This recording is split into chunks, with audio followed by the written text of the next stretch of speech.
Greetings, traveler. You have accessed the Makati archives.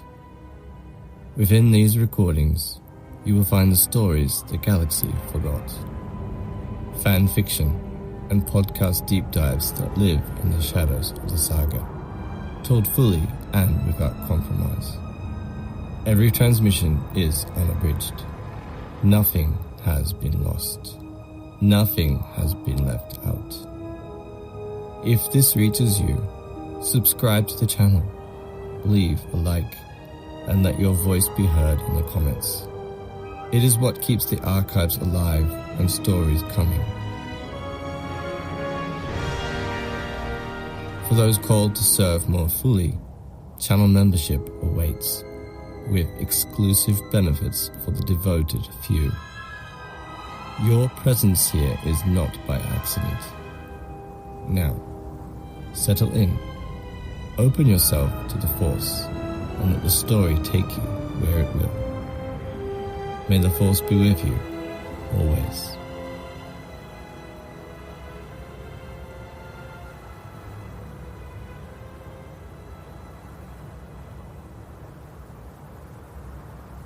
Makati Productions present Star Wars: The Old Republic.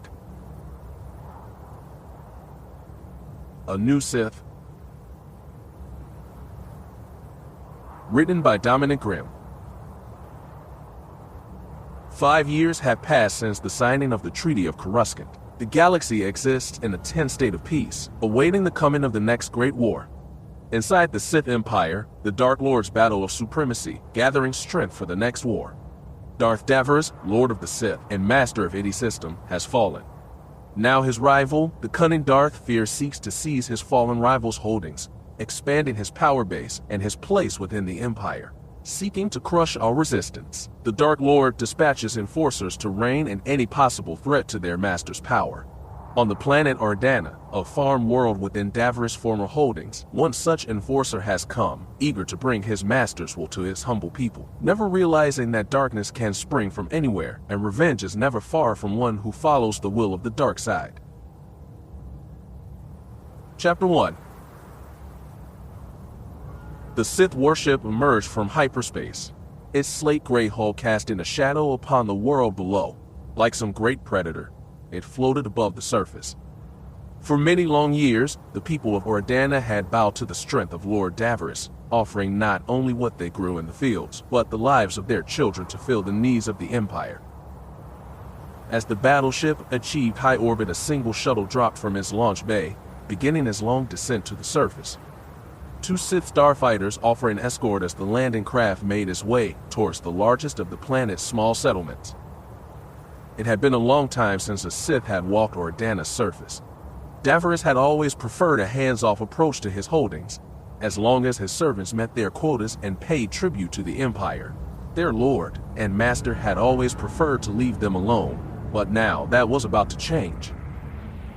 A new lord ruled here now, and the time had come to let these farmers know it. They would accept their master's rule, or be crushed beneath his heel. Such was the way of the Sith. Keera Lylos wiped the sweat from her brow. The sun had only been up for a half hour, and already she felt soiled. The hot morning wind whipped at her black hair, blowing her ponytail like some ancient battle flag from the days before the Empire. She waited, pausing while the latest code she had entered took effect. She checked the final reading on the collection tower, her 6th this morning. She watched as the readings on the collector rose, making sure everything was in the green before she made the long climb down. So much fuss, the 15-year-old thought to herself. So much trouble for something so easily gathered from anywhere on the planet. It was the height of the spore season now, and every collector had to be running smoothly, lest their numbers be off this month's. It was tedious work. True, tedious and time-consuming. Every 3 days before dawn she would groan, crawl out of bed, ready her swoop bike, and make her circuit. She visited tower after tower, making sure everything was functioning within the accepted limits. It was tedious work, tedious and dull, especially for a girl like Keera, a girl who felt that a droid could likely do this just as well as she could. Of course, that did not mean that she would shirk her duty, oh no. She smiled slightly. It would not do for the overseer's own family to misquote her this month, and as long as she was around they wouldn't. The spores they farmed were a necessary export. By themselves, they did not matter much, but mixed with colto or spice, the spores farmed here on Oridanna went a long way to enhancing the effect of both materials, and that was just 2 uses of the stuff. It made what they did here valuable to the Empire. Valuable enough that Keera's father had been named Overseer, trusted with keeping everything running smoothly. It was for that reason that Keera did her job so diligently. Father has enough to worry about, she thought. He does not need to worry about that too. She waited until the collector finished its cycle. Everything showed that it was functioning within acceptable levels. Of course, it always did when she worked on the towers. She always seemed to know exactly the right setting to get the maximum yield from these machines. Once everything was set, she began the long climb down, and what a climb it was. Rising almost 40 feet in the air, the tower stood sentinel over the Great Plains, the yellow grass moving like a great sea, being driven by the wind. Combined with Oridanna's violet sky, there were few sights to match its splendor anywhere in the galaxy, or so the old-timers back in the village used to say. A beautiful sight, sure, the girl knew, but not something that she wanted to spend her time gawking at right now. She had skipped breakfast this morning, so eager was she to get this dull chore done. Food would be nice, a nap would be better. Not that the latter was likely to happen though. Harvest time was never nap time. She began the long climb down, an easier feat now that the sun was finally up. The first few towers this morning had been a bit of adventure. It was not an easy task, climbing in the dark, but Keera had always managed it. She had been helping with this since she had turned 13, and by now, she was an expert at it. Of course, it was not all skill either. Keera had a gift. It was this gift that gave her an edge over other people. It served her well during this particular chore. When it came to climbing up and down the towers, she had almost a sixth sense. When she was up high, alone and at peace, she would close her eyes and for that moment thought that she could almost feel the tower. Its weak spots revealed themselves to her, loose bolts, broken rungs, imperfection in the metal. She could see everything in her mind's eye. That sight allowed her to forget some of the tedium for a moment and have a bit of fun. When she was in a hurry, she would often forget the safety ladder and free climb down the tower's inner structure. A risky action, true, and one that her mother would have had a fit if she knew her daughter was doing it. Still, Keera never felt afraid or nervous during those climbs. Her gift was always there, and it had never failed her. She was free climbing now. She moved away from the ladder, flipping and swinging from metal beams like some acrobat at one of their harvest festivals. She slipped deeper into her gift now, letting it guide her, letting it carry her away, and as she moved she grew more and more confident. Finally, when she was about 15 feet from the ground, she used her momentum to swing out, beyond the tower and into the open air. For the briefest of moments, it felt like she was flying, her body held aloft by her will alone, that, and the gift that she carried inside her. A giddy giggle escaped her throat as she turned her flight into a backflip. Twisting in the air, she willed herself to slow down. An impossible feat, sure, but somehow, the girl did it. Time seemed to stop. And then, she gently touched down, feeling breathless, excitement coursing through her, and the simple joy of being alive. Impressive. She jumped, the lightness, the power she had felt vanishing, pushed back by her surprise. She gasped and spun around. There stood one of the local boys from the village, the son of their peacekeeper. Roan Wilkes smiled. Most impressive, he said warmly. Keera felt a blush coloring her cheeks. She had not heard Ro approach. A wave of self-consciousness washed over her. What are you doing here? She demanded. Spying on me. The older boy gave her a sly grin. Would I do something like that? He asked. The girl rolled her eyes. Typical Ro, she thought to herself. Wilkes was a few years older than Keera. He had just turned 17 last month.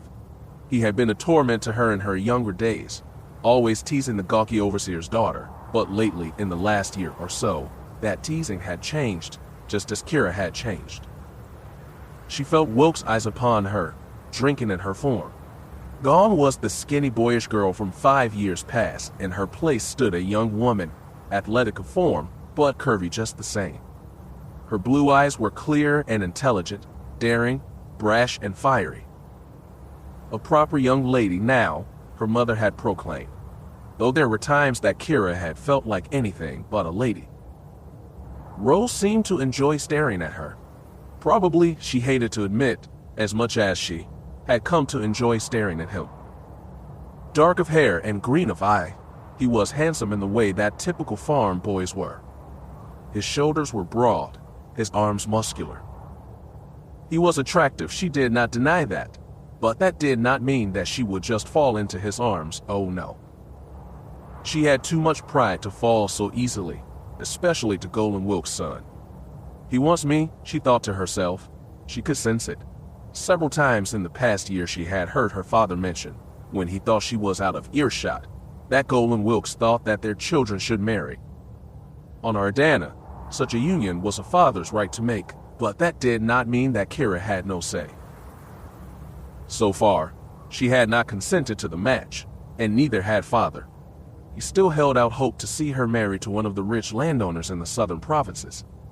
As overseer, he had enough prestige to guarantee his eldest daughter a grander choice of suitors.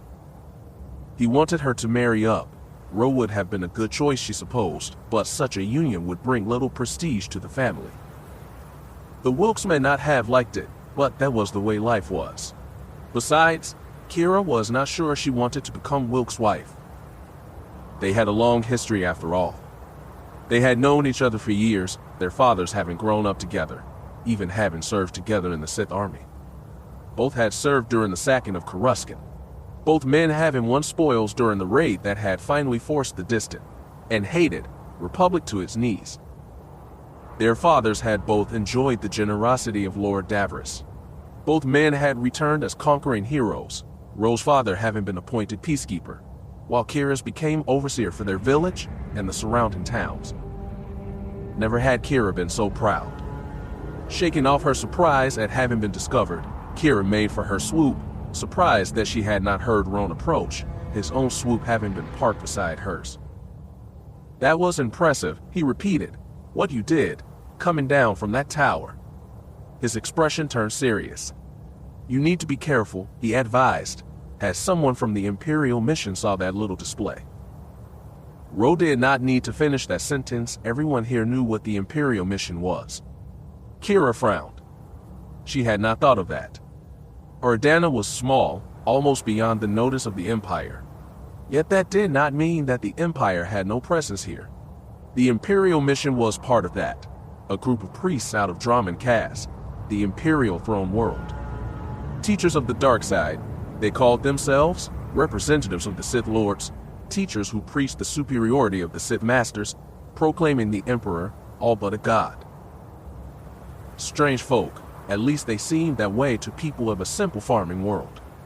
The mission had people everywhere, looking for anyone with special talents. When a girl or boy caught their interest, they would often vanish, never to be seen again. Rumor was that the mission killed those children, or sent them off-world, sent them off to various academies throughout the Empire, sent them off to be trained as Sith.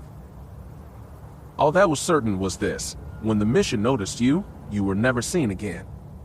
It was a fate that anyone from Oridanna, with its tight bonds of family and community, feared. We have enough here, enough work and pleasures to live whole, full lives, Keera thought. Why would we risk being taken away from our home? Though a simple world, Oridanna was enough for her. She had no desire to see the darker places of the galaxy. She was content. Keera knew about the Force. How could she not, her father having served in the Imperial military? He rarely spoke of what he had seen of the Sith Masters, the power that they wielded in the field. What he did say, however, revealed something very telling.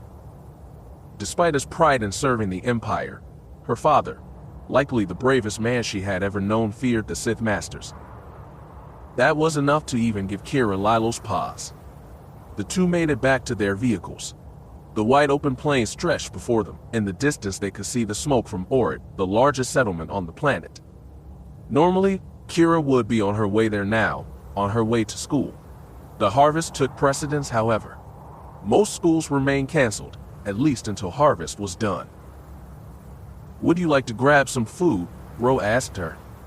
"I can't, sorry," she replied. "Mother is heading into World today, and she needs me to watch the girls." "How are they doing?" Keera sighed. It was not easy being a big sister. "Pamir is as stubborn as ever," willful Keera replied. "I don't think I was ever that stubborn at 12. "I don't know," Ro laughed. "You Lyloses are always have been pretty stubborn." "Jerk," she said, glaring at him, but there was no heat in her words. "Talitha is at least old enough now to help Mother and me. And is still a handful, but I think that has to do more with being 4 years old than being a Lylos." "How old is Talitha now?" he asked. 7, 8, and far shaper than me when it comes to doing things around the house, droids, household machines. I swear the girl is going to be an engineer before she turns 12. Ro laughed at that. "What of Beric?" he asked. "Has your father heard anything from him?" Keira's brow furrowed. Beric was her older brother, the one who had spent his life looking up to stars. The one who always pestered father for tales of his exploits in the Sith army. It should have been no surprise when he left. "The Imperial Navy doesn't give him a lot of time to send holos home," she replied. "He was serving on a cruiser the last time I heard." She tried to push all thoughts of her brother out of her mind.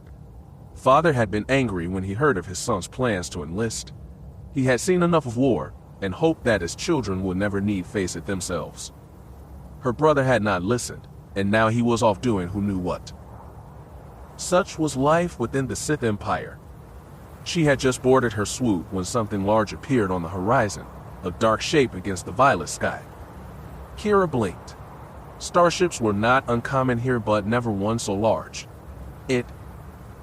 "What is that?" she asked Ro. The boy shook his head. "It is a battleship, I think," he answered. "Imperial, no doubt." Keera frowned. "What is an Imperial battleship doing out here?" Ro grinned slyly. "I guess we should go find out," he said. "Race you into town." Ro gunned his engine and his swoop took off like a blaster bolt.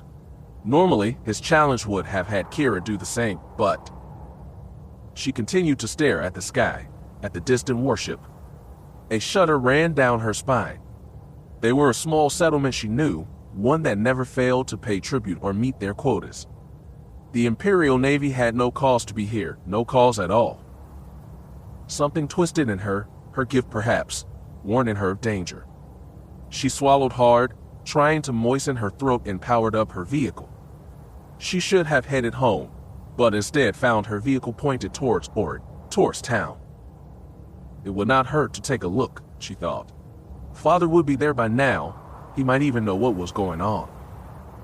She gunned the engine and sped off across the plains.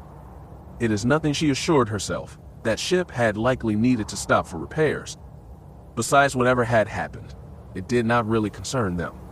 The Empire had no reason to be troubled with their humble home. They were nothing in the grand scheme of things. "We have nothing to fear," she thought to herself. "We are nothing." Chapter 2. Father. It was quite late in the day when Keera finally got a chance to speak with her father. Everything had happened so quickly since she and Ro had arrived in Orid. There had been so much for them to process, so little time to make sense of everything that had happened. Keera wasn't afraid, nervous perhaps, but not afraid. Father had always been there for her, shielded her. She had no doubt that he would be able to do so now. She made her way across the farm, past their old reclamator droid busying itself scanning a section of soil, past the windmill that supplied most of their power. Like most holdings on the plains, the Lylos home was built underground, sunk into ground to prevent damage from the windstorms that came during the winter months. The only visible entrance, a small stone dome that opened up onto the plains. It was a modest place, but to the Lylos family it was home. Most people would have been surprised by how small it was. They probably would have thought that the overseer should have greater holdings, an estate like some of the southern farmers. Perhaps it should have been, but Keera Lylos had been a farmer and a soldier long before he had been overseer. The farm had been in their family for 3 generations. Could he have moved his family to more luxurious accommodations? Perhaps, but that was not his was. He remained a simple man, with modest tastes. As long as his family had enough room to flourish and live, he was content. Overseer Lylos was a loyal son of the Empire, had little time for ambition. That was for the Moths and the Sith Lords. She found her father working in the underground garage, cleaning and servicing his old blaster pistol. The action surprised his daughter. Father had barely touched the thing in a year. The people that he oversaw had been humbled long ago, and he had never needed to bring a blaster, even when confronted with problems. Usually his stun baton had been enough. The fact that he was arming himself did little to allay her fears. She and Ro had arrived in order to find the entire village had turned out. Nowhere near as large as Dana City, the planetary capital, Ord was a major processing center for the spores and crops that the surrounding farms yielded. Its high walls shielding the various processing plants and warehouses from the planet's harsh winds. With a population of about 300 humans, aliens occasionally visited here, mostly as part of crews from freighters or transports. Few tried to settle here. The Empire's disapproval of aliens was strong even here. Keera saw a pair of Twi'leks in the crowd, but did not recognize them, probably just strangers passing through. The town square was packed by the time they had arrived. The steps of the squat government building were thick with the Imperial personnel that kept the village running. Secretaries, bureaucrats, and Imperial missionaries stood side by side with the soldiers that kept their world safe. Keera smiled when she saw her father among them, standing next to Ro's father, the local peacekeeper. She thought to wave, but stopped when a massive hologram appeared in the center of the square. The government public address system had been activated. No one was startled by this, of course. As part of the government's information system, it was quite common to receive transmissions from Moff Gallic, the planetary governor. Typically, these transmissions announce new quotas or to inform the people of another Imperial success. This transmission was clearly not from the rotund Moff. The human man towering above them wore robes of midnight black and battle armor, a lightsaber clipped to his belt. As the crowd looked on, the Sith Lord smiled down upon them. People of Oridanna, I bring you greetings and good tidings. I am Darth Feer, your new lord and protector. Mumbled conversations rippled through the crowd. Looks of surprise and disbelief passed from person to person. For too long, the Lord's hologram continued. The ID system has suffered from the mismanagement and stupidity of your former master. In his dotage, Lord Daverus has allowed your world to fall away from the ideals of the Empire, choosing to focus more on his ambitions than the continued success of the Empire. The Lord's words surprised Keera. Haven't we always made quota? She wondered. We have never shirked our responsibilities to the Empire. Father would not have allowed it. She once again looked at her father. His expression was a blank mask, unreadable, yet the sense of unease that she had felt when she had first seen the warship overhead remained, twisting in her gut like a snake. The Sith Lord's holo held out his hand, gesturing to the people below. I am not Lord Daverus. I could not, and will not allow such mismanagement to continue. Great things are coming, good people, wondrous things. The Empire is about to enter into a new era of prosperity. You, the loyal citizens of the Empire, will be called upon to make this new era a reality. The Lord stood straighter, his gaze directed at the Oridanna's leadership, the men and women who serve the will of their great emperor. To you, the overseers and your staff, my agents will be coming to speak with you. Know that their eyes and ears are mine, that their voices are mine. They will inform you of what comes next, how you will serve in this grand endeavor. Darth Feer smiled broadly. Do not be afraid, this is not the time to be timid. Soon you will know the truth and your place within my grand design. You will find new purpose there, and then my agents will take care of you. Keera might have been wrong, but it looked to her that some of the officials paled at that last statement. Why they did, she could not say. This is a glorious day for the Oridanna and the Sith Empire. The Lord's voice rumbled, rising even over the winds. The future is ours, so let us make it as grand as possible. He raised his fist in the air. For the Empire. The crowd roared in response, adding their voice to their new lord and master. For the Empire. For the Sith. For the Emperor. Keera and Ro added their voices to the crowd. It was expected of them as Imperial citizens. Darth Feer's announcement restarted, replaying for any who might have arrived late. It would do so for the next hour. The crowd began to disperse, off to attend to their duties, as only a loyal citizen could. Keera slipped away from Ro and made her way towards the government building, towards her father. She wanted to speak with him, hear what he thought of all this. She wanted to know that everything was going to be all right. She saw Ro's father going off with several of the soldiers under his command. Father was speaking with some town official, part of the mayor's staff, she thought. Keera Lylos, even dressed in his overseer garb, still looked like the farmer that he was. His dark brown hair bleached by the sun, his face tanned and wind burned, he was no so different than others who lived out on the plains. The only difference, of course, was his eyes. They were brown and, well, looked older than her father was. He had went to war twice in his life for the Empire, first as member of the Empire's defense force, holding off any attack from their enemies, and later as part of the group that had struck hard at the heart of the stagnant republic. Those eyes have seen much, she realized, too much. As his firstborn daughter, Keera Lylos had always doted on her, his little girl. She did not doubt that he loved her sisters too, but what they shared was different. Unlike her younger sisters, Keera favored her mother. All three of the younger girls had father's brown hair and eyes. Keera's hair was the raven color of her mother's, her eyes the same icy blue. You will break hearts one day, child, this I know, her father had said once. I should know, my heart broke with love the first time I held you as a babe. Keera had blushed at that. She had always been closer with her father.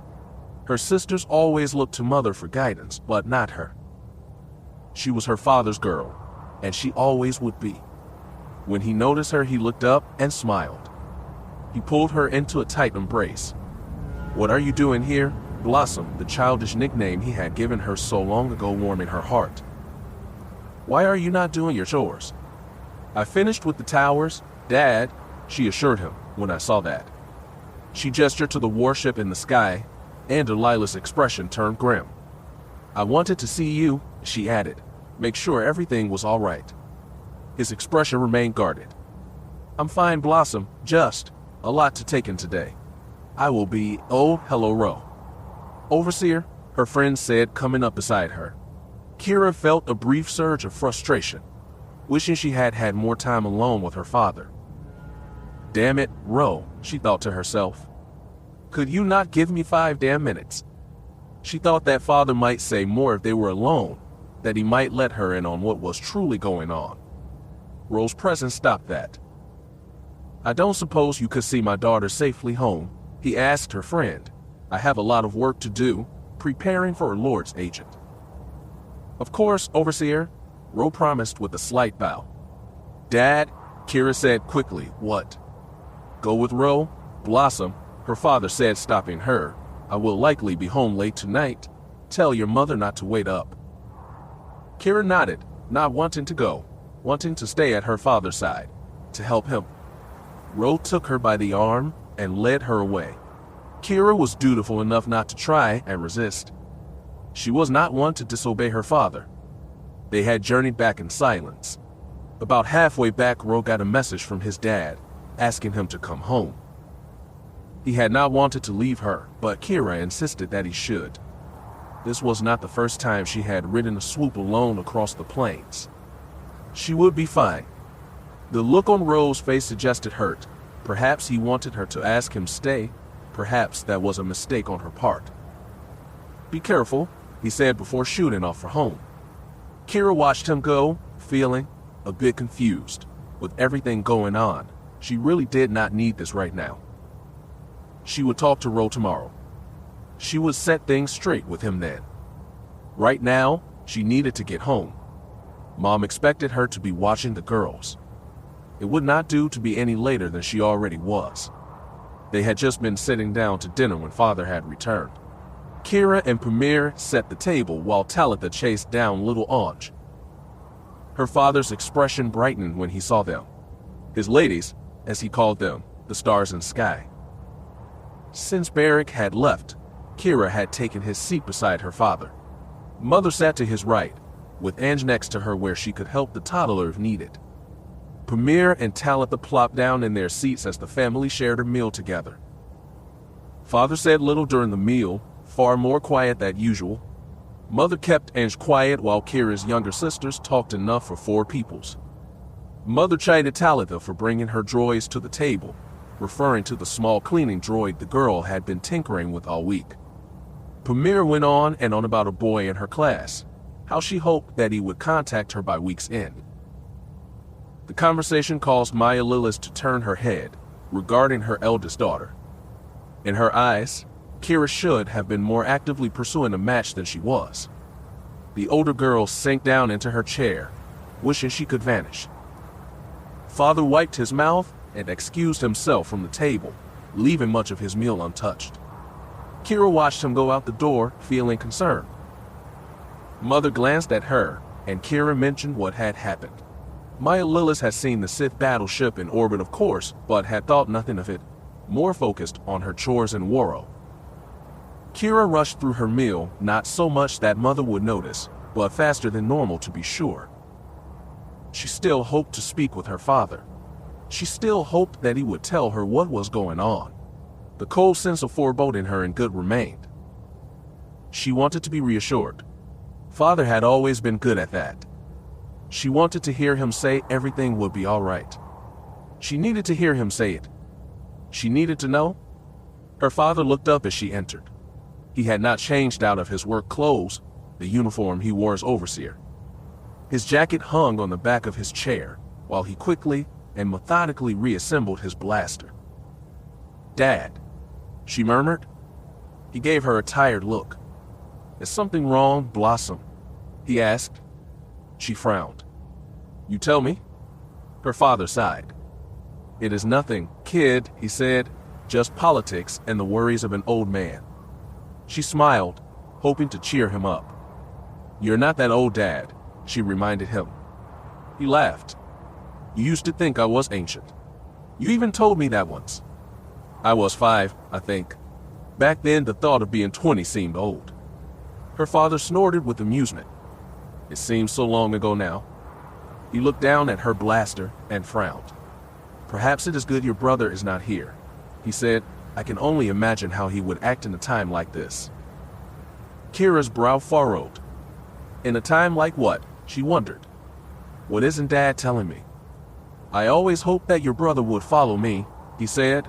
"Take over the farm, marry a good woman." He shook his head. "I never wanted the military life for him, not after the war." "We won, Dad," she reminded him. "The Empire won. The Republic signed a treaty, Blossom, which is not the same as winning. There are many Dark Lords out there who do not agree with the decision. There are many out there who will see us renew our attack on the Republic." Keira's eyes narrowed. "They attacked us, Dad," she reminded him. "They drove us into hiding. How many Sith worlds died when the Jedi came? They tried to wipe us out." "After we attacked them," he reminded her, "they sent spies to Korriban. They would have attacked us anyway." Her father smiled. "It is nice to see you remember your history," he said. "At least your teachers are doing something right." Keira sighed. She still did not know where this was coming from. Father had fought for the Empire twice. How could he speak like this? If anyone needed to know how evil the Republic and the Jedi were, all you had to do was look around the Empire, how few the pureblood Sith were in the Empire. Billions of their race had died by the hand of the Jedi, and all under the orders of the Republic. It had been genocide. Why shouldn't the Empire seek vengeance? There are Sith Lords that would seek to pick up where we left off. Perhaps the Emperor in his wisdom will grant them that boon. I just don't want to see my family swept away because of the desires of lesser men. Keera was not sure how to respond to that. Is this about Lord Feer? She asked. Her father nodded. I served under many Sith Lords during my time in the army, he said.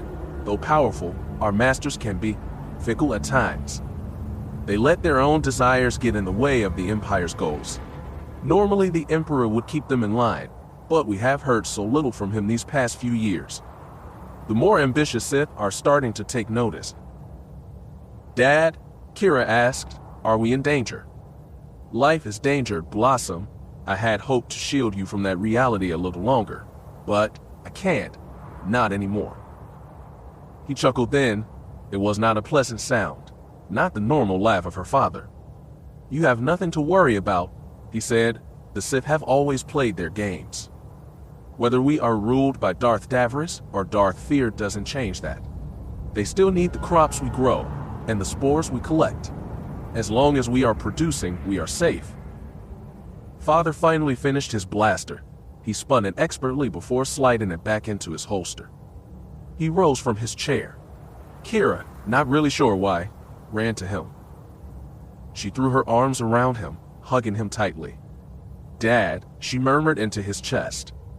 She remained that way for a while, enjoying his presence, the warmth of his body, the smell of him. Simple things she had known since she had been just a babe. It will be all right, girl, he promised, gently patting her back. Everything will be all right. Chapter 3. Dreams and Nightmares. It was a place Keera Lylos had come to know well. It had been late when she had finally fallen into her bed. Mother had been busy with Anj, which meant that she needed to see to Talitha and Pamir. Pamir was not really a problem, but Talitha had too much energy for her own good. She never seemed to tire out, always eager to tinker with this or try to fix that. Finally, Keera had to threaten to take away her tools, and that mother and father would not let her near them for a month. The younger girl finally, grudgingly, headed off to bed. Talitha finally settled down, leaving a very weary older sister in her wake. Keera shook her head. Mother had somehow survived having 5 children. Her eldest daughter did not know how she did it. Keera feared she would have gone mad after the first. Her early rise to service the towers, followed up by everything else, had left Keera drained. All she wanted now was to fall into bed and slip under her blankets. The dawn would come soon enough, too soon. She was not that eager to greet it. Mother had gone out to speak with father, who remained outside, working in the garage. Keera would have preferred that he be there to say goodnight, but exhaustion finally got the better of her.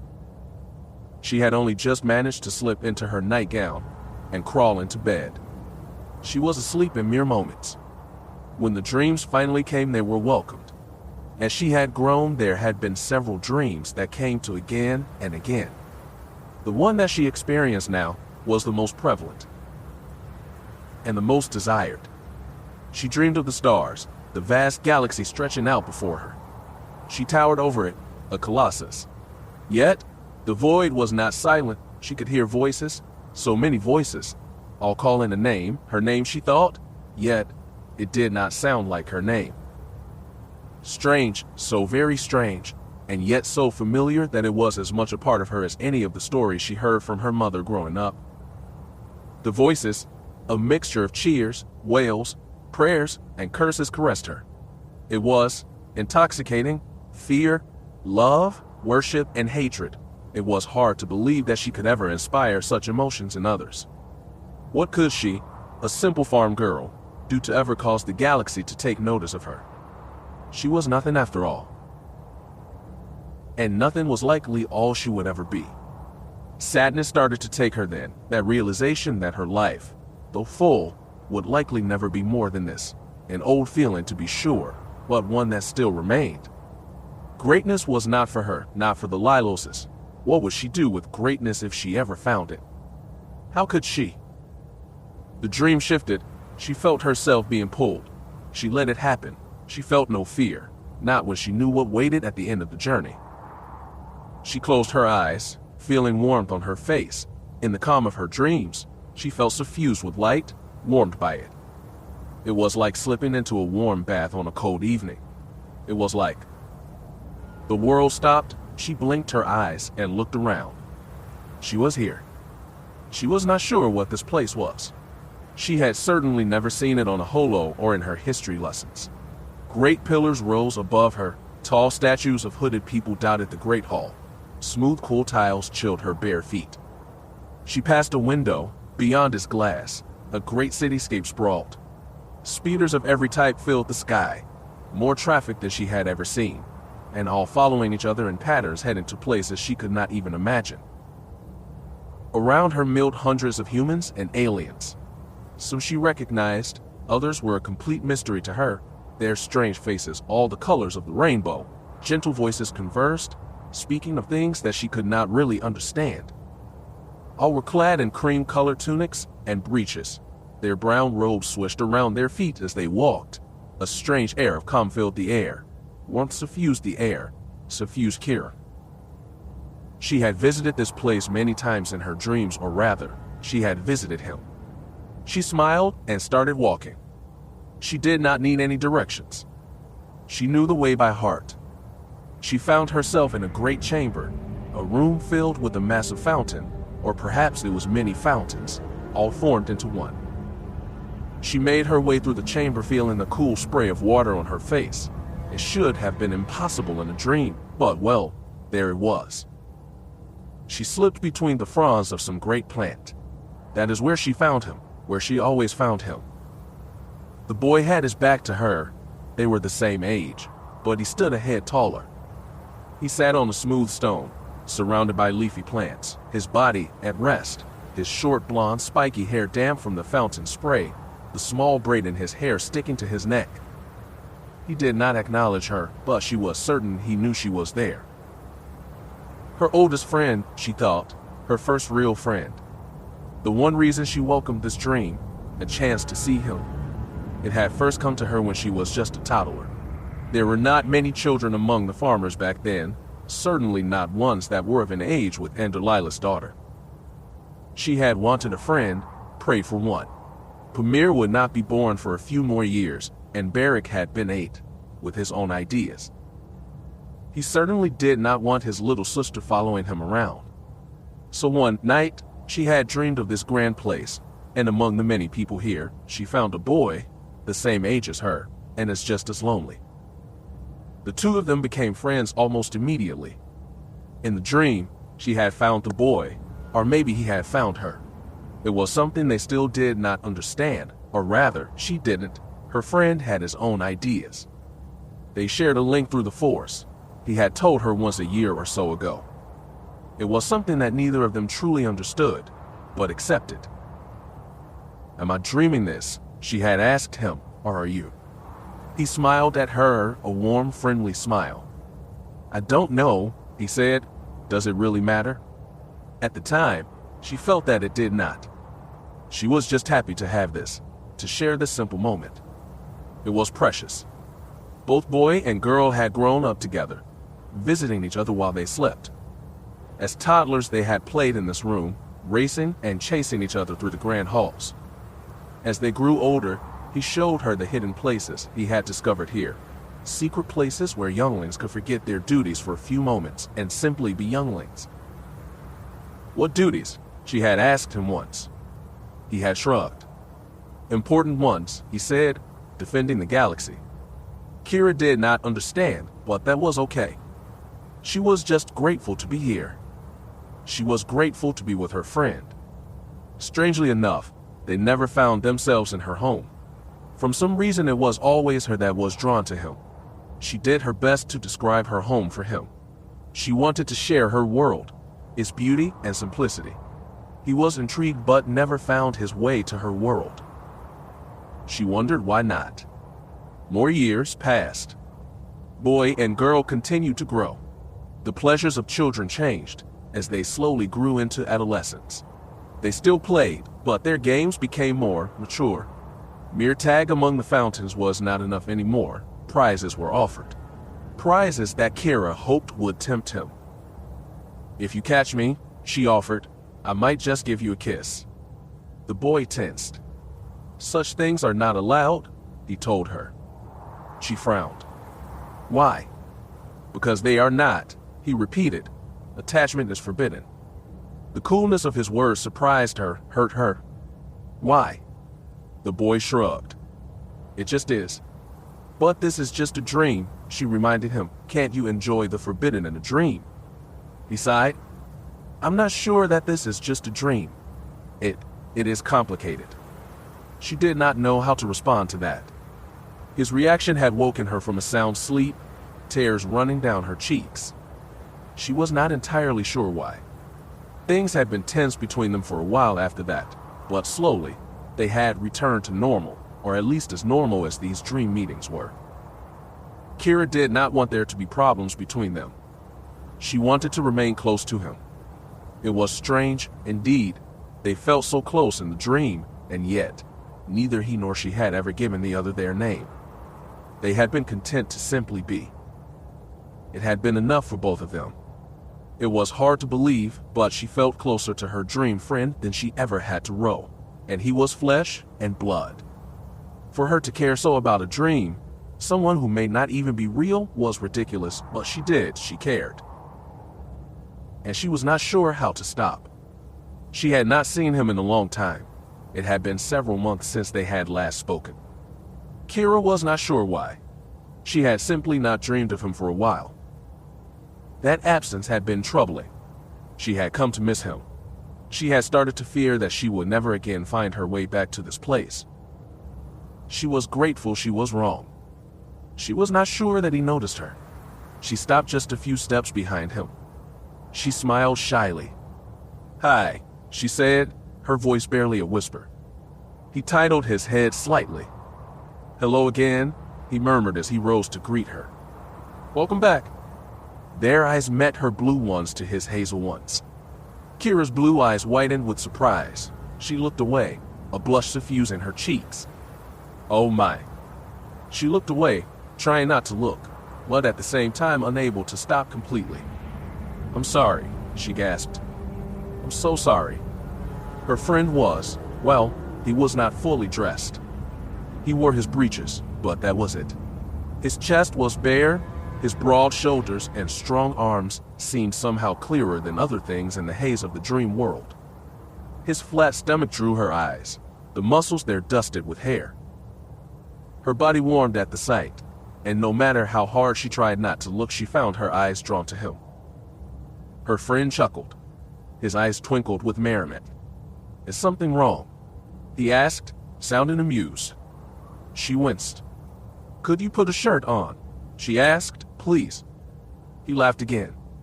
Says the girl in the tiny nightgown, he reminded her. Someone might think you are trying to distract me. Her eyes narrowed. Her nightgown was not. She looked down, and realization set in. She had gone to bed tired. The gown she was wearing, probably about 3 years old now, was a little tight. It clung to her body in parts like a second skin. She glanced up again, realizing that she is not the only one who was blushing. Her dream friend was too. It both annoyed and pleased her at the same time. Boys, she thought grimly, why did they have to make things so complicated? It seemed that even in a dream she could escape that little problem. It is good to see you again, he said, pulling a loose-fitting shirt over his head. The mixture of relief and disappointment she felt was troubling, but she tried to ignore it. She did not want this to be any more awkward than it was. He held out his hand. As he had done to her so many times, she took it without reservation, letting him lead her on into his world. The sense of peace she felt returned. She looked around, enjoying the sound, the gurgle of the water, the soft movement of the plants. It was a far different sound from the rustling of the grass on Oridanna. I can't imagine what it was like to grow up in such a place, she said, surrounded by such beauty. The boy sighed. We were proud of this place, he said with a sad smile. Maybe that is why I'm always drawn back to it. I spent so much time here. We spent so much time here. He shook his head. It had been almost 5 years. I still miss it. Her brow furrowed. Why do you miss it? She asked. It was destroyed during the war. The whole temple was destroyed. A shiver ran down her spine. She felt a sudden sense of cold, something she had never experienced before. A loud boom shook the room around them. The very wall shook. Her friend's hand fell away. He looked around, his eyes suddenly filling with anger and regret. "No," he said. "I don't want to dream about this." His grip tightened on Keera's hand. He pulled her away. His sense of urgency made her panic. "What it is?" she asked. "What is going on?" "We're in a nightmare," he informed her. "Mine. You have to wake up now." "Why? What is this? What is going?" He seized her by her arms. He shook her. "Wake up," he shouted. "What I? Wake up." The sound of blaster fire filled her ears. Keera Lylos woke up. A nightmare was waiting for her when she did. She woke to her bedroom door splintering. She sat up in bed staring forward, her eyes widened with shock. Armed troopers entered her bedroom, 2 of them. They were staring right at her. There was a brief silence and moment of disbelief, and then, "Bring the girl," she heard one of them say. "Yes, sir," the other answered. She flung off her covers and tried to run. She tried to dash between the soldiers, but they were too fast. One grabbed her by the arm. He twisted it behind her back, painfully. She yelped, trying to struggle. It did no good. "Take her outside," the other soldier said. "I'll finish up in here." The soldier pushed her forward, the grip on her arm like a vice. He pushed Keera out into the hallway. She shouted her words thick with fear and shock. She demanded to know what was going on. Her father was the overseer. They could not do this. The man did not answer. He simply pushed her forward, his strength threatening to break her arm. He pushed her out into a world of screams. Ange was wailing. Pamir and Talitha were shouting, as well, crying for help, crying for Mother. Mother was shrieking, angrily shouting at these men who had invaded their home. Keera thought she saw her. One of the troopers had her by the arm as well, shoving her back into her room, slamming the door behind her. Everywhere she looked, she saw soldiers. They were everywhere, it seemed. Their dark gray armor bore the markings of the Empire, but that made no sense. Father served the Empire. He did so loyally. Why would Sith troopers do this? Why would they invade their home? The troopers were tearing the place apart. Keera caught a glimpse of one placing some type of device on the wall. She could not see what it was. Things were happening too fast. The soldier pushed her up the steps. She stumbled a few times, but the soldier did not stop. She hit her head on the stone landing. Stars exploded before her eyes, and even then the trooper did not relent. He pushed her out into the night. The Lylos farm was awash with light. Searchlights mounted on vehicles swept back and forth. 2 military transports stood idly. One was a large troop vessel, capable of carrying a full squad of the soldiers. The other was a smaller command speeder, one used for officers. Keera blinked, trying to clear her head. Something warm was flowing into her eyes. She tasted her own blood, warm and salty. The soldier pushed her again, forcing her into the middle of the crowd. Troopers glanced up, they passed. Finally, her escort forced her to her knees. At last, Keera was able to see what was going on, though it made no sense. She shook her head. The whole world had gone mad. She saw an Imperial officer typing on a data pad. At his side was a woman. Her clothes marked her as member of the Imperial mission.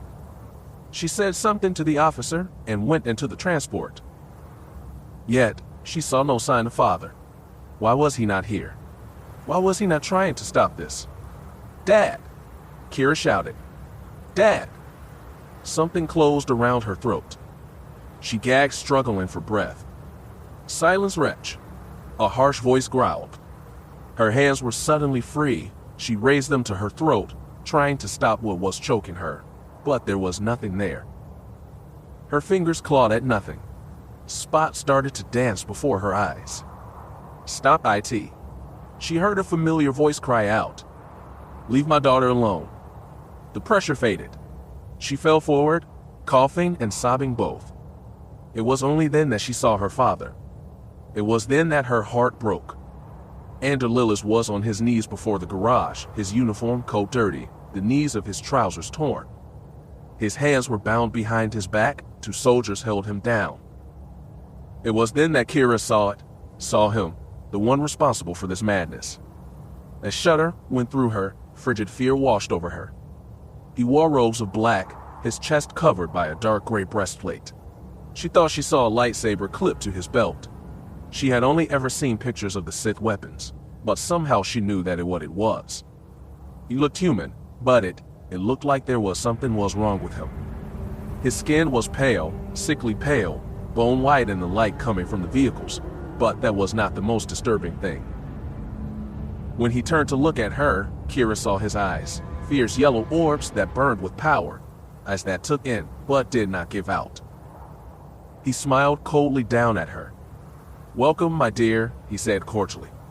"How nice that you could join us."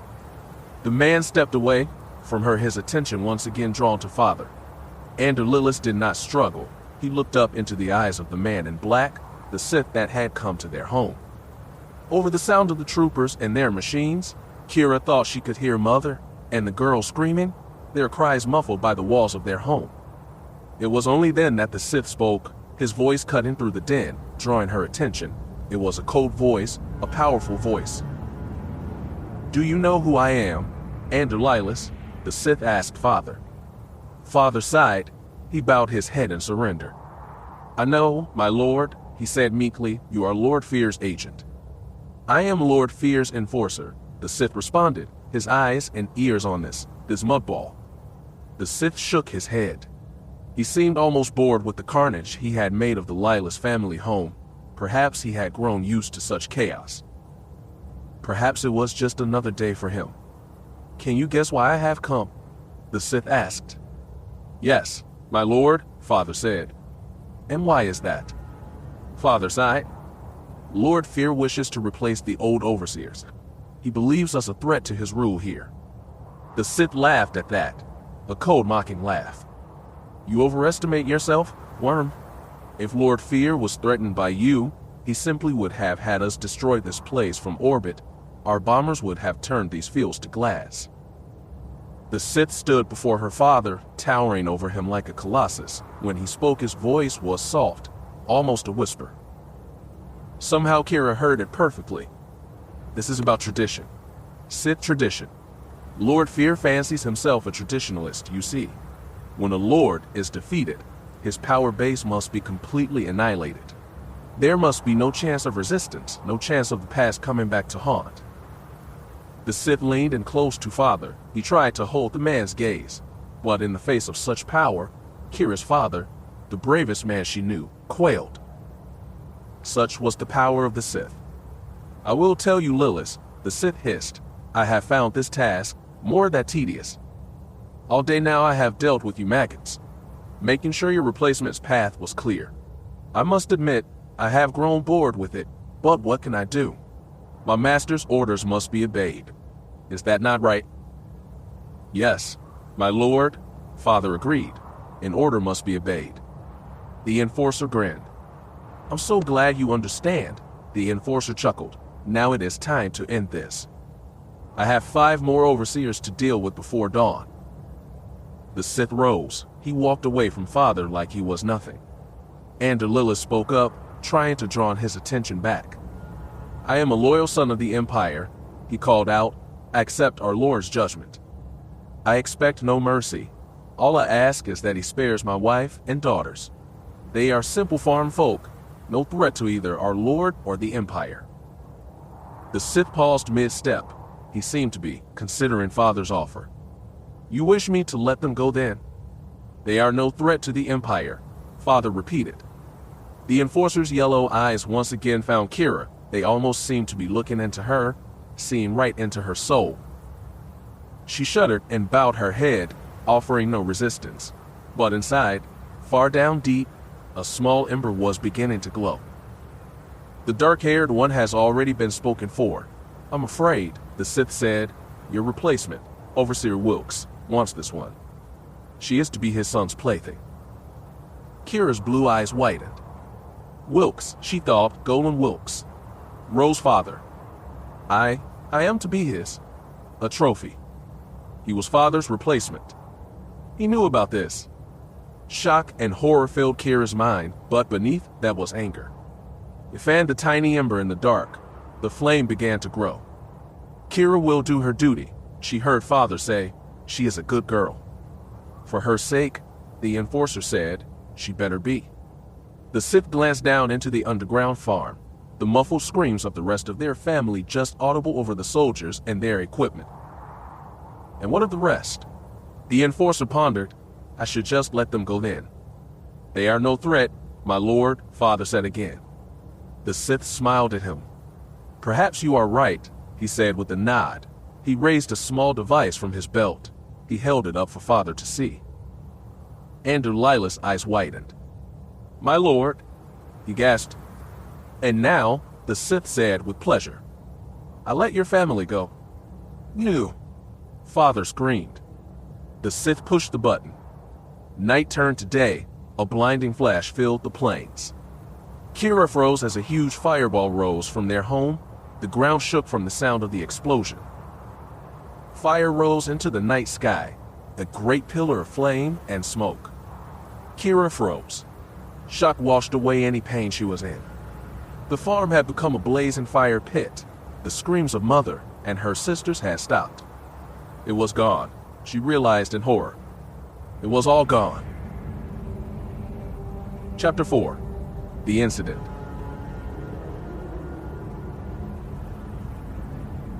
She felt like she was drowning. The fire licked at her flesh, burning her skin. Any cry that escaped her mouth was lost in the roar of the flames, the cry of a dying beast, shrieking in agony, resisting death, and hungry to take anyone or anything else with it. She staggered through the burning hall, crying out the names of her loved ones, wailing for her parents, shouting out the names of her little sisters. She tried to listen, tried to find them, tried to save them. The fire grew hotter, her flesh began to blister, her hair began to smolder, her clothes began to smoke. Part of her wanted to just lay down, to give up, and to let the flames take her too. She thought of letting go, giving herself over, and letting it all be done. What did it matter if she let herself be consumed? It would be better than the alternative. It would be better than being alone. As she started to sink, she suddenly felt it, a realization that she was not alone. Her eyes widened. She was not alone.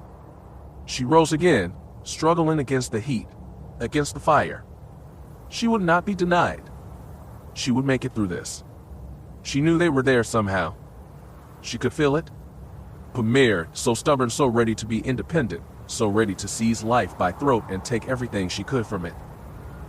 She had been at window when the fire came, crying out for help, crying out for father. Father would come, he would keep them safe. He always did. He was. The world flashed, the wall blew in behind her, the shockwave lifted her up. Keera Lylos did not even have time to cry out. She was vaporized by the blast, gone, dust on the wind. Dead? Keera Lylos howled. Talitha had been at the door, trying to slice the lock. Keera had taken her tools, but she always had random ones floating around her bedroom. She had been as scared as Pamir, but despite her youth, she had not been crippled by it. She would get them out of here. She would open the door, set Mother and the others free. The door clicked and hissed open. Talitha darted into the hall, calling out to Mother. Trying to. The charge on the wall behind her detonated with a loud beep. She had not even had time to realize where the sound was coming from. Talitha Lylos, the smarter of Ender Lylos' daughters, vanished in a flash of heat and pain. She was gone, her presence winked out. Dead? Keera shrieked her name, struggling to rise. It did not matter. Mother and Anj. Mother had given up shouting. The troopers had thrown her in with her youngest. Little Anj was wailing. She did not understand what was going on. Mother held the little girl, trying to soothe her, promising her that everything was going to be all right. No charge went off outside of Mother's room, perhaps it malfunctioned. Perhaps in their haste the soldier that said it had made some mistake. It did not matter. Keera felt her mother's presence, the presence of her little sister, to bright spots on the tapestry of the universe. When the explosion brought down their home, the ceiling collapsed. Mother and Ange had not even had time to scream. The full weight and heat of the destruction around them fell down on their heads. They lasted slightly longer than Premier and Talitha had, and then they too winked out, their light crushed by the heavy rubble. Buried. Gone. Dead. Keera was no longer a person. She wailed like a wounded animal. Gone. Lost. Dead. They were all gone. It was only then that he was there, her savior, her hero. Andor Lylos. Father. He had come. He was not in the flames, not lost as she was. He was outside in the open air. He was fighting.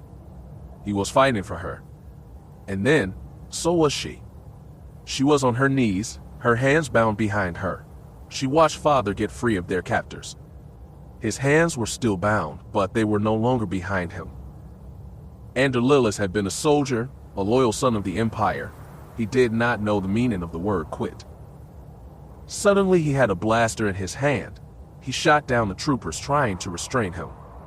He shot down the officer trying to draw his pistol on him. The Sith enforcer drew his lightsaber. It awoke with a hiss like a venomous snake. It hummed like a hive of angry bees. The Sith's face was bathed in crimson light. Father shot him. He tried to shoot him. The Sith blocked his shots. His blade was a red blur.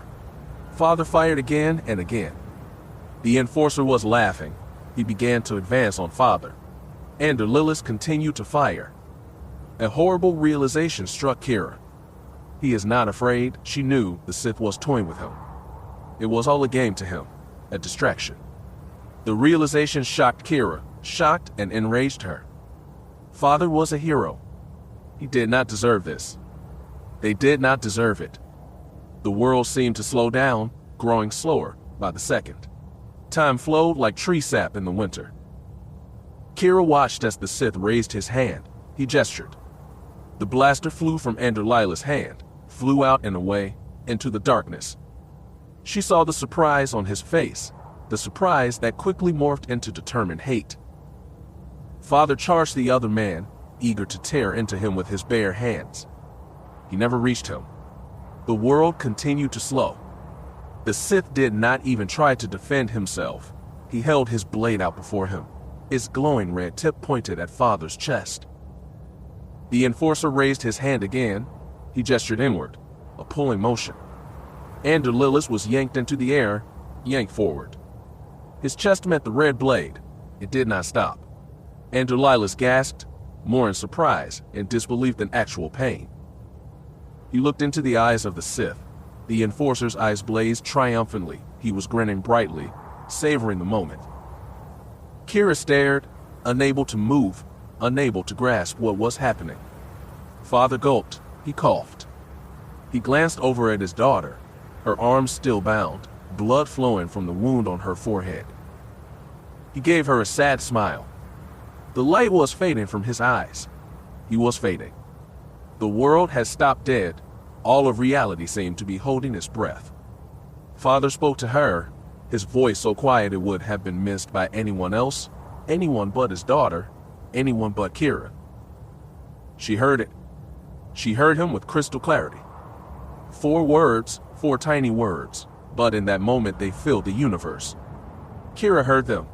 She heard him. Her father. Her hero. 4 words. I love you, a blossom. The light faded from Andor Lylos. He winked out like a candle, a star lost in the night sky. The Sith gestured outward.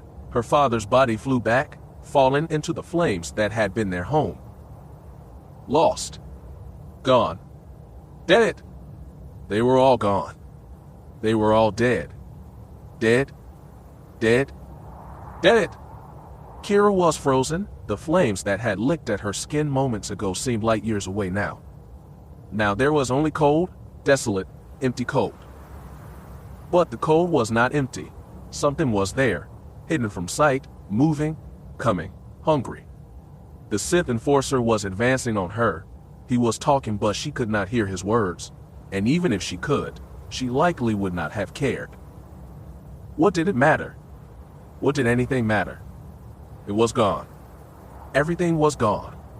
The thing in the darkness finally reached her, touched her. Its touch was the void of space. It crawled up her arm, filling her cold so deep that it burned her soul. Yet, in that moment, she did not resist. She took in the darkness, welcomed it. It was sweet in its way, cold, cleansing, and as it scoured her clean, she felt it. Anger, no, that was too small a word. Rage, fury, like the fire of 1,000 supernovas. Pure white hate. Her blue eyes found the enforcers. He was laughing. He did not seem to realize what was going on. He could not see the darkness. Are you going to be good, little one? He purred. Are you going to be a good little trophy? Keera did not answer with words. She had none. She answered with the cold, black frigid rage. The night turned to day. Time seemed to slow. The enforcer stepped back, his eyes widened with disbelief. With surprise, she felt him trying to gather his strength, to resist, giving himself time to raise his blade, to strike back. She decided not to let him do that. She reached out with the hungry darkness. You will pay, she thought. Everyone will pay. It tore his defenses away. They were nothing, as if they were but a blanket in the hands of a child. The darkness embraced him, furious, hungry. It consumed him. He withered like a flower during a drought. His dried corpse flew back and shattered, blasted away by the darkness, the hate. She heard the soldiers cry out, barking orders, trying to fight. The cold darkness did not allow that either. It reached out for them one by one. They winked out as well, consumed by rage. Keera was screaming. She screamed until her throat was raw, and her voice failed her. The darkness flowed back into her. She tried to stop it, to push it away, but it would not be denied. The cold embraced her, made itself part of her soul. She slid to the ground, tears running down her cheeks. She could not say how long she lay there. A moment, a day, a century. What did it matter now? She heard the sound of feet approaching. She probably should have rose, tried to run, but she couldn't. She was so cold and weary. This is how I die, she thought. This is how it happens. She lay there as a single person stood over her. She heard a voice talking, and the glow of what might have been a holo communicator. The darkness wrapped around her, squeezing her in its frigid embrace. She let go, grateful to be finally done. At least it is over, she thought as everything fell away. At least I'm done. She was not sure how much time had passed, but slowly, sound came back to her. It was muffled at first, but it grew closer, drawing her back to place she did not really want to be. Back to the land of the living. She heard the whine of machines, the click of metal. A slight whir followed by a pinching sensation in her wrists and ankles. She tried to move and found out she couldn't. Quickly she began to push against the darkness, trying to swim up and out of its inky depths. Fear and panic rose in her breast. She felt a stabbing pain in her arm. She gasped as it withdrew. The hungry darkness tried to return, to burn away what opposed her, but it slid away. Like a dream, strange warmth washed over her, taken away. She sighed. Sweet, sweet release. She giggled. Nothing mattered. Reality itself had become a joke. It was funny. It was then that she heard two voices, clearer than she heard before. Mistress, a mechanical-sounding voice said, the girl is starting to regain consciousness. I can see that C4, a human voice answered. Has the injection taken effect? Yet. Is it safe?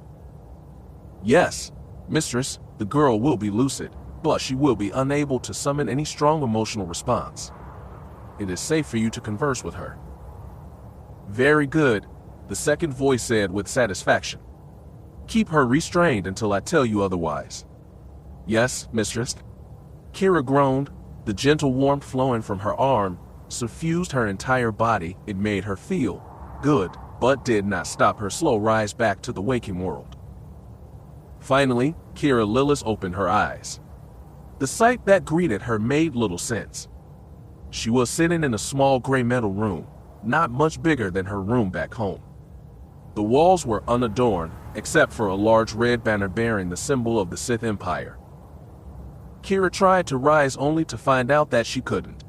Her hands and feet were secured by large metal restraints. It took her no time at all to recognize what exactly she was sitting in. She had seen Sith interrogation chairs while visiting her father at his office in Oridanna. Lylos did not use them himself, but they were there if needed. "I deal with simple farmers, Blossom," he had told her. "A full interrogation is rarely necessary, not for such simple people." She turned her head to the right, noticing a beeping sound. A large black spherical-shaped droid floated there. Once again she knew what it was, from her father's office. An interrogation droid. There was one of those in Oridanna too, though she could not remember ever seeing it activated. She could see the droid's many arms as saws, torches, and shock prods, all locked down along the hemisphere of the droid's body. The only tool in use at that moment was a single arm bearing a large hypodermic needle. Keera blinked thoughtfully. Considering where she was, that she was in a cell, trapped in a chair, with an interrogation droid floating right next to her, she should have filled her with terror and dread. Yet, she felt nothing, only a strange sense of peace and a muzzy feeling in her head. How odd, she thought to herself. How very odd. The droid continued to watch her, its sensor scanning her for who knew what. Keera wondered if it would tell her what was going on. She wondered if it would answer her questions. Strangely, even that seemed too much work. She lay there silently, drifting on the warmth, the numbness that suffused her. She waited to see what came next. There was a hiss behind her, the sound of a door opening, and footsteps. Someone had come for her. Keera tried to turn her head, but the chair's restraints kept her from doing even that. She could barely look to the side, much less behind her. Her visitor stood before her, a matronly-looked human woman, clad in the gray and red robes of the Imperial mission. Her features were hard, her brown hair streaked with gray, her dark eyes evaluating. Her gaze drew the girl in, holding her in place. For a moment she simply watched the girl, her expression curious, though guarded. Finally the woman sighed and removed a pad from her gray robe. She entered a command, causing the chair to snap upward, becoming a flat table. Keera was now bound, standing up, facing the older woman with her cold gaze. The missionary frowned, her expression suggested disappointment. Keera could not say for certain. "I am Missionary Sybil," the woman informed her. "I'm here on behalf of our glorious Emperor and the wise Dark Council." The missionary took a step back, regarding her prisoner. "I shall be your inquisitor, child. It is I who shall decide your fate. My decision will be final, and there will be no appeal. Do you understand?" Keera nodded dumbly. It was the best response she could manage. "Let us begin," the woman said, holding up her pad. "Name?" Keera said it. "Age?" 15 years, she answered. The missionary entered the information. She paced before Keera as she did so, not even looking at the girl. "Have you ever done anything impossible?" Keera asked. "Performed some feat that should have been beyond you? Done something that should have been impossible?" Keera told her about her work on the collection towers, how she always seemed to know where to step, and just the right settings for each machine. She even mentioned the flip she had done from the tower that morning, how she leapt from a great height and emerged unscathed. The older woman nodded, entering what she was being told diligently. As she worked, the warmth that suffused Keera began to fade, her head began to clear. She blinked, feeling fear for the first time, and with that fear, she found her voice again. "WH, where?" she said. The missionary lowered her pack. "Yes, child," she asked. Where I am?" Sybil gave her a cold smile. "Where are you?" she asked. Keera nodded. "You are in Dana City, child. You were brought to missionary headquarters 3 days ago." You have been unconscious for most of that time. The girl's eyes widened. Dana City, she thought. Why would they bring me here? And 3 days. I've been unconscious for 3 days. What happened? Why was I taken in the first place?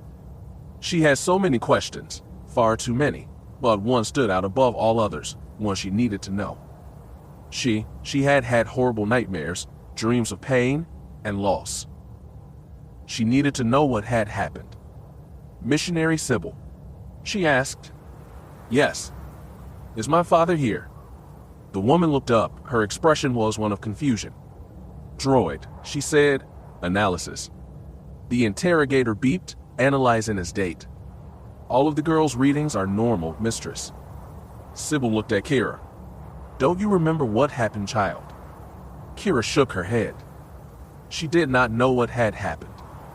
All she had were nightmares. Nightmares she prayed weren't true. Is the girl lying? She asked the droid. Unlikely, it responded. A dilation, body temperature, and heart rate all suggest no deception. Analysis, the missionary asked it. The droid beeped to itself, and then. In times of duress and great shock, the human mind can retreat in on itself, it responded. Memories are repressed. It is a coping mechanism common in humans. The older woman sighed. That will not do, she said. The girl must remember. She entered a command on her pad. Find a recording of the Lylos farm incident 3 days ago, she said coldly. Typing in new commands. Begin playback on this terminal. Keera's table began to rotate. It turned to face a holocom plate. A cold shiver ran down the girl's spine. Her eyes widened with fear. She struggled against her restraints. No, she whimpered, I don't want to see. Please don't make me. The woman gave her a distasteful look. Cease your whimpering, child. This is part of your education. You must watch. The missionary pressed a button on the holo. The moments that occurred after the explosion at the Lylos family farm began to play. Keera did not want to see it. She tried to shut her eyes, but clamps emerged from the back of the table, digging into her forehead, forcing her eyes open. You must watch, the missionary repeated. She had to sit there and watch everything. The explosion, her father's failed attempt at resistance, and then what happened next. She saw her father fall, heard his words again, as if he was standing before her again. Tears ran down her cheeks. Daddy, she sobbed. If the missionary felt any sympathy for her, she did not show it. She might as well have been a droid herself. What happened next? It seemed impossible. Keera was not sure if she believed it herself, yet, slowly, she began to have flashes of what happened, memories so awash with pain and rage that she could not say if they were real or not. She watched herself on recording. She watched herself commit murder. The Keera in the recording threw back her head and screamed. She screamed and screamed and screamed, yet the recording remained silent. There is no audio, I'm afraid, the missionary informed her. Your scream blew out every audio sensor on the transport, and that was just the beginning. The woman smiled savagely. Watch what happens next. Keera whimpered. She could not look away, no matter how much she wanted to.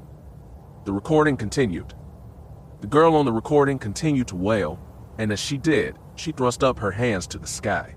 In that moment, blasts of energy seemed to flow from her hands, blasts that sought out every trooper that surrounded her. As the energy washed over them, their bodies withered, their husks fell, their armor falling away as the bodies underneath shattered and turned to dust. Even Lord Feer's agent was not immune. The enforcer lasted a few moments longer than his soldiers, but not much longer than that. He crumbled away as well, his desiccated body blowing away like so many dead leaves. The recording stopped and repeated itself. Again, Keera saw herself committing murder, committing treason. She had murdered soldiers of the Empire. Her life should have been forfeit. Perhaps it already was. Cybele was at her side, so close that she could feel the woman's breath on her cheek, warm and sweet. Do you remember now, child? The missionary asked. Keera let out a shuddering breath. It felt like the weight of the galaxy now sat on her shoulders. She felt empty, numb. It was not a nightmare, she realized. She was alone. Completely and utterly alone. What am I going to do? She thought. What am I going to do? The interrogation chair released her head. She looked at the missionary. A single tear ran down her face. I remember, she said flatly. I remember everything. Good, the missionary said, nodding. Then we can begin? She pressed a button on her pad. The table on which Keera was strapped turned back into a chair again. The girl looked up at the missionary. Are you going to kill me? She asked. The older woman shook her head no. Killing you would be a waste. So much potential. It would be a shame to waste it. Keera blinked. But I'm a murderer, she said. I killed Lord Feer's men. That you did, Cybele agreed. And if Lord Feer were here, he would likely ask for your death. But he is not here, is he? The woman gave her a sly smile. How good for you, as she said, both you and the Empire. Keera blinked. She did not understand. How? How can I help the Empire? She asked. By serving our Emperor, of course, Cybele answered. Child, do you not realize what you are? What you did out there? Keira's head hurt. She still could not believe what she had seen. What am I? She asked. The missionary shook her head. I suppose I should not be surprised, she said. Few Force sensitives have come out of this hole. I suppose that I should not be surprised that you would not recognize it, and what it meant. Keera said nothing. Her mind was a whirl. Force sensitive, she thought. Me? It seemed so ridiculous, but then again, how else could someone explain what had happened? She certainly couldn't. The Imperial mission serves the Empire first, child. The missionary informed her. What is good for the Empire outweighs any desire of a single Dark Lord. Lord Feer would demand your death if he knew you were here. Fortunately, he does not. Keira's mind was finally beginning to clear. She might have been a simple farm girl, but her father had been overseer. She was not completely ignorant of the politics of the Empire. Why would you put yourself at such a risk? She asked. Why help me? We are helping the Empire, child, the missionary reminded her. So many Sith died in the last war. So many masters, marauders, and assassins were lost. The Dark Council has charged the Imperial mission with replenishing our ranks by any means necessary. Cybele grinned. The fact that you are being helped is just a happy coincidence. Keira's eyes narrowed. She was starting to realize what was going on here. She was not sure what to make of it. I was not brought here to be punished, was I? She asked. The missionary shook her head no. I've been chosen for something. Cybele smirked. You have a quick mind. Good. No doubt you are feeling numb right now. So much loss cannot be easy to bear, but you must learn to endure it, for both your sake and that of the Empire. You must turn grief to anger. Sadness must become hate. The woman stood straighter. She pressed a button on her pad. The restraints holding Keira popped open. She rose unsteadily, rubbing feeling back into her wrists. Your Empire needs you, child, Cybele informed her. It needs strong blood. It needs new Sith. She put a gentle hand on the girl's shoulder. You must accept this charge for your Empire, for your Emperor. You must become Sith. Keira shuddered. The intensity in the other woman's eyes burned into her. The fervor of her belief in the Empire burned like a star. It was the faith of a true believer. Cybele held her in her gaze. You must say yes. Chapter 5. What? Keera Lylos, or rather the Sith hopeful who had been Keera Lylos, found herself alone within the Imperial mission. The missionaries had done their best to prepare her for what was to come, and to cover her tracks. As soon as she had accepted their offer, the missionaries had gotten to work. The report that had been sent up the Imperial chain of command said that the entire Lylos family had died in a fire, that they had been slain by agents loyal to the late Darth Daverus, the same agents that had slain Lord Feer's enforcer and his fellow soldiers. It was a lie, Keera knew, yet, according to Sybel, it was for the best. It is best that Keera Lylos be dead, child, the woman had said. Lord Feer might consider her a threat if she still lived, and besides, the dark side will change you. By the time your training is complete, it is unlikely what happened here will matter much to you. Keera's heart had skipped nervously when she heard that. Change? Keera had asked. Changed how? You will see, the woman promised. It is different for each Dark Lord. Your anger will remain, but you will find other motivations as you make your way in the Empire. In the end you will have a new name, and if you are as strong as we believe you to be, it is possible the title of Darth will be yours as well. Keera nodded, though she was not sure what exactly the woman meant. How could she forget what had happened here? It did not really seem possible. It had been 2 days since her awakening, since missionary Sybel had explained what had happened to her. Since that time, she had been instructed to stay out of sight. It was unlikely that Darth Feer's agents were looking for her, if they were even aware of her existence, yet Sybel decided it best to err on the side of caution. Soon you shall be taken off-world. The woman had promised Keera. You will be sent to one of the Empire's academies. The woman gave her a sly smile. From there, your true journey shall begin. Keera felt a mix of fear and excitement, two of the few emotions that she still seemed to possess. The rest of the time, she felt nothing but emptiness, a hard numbness, like there was an empty hole where her heart had once beat. When she tried to think of her family, she always found herself drawn to what she had lost. When that happened, all that she seemed to feel was anger and hate. That hate was a part of her now. She could not escape it, and it seemed to be growing inside of her. Even the sweetest of memories had been tainted by it.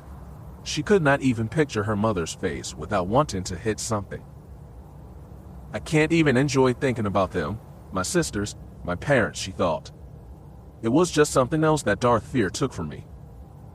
The realization only angered her further.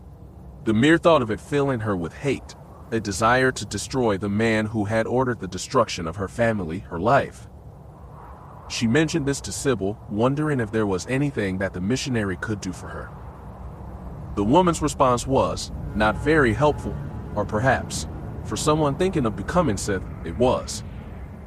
You must embrace these emotions, girl, the woman advised. Turn fear to anger, and anger into hate. You will need those emotions. They will make you stronger. Keera had nodded, accepting the missionary's advice. At least, she was trying to accept it. So now, she sat alone in her small room in the mission and waited. It would take time to arrange her transport. If the waiting frustrated her, that was good as well, according to Sybel.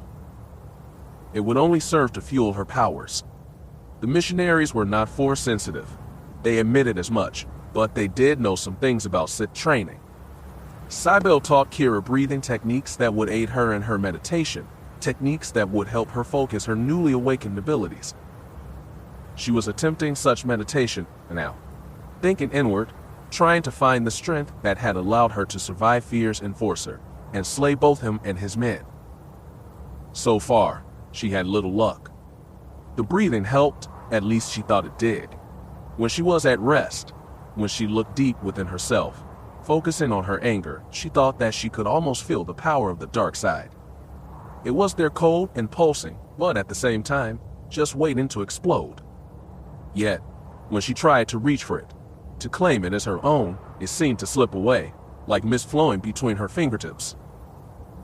When that happened, she would open her eyes and curse herself for being a weakling. It is there, she thought, I can feel it, but why won't it come? Why can't I bring it to me? She rose and began to pace, berating herself. Maybe they are wrong, she found herself thinking. Perhaps the missionaries were wrong about me, about everything. The thought gave her pause. Maybe she was not strong enough to become Sith. Maybe she would falter before she even had a chance to begin. That thought was enough to fill her with dread. The academy she was about to be sent to was not for the timid. The foolish were destroyed in such a place. Weakness was not tolerated, and those who were weak were broken beyond repair. People died in their training, It was dangerous, and everything you did there was designed to separate the weak from the strong. Is this truly what I want, she wondered, to risk my life for this? Is such a risk even worth it? Once, perhaps, she might have said no. She might have accepted this fact, returned to her family feeling foolish that she had ever dreamed to become more than what she was. They would have taken her back, there would have been no judgment. She would have returned to her old life, eventually married, and become the woman that her mother and father wanted her to be. Unfortunately, that path was no longer open to her. Her family was dead. Darth Feer had killed them. Fear, she thought. The merest memory of his face was like a cold spike in her brain. Black anger washed over her, rejuvenating her desire to push on, not to give up, and Lord Feer was not the only one she felt hatred towards. She found herself thinking about Ro and his father. The enforcer had said that he had betrayed them, that Ro's father had traded her family's lives for the chance to be overseer. Had Ro known about this? Had it been he that asked that she be spared, that she become their prisoner? Was she simply meant to be Ro's trophy wife? Would she have been forced to stand at his side, saying whatever was asked of her, to please not only her new husband, but his overseer father, and their new Sith master as well? That would not have gone over well, she feared, but fear of what might have been was no longer useful to her. She needed to focus on herself, getting what she wanted. She sat down again, controlling her breathing, centering herself. This time she focused on Darth Feer, and what she would do to him should they ever meet face to face. Revenge, she thought. That is what I need now. It is the only thing that I will accept. She had said as much to missionary Sybil the day she had accepted the woman's offer. Could you get me to him? She had asked. Could you help me reach Lord Feer? The question had amused the older woman. Say that I could, she responded. What would you do if you stood before him? What would you do if Lord Feer was standing here right now? Keera did not need to think very hard about that. She likely would have thrown herself against him. She would have torn out his eyes with her bare hands. She would. You would never have gotten within 2 steps of him, Sybil said coldly. He would have felt your rage, sensed your intention, and he would kill you with barely a thought. You would die, and that would be the end of it. She had glared at the woman, wanting to deny it, but some part of her recognized the truth in those words. She is not lying. She would die, Keera realized to her horror. I would die. She would have either been cut down by the man's lightsaber, or crushed beneath his heel by one of the many force powers that he wielded. The man was a Darth after all. What chance would she have had if she stood against him? She looked at Sybil, the grim realization settling in. You say the dark side can give me what I want. It can, the missionary admitted, if you are strong enough to take what is yours. Then how do I get to him? Keera demanded. How do I avenge my family? It will take time, Sybil admitted. Only a Sith can kill another Sith in the Empire and get away with it. Right now, you would be considered merely a rebel, and a dangerous one at that. You must be patient, learn the ways of the dark side, give yourself over to them completely, fight your way through your training, and impress your masters. The Sith Empire is a meritocracy, girl. You must prove you belong in it, that you belong in the highest ranks of the Sith. Keera nodded, drinking in the older woman's wisdom. You must not be afraid. A Sith knows no fear. You stand alone, with only the Force as your ally. You must learn to sweep away any in your path. If they are weak, then they must be left behind. They are nothing to you. The academies will be a start. If you impress the overseers there, then you will be sent to the High Academy on Korriban. It is there that you will be able to garner the attention of the lords of the Sith. You must dazzle them, impress them, and then be taken as an apprentice by one of them. Once you are an apprentice, what comes next will become clear to you. What if my new master doesn't agree? Keera asked. I know what I want, but what if he or she denies my desires, seeks to block me? Sybil smiled again. That is where patience comes in. A Sith cannot survive without a power base. You must grow your own while serving your master. He or she may grow jealous, but you must do everything that your master asks. They must not see you as a threat. You must give them no reason to be suspicious of you, not until you are ready to stand among them, not simply as an equal, but as a superior. And when that day comes, Cybele laughed lightly. On that day, child, you will know what to do, and your master will not be able to deny you, not anymore. The thought sent a shiver down her spine. To bring a Sith master to heel, that would be a heady feeling indeed. Patience is key, Cybele repeated. You must be ready before you strike. Your strength and the Force will draw others to you. The weak, the greedy, the fearful, you will need to learn to yoke their strength. Directed against those who would oppose you? Keera considered that. So I need to find friends to aid me. Sybil hissed. Friends, she spat. No, have you learned nothing from what happened to your family, child? Did your father's betrayal at the hands of his friend not teach you anything? Keera winced. The woman had a point. Friends are a chain that will drag you down, keep you from achieving your true destiny. Your power will be useful in drawing in minions, which are far more valuable than friends. You will grant them a taste of your power, like a master offering food to a faithful cur. You will use them, and when they have served their purpose, you will be free to discard them. Keera thought about that. In truth, she had never had many friends. Ro had been a companion because of their father's relationship. Her place as an overseer's daughter had meant that she had not had much contact with children her own age, the other parents not wishing to draw attention to themselves, maybe. Surprisingly enough, Cybele's advice was not that horrific. She had never had many friends, except, of course, the boy in her dreams, but that was now over. She frowned. Those dreams had been nothing escapist drivel of a child. Keera had to be something else now, something hard. She had to become Sith. Stay focused on what you desire, girl, Cybele had said. Make yourself valuable to the Empire, to the Dark Council, to the Emperor himself if you can. The missionary placed her hands on the young girl's shoulders. Do that, and when the time comes to destroy Darth Feer, no one will lift a finger to stop you. Keera shuddered, imagining her fingers wrapping around the Sith Lord's throat of squeezing the life out of him. She smiled then, not the warm, good-natured smile of Keera Lylos, but something colder, meaner, and devious. I do not want to kill him, she purred. I want to take away everything he believes in. I want to revel in his defeat, look upon him and see that he realizes that everything he wanted or dreamed of is gone. I want to take his entire world from him, just like his dogs did to me. I want him to wish he was dead, and then, after he has suffered total defeat and humiliation.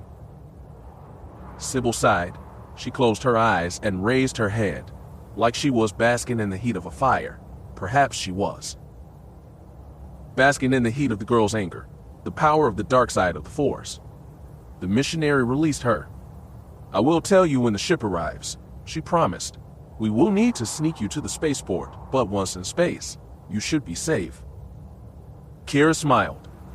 Thank you, Missionary Sybil, she said. Until we meet again, may the Emperor smile upon you. The woman gave her a sad smile. It is unlikely we will meet again, girl. Soon the Empire will open itself to you. This place will be but a speck of dust beneath your feet. Sybil bowed. Train well, young hopeful, trust in the Force, and in the good graces of our Emperor. May you find your place at his side. Sybil had left her then. Keera was once again alone. She tried to process the other woman's advice. A daunting journey lay ahead of her, but it was not impossible, not if she remained strong. Not if she remained focused on what truly mattered. Her mission, her survival, and the power that burned inside of her. All those things would be needed if she was to become who she needed to become. The darkness was not a pit, it was a ladder she would need to climb. Out of the shadows of this mission, and into the very height of the Empire. She would need to rise, and when she did, nothing would stand in her way. A few days later, she found herself crammed into a cargo container, being rolled through the Dana City spaceport. the shielding protecting her from being picked up on any life-form scans, but at the same time muffling any sound that might alert her to trouble. She tried to remain calm, practicing the meditations she had learned, trying to keep her presence in the Force small, willing herself not to be found. She could not tell if it was helping, but at least it's something to do. At least it kept her mind off what would happen if she was discovered here. As far as she knew, no one looking for her, but why take the risk? The Imperial mission had arranged to have a body turned over to the Imperials in Orid. It was said to look enough like her that no one would doubt that she was dead. How they had gotten such a body, she could not say. She decided it was better not to ask. All that mattered was that Ro and his father thought she was dead. They were likely the only people who might wish to find her if they suspected something, but soon it would not matter. In a few moments she would be off-world, far from their reach. Then she could begin to find her destiny. The container stopped once. She grew nervous when she heard agitated voices outside. She could not really hear what was being said, but it was clear that something was going on. She clenched her fists, wishing she had a weapon, a blaster, a vibro blade, anything, even a simple shiv would have been nice. Anything to keep from feeling so naked. She tried to remain calm, but her heart was pounding in her chest, thumping in her ears. She waited for the cover on the container to be ripped off, for her to be dragged out into the light. That did not happen. The container began to move again. Keera sighed with relief. She felt a slight bump, like the container was being loaded onto a ramp. She breathed out, wishing to be out of this thing, wishing she could be out of this stale air. "We will let you out when we make the jump to hyperspace," the mission smuggler had informed her. After that, she would be taken to an Imperial mission control space station. From there, a shuttle would see her on her way to one of the Sith academies. From there, whatever happened was up to her. Despite everything she had endured in the last few weeks, she suddenly felt daunted, and perhaps a little homesick. Oridanna was all she had ever known. Now she was leaving it behind, leaving it for the sake of her desire, a mission of vengeance. It seemed impossible challenging a Lord of the Sith and then finding her place among the highest of the Emperor's servants. What choice did she have, though? None that she could see. Even from within the crate, she felt the mighty rumble of the ship's engines. They were lifting off, leaving Oridanna behind, leaving her home behind. Keera sighed. So it begins, she thought to herself. I'm Keera Lylos, daughter of Ander and Maya Lylos, and I am going to be a Dark Lord of the Sith. Her eyes narrowed. Or I shall die trying. Chapter 6. First Day. Peace is a lie, there is only passion. Through passion I gain strength. Through strength, power. Through power, victory. Through victory, my chains are broken. The Force shall free me. Keera shivered, and for once it was not from the cold. The cold of the Sith echoed through the large chamber. The Overseer's words seemed to fill the chamber, taking everything else away. The noise outside seemed barely a whisper, a distraction in that moment. Powerful words, she realized, great words, words to live by, or kill by. She had only just stepped off the transport, she and the other hopefuls who had found their way here. After leaving Oridanna, she had been taken to a small space station. There she had been met by another member of the Imperial mission. That woman had escorted her to another ship, a large transport preparing to leave for her final destination. The journey had taken several hours, but now, at last, she was here. She stepped off the ramp and onto a harsh and inhospitable world. Sleet stung her face while the smell of sulfur made her nose wrinkle. Volcanic mountains ringed a harsh and blasted-looking valley. The landing pad stood before a large mountain. Large anti-ship batteries flanked the entrance. Turbo lasers cannons protecting the entrance from any outside attack. The academy was built inside this mountain, branching out like a hornet's nest. She did not know the name of this planet, or where it was the Empire. All she knew was that it was here that she would begin her training. It was here that she would start her journey to becoming one of the Sith. The Sith Academy known only as Fury 9. She was finally here, and she was not alone. They were over 100 strong. Most were human, like herself, But she did see a few aliens among them. Zabrak, Twi'lek, and a Grand. She guessed. She had only heard of the three-eyed creatures, never seen one in the flesh until now. Not that it mattered any. Whatever species they were all here of the same reason, to learn the ways of the Force. Young people from across the Empire. Most were mission-recruited hopefuls like herself. Children looking for a better life, a grander destiny than they ever could have dreamed. To the Imperials that transported them, they were something else, something to be dismissed. To those men, they were the dregs of the Empire, its lost ones, the unfortunates, orphans, runaways, and slaves who had shown an affinity towards the Force. Orphans, Keera thought bitterly, like me. She shook her head. Self-pity would not serve her here. She knew what she wanted. She needed to stay focused on that. Keera had tried to ignore their words. What did it matter what some lowly Imperial had to say? Her origin did not matter. It was her destination that did. I will not be denied, she thought. I will not be dismissed. Upon their arrival, they had been ushered through the entrance by a group of tough-looking students, with harsh voices and cruel eyes. Like Keera and her fellows, they wore the same dark gray training uniforms. Unlike them, they wore sashes of red silk, sashes adorned with the symbol of the Empire. These were the squad leaders, the overseer's eyes and ears, and blazed when they had need of one. Keera found that out later. For now, she allowed herself to be herded along with the others. They were brought before the academies two overseers. It would be these two who would be their teachers or executioners if they failed. Both were Sith purebloods, crimson-skinned aliens that had originated on the planet Korriban, the only alien race that faced no prejudice within the great Sith Empire. They may have been the same species, but their similarities ended there. The difference between the two was that of night and day. Overseer Philin was portly and smug, a being that clearly enjoyed the pleasures of life. His robes were made of fine cloth, his fingers, ears, and nose were adorned with gold trinkets. It was he who first recited the Sith code to them, and it would be him that taught them the ways of the Sith, the Force techniques, and rituals that would help them rise through the ranks of the Order, provided he felt they were worthy of his teachings. Not that he expected much on that front, he assured them. He smiled down on the new crop of students, or hopefuls as they were called. When he spoke, his voice was thick with both sarcasm and arrogance.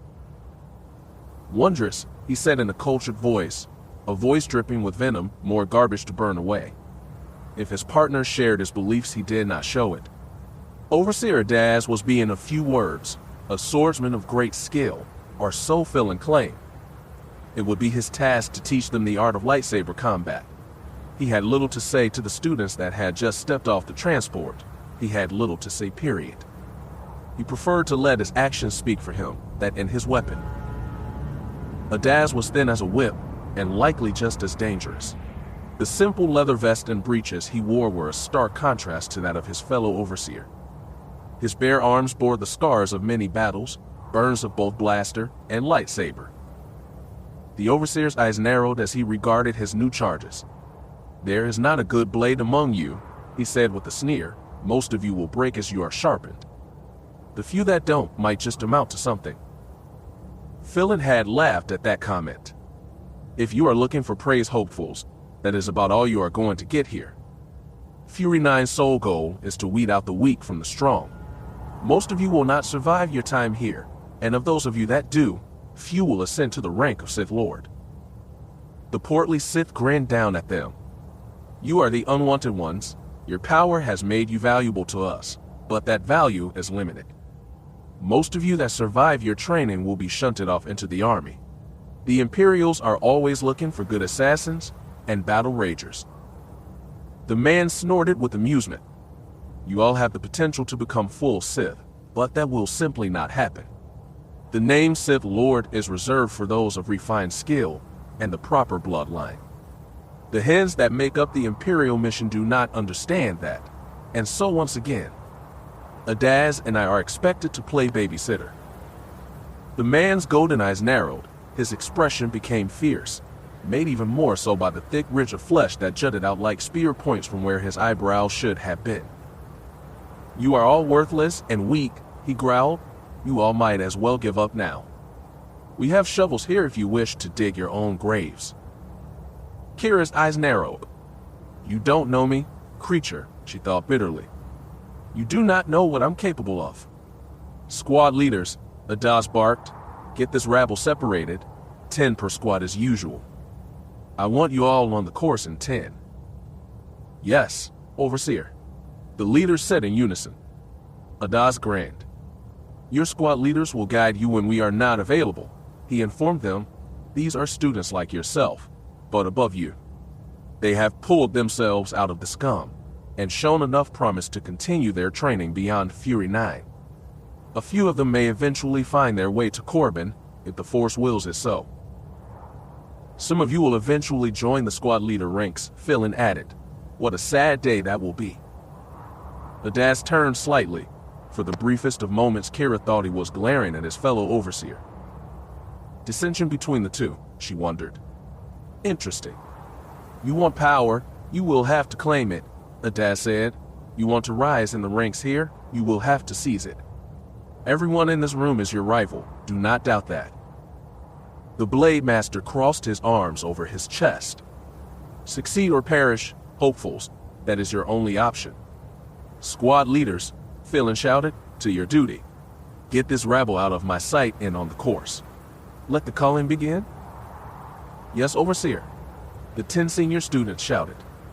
Philin and Avaryss turned away, then the 2 overseers going back into the mountain, leaving the newcomers in the hands of the squad leaders.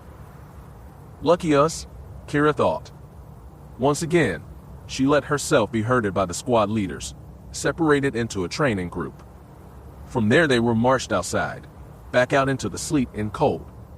The squad leaders took charge, directing them all down a well-worn path, towards what their teachers called the course. The cold wind once again enveloped them. Keera frowned. Were they not allowed winter gear, even a heavy coat? She supposed not. She took a deep breath and tried to ready herself, tried to gather her emotions about her. Her first challenge, she realized. Succeed or perish. Her journey to vengeance had begun. That first trip down the course was nearly the death of her.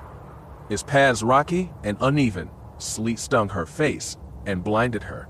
The training clothes she wore were barely warm enough to protect her from the biting cold. The course itself was a 3-kilometer journey into damnation. Half-frozen lakes, volcanic vents belching steam, and volcanic rock walls made of sharp black stone. Ice cracked beneath their feet. Volcanic rock cut their hands and dug into their flesh. After the first kilometer, the paths diverged into 4. Each squad leader chose one and led their students down it. Keep up, worms, her own squad leader shouted, a tall, dark-haired boy named Bryden. Keera had caught him looking at her when the new arrivals first separated into groups. She could sense his regard, his cold eyes crawling over her body. She shuddered. The look in the boy's eyes was not pleasant. He looked at her like she was a meal waiting to be devoured. She would not give him that chance. As expected, the students struggled over the uneven terrain. Ash covered them as they passed through a valley of steam vents, stinging the throat and leaving them all coughing, all but the squad leader anyway. Keera stared in awe as he made his way over the path easily. He did not seem cold or in any discomfort. The new students were slowing him down, and he was not happy about it. Use the Force, wretches, he snarled. It can give you both speed and balance. It grants abilities beyond what your worthless bodies are capable of. Forward, he spat. Keep up.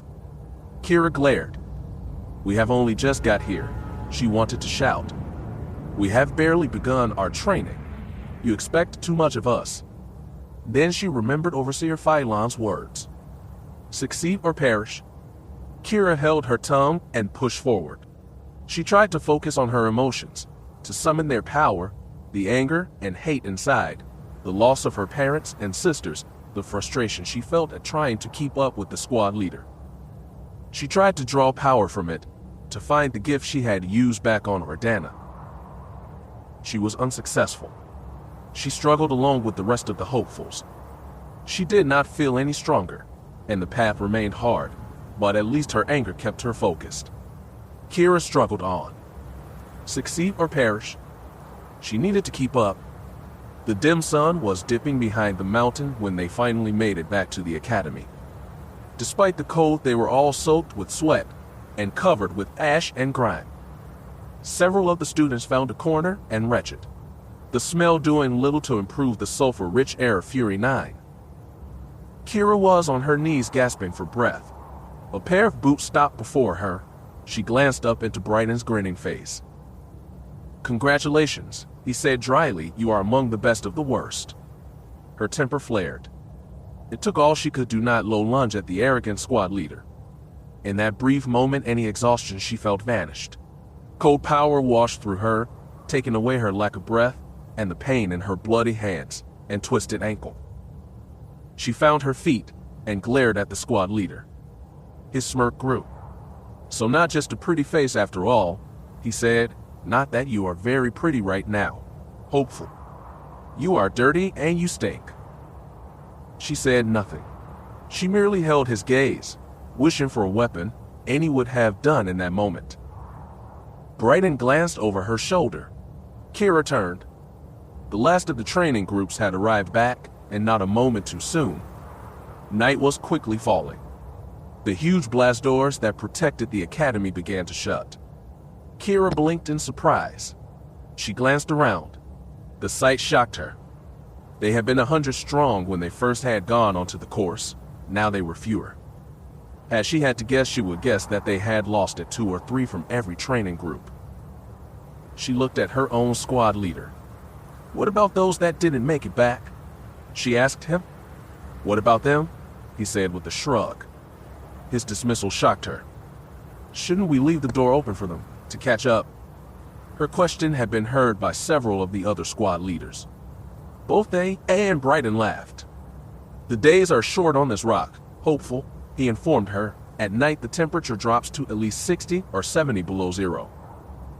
If you're not here right now," a female squad leader said, "you won't be alive come morning." The thought made Keera gasp.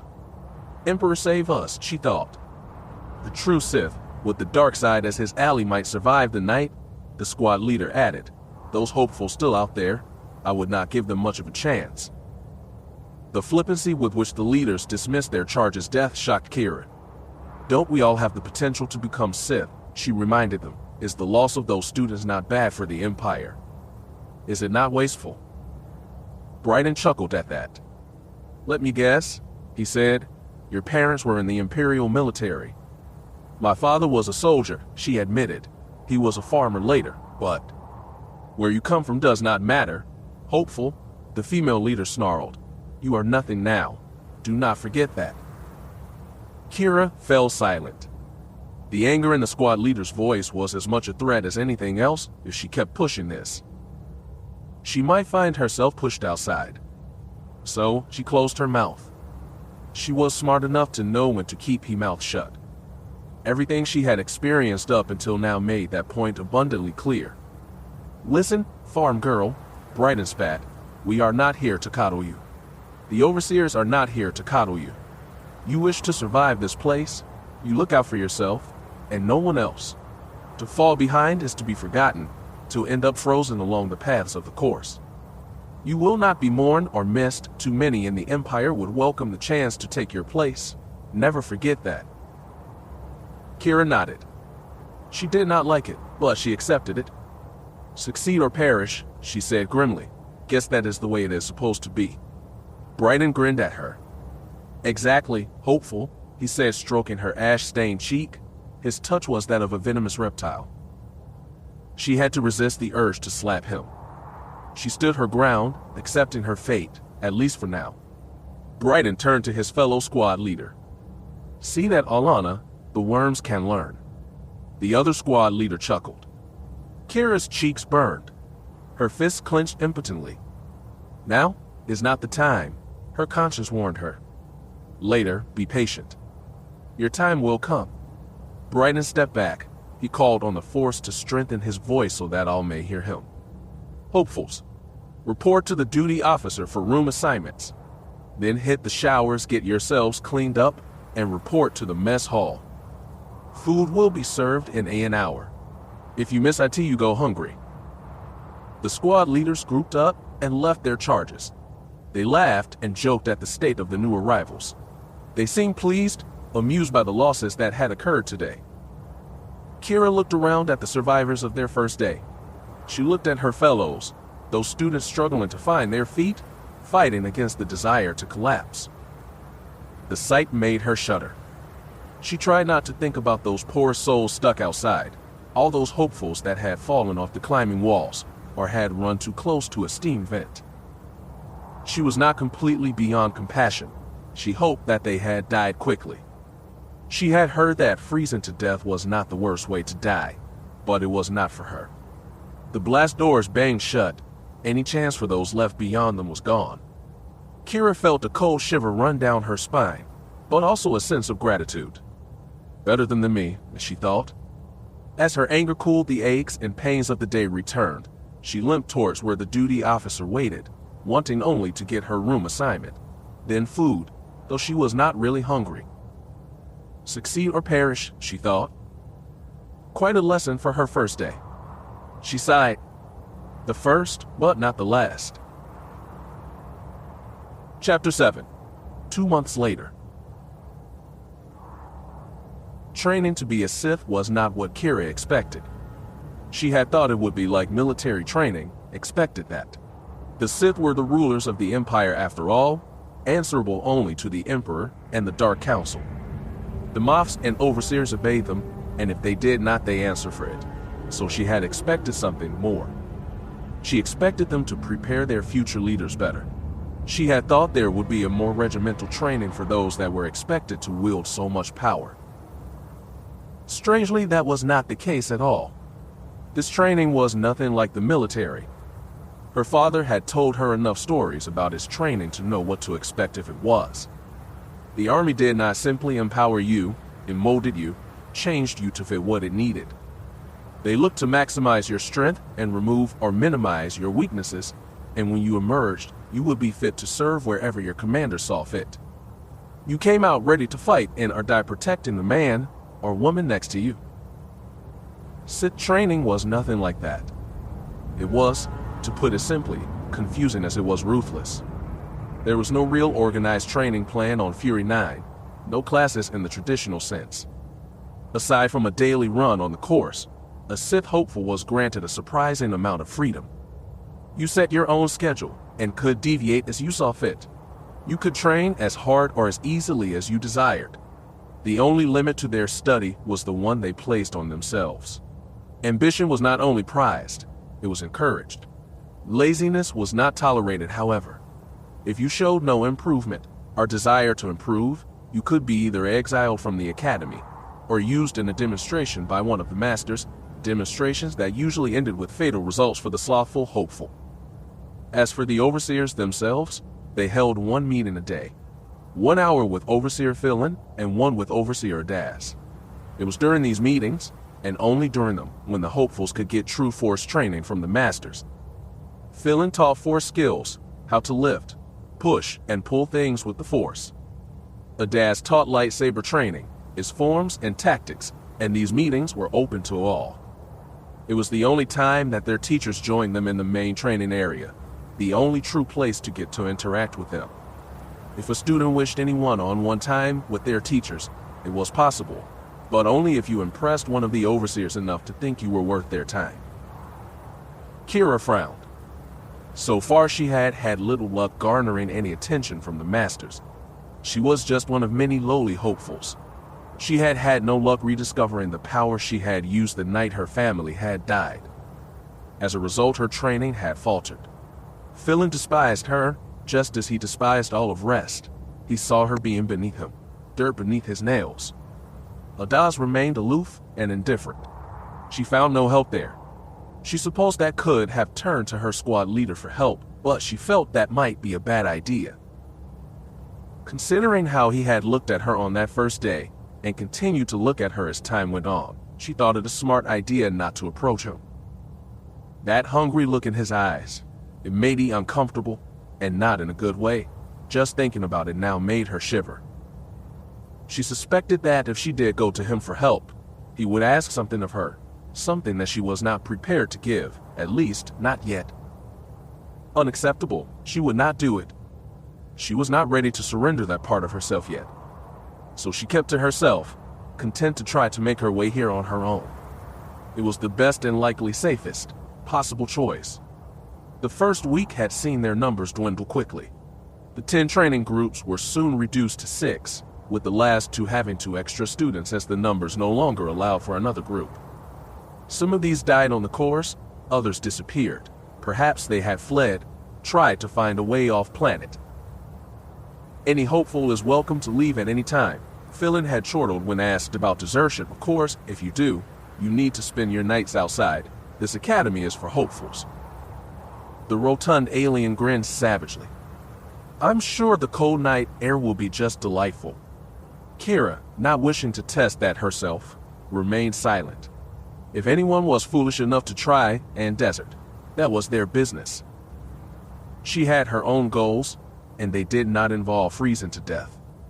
The first month had passed quickly enough. When she wasn't in the training room, she was in the academy library reading. She had hoped to find training manuals among the many books and papers stored here. There were none. What she did find was histories, takes told by great lords of the Empire, their accomplishments and desires.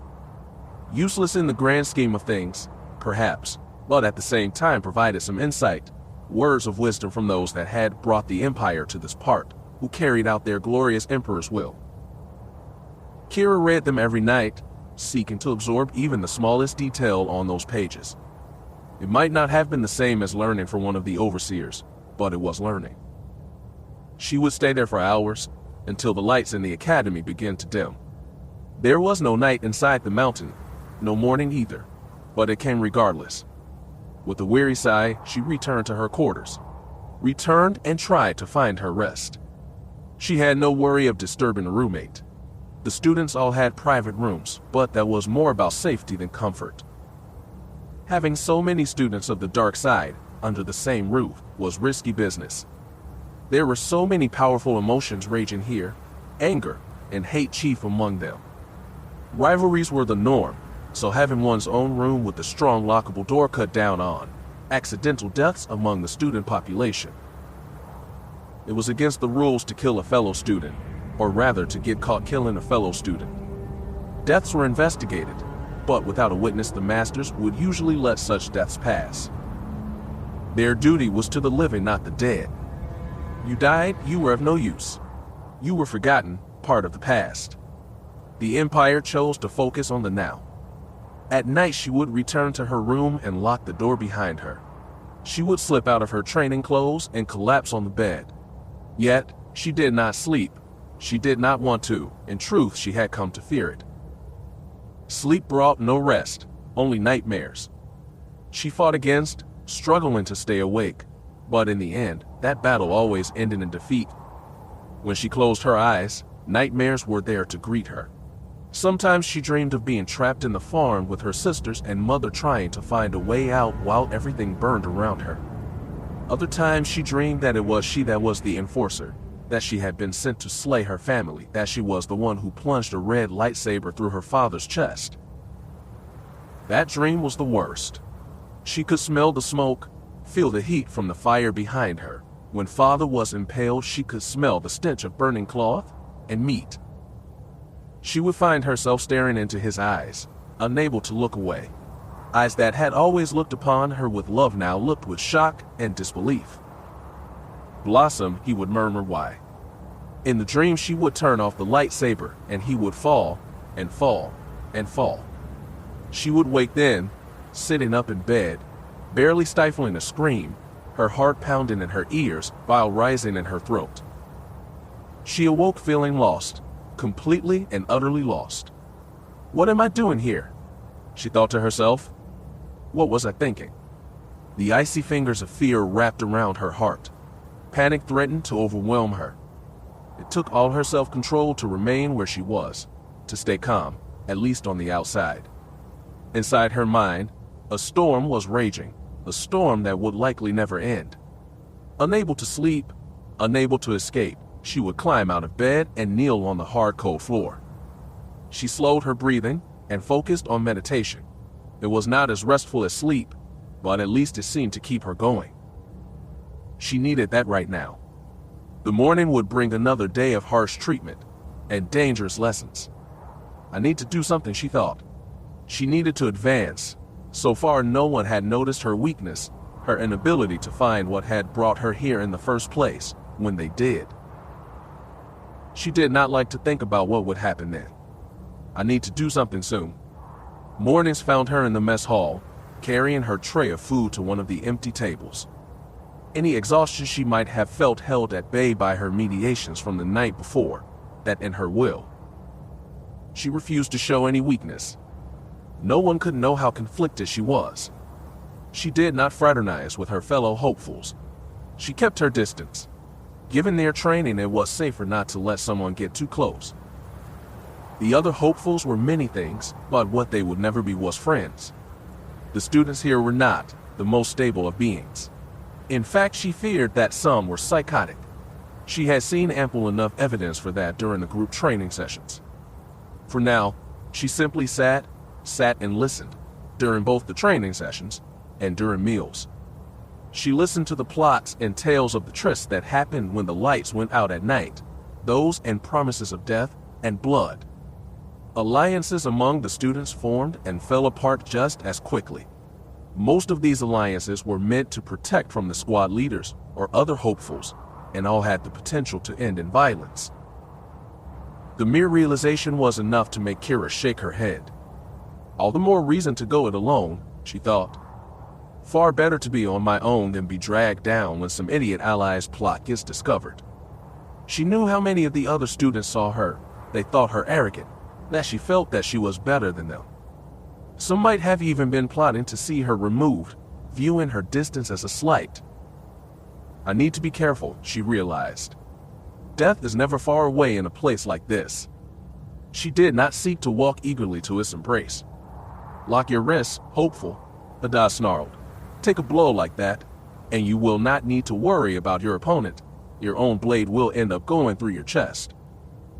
Keera nodded and dropped into the ready position, her training saber humming on its lowest possible setting. The training blades used by the Sith Academy were basically glorified stun sticks. Their weight and heft meant to simulate what it would feel like to be holding an actual lightsaber.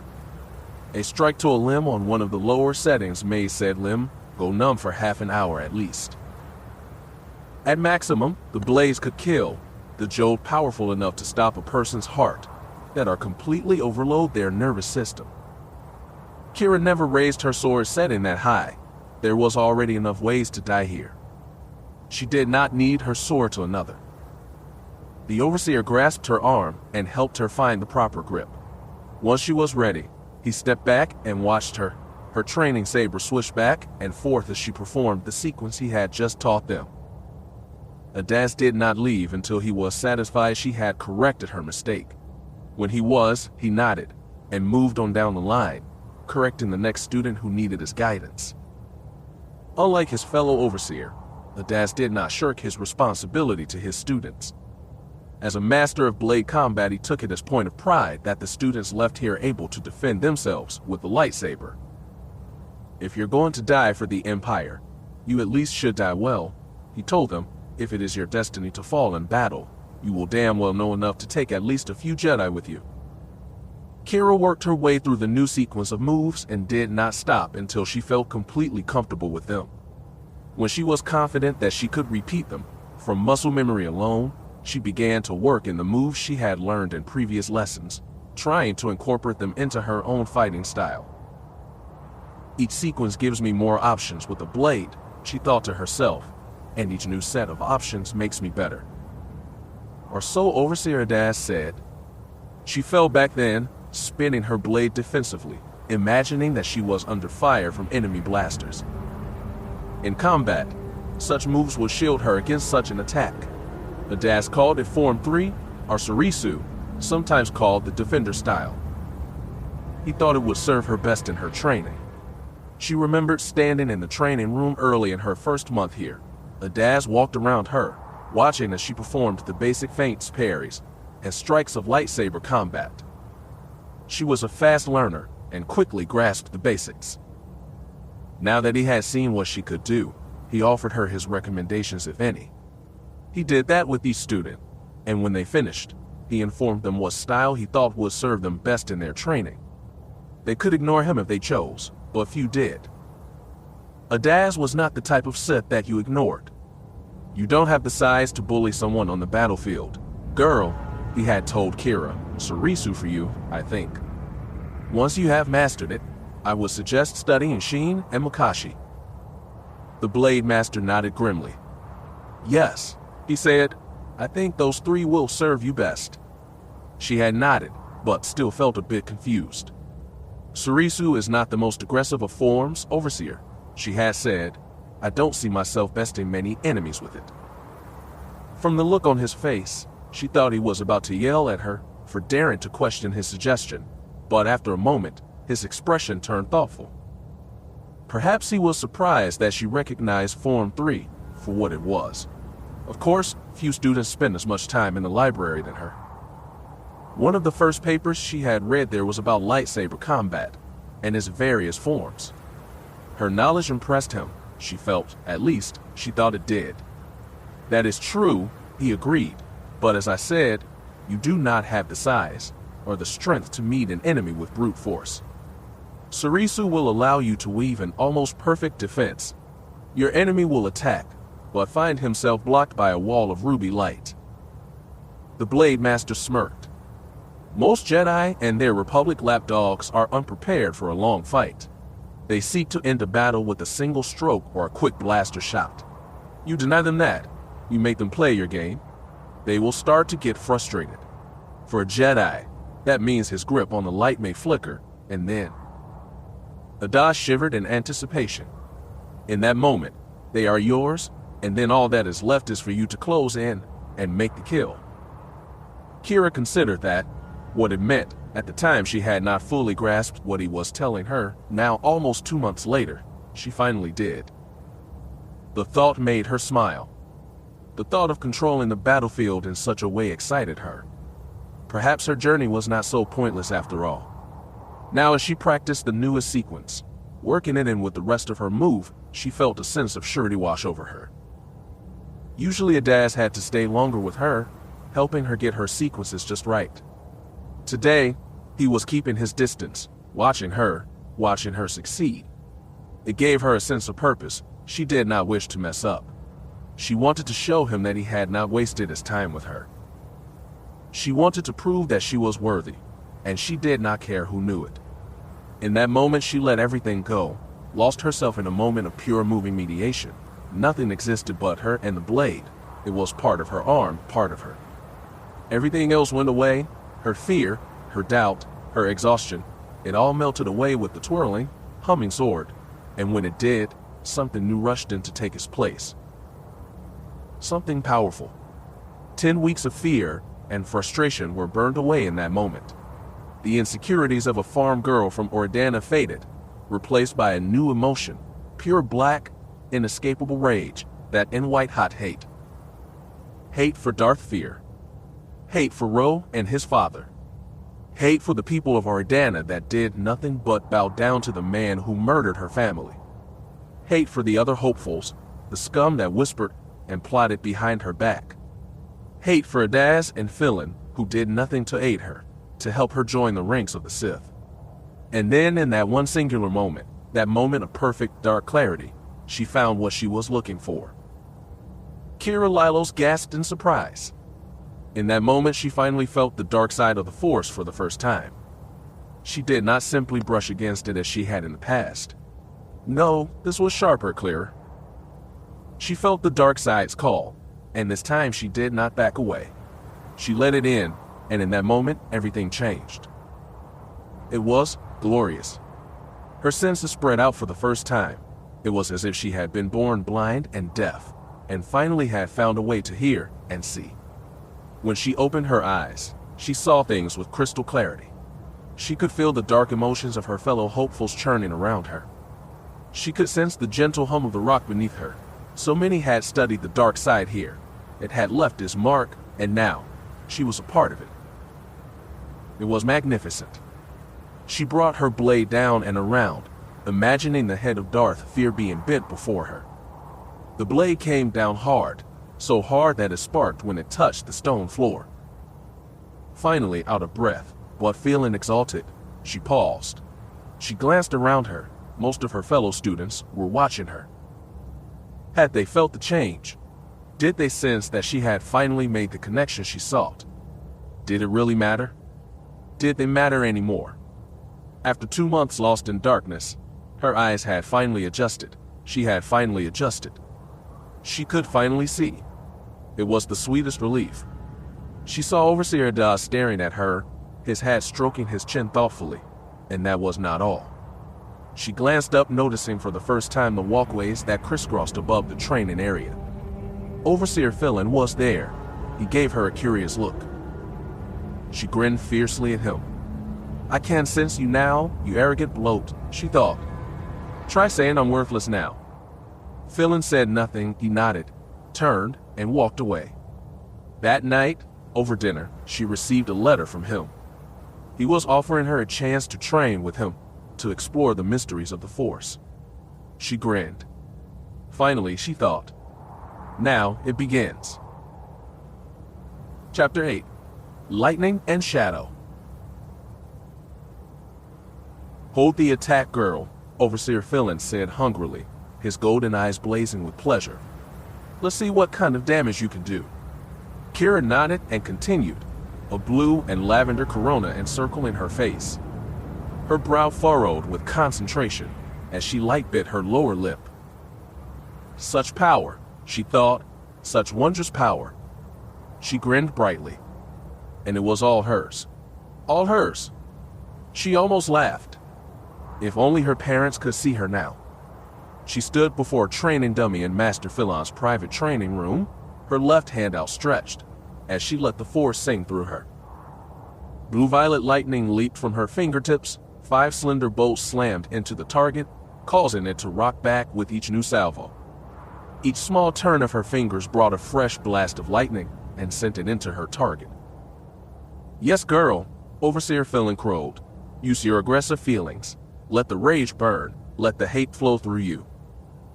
Inspired by his encouragement, she raised her right hand. She thought of all that she had endured these last few months. The pain and the loss. The faces of her family flickered through her mind, and with it, a fresh wave of rage. She snarled like a wild beast, a creature of the dark side finally set free.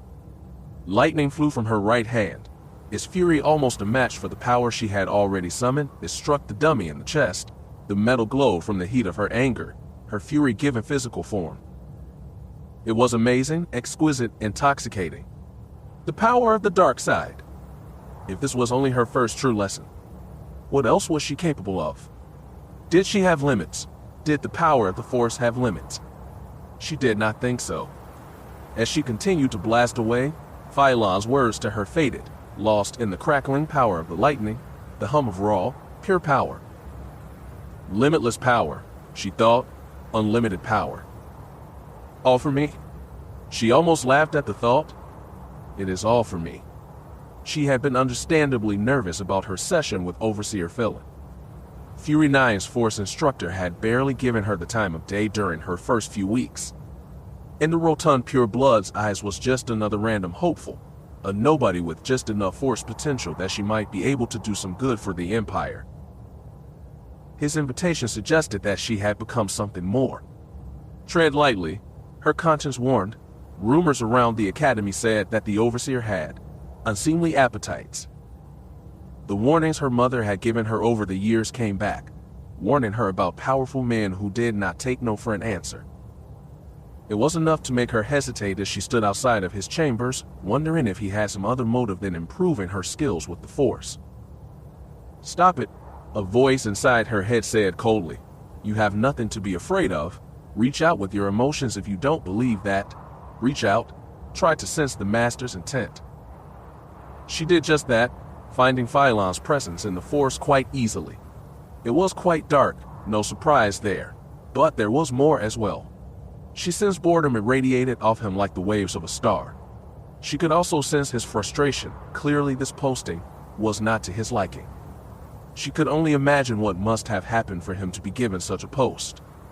From what she was now feeling through the Force, she guessed that it had not been his choice, not that that came as such a big surprise. It seemed that the hopefuls here were not the only ones forced to endure this place.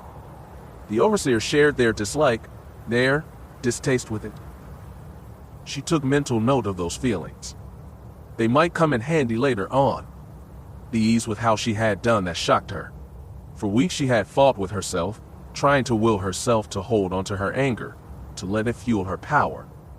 She had managed it for a while, but as soon as she had tasted success, the joy at her victory drove that strength away, and she was left empty again, left struggling with the rest of the weaker hopefuls. It had been frustrating. She had no idea what she was doing wrong. Even now, a small part of her feared that if she breathed wrong, or turned her head just so, the power would slip away, leaving her was nothing, with only the sensation of how great she might be. A foolish notion, she thought, a child's fear. And she could no longer afford to be a child. The dark side, she realized now, was everywhere. It was in everything, even the brightest of lights could not eclipse it. All she had to do was close her eyes and reach out, and she would find it. The dark, passion-given form, it was always there, surrounding her and binding her together. It was always there. It had always been there. It had not been necessary to struggle. All she needed to do was let go, and the power would come. Everything that she had learned about the world, from both her parents and her teachers back home, had been wrong. The so-called wisdom that they had given her had been what was limiting her. It had been chains that had bound her. Only the Force could set her free. Through victory, my chains are broken. Her parents had not understood, she realized. Or had they? Keera frowned. What if they had known? What if everything that they had tried to teach her was to keep her from realizing her full potential? Why? Why would they do that? A scowl darkened her features. Her mind raced, conclusions came quickly, and they did not please her. They were jealous. Yes, that was what had been going on. Her father had been nothing, a peon in the Imperial Army. He was nothing compared to what she could become. He had been jealous. He had been holding her back. All these years he wanted her to accept an ordinary life, marry, and have children, like he had done. It had all been a trap. She could see that now. Yes, father had been jealous. He had been holding her back. Why had she not seen all this before? It was simple. It was all so clear. He had sought to deny her what was hers. She hated him for that. She blinked. I love you, Blossom. Keera shook her head. What? She blinked again. Her head was muzzy, feeling like she had just woken from some terrible dream. She paused, considering what she had been thinking. It appalled her. Where had that come from? Hate. She didn't hate her father. She loved her father. She loved her family. She was doing this all for them, to give them justice, to avenge them. Wasn't she? The door to the Overseer's chamber hissed open. She jumped. She had been so lost within herself that she had forgotten where she was. Focus, she reminded herself. This is the path to power. Don't screw it up. She took a deep breath and centered herself. Enter hopeful, Overseer Felon called out. It is time to see what you are made of. She obeyed, trying not to think of the dark thoughts that had invaded her mind. I don't hate my father, she thought. I loved him. I still love him. Why else did I agree to come here? It may have made her sound like a sentimental romantic fool, but she was still capable of love, believed in his power, perhaps a power as great as the dark side itself. This is not about hate. It is about love. And love will conquer all. She stood before her teacher as he sat at his desk, reading from a data pad. She stood at parade rest, as she had seen her father do so many times, with her hands behind her back. She did her best to keep her features neutral, her blue eyes focused front. The Overseer's quarters were not what she had expected. Everywhere she looked were signs of wealth. She had never seen anything like it. The room itself was 3 times the size of that used by the students. Fine tapestries and artwork dotted the walls. A bed large enough for 3 covered almost the far back wall. To the right of the overseer's desk was a sealed bookcase, its shelf filled with actual paper tomes. That and something more. Keera blinked. A small crystal pyramid had a shelf all its own. She had never seen one before, but knew what it was from her readings in the library. A Sith holocron. Her newly awakened senses reached out for the crystal artifact. Holocrons were known to contain many of the Sith's ancient secrets. When active, it was said that they could teach as good as any flesh and blood master. Her mouth suddenly felt dry. A wave of greed washed over her. What she wouldn't give for a chance to sit with such a device, even if it was only for a few minutes. The secrets it must contain. Incredible. Hopeful. Keera blinked. She had gotten sidetracked again. She cursed herself. "Yes, Overseer," she said. Philin chuckled. "Admiring my collection," he said, gesturing around him. "Wealth is only one of the rewards of the dark side." His smile turned shark-like. "It is good, but it is a small substitute for real power. Would you not agree?" "Of course, Overseer," Keera said, nodding. In truth, the wealth she had seen around her had been secondary, a distraction from what was truly important. What secrets did Phylon's books contain? What could the holocron offer a young student of the Force? So many possibilities, she thought. What did wealth matter compared to that? He kept her waiting then, continuing to read from the data pad in front of him. Keera remained still, almost statue-like. It did not take Force sensitivity to know what was going on here. The Master was playing a power game. He wanted her to wait, wanted her to get angry at being summoned, and then have to wait. She would not fall for it. His time is my time, she realized. She would wait as long as it took. Whatever he had to show her was worth it. She could deal with a little frustration. "I've been going through your Imperial mission file. Girl," he finally said, lowering the pad. "An interesting tale, to be sure." Keera said nothing. In truth, she had not even realized that the mission had created a file on her. She had only been in their custody several days. "According to the mission," Philin continued, "you showed a strong affinity to the Force even before coming here. Hunches that always seem to pay off, acrobatic skill beyond what might be considered normal." Keera frowned. She had never spoken with Missionary Cybele about any of that, not in detail anyway. How could such information be in her file? "Let us see now," the Overseer purred, daughter of an Overseer on some backwater. "You were likely taught some military discipline, I suppose. Family slain by brigands, while you watched, no remaining blood ties in the galaxy." Keera winced, but at the same time recognized that the last part was untrue. Beric was still alive. Her older brother might have been estranged from their family, but he still lived, or at least she thought he did. The fact that Philin had not mentioned him was a good sign. If no one knew about him, then perhaps he was safe. Darth Feer would not be that thorough, would he? Hunting down some lowly officer in the Navy. Such an act was hardly worth the time of a Lord of the Sith. At least, she hoped it was.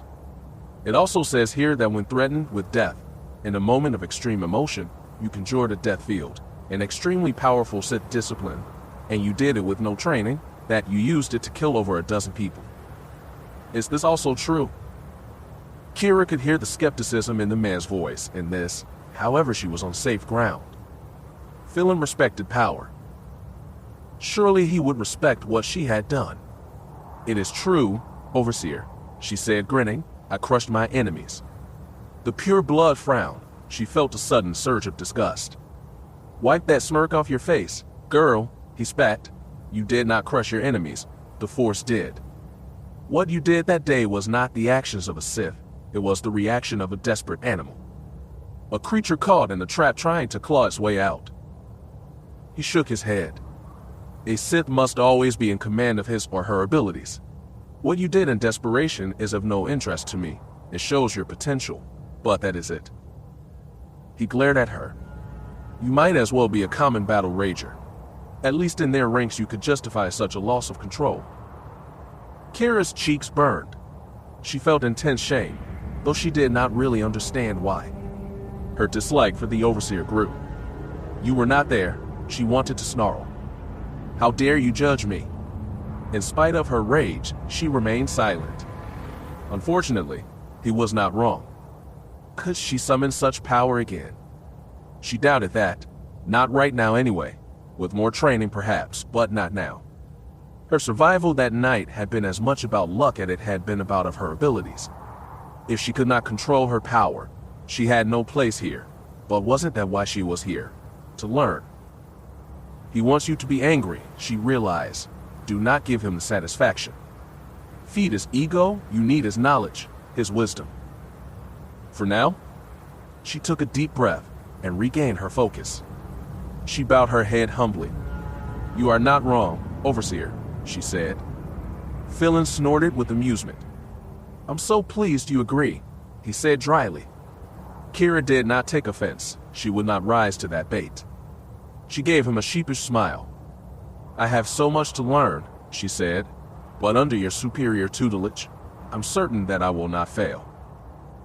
His brow furrowed, perhaps trying to detect some trickery in her words, or perhaps some form of arrogant mocking. Finding none, he accepted them, at least it seemed he did. The pure blood snorted again, this time with amusement. Humility is not the way of a Sith, girl, he reminded her, yet in a hopeful. It is required if you wish to reach your full potential. He grinned.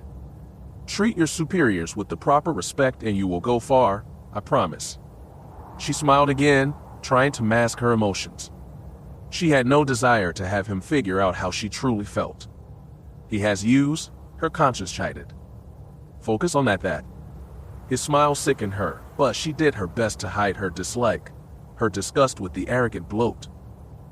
You have what I need, she thought. I'm not afraid to flatter your ego if it gets me what I want. Philin put down the data pad. He rose. The chair groaned as he shifted his weight to his feet. Ada seems to think you have potential, the rotund Sith said, that perhaps you are more than the typical refuse the Imperial mission sends us. One of the few gems we find from time to time among the garbage.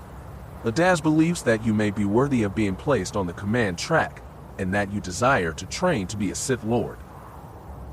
He stroked his chin as he evaluated her. This academy is not for training future Sith Lords, he informed her. To be a Lord in the Empire requires not only strength in the Force, but the right connections and proper breeding. This place is where the Empire's source is refused. We train shadows and cannon fodder here. Keera tried not to show an emotion, mainly disappointment. So my path is hopeless, she asked. Difficult, he clarified. Not hopeless, but very difficult. Occasionally, lords have risen from the Fury Academies. Those lords had to fight twice as hard as any other hopeful. They became acolytes and graduated from here, and found themselves assigned to one of the higher-level academies. Lords Reach or Butcher's Clearing, they were forced to compete with the elite of the Empire, children of men and women who were born into both wealth and the purity of Sith blood.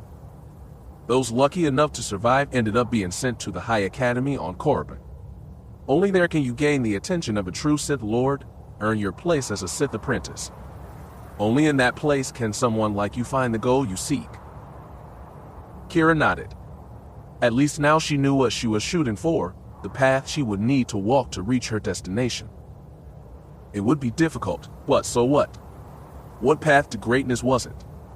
Philin fixed her with a harsh stare. Could you do that, hopeful? He asked. Could you fight twice as hard as any of the other rabble here? Keera nodded gamely. Set me loose, my lord, she said hungrily. Unleash me on the others. I will show you what I'm capable of. Philin chuckled. You have fire, I give you that. Perhaps Adaz and I are wasting our time with you, perhaps we are not. Only time and your performance will tell. He turned, gesturing for her to follow. Come with me, hopeful. It is time to see what you can do. She followed him, eager to see what he had in mind. Lightning crackled around her as she continued her assault on the target. If you were able to manipulate the energies of a death field with no training, girl, the Overseer had said at the beginning of the lesson, then perhaps other energy-based skills will come easy for you. Philin raised his hand. A powerful bolt of Sith lightning arced from his fingers, bolts that seared into a burned and melted target. Keera watched with a mix of awe and hunger. The Overseer smirked. Force lightning is one of the most basic energy-based attacks a Sith can use. In the hand of a true master it can be devastating, but at the same time you need to be careful. Such power can consume the user as easily as it does the intended victim. He had stepped aside them, gesturing toward the training dummy. "Let us see what you can do, girl," he said. "Let us see what kind of power you can conjure, what you can do when you desire it." Keera took a deep breath and stepped forward. "What do I do, Master?" she asked. Philin smirked. "Focus on your hate," he advised, "the heat of it, the burning rage within. Let it flow into your arm. Corrupt the air around you and produce a lethal storm." Keera frowned. It seemed simple enough, but she doubted that was all there was to it. She raised her hand, trying to draw her anger into her fingers, to unleash her fury on the unsuspecting target. In that first attempt, there had been no lightning, only a few sparks. She gritted her teeth and tried again. She would not be denied. By the end of the first hour, she managed to conjure several small bolts of lightning, gentle zaps that did little damage. The training should have ended there, but Philin had let her continue, curious what he had unleashed within her. By the end of the second hour, a steady stream of lightning flashed from her hands. The smell of ozone and melting metal filled the room. Philin nodded. Clearly he was pleased with her performance, or at least found it accepted. She certainly did. "You may stop now, hopeful," he said. "I've seen enough." She obeyed without a complaint, a confident smile on her face. She turned to the Overseer. His expression was guarded. "Not bad for a beginner," he said. "There's room for improvement." Praise, she thought, and another rebuke. She decided to ignore the latter. Keera nodded. She dropped to one knee, bowing her head in submission. "Thank you, my lord. You have honored me with your wisdom." Again the pure blood chuckled. "Rise," he said. "You are going to give me a swelled head, child." Keera smiled but kept her head bowed. Your head could not get any more swelled if it tried, she thought. You gave me what I wanted, the next piece of the puzzle, the next step in reaching my full potential. That was all that mattered. Our time is done here, he said. Return to your quarters. I'm sure you have much to do tomorrow. Yes, Overseer. Keera turned to leave. Hopeful. Yes, Overseer. What was going through your mind during the final moments of our lesson? What thought gave you the power you needed to prove yourself to me? Keera turned. Her smile remained polite and submissive. Her thoughts were anything but. She thought of him as her target. She thought of the day when he had nothing left to teach her. She thought of the day she could pay him back for his coldness and arrogance. She imagined him writhing in agony as her lightning encircled him, the gold on his fingers and ears glowing from the heat. She imagined the pleasure of watching him fall as her lightning cooked him like a harvest day roast. What a day that would be, she thought. What a glorious day. I was thinking of you, Overseer, she said to him, of earning your respect, and finally being able to thank you for all your wisdom. Philin smiled proudly. You have taken the first step into a larger world. Stay this course, and you may just find what you are seeking. Yes, Overseer, she said, bowing, low and respectful. He nodded and gestured for her to leave. You're dismissed. Chapter 9. Obey me. Their training continued, and as it did, the number of students at Fury 9 continued to dwindle. Squad leaders graduated to the next stage of their training, being sent off as first-level acolytes.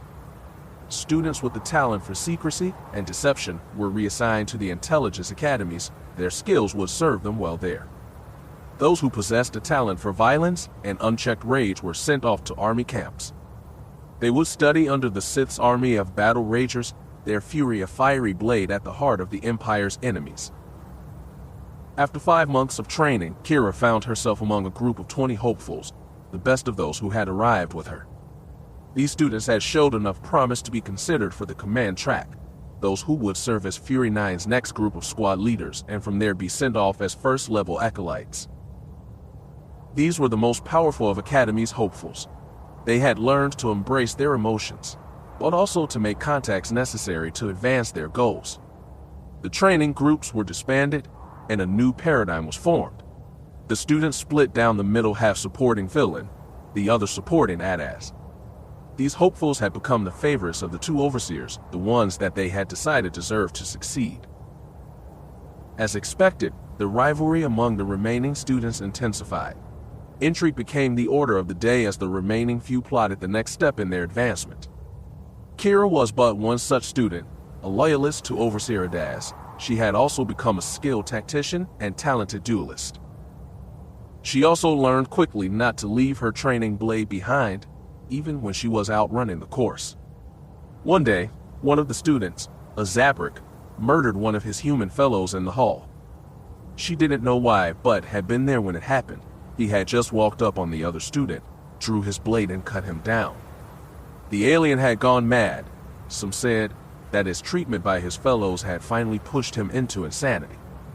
Regardless, he killed his rival while the hall was packed with witnesses, a clear breach of Academy rules. He might have killed others had Adas not heard the alarm and intervened.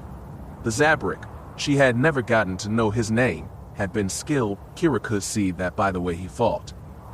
However, he had been no match for their teacher, or his lightsaber. He did not last 3 strokes when forced to face their sword master. Adas cut him down without breaking a sweat. A waste. The pure blood had set after having struck the man down. Such rage could have served the Empire well. Keera came in close. She had seen what had happened, though had kept her distance, not wishing to draw the killer's ire. Master Adas had been right, of course. The Zabrak would have made a fine battle rager. A shame, she thought. The young man could have been useful. It was then that the Blade Master suggested to all present that none leave their room without their blades, just in case. Keera took that advice to heart, but then again, anything Adas said had become golden to her by that point. Adas favored her greatly. He doted on her above all others, recognizing the hate and desire for revenge that burned within her. He approved of that drive, and did everything he could to feed her thirst for revenge and her hunger for power. He trained her harder than the others, often taking her aside for private lessons, sharpening her into a warrior that anyone in the Empire would fear. Yet, at the same time, she had little trouble drawing the attention Philin. She may not have been one of his favorites, but that did not mean that he didn't see her growing skill and power. Nothing succeeded like success in the Empire. The rise of students like Keera Lylos reflected favorably upon their mentors. An overseer that became known for training potential Sith Masters might just find himself rising in rank, perhaps even taking over one of the cherished spots of Overseer of the Sith Academy on Korriban. For that reason, Philin continued to tutor her. Realizing her skill in energy manipulation, he began training her in the art of Sith sorcery. To waken nightmares in her enemies, nightmares that could drive a sentient being mad, and that was only one of the more basic of spells. He also taught her how to draw energy from other living beings, to heal herself from the life force of any fool unfortunate enough to try and oppose her. The dark side was weak in the healing art, which was known, but taking life from another. That was a specialty of the Sith.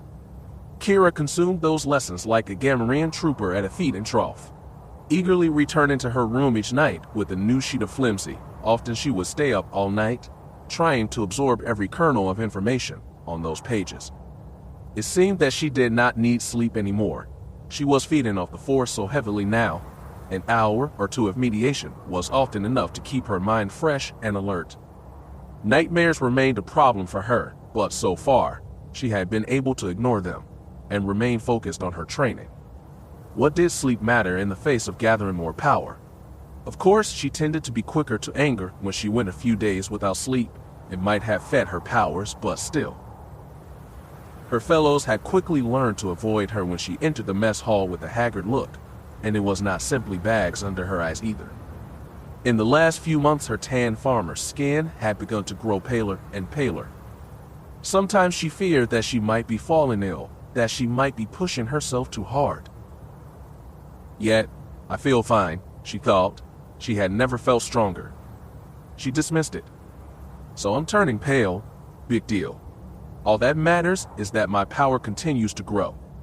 She needed to grow stronger and continue impressing the overseers.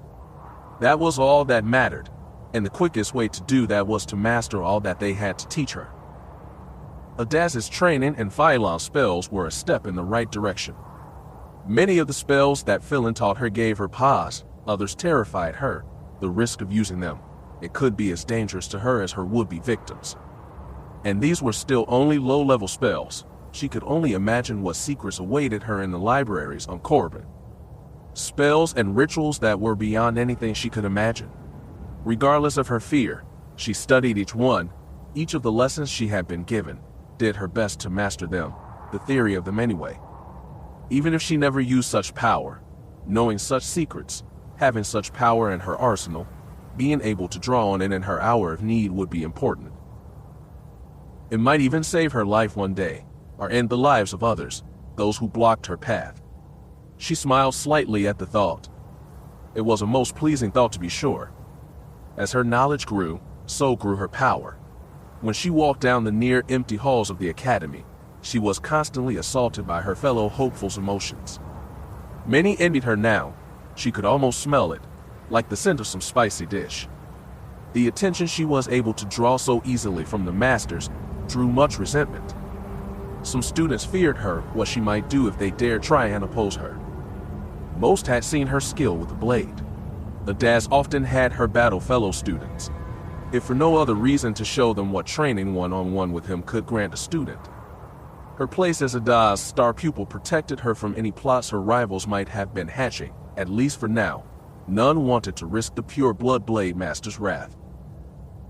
It was a shield of sorts, not that she needed it. She had studied hard. She might not have been the best among the students here, but she was close, and growing closer. It was likely only the squad leaders who could match her skill now. Still, she remained on her guard. So far, she had not needed to kill any of her fellows. Part of her took a degree of pride in that. Those who remained in Fury 9 now were all useful weapons for the Empire. She had no desire to break such a weapon, not without cause. So she continued her studies, continued and remained on guard against envious rivals. The challenge of it brought out something in her that she had never known was there. She never felt so alive, so powerful. It was a heady sensation. Keera reveled in her success. Of course, it was not all fun and games. One stumbling block remained in her path, one that she had not yet figured out how to remove. That stumbling block had a name, Brighton. Brighton, she thought, her once gentle blue eyes now icy with barely controlled hate. What was she going to do about that fool? While most of the other squad leaders had moved on, Brighton stayed where he was. She had heard rumors that he had been offered a command of his own in the army, a chance to lead and train a squad of battle ragers. It might not have been an appointment to Korriban, but that did not mean that it was not a plum assignment. Success on the battlefield could easily be used to gain one of the Dark Lord's attention. It may not have been the most direct path to lordship, but it was a possibility. According to rumor, Brighton had turned down the opportunity. Why? She could not say. All she knew was that the boy remained, that in the impression she got from him through the Force. They did not please her.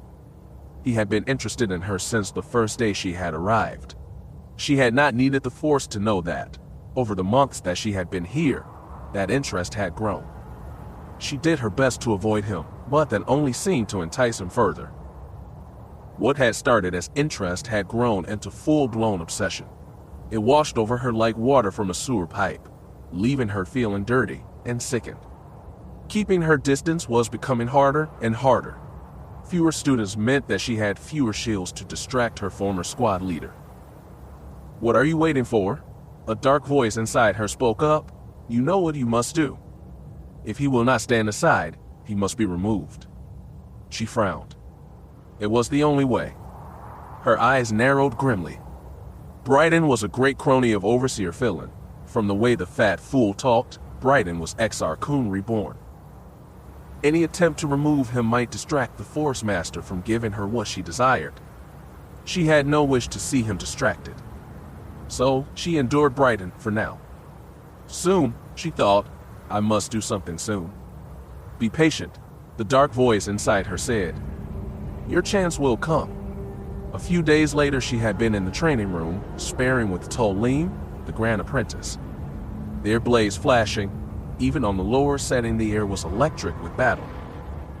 Keera was grinning widely, enjoying not only the combat but the anger and frustration of her opponent.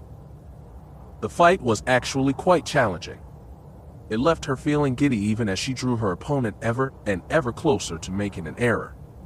She was pleased. She had started to fear she had surpassed the others here. The Grand proved otherwise. The alien's fighting style was far more aggressive than hers, but unlike many of her previous opponents, he did not let her defenses rattle him. He kept his anger on a tight leash, wise of him. He simply continued to move forward, pressing the attack, trying to wear her down. A good plan, but Sarisu was not a style that you became exhausted easily by. She could have kept her defense going for quite a while. Tolim, however, his attacks were starting to exhaust him. Keera did not have to wait too much longer. All it took was one mistake and zap! The Grand yelped. His training blade fell from his nerveless hand. The shock of Keera's training blade had temporarily paralyzed his arm. Had they been fighting with actual lightsabers, he would have lost that arm. Of course, the battle was not over yet. Even disarmed, gripping his wounded arm, he glared defiantly at her, all three eye stalks on his head directed straight at her. She held her ground. She would not be intimidated. Finally, he dropped to his knees and tilted his head, offered her a chance to strike his neck. The signal of surrender, he had yielded to her. Keera grinned savagely. In battle, had an enemy done this, they likely would have taken his head off. Here, it was expected to at least consider the possibility of mercy. Today, she decided to show just that. She lowered her blade. Well done, Tull, she said, offering a slight bow. You fought well. The alien glared at her. Cease to exist, human, he bleated, yet there was little heat in his words. She sensed his pain, but also a sense of growing respect directed at her. Tull, one of the older students here, had been a warrior before finding his way into the Empire. He had deserted the Republic Army during the war, or so the story went. He had then turned mercenary, never really realizing that his gift for predicting enemy movements was more than mere intuition. The Jedi had never found him, or they might have tried recruiting him into their thrice-hated order. He had been caught, eventually, and sent to a Republic prison moon, at least until the Sith attacked and liberated the Sith troopers who had been held captive. Someone there had noticed Tull's Force sensitivity, and brought him back with them. Finally, after serving as cannon fodder for the last few years, he had finally been sent here. This, of course, brought them to present day. Tull was a fighter, a warrior like herself, and Overseer Adass. He welcomed the challenge of a skilled opponent. Keera's victory had been hard fought, and even he could not deny what she had done. He staggered to his feet, meeting her even gaze with his own. Next time, he promised, I will crush you. We will see, she said, bowing again, but still keeping her eyes on him. I look forward to it. He returned the bow and went off to see his arm tended to. The fight had revealed to Keera something she had always suspected. The Empire's bias against aliens was as unfounded as it was unfair. The dark side did not care what species you were, as long as you had strong passion in your heart, or hearts as the case may be. Personally, she had never had a problem with aliens. There had been few on Oridanna, but she had interacted with them the way she had interacted with any stranger. She had said as much to Ada, suggesting that the Empire should in fact use more alien recruits. They could be sent into the Republic French worlds. She had said, if their outer planets are anything like the world where I grew up, those people will have had little interaction with either Jedi or Sith. Everyone knows that the Empire doesn't use aliens. Those agents could move almost undetected until it was too late. We could use them to sow fear and distrust of the Jedi, make it look like they are turning against the Republic. Who knows, we might just win a few allies. Adaz had chuckled at that. An interesting thought. Hopeful, he agreed. I think you are either going to end up being a great servant of the Empire, or annoyance to those in power. Only time will tell. Keera decided to take that as compliment. As she looked around for another student to spar with, Overseer Phelan made his way inside. Hopefuls, he called out loudly, lower you blades and gather round. As one the students obeyed, they made their way over to where their master stood awaiting his next instructions. It is pleasing to see your training progressing so, the rotund overseer said in his usual condescending voice. But it is time to shake things up a bit, I think. He grinned widely. I think it is time to play another round of Obey Me. Keera resisted the urge to roll her eyes, even while a shudder ran down her spine. Obey me, she thought angrily. How wonderful. To the unenlightened, it would have sounded innocent enough, perhaps some party game. In truth, Obey Me was an exercise in degradation.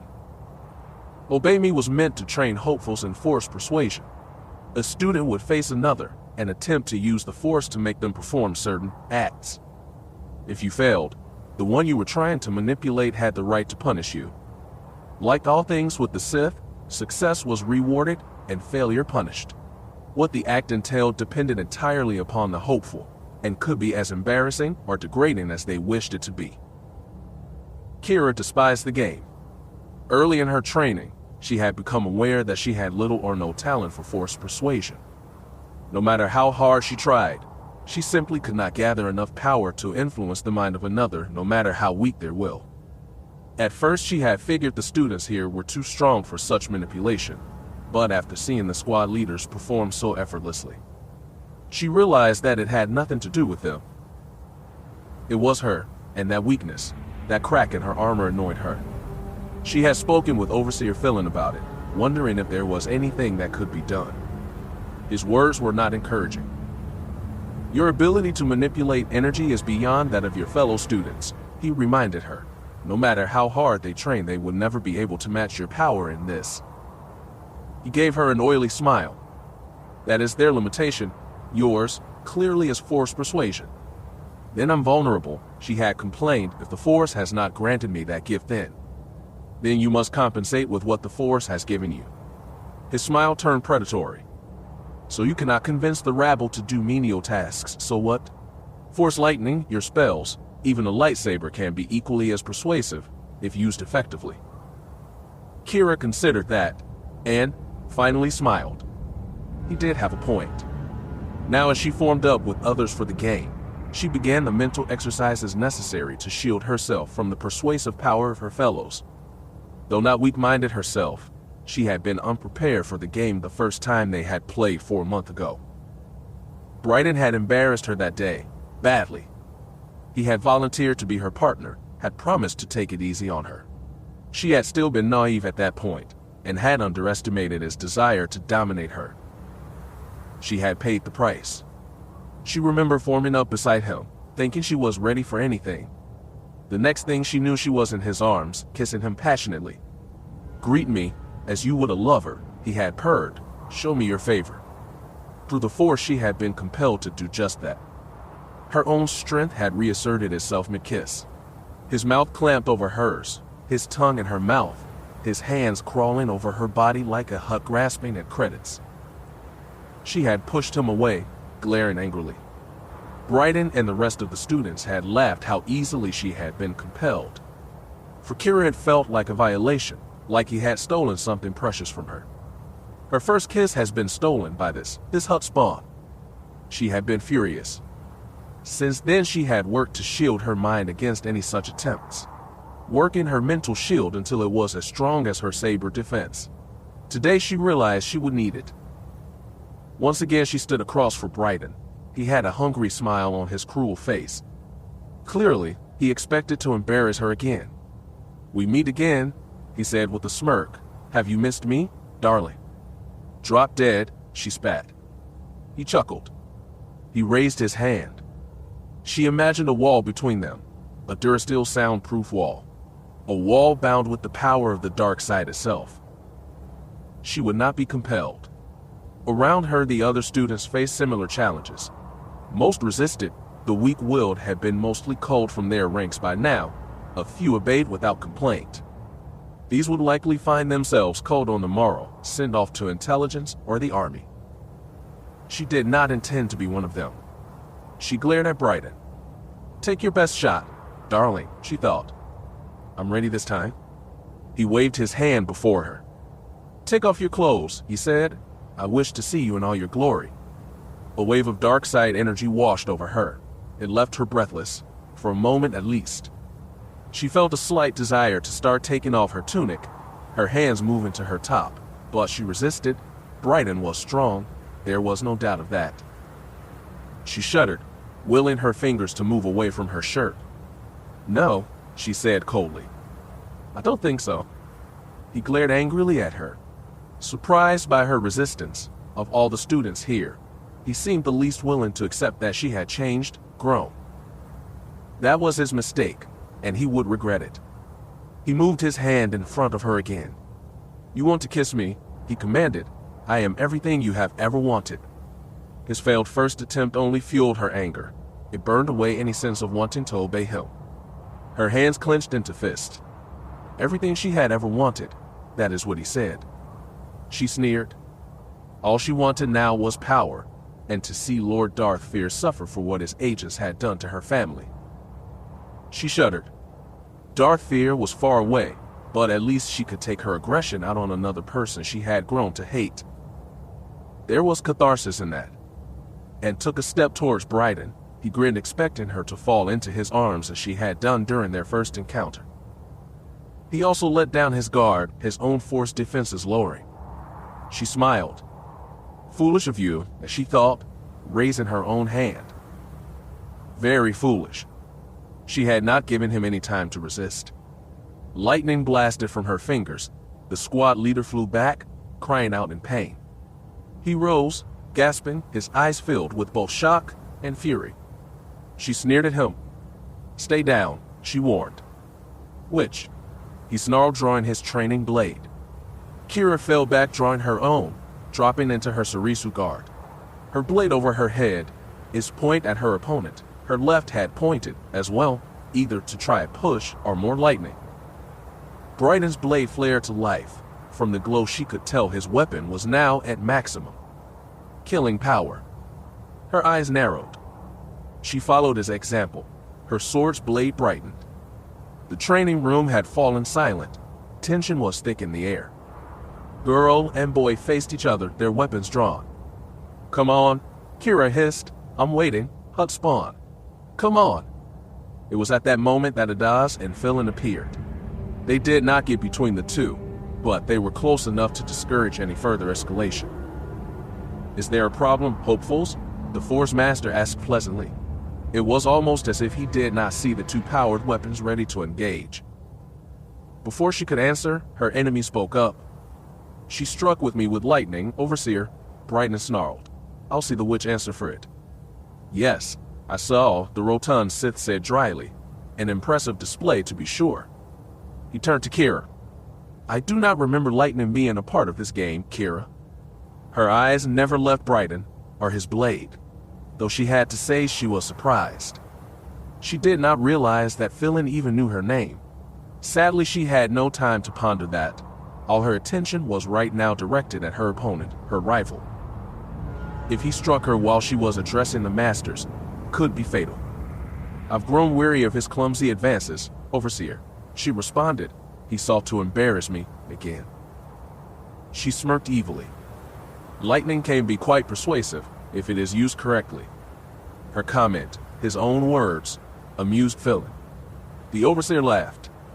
"True enough, hopeful," he said. "Very true, indeed." If Philin was amused, Adaz was not. He was glaring at Bryden. "You are aware of the rules about trying to kill a fellow hopeful, aren't you, Bryden?" Bryden risked a glance at the sword master. Some of his anger faded.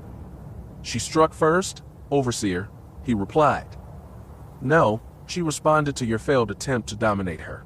Normally, a simple force push would have sufficed, but that would have been her choice, not mine. Adas crossed his arms over his scarred chest. "Are you sure you wish to push this, squad leader, especially with so many witnesses?" He looked around then, remembering finally that they weren't alone. The eyes of the whole academy were on him, waiting to see what he did next. Keera watched Bryden carefully. She saw the change in him. There was a slight shift in the force. She smiled. She knew she had won this round. Bryden was in a lose-lose situation right now. If he attacked Keera, chose to make this a formal duel, his victory would mean little. He was already her superior. Killing her would bring him little in the way of prestige, and since he had instigated this confrontation by drawing his blade set to kill, he would still have to answer to Adas for killing a fellow hopeful. The fact that she was a favorite of Adas made that even more complicated. If he won, he would not enjoy the fruits of that victory. If anything, he stood to lose prestige. She doubted that he would be exiled to the surface, but he would definitely need to be punished. Instead of being able to choose his next assignment, he would be given no say, likely sent to serve as a rager on some distant mud ball, far from any chance at glory or advancement. Now if she won, that would be another matter entirely. It would be considered a matter of self-defense. He had drawn first, not her. Defeating and killing the superior rival would definitely help her rise in the academy. It would be a great source of prestige. Who knew? She might even be able to parlay such a victory into becoming a squad leader herself, maybe even earn a spot at one of the higher level academies as an acolyte. She smiled at Bryden. Even in defeat, she would win. True, she would be dead, but so would his dreams. He would be trading the satisfaction of killing her for any chance of future advancement within the Sith. She did not desire death, of course, but she didn't believe it would come to that now. She could sense the force twisting around Bryden. She could feel his fear as he weighed his options. She drank in that fear and indecision. It was glorious. It was delicious. Finally, and unsurprisingly, he lowered his blade. The glow faded as he powered it down. Keera did not lower hers until he had sheathed his sword and stalked away. She took a deep breath, savoring the taste of victory, or at least the satisfaction of standing strong against her opponent. The game continued. She was pleased to say she did not yield to any of the other hopefuls. She also noted that, unlike Bryden, none of the others risked lowering their force shields, even when it seemed that she might be obeying them. They knew what she could do to them now, if angered. That was good. As they broke for evening meal, she made sure that her former squad leader was not behind her. She did not wish to take the chance that he might try something sneaky. She stared at Bryden's back, knowing that this was not over. We are on a collision course now. It likely will not end until one of us is dead. The thought should have frightened her, yet, strangely, it did not. If anything, it filled her with a sense of nervous anticipation. He was not the type to wait. She knew he would likely make his move in the next few days. She smiled slyly. When that day came, she would be ready. Chapter 10. The First Trial. She awoke under an Oridanna sky. Keera blinked and rubbed her eyes. All around her, the golden grass of her blue like the waves of some distant sea. Small puffy clouds made their way across the violet sky.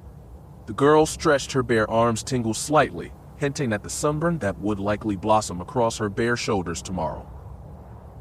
Surprisingly, she couldn't care less. She laughed. A dream, she thought to herself, tears of joy coming to her eyes. It had all been a horrible dream.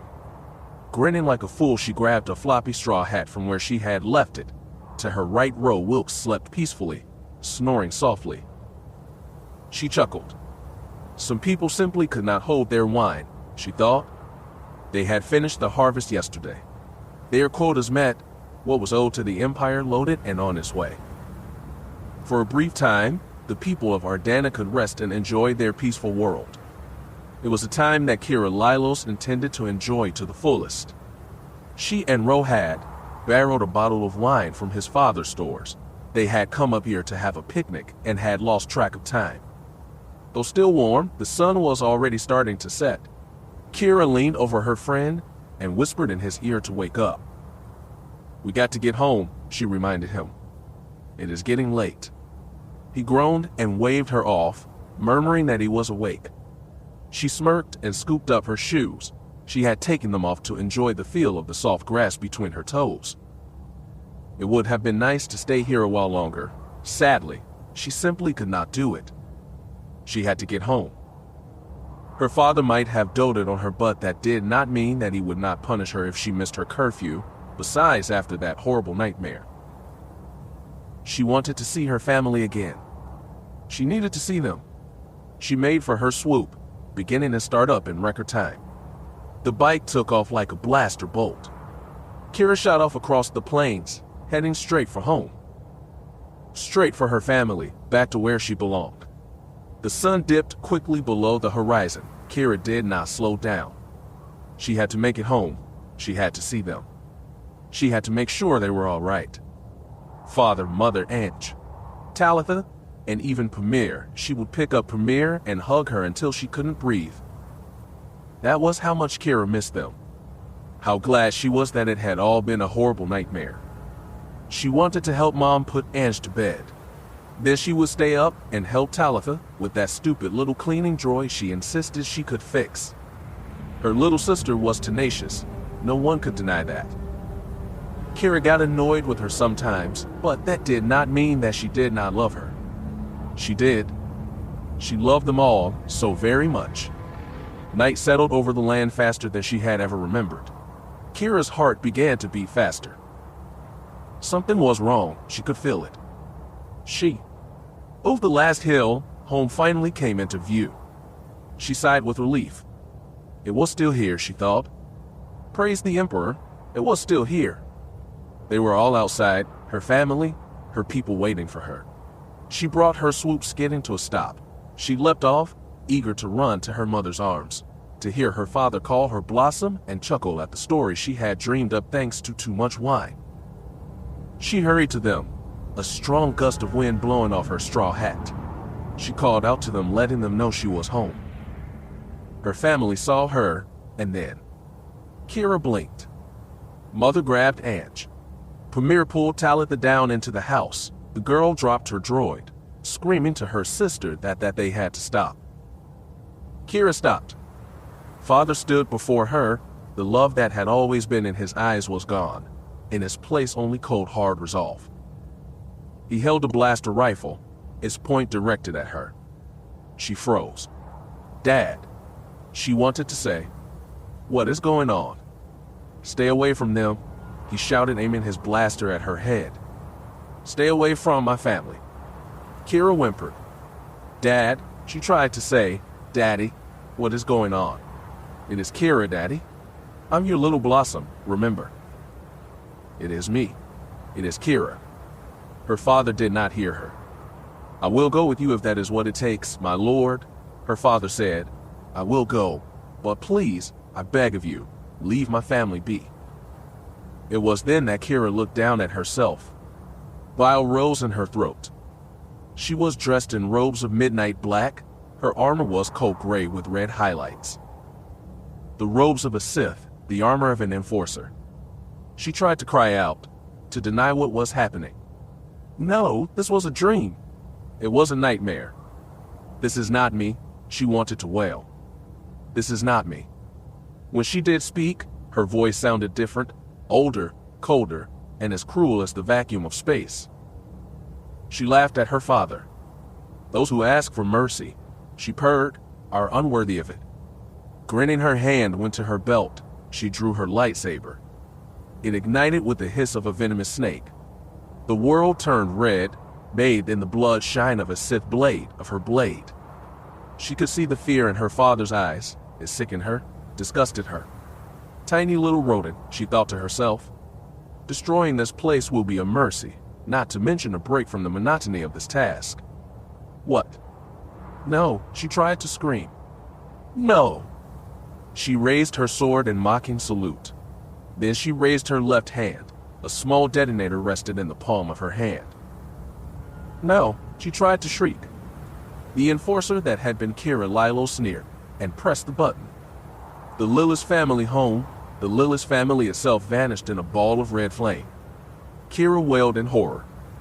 The blast spread outward, consuming everything, the grass, the ground, the sky. Then it reached her. She laughed as she was blasted to ash. No! She cried out as she was atomized.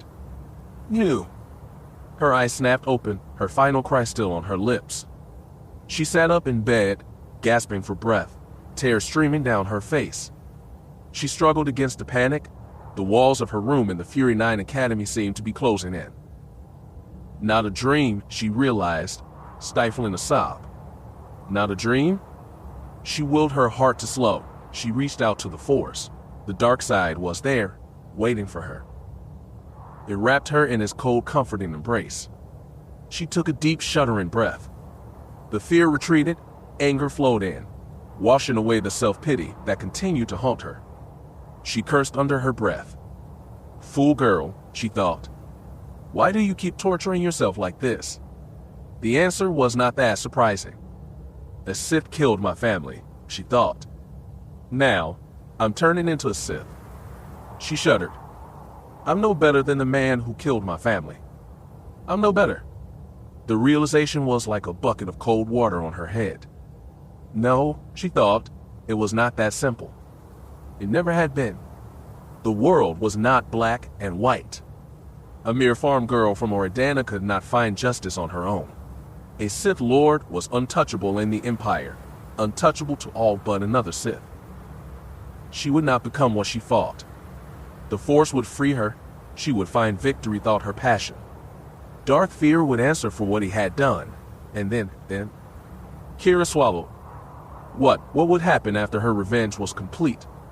She didn't know. There was a knock on her door. She leapt out of bed. She glanced at the chrono on the wall, 4 hours before sunrise.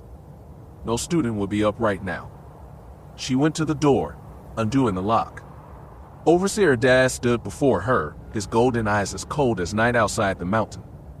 Yes, Overseer, she said in a timid voice. Come with me, hopeful, he said, gesturing now. Keera nodded. Just a moment, she said, starting to close the door. It would take mere moments for her to get dressed. He stopped her from closing it. His eyes were icy. Not a moment, he said, now. He turned and started to walk away. Keera opened the door and did her best to keep up. What was this now, she wondered. What was going on? She had been in bed when she had dozed off. She now made her way down the Academy's dark halls in just a sleeveless shirt and a pair of briefs. She winced. That is all I need, she thought. For Brighton to see me walking down the hall in my underwear. If Adaz was distracted by her state of undress, he did not show it. He moved quickly. She almost had to jog to keep up. It was then that she realized that she had left her training saber in her room.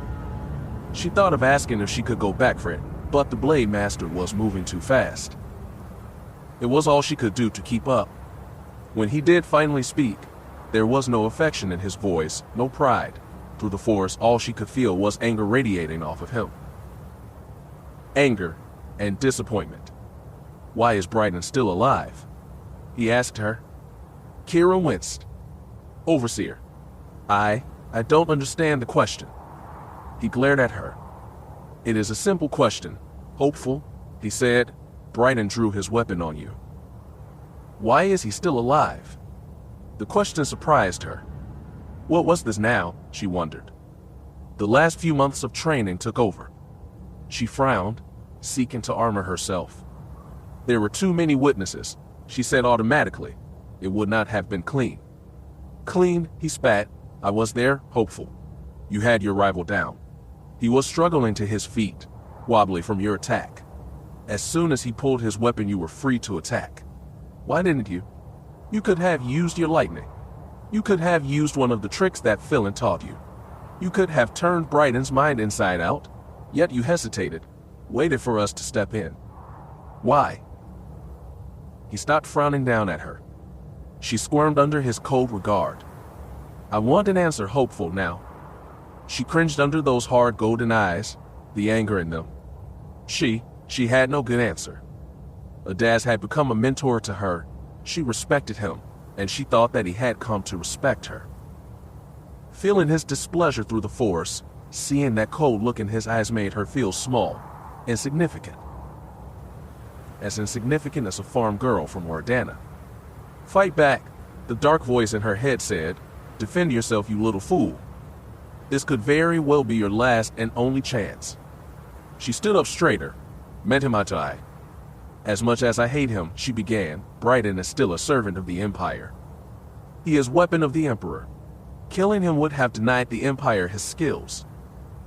She tried not to quail under her master's gaze. It was for the good of the Empire, she said, the greater good. Adaz sneered at that. The greater good, he spat. Now you are starting to sound like a Jedi. You sound like a servant, a slave, not a Sith. He shook his head. You disappoint me, hopeful, he said. You disappoint me, greatly. Now she did quail under his gaze. She could not help it. She thought she had done everything right. Would one mistake doom her mission before it ever truly began? No, it could not do that. Surely this was not the end. Give me another chance, she said. He snorted. I should be done with you, he said dismissively. Her temper began to flare. Strange, she thought. A few moments ago she was questioning her choice of becoming Sith. Now she stood before Daz trying to defend that choice. Ironic. Let me prove to you that I have not wasted your time, she said. I can be what you want me to be. He paused, his brow furrowed in thought. She held her ground. She tried to show no fear. Fear would be the end of her if she let it. She could not let that happen. You lack the instinct of a true Sith, he said flatly. I've been watching, hopeful. Since you have come here, you have not taken a single life. You have injured opponents, yes, but not taken that final critical step. He shook his head.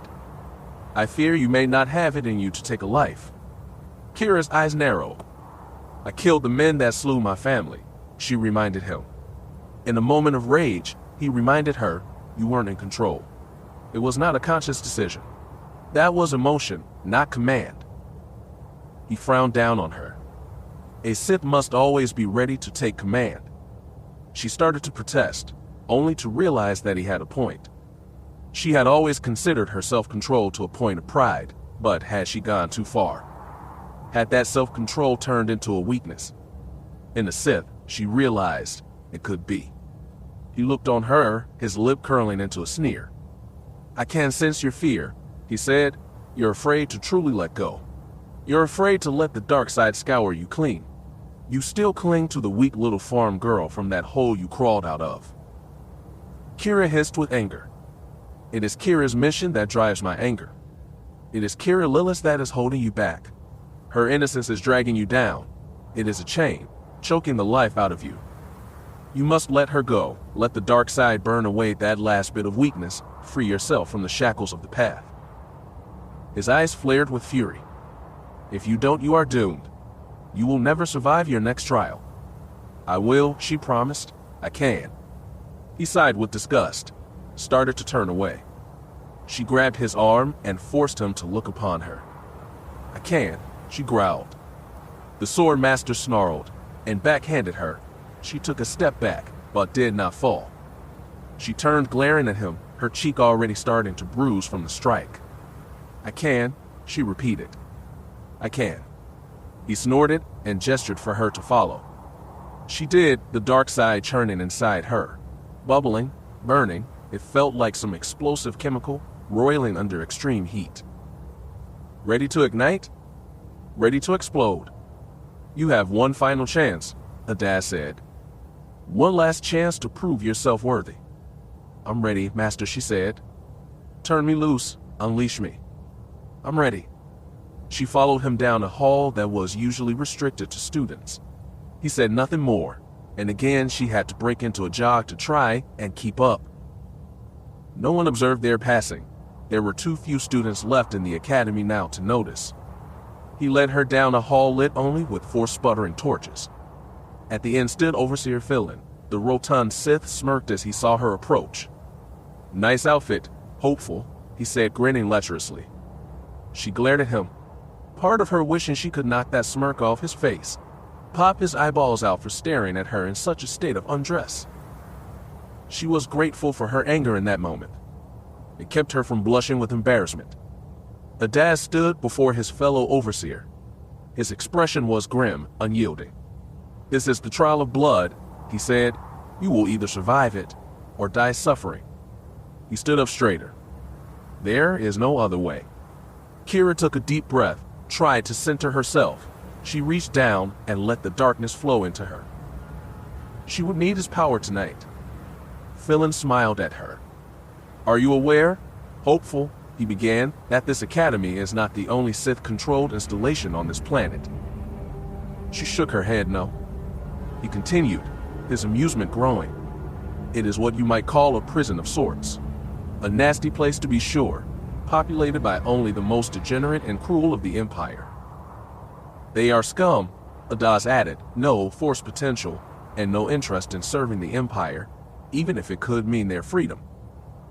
"In a way," Philin added, "it is sort of a dark reflection of our beloved academy. Both institutions are filled with the Empire's rabble. The only difference is that your kind have the chance to rise upon the scum." Adaz gestured her forward.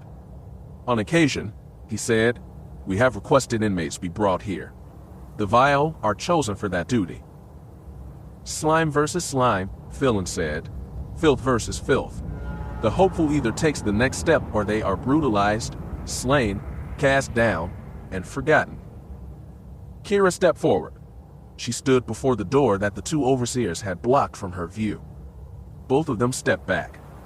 A metal grate came down with a bang, separating Keera from them.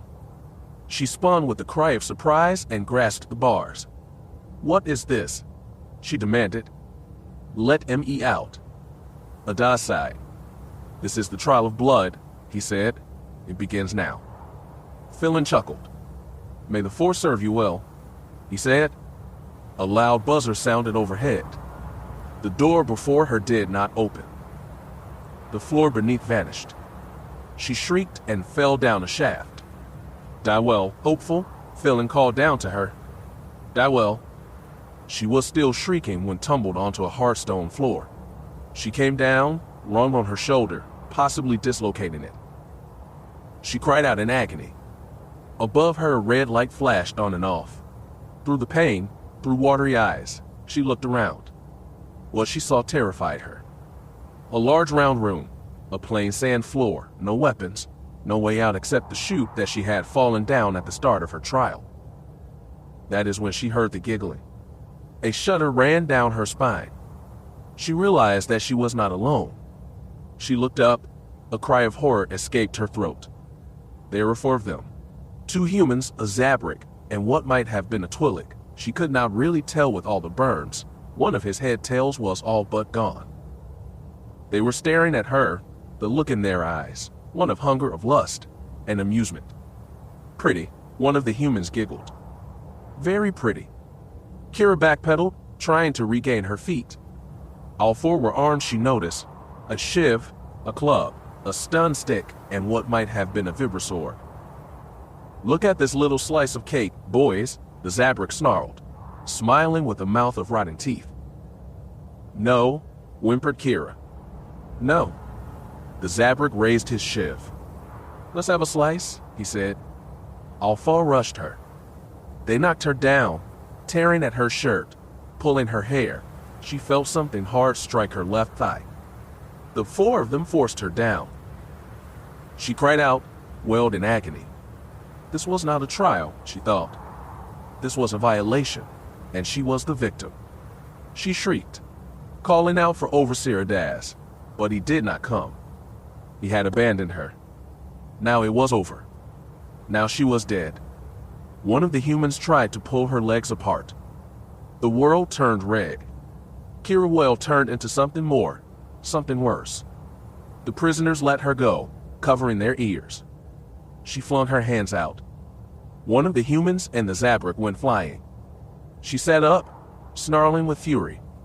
She looked into the eyes of the burned Twi'lek. She cursed in the language of the old Sith, raising both her hands. Lightning blasted from her fingertips. The alien was thrown across the room, his body on fire. The pain in her arm was intense. She could not stand up. One of her legs was not working right. Someone grabbed her from behind. She felt metal at her throat. Time seemed to slow down. She reached out with the dark side. She sensed the human's mind, the one holding her.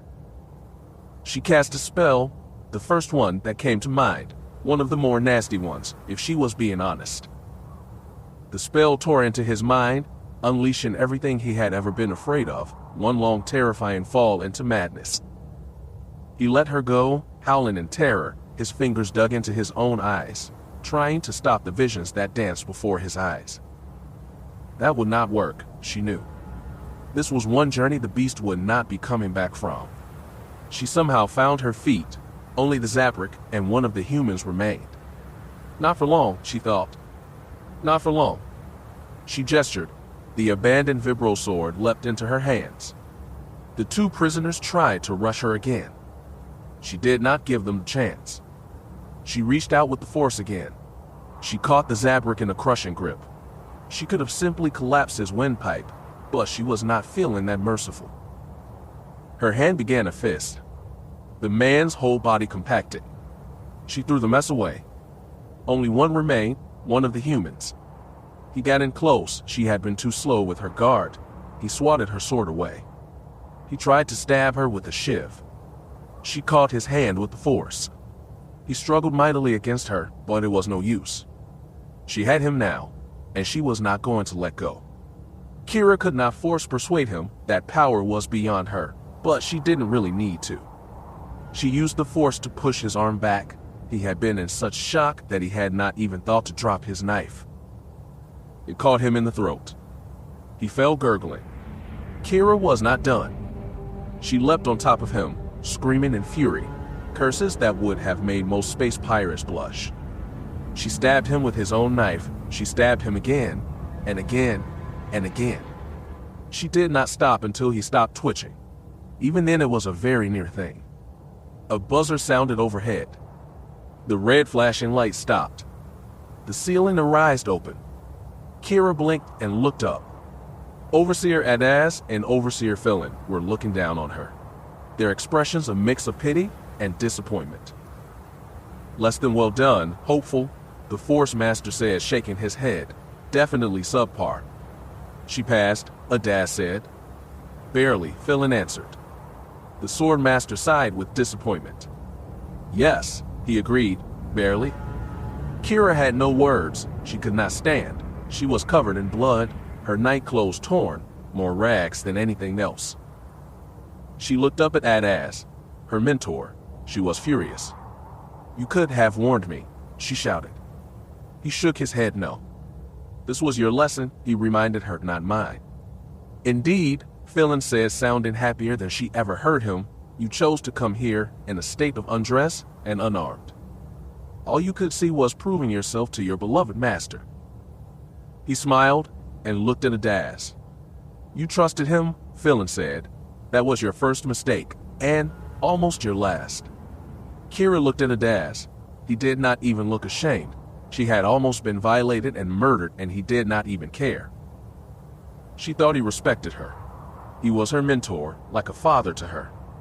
And he had betrayed her. Her blue eyes narrowed dangerously. She would never forget that. You found your killer instinct, the Sword Master said. Hold on to that feeling, carry it with you into the next stage of your training, and above all else, remember the true lesson of all this. Philin was grinning from ear to ear. Beware your masters, he said. Beware your apprentice. All will seek to take what is yours. Your power, your life, you must ever remain on guard. Protect what is yours, do that and you will be invincible. Keera howled. She tried to lash out at the two of them with the force, but unlike the inmates she had torn apart, they were shielded. They knew how to defend themselves. It enraged her. They were animals. She wanted to slaughter them. She hated them. She had exhausted herself in the trial. She felt dizzy, and she was sitting in a pool of her own blood. Philin laughed happily. Yes, he said, there is the fire of a Sith Lord. Adas frowned. We need to get her to medical, he said. She is going to bleed out from that leg. Keera looked down. A shiv had been shoved in her thigh. Blood was leaking from the wound, a lot of blood. The woozy sensation made sense now. The dark side had held it off for a while, but now she was bleeding to death. Yet it didn't matter. Adas had betrayed her. She wanted to kill him. She wanted to rip out his throat. She had tasted blood. Now she wanted more. Gas her, Philin ordered. Then have the slaves carry her down to medical. We can critique her performance tomorrow. Don't turn away from me, Keera snarled. I'll tear you apart. Both of you, do you hear me? White clouds filled the chamber. The window that her masters had watched her through closed. She tried to fight, to hold her breath, but it was for nothing. The gas was getting in through her skin. The woozy feeling increased fivefold. She slumped to the ground. Kill you, she murmured, the shadows welcoming her into their cool embrace. I'll kill you, the. She finally let go. She let Keera Lylos fall into her grave, let her finally be buried. She let the Sith outlet her rise. It would be the Sith that would open her eyes in medical. She would be awake and hungry. Revenge would come. Chapter 11. Shame. She had passed the trial, but it was not a victory. Though not life-threatening, her injuries had been extensive. She had truly suffered for her survival: dislocated shoulder and collarbone, cracked ribs, a huge gash in her leg, bruised cheek, blackened eye, split lip, and worst of all, the loss of prestige in the eyes of the overseers. For the girl who had once been Keera Lylos, the last injury was the worst of all. She had awoken in the medical room, secured to a bed, and tended by the droids that served there. They said little to her, doing only what was expected to get her back on her feet and nothing else. When it came to care for the injured, the Sith did not program their droids to coddle their patients. Injury and scarring were seen as a sign of weakness, a sign she would now have to bear. She may have succeeded in the trial, but her performance, or lack thereof, still carried consequences. The amount of care the medical droids provided was proof of that. Only the bare minimum of painkillers were used when treating injuries, if it at all. The droids reset her shoulder with a painful pop. They applied special kolto injecting wraps to help with healing the bruised muscles and the swollen tendons. It would shorten her healing time by weeks, but that did not make it any less painful. She would simply need to cope. Her leg was treated similarly. A brace was put on, also designed to provide periodic kolto injections to the wound to speed up healing, yet it did little for her mobility. She would be hobbling around the academy for the next few days. The young hopeful sighed. They could have just submerged me in a kolto tank for a few hours, she thought. If they had, she would have been good as new today. Of course, that was not the treatment the droids had suggested. The tank was only for life-threatening injuries, and though debilitating, her injuries did not fit those parameters. At least, that is what they told her. The truth was not so cut and dried. She frowned. This was a lesson in itself, she realized, from the masters. She had hesitated during the trial, and now she would need to live with the consequences. Her body would heal, but it would take time. And during that time, she would be vulnerable. The droids offered her a robe and let her hobble back to her room under her own power. By then another day at the academy had begun. A few passing students saw her as she went by. She heard them whispering to each other once they thought they were out of earshot. She could only imagine the jeers at seeing her left in such a state. It is your own fault, that dark voice within her said. You know better than go about the academy unprepared and unarmed. She returned to her room to find a data pad waiting for her. It was from Overseer Adas. Seeing his name only made the hate within swell.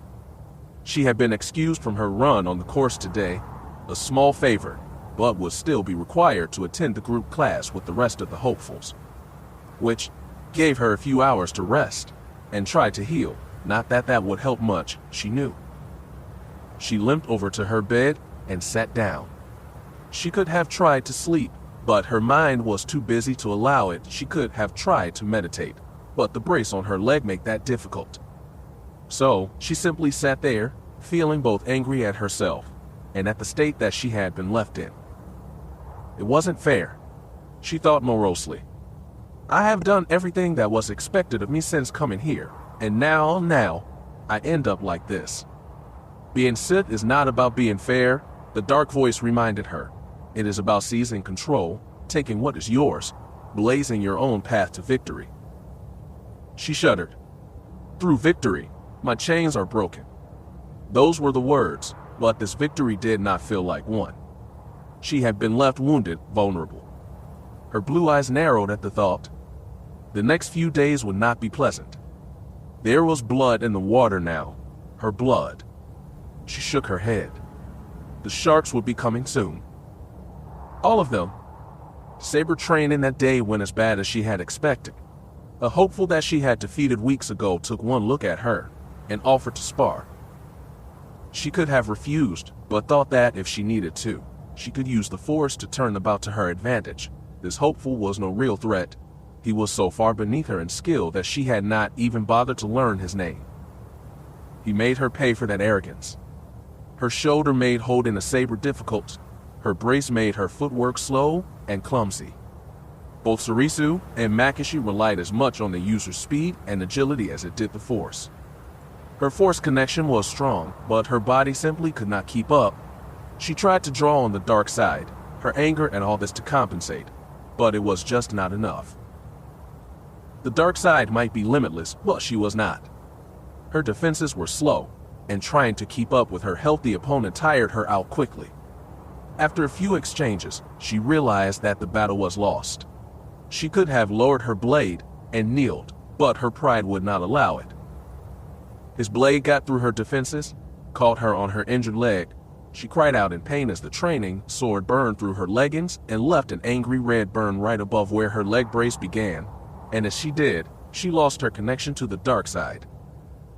Her opponent force pushed her to the ground. She came down hard enough to jar her bruised shoulder. Stars exploded before her eyes.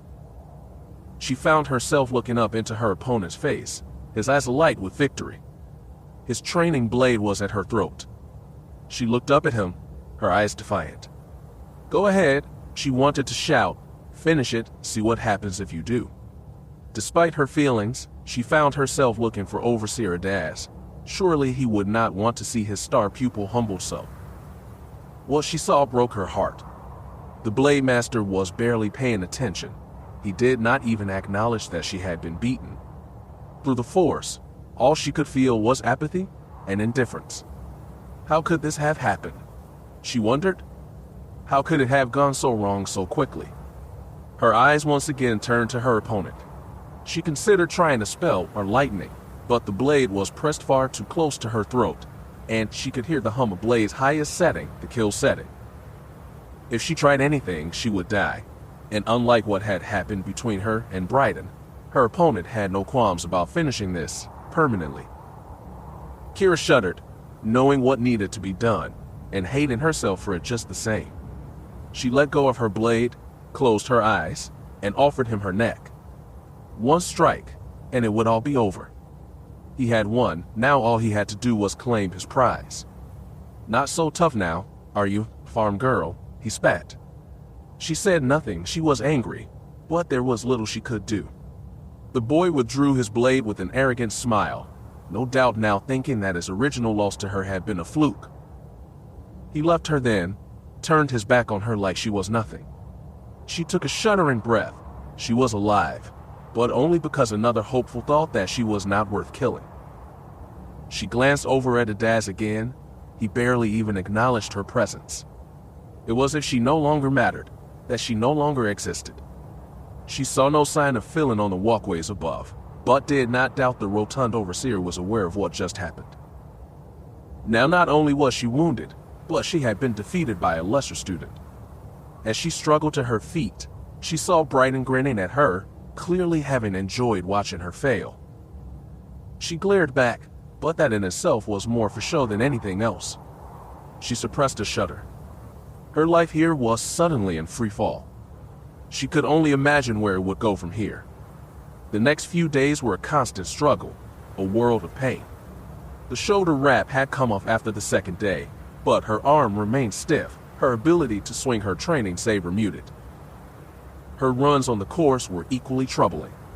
As the sole remaining squad leader, Brighton took command, leading them down the harshest of the courses day after day. Before her trial, Keera could have kept up easily. Now she found herself near the middle of the pack, with the bulk of the students suspecting that the only reason why the squad leader chose this path was to torture her. Had she made any friends up to this point, she would have lost them because of that. Yet, she refused to quit, refused to bow down. Several more defeats and saber duels left her a pariah. Yet still neither of the masters approached her about ending her training. What were they waiting for? She could not say. She had expected to return from her training to find a data pad with orders for her to be shipped out to either the battle ragers or the assassins of Imperial intelligence. If the masters did believe her truly broken, such an order should be coming any day now. Yet, for some reason those orders did not come.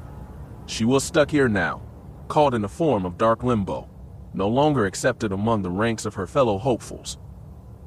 Though that did not bother her as much as it should have. If her days of shaming had taught her anything, it was this.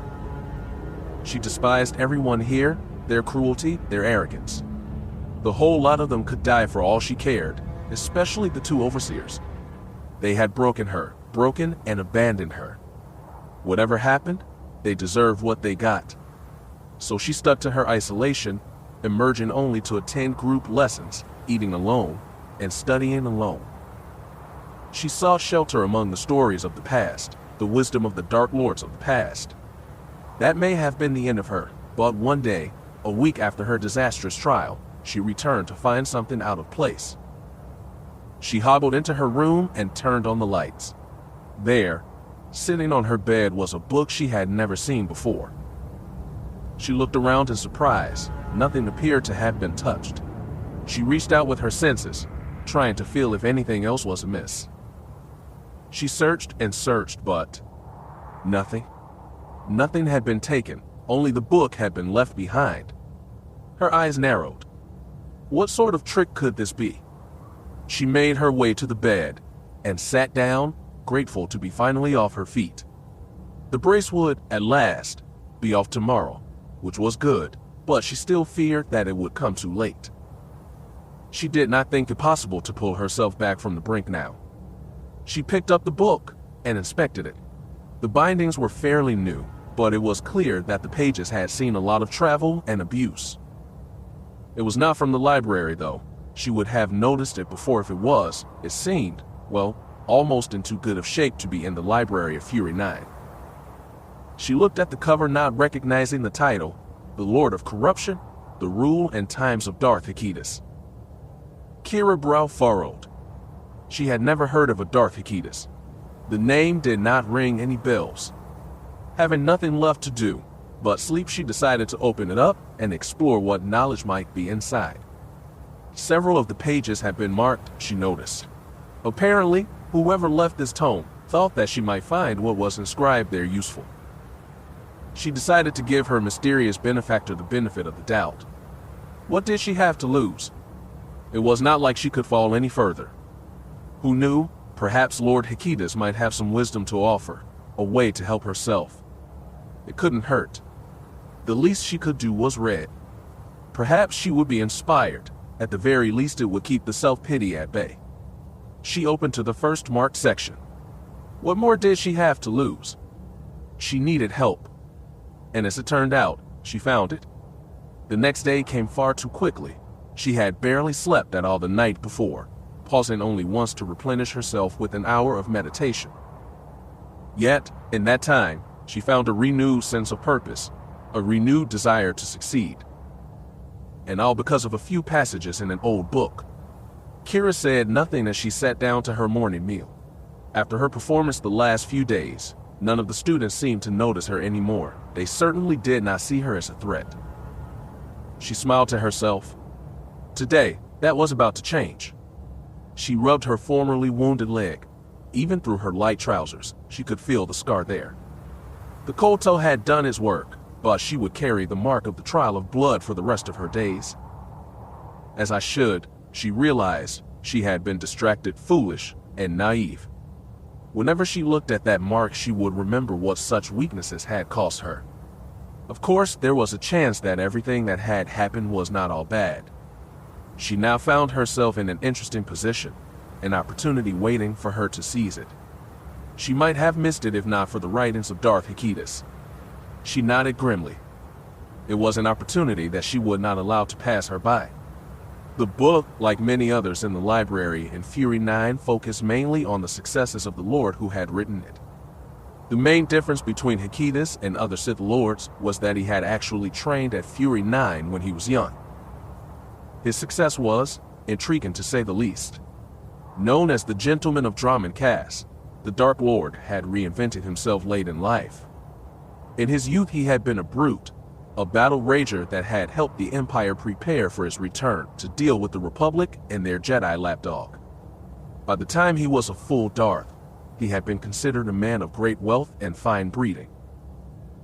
The deception apparently was one of the greatest pleasures of his life, next to corrupting Jedi Padawans and turning them into loyal Sith apprentices. Hence his other nickname, the Corruptor. Few realized his true history, and he took great pains to make sure that they didn't discover it. At least, that is what the book claimed. He had been born the illegitimate son of a Dark Council member, and been cast out and left for dead while still in his teens. Eventually, he had managed to find his way to Fury 9. That had been his first step on the road to power. Yes, it had been the first, but not the last. His experience in Fury 9 helped shape him into the Sith that he became. He had arranged to become a squad leader through the manipulation of a higher-ranked rival. It was that story that had intrigued Keera the most. Early on, I pushed to excel, the Dark Lord's writings had said. Then, once I had my enemy's attention, I let my success seem to falter. No doubt he took great pride and joy in watching me suffer. Everyone, even the overseers, thought me done. But by that point I had done enough to ensure that my masters would not send me away out of turn. I worked just hard enough to pique their interest. They now found themselves enthralled, curious of what plans I had hatched. It protected me from their wrath, giving me just enough room to maneuver, to ready myself to strike. And when I did, I struck hard. Keera nodded to herself. It was ironic that this book had fallen into her lap at just this moment. It had given her exactly what she needed to survive, given her just enough hope to hold on to her desires. If Feer had done it, then so could she. And if she had not had enough reason to excel, her classmates gave her one other. A new holo had found its way into the academy, one in which Keera was the star. Somehow, the recording of her initial contact with the inmates during her trial had ended up in the hands of the other students. No doubt they enjoyed watching her scream in pain and fear. The recording ended before anyone could see what had happened to the inmates, but still, the damage was done. It was the final insult. At that moment, all the students likely thought her doomed. She would never be a true Sith, and would likely not survive the week here at Fury 9. So much the better, Keera thought. No one would guess what she had in mind next. Her eyes found Bryden in the crowd, sitting with a group of would-be admirers. He grinned evilly and limped over to his table, mocking her troubled walk of the last few days. She glared, her simmering rage threatening to spill out. It was all she could do not to leap up and attack him. Not here, her inner voice said. Wait until you're free to act, free of consequences, and teacher standing over you. It was hard, but she forced herself to do just that. She had given it a lot of thought overnight. Darth Feer's words echoing in her ears. Then, once I had my enemy's attention, I let my success seem to falter. Everyone, even the overseers, thought me done. And when I did, I struck hard. The thought warmed her like a hot cup of calf on a cold day. She ate hearty that day. She would need all the strength she could muster. When Brighton stood up and announced that they would soon be leaving to make their run on the course, she was ready. Keera smiled, but covered her face just enough to hide it.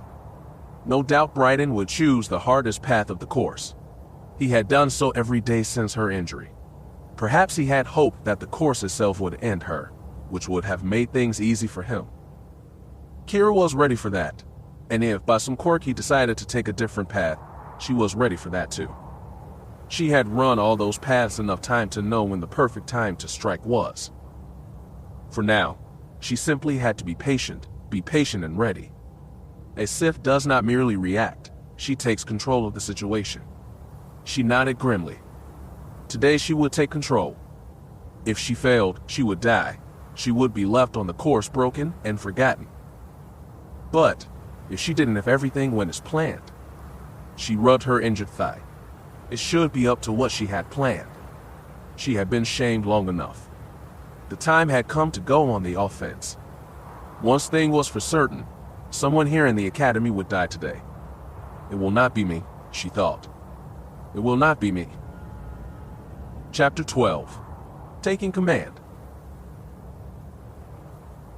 The hopefuls returned to the academy as the weak midday sun was shining through the gray, imposing clouds. In the distance, one of the volcanoes was erupting, shooting smoke and fire into the upper atmosphere. A chaotic scene, a violent scene, yet for Keera Lylos, it was a scene of grandeur, the distant volcano a chorus of trumpets calling out her victory. A long time coming, she thought to herself. Too long.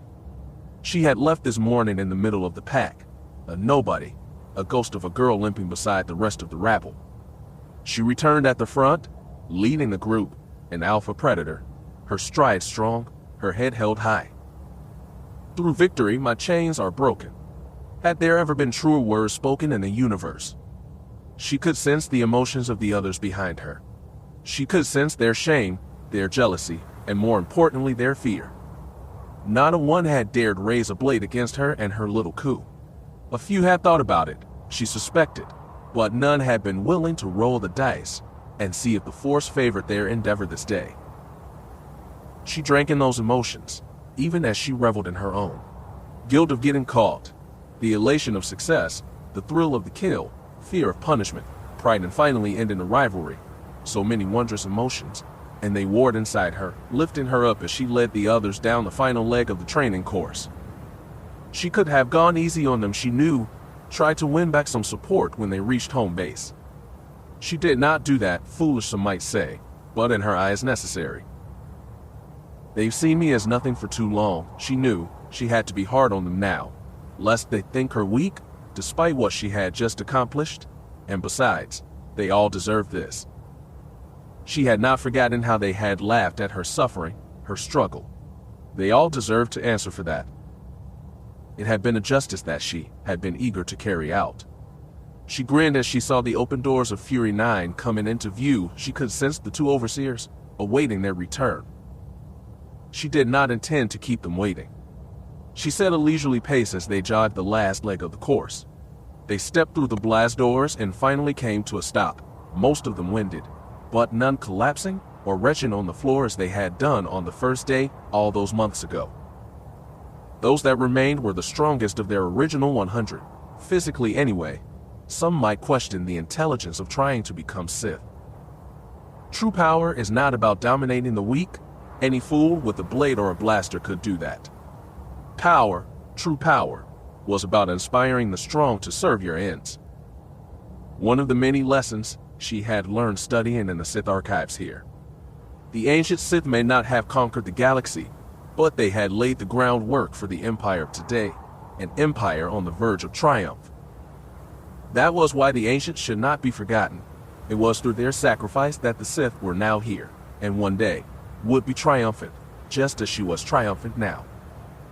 Keera marched up to Adaz and Philin. She did not limp or show any weakness before them. She tried to keep the glee from showing, though she feared she radiated with it now. It was not every day that you got to destroy an enemy. Why not revel in that success? "We have returned, overseers," she said, standing at attention. "Only a single hopeful was lost today." She kept her expression bland, despite the intense euphoria she felt in delivering the news. "I'm afraid hopeful Bryden is no longer among us. He fell on the course." She bowed her head slightly. "He is dead." "So, I see," Ada said, nodding. He looked out over the other students, no doubt reaching out with the Force, trying to get their impression of what had happened. Phelan snorted with amusement, though she found it hard to believe that he was amused. Bryden had been one of his favorites after all. She was a bit disappointed by his lack of reaction. "I see you have endured despite the loss," the Force Master replied, his eyes wandering over the remaining hopefuls. "You're doing, I suppose, hopeful Keera." She stood a little straighter. "Someone needed to take command, overseer." I stepped up. The others fell in line behind me. She shrugged dismissively. "That is all there is to it." "I'm sure it was more than that," Ada said, looking at her with new eyes. Through the Force, she was sensing conflicting emotions, or perhaps she was simply conflicted after her mentor's treatment of her. She sensed satisfaction, pride, even affection directed towards her. She was confused. "You abandoned me," she wanted to shout. "You have no right to claim any part of this victory." Yet, she held her tongue. She had no desire to let her mouth sabotage what she had won this day. "What happened?" Adaz asked. "What happened to Bryden out there?" Now she did grin. She could not help it, not contain it any longer. "Oh, Overseer Daz," she began, I don't know what happened. One moment Bryden was leading us, and the next, well, he just went mad. Too much pressure, perhaps. I think he finally must have cracked from the strain." She shook her head. "He fell from the top of one of the climbing walls. We could not help him. No one got to him in time." The two overseers looked at each other. No doubt they suspected the truth. "And that is all?" Phelan asked. "He just went mad." Keera did her best to keep a straight face, to sound as innocent as she could. "That is all, overseer," she said, trying to make her voice sound humble and apologetic. "There was nothing we could do." Again the two leaders looked at each other. No doubt they suspected the truth, but had no real way to prove it. Academy rules while on the course were relaxed. Of course, they needed to be if the course was to be used to separate the weak from the strong. Neither of the overseers were fools. They likely knew what had happened, but they had no real way to prove what had occurred. And without hard proof, there was nothing they could do. Bryden was dead, broken at the bottom of a climbing wall, or barely just alive waiting to freeze to death when the sun finally went down. As it turned out, either would have served Keera's desire. All that mattered now was that her rival was gone. Everything else was irrelevant. He had not made it easy for her. She stuck close to her fellow hopefuls as she waited for just the right opportunity. She ran with the rest of the pack, her limp more show now than actual weakness. As she figured, Bryden took them down the worst of the four paths on the course. The squad leader kept his distance, choosing to outpace his fellow students, berating their weakness. Keera drank up each insult, letting it fill her with anger, and then focused that anger into hate that was building up in her breast, getting ready to unleash it on her foe. It was all she could do to resist doing it right then and there, or better yet, drawing her blade and dealing with her hated rival. She and Bryden had never crossed blades, though she had seen him battle several other hopefuls. He was skilled, she did not doubt that. She had seen him leave opponents broken and whimpering. Bryden was not the type to be satisfied with a simple win. She had taken careful note of each of those victories. Even early on, she had come to realize that the two of them would meet one day. That they would meet and only one would walk away after. That meeting was about to happen, of course, if she did it right. No sword would ever be drawn. It would not be honorable, she knew, but what did honor matter in the face of vendetta? Battle was glorious, but murder was far more certain. She needed to be certain right now. For the briefest of moments, the girl she had been reared up out of her grave. Keera shuddered as what she had once been tried to reassert itself. Murder is wrong, The old voice said, "It is a tool of the weak." Dad never tolerated it. He believed it the last resort of the foolish.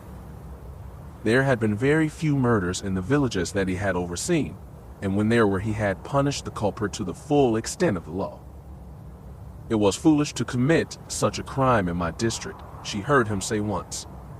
Murder was a fool's crime, period. Keera shook her head. "Is that what you are now?" her conscience asked, foolish. Keera tried to push such thoughts away, but they would not go. She frowned. It is not like she had a whole lot of choice. Bryden had to be removed. She sighed as she picked up speed, willing herself further on down the course. Before her eyes, her father's face appeared, his features cold and disappointed. Keera did her best to ignore it. Father had never understood. The Sith were not like everyone else. When you played the games the Dark Lords did, you had to use every tool in your arsenal. Murder was just another of those tools. It may not have been as honorable as battle, but it served its purpose, removing those who could not be removed any other way. If she chose to wait, it would be only a matter of time until Bryden dealt with her. For the moment he was enjoying her suffering, but he would no doubt tire of that, and then he would try to kill her. "I have no choice," she thought. "It is either him or me, and it will not be me." She ignored her father's stern visage, the memory of it. His way had not worked, she reminded herself. If it had, he would still be alive, and she would have never sought to become a member of the Sith. Fury 9 is no place for conscience, she thought. She did not need it, and so she did her best to throw it away. The time was almost here, she thought with nervous anticipation. We are almost there. She kept her slow pace, waiting for the right opportunity. Bryden continued to stay just out of reach as he led them through one of the volcanic fields. A sudden gust of wind made Keera stumble. She corrected herself in time, but almost ended up falling into one of the steam vents. A little closer, and she might have been boiled alive. Later, while using the Force to leap over a particularly sharp volcanic rock formation, she felt herself be pushed back again. This time she had needed to correct her fall in midair, using the Force to turn her leap into a flip, and by doing so barely avoiding impaling herself. Keera frowned. She might have been out of practice, but even she knew better than to be almost killed twice out here, especially after so many runs on the course. Besides, that moment with the rock formation had felt different, almost like she had been pushed back, and the wind had not been nearly strong enough to. Her eyes found Bryden. He was watching her closely, even though he was keeping his distance. Her scowl deepened. He said not a word and pushed on. Keera glared after him. It seemed that she was not the only one who had decided to take advantage of this journey. His sense of timing was interesting, but it would not save him. If anything, it only strengthened her resolve. Him or me, and it will not be me. The climbing wall she had waited for came up a few moments later. Bryden, of course, did not need to climb it. He used the Force, and simply leapt to the top with a single bound. Once at the top, he drew his training saber, waving it around as he berated his less than talented fellow hopefuls.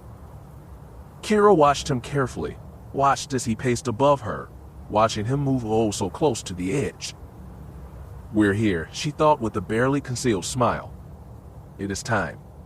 Some of her fellows did the leap, just as Bryden had. From his place atop the rise, he was in perfect position to strike them down as they leapt up. The wall was too high for most, even if you cleared it in one bound. For the briefest of moments, someone standing at the top could strike at you with little chance of you being able to defend. She could have made the jump herself, but after the previous 2 attempts on her life, and yes, she did believe them attempts, she was far more cautious. Even from here, she could see his training saber glowing at full power. A vision of her being struck by his blade as she made the jump prevented her from trying it. The way he was swinging that blade, not to mention his pacing back and forth, was enough to convince her that he would strike her down before she reached the top. A tragic accident, that is what he would tell the overseers. It would be a lie, of course, and they would both know it, but without evidence, her death would simply be chalked up to the course claiming another victim. She doubted that any of her fellows would say anything. Most of them blamed her for being on this path so much as it was. They would be happy to be rid of her. It seemed that Brighton had grown tired of their rivalry and sought to end it here, just as she had. The thought made her smile. It seemed they were of like minds today, she realized. This made it easier. It would be more self-defense than simple murder. She made it to the rock wall and began to climb. Her eyes on the wall, but her senses directed up above. She could sense Brighton now, his frustration, that in the anticipation to see done what needed to be done. He was not happy she had chosen to climb. Had he been smart, he would have leapt down, tried to strike her from the bottom, or on the way down, but he was not that cunning. Brighton had always preferred the more physical powers of the dark side. The strength, the speed, the telekinesis, those were his chosen tools. In her eyes, he lacked the subtlety to truly be a lord of the Sith. He should have accepted the command that Philin and Adaz had offered him weeks ago. Now, he was going to pay for that lack of vision. She glanced up, and their eyes met. His desire to see her meet her end was clear on his cruel face. His eyes flickered with barely concealed hunger. He had reached the end, she realized. He was ready to end this. Good, she thought. So am I. In that moment, she struck. She reached out with the dark side and sought her enemy's mind, murmuring the chant under her breath. She felt his defenses tried to keep her out, but such defenses were nothing to her now. Brighton had always been a being of action, preferring the raw power of the physical world to the subtlety of the Force. It is what made him such a good fighter when he dueled.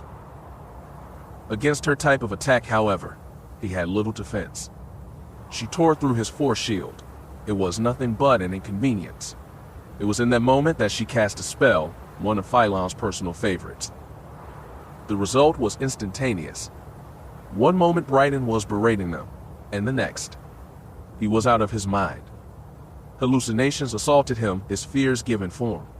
Keera heard him scream and reveled in the sweet sound of it. What came next was pure sweet chaos.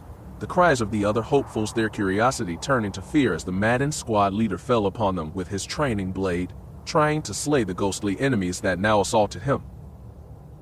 She heard the clash of blades, followed closely by shouts for aid.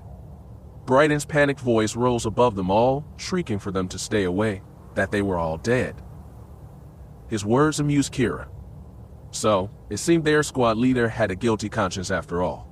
He still feared the dead would come back and haunt him for what he had done. Good, she thought, let them all be waiting for him on the other side, She heard him scream. She glanced up again as the squad leader lost his footing. He cried out in terror as he lost his grip on his training blade. He tumbled away from the wall and began to fall, head first. Keera cocooned herself in a force shield, not wishing to be struck by her rival on the way down, not wanting to be dragged down with him. She did not move until she heard the body strike the ground, and when it did, she suddenly felt the sweetest surge of elation. It was done, she thought. Her tormentor was no more. The dark side surged through her, filling her with its strength and speed. She scrambled the rest of the way up the wall in seconds, and found herself surrounded by her fellow hopefuls. They all seemed lost and confused, perhaps not truly grasping what had happened. They were still in shock from the sudden turn of events. She did her best not to smile. What do we do now? A boy on her left asked. A blonde girl to her right looked down the wall. Keera dared to glance herself. She saw the black-clad body lying at the bottom like a broken toy. So small, she thought, and so insignificant. Delicious. Should we go down and get him? The girl asked. Take him back to the academy. Keera almost laughed. Oh, the irony. She had posed a similar question to Brighton on her first day, that perhaps they should show mercy to those not strong enough to keep up. She glanced at her fellows. Few seemed to grasp what had happened. Most of them milled around like nerfs, unable to move without a shepherd to guide them. Weaklings, she thought. A true Sith would see the opportunity here. They would have leapt to claim it. The shock of it should have had no effect, but it did. A few were starting to wake up, though. She could feel their hunger growing. She did not intend to give them that chance. "Leave him," she ordered. "He has fallen. We must push on, forget him." The others looked at her. "Who put you in charge, farm girl?" one of the boys who had defeated her dueling exclaimed. "You have no right to." Keera did not hesitate. She blasted him with force lightning. He flew back with a pained cry. Before the others could recover and attack her, she had her training blade out, its blade power to full. She glared at the others. "Strike now," the dark voice in her advised. "They are in shock, looking for a leader. Claim the mantle, show no mercy." She smiled cruelly. "I would love to continue this debate," she said coldly. "Sadly, we do not have the time. It is not getting any warmer out here, and I would much rather be on my way than waiting for my death out here." She risked one final glance down. "Are any of you really going to mourn Brighton? He chose this path again and again to torture us, all of us. Today, it was the wrong choice for him." She held her sword at the ready, just in case, but she sensed no threat in the Force. The others were listening, even those who might have challenged for control. She had struck first, and they knew it. Most here were simply looking for a strong leader to serve. Today, that would be Keera. She put her blade away and began to move. "Let us do this miserable path one last time," she said. "Tomorrow we shall take a new path, one not chosen by vengeful fools." She began to jog forward. "Follow me now," she shouted over her shoulder, "or be left behind and forgotten. It makes no difference to me." She pushed on, not even bothering to look back. There was the briefest of moments that she thought they would not follow, that she was on her own, as always, then the sound of boots on the hard stone. Keera smiled. A Sith takes control, she thought. The others had grown too used to having someone tell them what to do, the overseers, Brighton. She shook her head. They would need to learn to think for themselves if they wished to be more than what they were. For now, they were hers. That was all that mattered. She almost giggled. They were hers. She had one. The rest of the day passed like some hazy dream. Midday meal tasted as good as any holiday feast back home. Her classes with the overseers were equally enjoyable. Two hopefuls challenged her to meet them blade upon blade. She defeated both, despite the remaining stiffness in her shoulder and leg. She was still a bit rusty, but that would pass now that she finally out of her brace. Adass said nothing to her during their class. He seemed content to watch and evaluate. "I'm back, old man," she wanted to shout. "I've regained my strength. I'm back." Whether you like it or not. Phylon's class focused on building up mental shields, protecting oneself from mind manipulation and Sith spells. The irony of the lesson was not lost on Keera. She had studied this particular lesson almost religiously since her first time playing Obey Me. It was old news to her. If only you shared such knowledge with Brighton. Maybe he would be standing here instead of me. She basked in the glow of that. She was here. Her enemy was gone. That was all that mattered. As night settled in, she returned to her quarters, and continued to explore the words of Darth Daverus. Perhaps there was more to be gained here, she thought. Perhaps I can get an idea of how to proceed next. She had been reading for about an hour when someone knocked at her door. She reached out with the force, recognizing who it was. She leapt out of bed, summoning her training saber to her hand with a gesture. Considering what had happened last time, she thought it good not to greet this guest unarmed. She undid the lock and opened the door. Overseer Dawes entered without any greeting. It was all she could do to get out of the pure blood's way. "Close the door, young one," he said in a low voice. "We must speak privately." She obeyed, but did not take her hand off her weapon. What is this now? She wondered. She turned to face him, giving him an arch look. For the briefest of moments, the two sized each other up. The room was thick with tension. "I have a gift for you, my student," Adass said, holding up something wrapped in heavy cloth, "to honor your ascension today." Keera almost laughed. Your student, she said grimly, you throw me to the sharks, you let the other hopefuls beat me down, and say nothing, and now, you seek to win back my affection with a gift. The older Sith chuckled. Your affection is not needed, he said, only that you continue to walk the path I've set you on. He glanced down at her bed, at the open book sitting there. Tell me, girl, did my master's words prove as valuable to you as they once did to me? Keera blinked. Avaryss had left her the book. But, hadn't he betrayed her? Lord Hakitas, he was your master. The old Sith nodded. He was overseer and blade master here when I was a hopeful, Avaryss said, nodding. He was not a Darth then, but even at that time, he knew how to gather followers. Avaryss grinned proudly. He won my loyalty, as I won yours. Keera glared. You threw me into a pit with animals, she spat. I did, because it was a lesson that you needed to learn. I needed to awaken your killer instinct. You needed to let go of that it is good for the Empire attitude you possessed, and embrace your own desires, your own wants. He nodded, a pleased expression on his face. By destroying Brighton, you did just that. My Lord Hakitas would have seen you as a worthy disciple, worth rising into the highest ranks of the Sith. Keera considered what he said. She was still angry, but she understood what had happened, why Avaryss had done what he had done. And what had he done? Blossom, her father's words came to her unbidden. All he has done is turn you into a murderer. She ignored those words. Be silent, Dad, she thought. You are gone. Stay that way. She smiled at Avaryss, her tormentor and savior. He cast me down so that I could find my way up. There was value in that.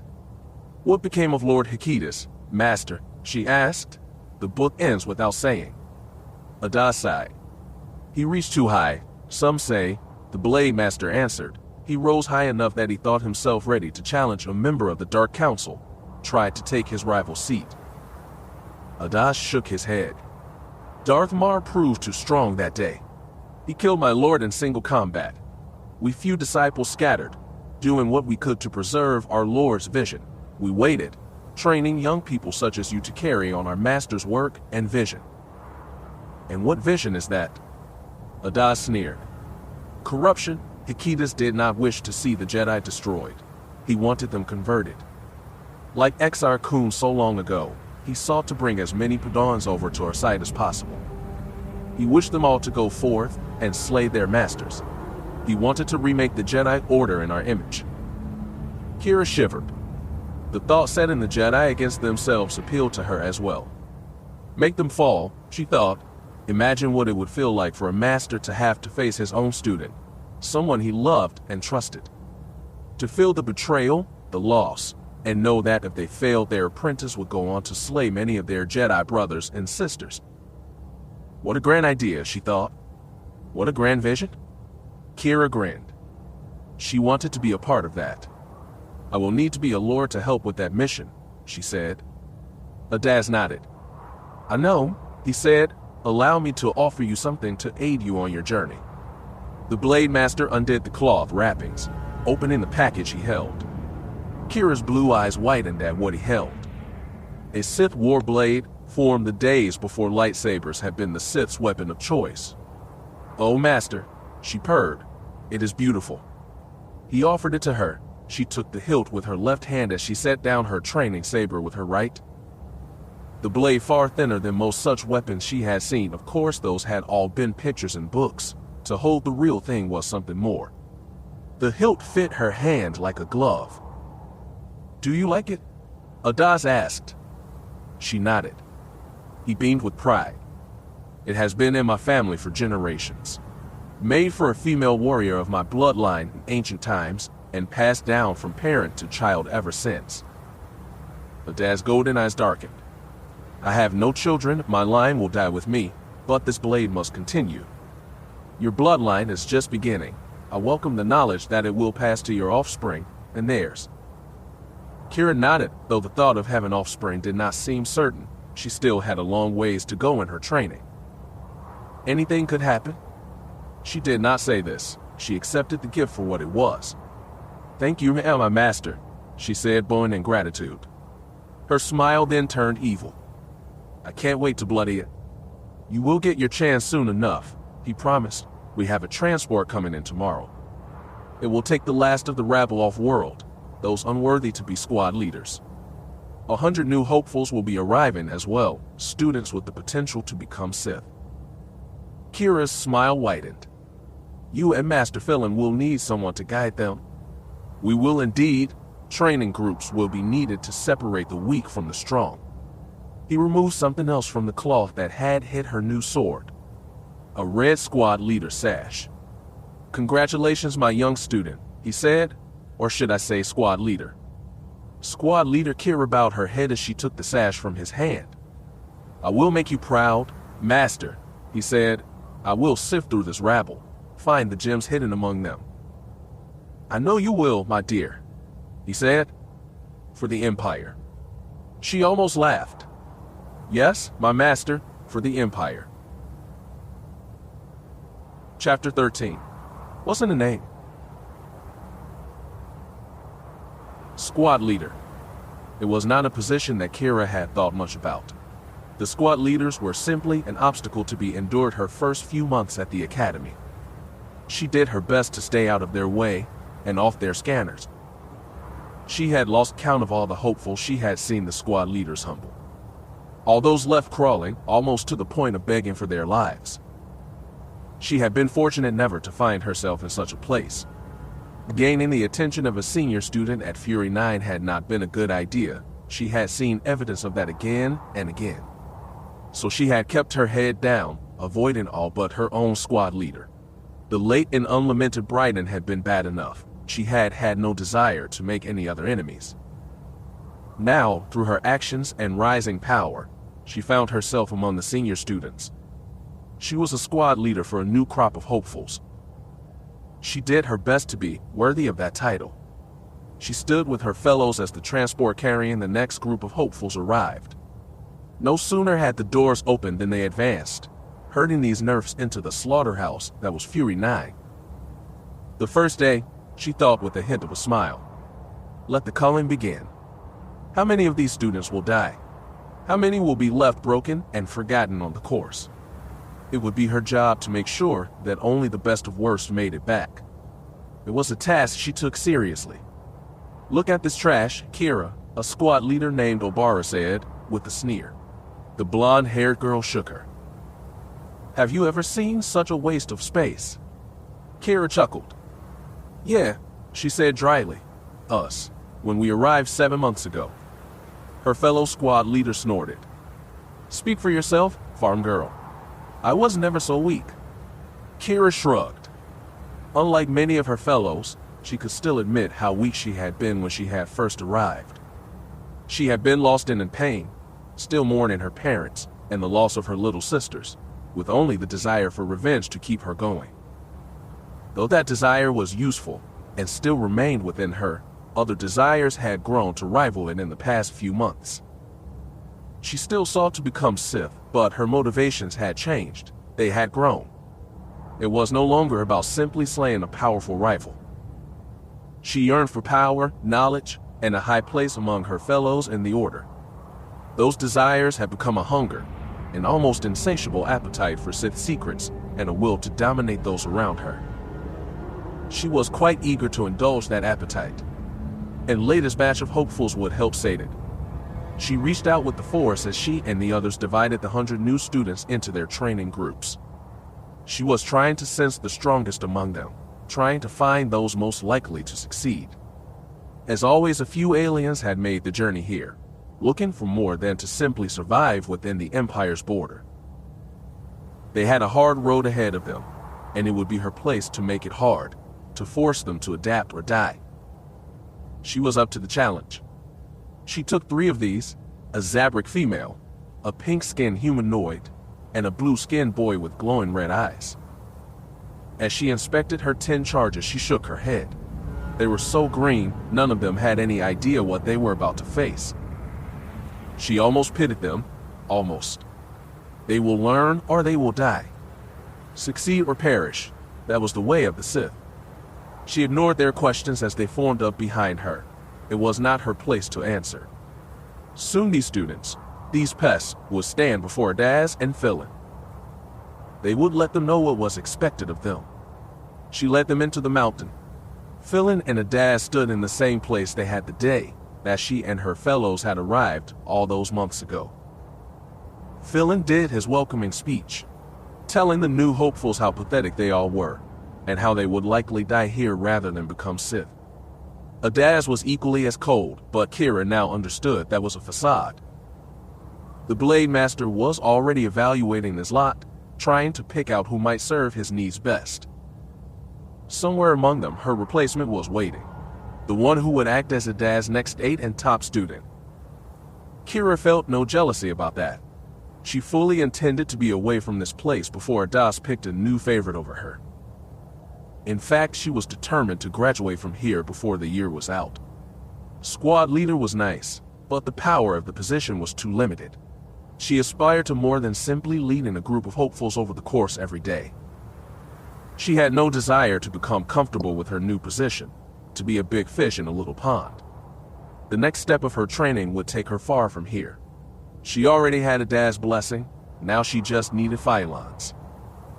The next step in her training was to become a Sith acolyte. It was now her goal to find her way to one of the first-level academies. She liked to think that she was good enough to bypass these and go straight to Korriban, but she knew better. She did not have the wealth or the name to make such a jump. The only way it could happen is if she did something so grand that not even the most jaded of Overseer could deny her. Alas, such grandeur was not found here on Fury 9. No, she would have to keep climbing the rungs of the ladder. Soon enough she would impress Adaz and Philin enough to send her on to the next stage of her training. It would happen, she knew it would. She could feel it. I just need a little more time. Just a little more time. She returned from her first run on the course as squad leader, with only a single hopeful lost. The blue-skinned boy with the red eyes had fallen into a steam vent, his cry cut short by the intense heat. Of the 9 that remained, they looked more than winded. 3 ran off to retch in a corner, while the others simply lay there, too exhausted to move. Keera sneered down at them. She had tried to inspire them during the run, shouting for them to simply let go. Embrace their anger and pain, and let it lift them up. The dark side's power was infinite. All that was needed was the will to seize it. She made mental note of the few still standing, those whose affinity to the Force kept them on their feet. She made note of them, and would take their names to Master Adaz tomorrow. It would aid him in his search for more hopefuls who were both willing and worthy to carry out Lord Hikita's work. As for herself, she left her hopefuls to find their strength and make their way to their rooms. Dinner would be ready in an hour, and as always, if you missed it, you went hungry. As was expected, she and the other squad leaders joined the 2 overseers at a welcome feast for the new hopefuls. None of those hopefuls shared in the feast, of course. The delicious fare was for senior students and overseers only. It was just another part of the training, meant to grow resentment in the newcomers' hearts. Resentment could turn to hate if properly cultivated, and hate could lead to great power. Let them hate us, Keera thought. In the end, we are just giving them power. Whether they come to understand that or not depends entirely on them. It was not fair, but that was the whole point. Succeed or perish. The way of the Sith was never fair. She ate hearty that night, laughing and joking with her fellow squad leaders. Tomorrow the real work would begin, the true training. Then they would see what they truly had to work with. Another month passed. On the blasted field outside of the academy, 2 warriors faced off. Keera drew her war blade, the dark side energies crackling from tip to hilt. Adaz drew his lightsaber, his crimson blade looking even brighter in the fading light. Her eyes narrowed as they began to circle. Her master twirled the blade, changing his stance, giving her no clue what form he would strike at her with. She dropped into her Sarisu guard and prepared for his attack. The Blade Master leapt at her with barely any warning. His blade became a crimson blur as she fell back, blocking his attack.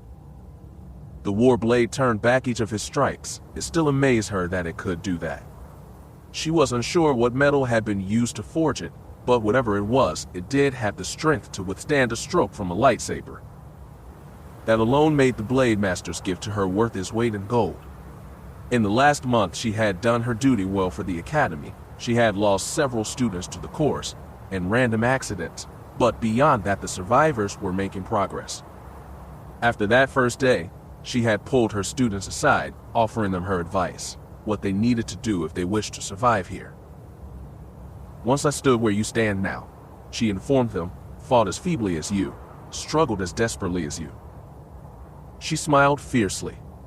When I finally accepted the dark side, that all changed. The Force is not something that you simply luck into. You may have an affinity for it, but that will not save you here. What will save you is preparation, training, and a willingness to learn. So train hard, work with your blade, study in the library. The more you know, the quicker you will adapt and grow here. It was good advice, she thought. If they chose to use it or not, it was up to them. Some would likely reject what she offered out of resentment towards her. Let them, you evolve or you survive, there was no other option. She accepted that now. It was not her place to coddle these hopefuls, only to show them the door. It was up to them if they were willing to step through it. Philin was not entirely happy with her training methods, she knew. The Force Master tended to enjoy culling his students far more than he should have. You need to teach them to fear you, girl, he advised. How else will you maintain discipline? She knew that most of her fellow squad leaders kept their charges in a constant state of fear. Most of them were hated, and few hopefuls dared go to them for help. It was a petty cruelty, Keera thought, useless if the students were going to learn anything here. Fear could be a means to end, she knew that, and it did keep the rabble in line, but it was not the only lever one could pull. Fear was useful, she knew that well, but it could be equally inspiring. And it was all that she was cultivating. Do you have something against fear? Master Adas had asked her during one of their duels. Terror is nice, she answered. Intimidation is better. Simple fear only invites plotting. It can unify the weak against a common enemy. It could inspire a group of my lessers into working together to bring me down. But then they would never learn, never grow. Intimidation, however, when done correctly, inspires the individual. They think they have a chance against me one-on-one. Their pride remains intact, which drives them even harder to become stronger, to try and bring me down. She had grinned then. I know I show what I can do more than the other squad leaders, but this is a training tool as well. I want them to see what I can do, want it for themselves. Until they can match my skills, they remain subservient, malleable. Her grin widened. I find I like teaching, Master. Adas smirked. You are sounding more and more like a Sith each day, he applauded. You'll be on your way to Lord's Reach or Butcher's Clearing soon enough. I have foreseen it.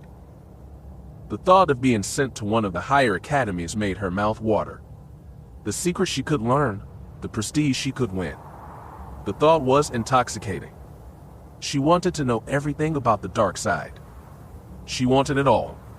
She wanted to drown in darkness, to cocoon herself in the Force and the teaching of the dark side, and when she finally emerged, be something more terrifying than had ever existed, and when she did, even a lord like Darth Feer would tremble.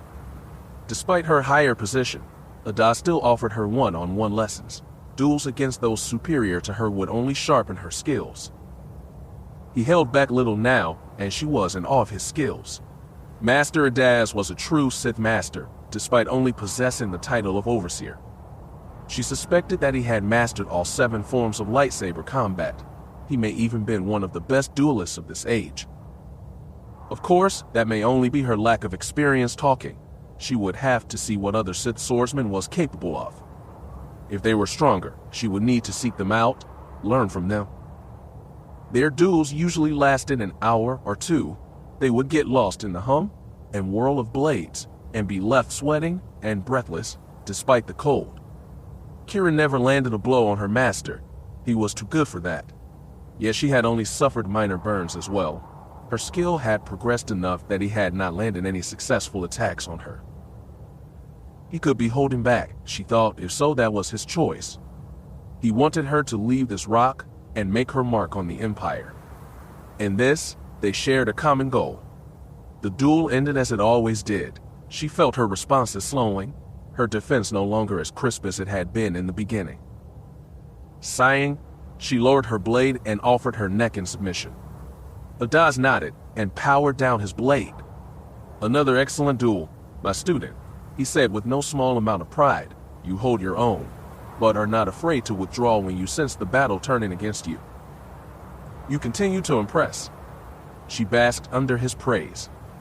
"I have no desire to spend the night in a Kolto tank if I get cocky, Master," she replied, "and besides, I'm getting closer. I almost cut you several times." He nodded grimly. "You surprised me. I underestimated you.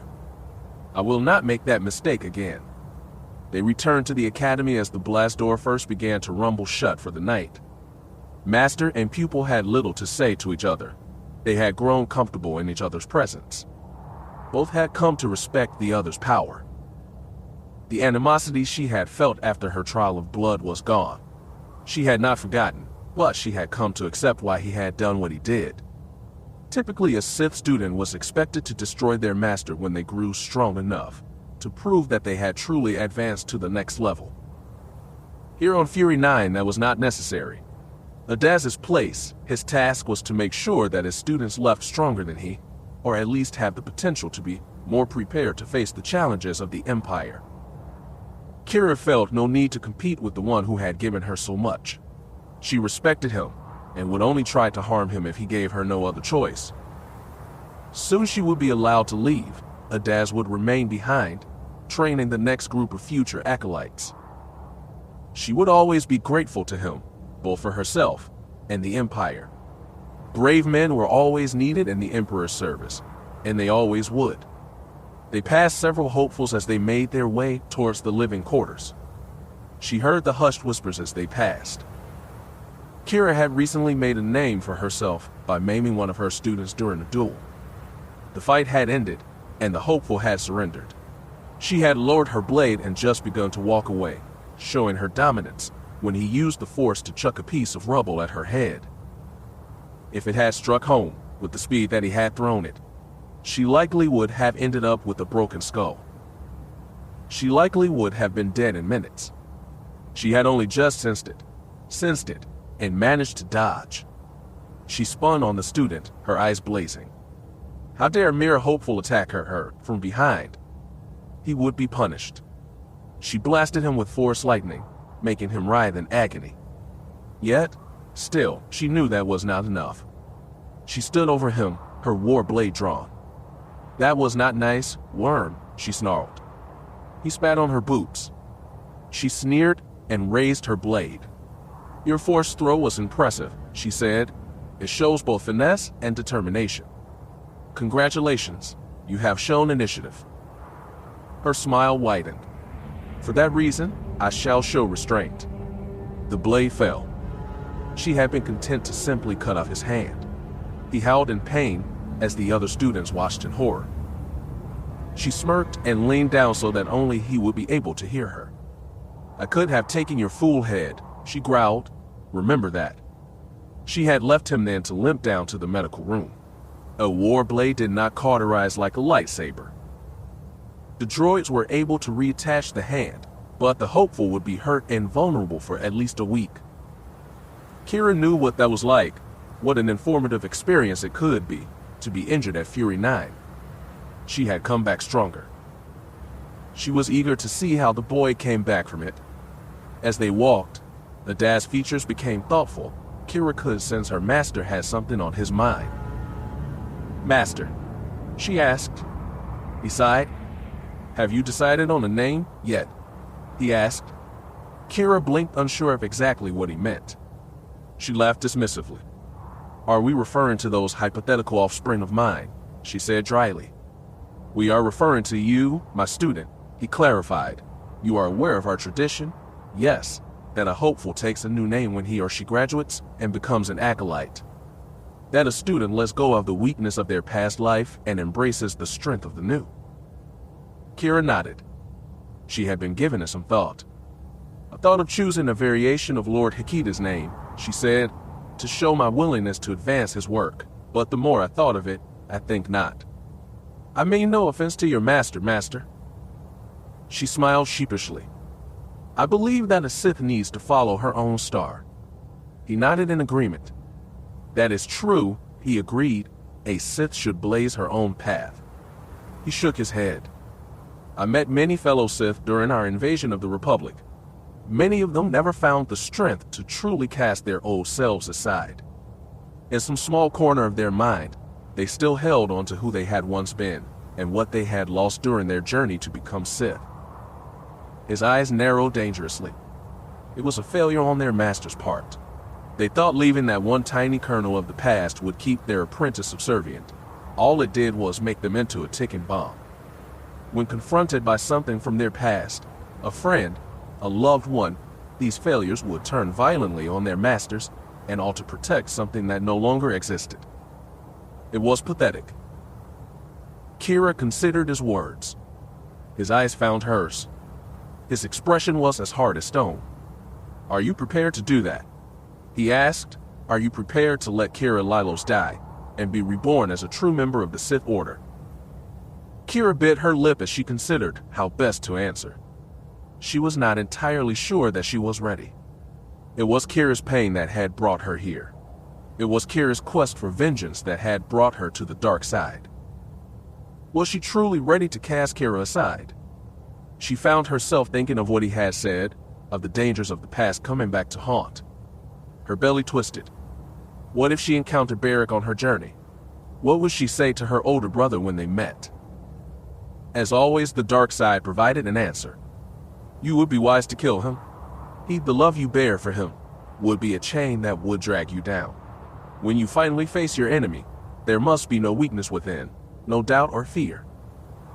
The loneliness of the truly powerful.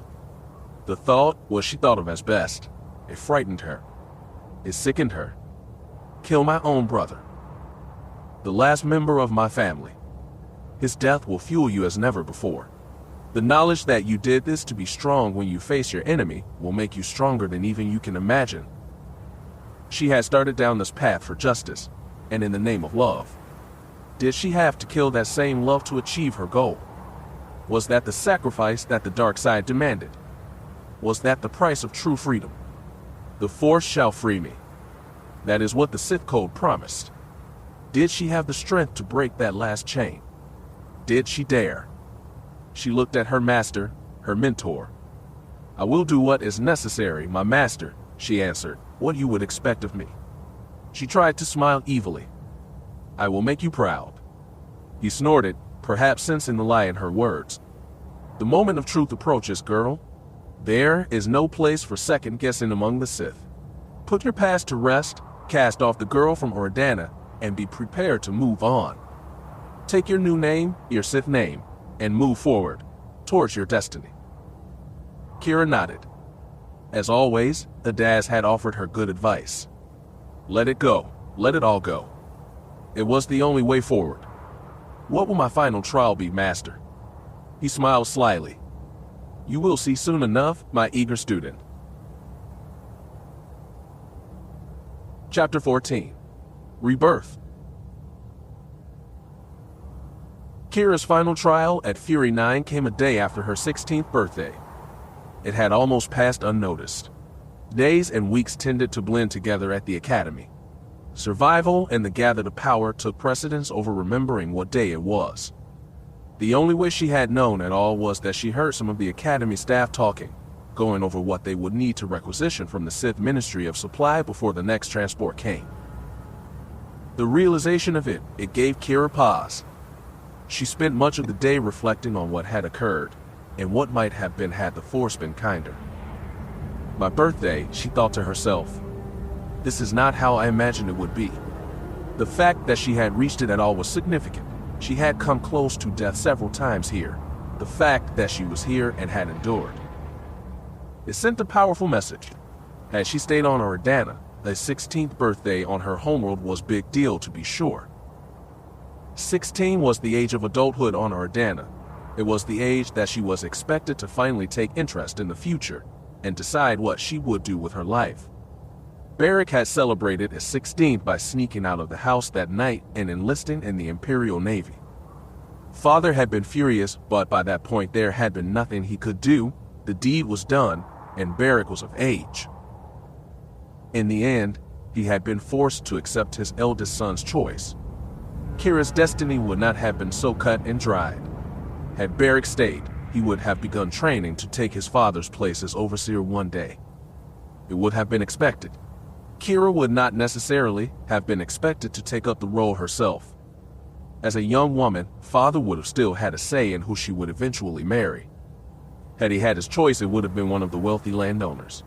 A good match to be sure, but she doubted that she would have been truly happy with it. No, she probably would have pushed to find a job somewhere in Or's government office. Even if she was not likely to become an overseer, she would have liked to do more than simply been a bargaining chip to help father increase his prestige. She didn't think that he would have resisted that choice. He might have even been proud of her for making it. Still, that would have come later. There would have been plenty of time to make such a decision. Even now she could imagine her father's face, that indulgent smile when he wanted her to just set aside her duties and simply have fun. "This is your day, Blossom," he would have said. "Try to enjoy it." They would have celebrated her family, and her role likely would have joined them. It would have been expected, considering that he likely would have stepped up his attempts to court her, and thereby win her hand in marriage. Thinking about that now just made the anger within her simmer. It never faded now, not completely. The dark side fed off her emotions, and anger and hate were the strongest. And in return, the dark side made her strong. She still had no idea if Ro and known what his father had planned to do, if it had even been planned. Of course, did it matter anymore? What had happened had happened. Her family was gone, and Golan Wilkes had become overseer. The mere thought of that man seizing such a reward made her blood boil. The dark side surged inside of her, wiping away any thought of what might have been. Her family was gone. There would be no party tonight, no gifts or family meals. No would-be suitor at her side trying to convince her that they should spend their lives together. "The Sith are my future," she realized. "This is the direction I have decided to take my life." Any chance of living what some might call a normal life ended the very moment her Force powers manifested. And in truth, she would not have wanted to return to her old life if she could, not after everything she had seen and what she had done. "I know my destiny," she thought. "The Force chose it for me. I will spend my life wielding a red lightsaber for both my power and the power of the Empire, the glory of my Emperor." It was a certainty that most people she had grown up with would never know. It was the Force's gift to her. She smiled at that thought. Happy birthday to me. Now, all that remained was her final trial. She awaited it eagerly, performing her duties, but waking each day with a sense of anticipation. Now, all that was needed was her teacher's blessing. It would be their gift to her. Less than a day later, that gift finally arrived. She doubted that the overseers realized what date it was, and that it was special to her, and suspected that they would not have cared had they known. After she spent the previous day reflecting on her life, she came to welcome the action a new dawn brought. She awoke that morning all a-tingle. There was a sense of anticipation in the air, and it made her almost giddy. She was not sure what that meant, but had her suspicions. She prepared herself as best she could for what was to come. As was expected, the overseers called all the squad leaders into their office before the day began. Both of them were in agreement that the running of the course should happen this afternoon. It was not unusual for Adaz and Philin to make such a decision. It was their right as heads of the academy. The squad leaders could do little but obey. Keera spent the day working with her squad, helping them with their sword training, assisting Adaz and guiding them through the latest series of sequences he had taught them. She enjoyed this time, savored the improvement her people were showing. There were only 6 of them now. She knew that soon the overseers would choose to combine her group with one of the others. Then she would have to work in tandem with a fellow squad leader. That did not please her. She had made no friends here. Her focus had been entirely on completing her training and becoming a full acolyte.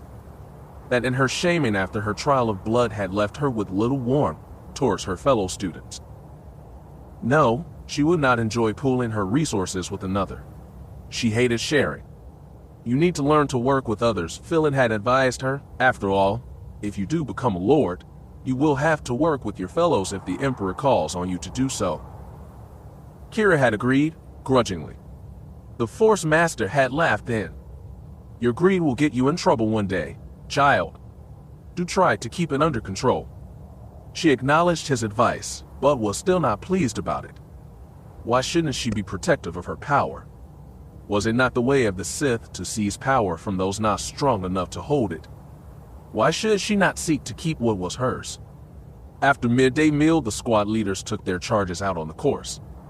Keera, still feeling that tingling sensation, that tremor in the force, decided to keep her group's workout light today. She chose one of the quicker coursers, the simpler ones. Some of her fellows might have seen that as weakness, but Keera did not care. She would not exhaust herself this close to whatever it was that was coming. She intended to be ready. As they made their way back to the academy, they were all surprised to be met by Overseer Daz, not back at the academy but on the course itself. Something has happened, Keera thought. Why else would the master make the journey out here when he does not have to? Hold, he called out as they approached. Keera's blue eyes met his golden ones. She gave him a questioning look. The overseer nodded. She felt a shiver run down her spine. No words passed between them, but they did not need to. She knew why he was here. Adas called out to one of her squad, a student that had impressed him recently. He asked the boy to take over and lead the group back to the academy. He turned to Keera. I have a special task for your squad leader. He informed the others. She will rejoin you later.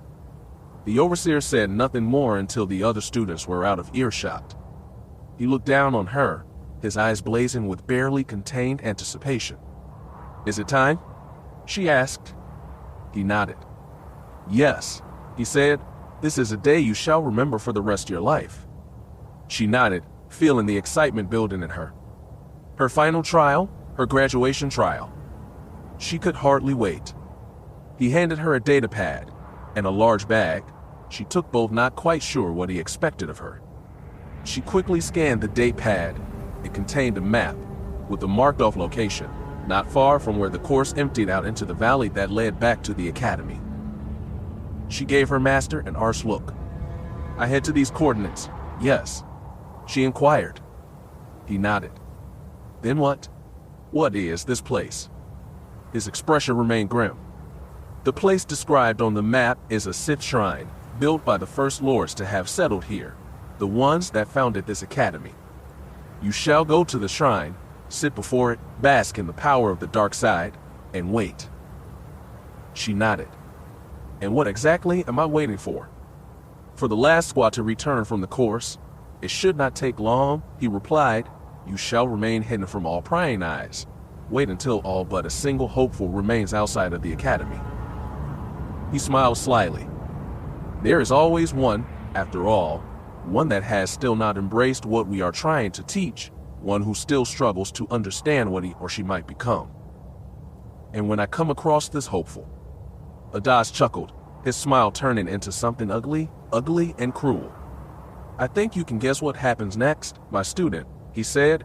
This one hopeful stands between you and being named an acolyte of the Sith Order. I think you know what to do in such a situation. Keera blinked. She did know what was expected of her, but at the same time, this seemed somewhat unreal. Who will this last hopeful be? She asked. The last person to return to the academy, he answered. Name, species, or gender does not matter to me, and it should not matter to you. He pointed down at the bag in her hand. I think you can guess what the sack is for, he said. Fill in, and I require evidence that you have completed this trial. You will bring back the head of this hopeful. Only then will you be a full acolyte. Keera pursed her lips. This was not quite what she expected. On the surface, It was no real challenge, not for someone of her skills, but still. "That is it?" she asked. "That is it," he said. She shook her head. "Not much of a challenge." He laughed. "For most students that pass through this academy, that may be true, but this is not about them. It is about you, Keera Lylos." He gave her a cool look. "This is a trial of the spirit. We must see what you are truly made of, my student. We know that you will kill to defend yourself, and we know that you will kill an enemy that dares oppose you. What your masters ask of you now is something quite different. Today, you kill a random victim, an innocent if you will. Not that many that come here are innocent, but we make do with what we have, and you will do it because it is in your best interest." He put a large crimson-skinned hand on her shoulder. "Can you end someone who has done you no harm? Can you end a life because it is the only way for you to advance? Not for the Empire, not your people, but for you, and only you. Can you turn your passions inward, think of yourself first and foremost, and truly embrace the dark side?" Keera nodded. "I can do this, my master," she promised. "It will be done." He smiled again. "Then see to it, young one, go to the shrine and wait. Your final trial has begun, and do not return without your prize. Both Philin and I are expecting it." Keera nodded again. "Go to the shrine and wait, and when the time was right, strike." It seemed so simple. She could do it. She had to. The journey across the blasted terrain was easy enough. There was really nothing between where she began and the Sith shrine. As she made the journey, she began playing mental games with herself, psyching herself up for what was to come. The task was simple, too simple really. Pick out the weakest of the pack and slay it. Simple. "Are you an animal then?" her conscience chided. "You really feel no shame over this? Whoever that person is, they don't deserve what you are about to do."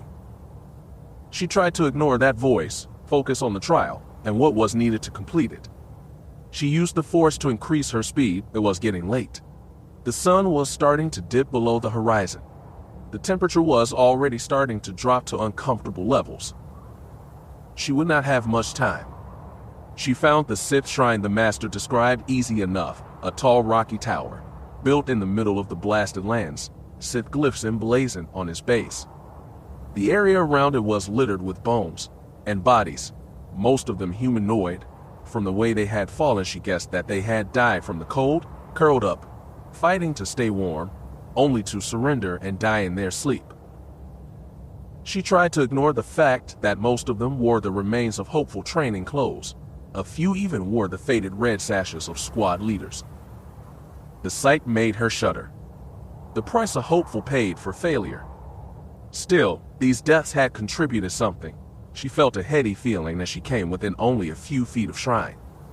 The dark side was very strong here. She reached out to it, basking in its glow, the low hum of power that always seemed to be most prevalent where the Force was so strong. She reached out with her senses, feeling the other hopefuls nearby. The last few groups were making their way back. It would not be long before her prey came into view. She would be ready when they finally arrived. She kneeled down in the black sand, meditating and reaching out with her emotions. She drew strength from the death and despair here, focused it and used it to enhance her own senses. It would not be long now, soon she would. The world seemed to fall out from under her. She gasped, opened her eyes and stood up. She blinked in surprise. She was no longer standing at the shrine. She was home. She was back on Oridanna. Her head spun. She stood only a few steps from her home.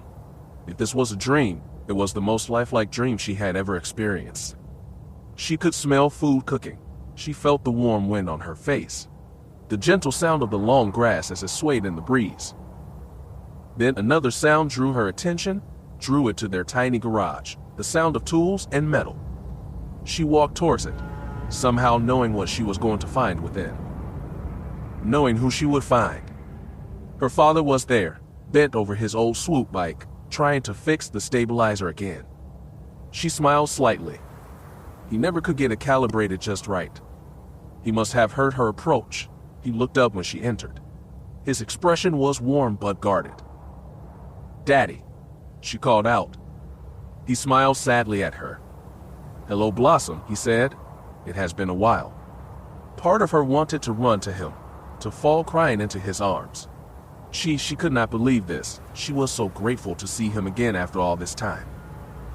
The other part, the Sith part, of her knew to keep her distance. Too many nightmares about this place made her wary of any joy she felt right now. He shook his head. "Look at you, my sweet little girl," he said. "You are a proper young woman now." His voice was tinged with a mix of joy and sadness. He sighed. "Never thought I would ever see you wearing Sith robes, though. Imagine it, my sweet Blossom, one of the masters."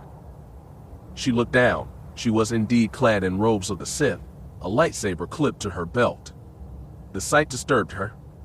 "I'm not going to attack you, am I?" she asked. "Are you going to attack me?" "I'm not going to attack you," he promised. "Are you going to attack me?" "I don't want to," she reassured him, her eyes stinging with emotion. "Dad," she said, "what is going on?" "You are a clever girl," he said with a sad smile. "I think you can guess what is going on." He stepped away from the swoop, walked towards her but stopped just out of reach. "It is time to make a choice, Blossom," he said. "Your choice, only you can decide where you go from here." She nodded. This was not simply a dream then, it was the Force, part of her trial. She needed to make the right decision. "I don't have any choice, Dad. I know what must be done." "You know what the Masters told you," he said. "That is not the same thing. I'm doing this for you, for Mom, and the girls, to give you justice." He shook his head. "That may have been the case in the beginning, but it isn't what drives you now." It looked like he might have reached out to her, but he stopped just short. His expression was hard, disapproving. "It hurt? Look at what the Masters have done to you, Keera. They've turned you into a murderer, and now they want you to kill again just to see if you will." He was glaring at her now. "You can't kill that hopeful, Keera. It is wrong, and you know it. That is not something the girl I raised could do." She felt her temper begin to flicker. "I have no choice," she repeated. I can't just walk away now. If I did, I could not simply go back to the academy. They wouldn't have me back." "Then don't return to the academy." "I'll die if I don't," she spat. "Will you?" he asked. "You have learned so much in the last year, Blossom. Your powers have grown strong. Is there nothing that you could do to protect yourself, to survive one night in that place?" She considered that. It would be tricky, make no mistake, but if she kept to one of the volcanic fields, it was possible. The warmth would protect her from the freezing cold. The Force would do the rest. If she lasted until morning, there was a chance. She might even be able to stow away on a ship. They were always coming and going from the academy. She could get off-world. She could leave. Strangely enough, part of her welcomed the idea, was excited by it. Was it even possible? She looked into her father's eyes, could see what decision he wanted her to make. "Where would I go?" she asked. "What would I do?" "Whatever you want," he replied. "Can you honestly not see that all the training you have been given would give you an edge, the means to survive where others could not? Your skills would serve you well, and best of all, they would be all yours, and yours alone. You would not have to cut away any more of your soul to have more." She thought about that, thought of the pain she had suffered since coming her, the games the Masters and the other students had played. Those games had made her strong, but they had also showed her another side of herself, a side that she did not like very much. She thought it was that side that she would need to survive, to take her place among those with true power in the Empire, but what if it was not? What if she could have a different life? "You could do it," her father said. "You could go anywhere, do anything." She winced. "I would have to flee the Empire. It is a big galaxy, Blossom, believe me. It is far bigger than even you realize. You could find a new place, a place where you would be accepted and respected." He gave her a sad smile. "Your mother and I, we only wanted the best for you.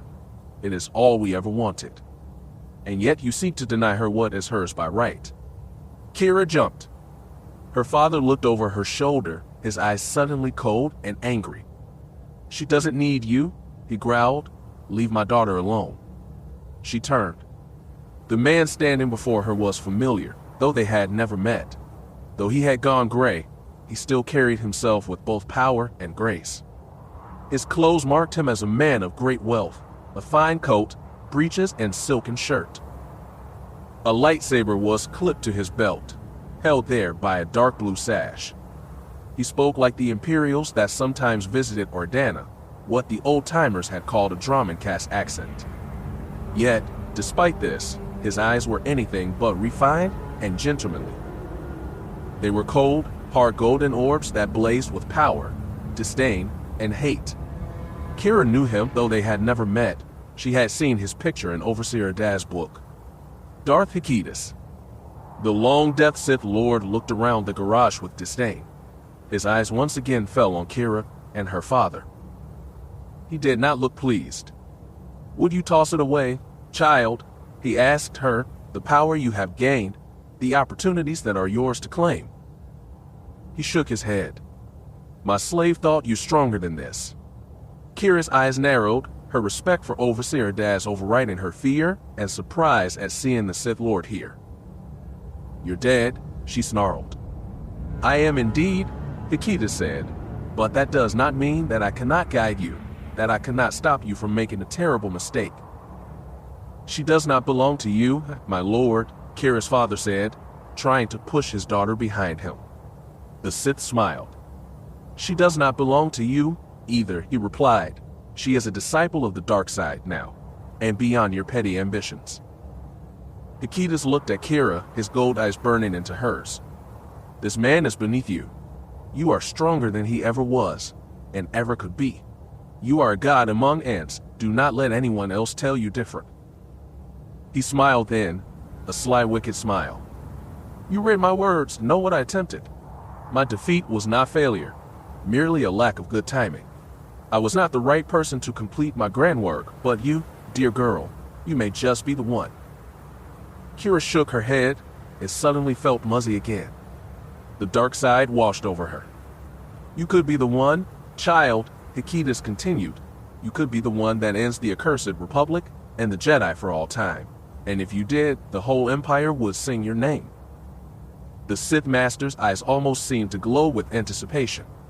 The dark side itself would sing your name. Keira thought about it, what he was offering. All the tales she had heard growing up about the stagnant Republic and corrupt senators, and the Jedi filth that kept them in power. The Jedi were the bogeymen of all the stories of her youth. Brown-robed monsters that snatched unruly children out of their bed and taught them to deny the very things that made life worth living. Was it not worth it to end such creatures? Was the quest for power to save the Empire not worth it? Keira found herself smiling now. She moved away from her father and towards her master's master. "I could do it," she said. "I could continue your grand work." "You could," Feer agreed. "The Force would set you free." Her father grabbed her. He had heard enough. He spun her around, made her face him. His eyes were full of fear now. It's something she had never really seen before. She sneered. His weakness disgusted her. "He is trying to tempt you, Blossom. Do not believe him. He is playing to your desires, to greed, to avarice." Her father shook her like he was trying to wake her from a nightmare. "Don't be fooled. He doesn't want to set you free. He wants to make you his slave, a slave to what he wanted in life." He was almost pleading with her now, trying to draw her back into his promises of a life beyond what the Masters offered. "Follow his way, and all you will know is a life of fear and paranoia. You will not know who to trust. I never wanted that for you. I would never have given my life if I knew that was what you would choose." Through the Force, she could feel desperation. Her father was on the verge of begging. That was how deep his fear had become. "Your mother and I, we only wanted what was best for you, for the girls, and for Barrick." He shook his head. "Blossom, Keira, I beg of you, turn away from this path. You can find another way. You can have any kind of life you want. You can find happiness. you can find peace. Keera frowned, and she did something she never would have done before Fury 9. She glared at her father. "Unhand me, old man," she growled. "You dare put your hands on your better." Lylos, the shadow of Lylos, released her. "Keera," he whimpered, "please." She sneered at him. "I will avenge you, Dad," she promised, "but I will no longer hide from my destiny. I will not deny what dark side offers me." She turned away from him. Darkness began to close in. Darth Feer was smiling. He was pleased. "So you are not going to run away?" he asked. "You're not afraid of your desires, your greed."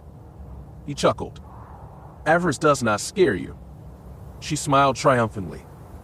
"No, my lord," she said, bowing her head.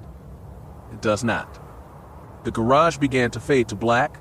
Her father's voice became quieter and quieter. "Keera," he was trying to shout. "Keera." She did not even look at him. He was beneath her now. "That is not my name," she murmured. She closed her eyes, willing away the last of what she had once been, casting it aside. "It is time, young one," Keera said. She opened her eyes and saw the blasted lands that sheltered Fury 9. She grinned hungrily. She still had a trial to complete. She felt another presence out on the plain, one lone hopeful struggling to get back before the doors to the academy closed for the night.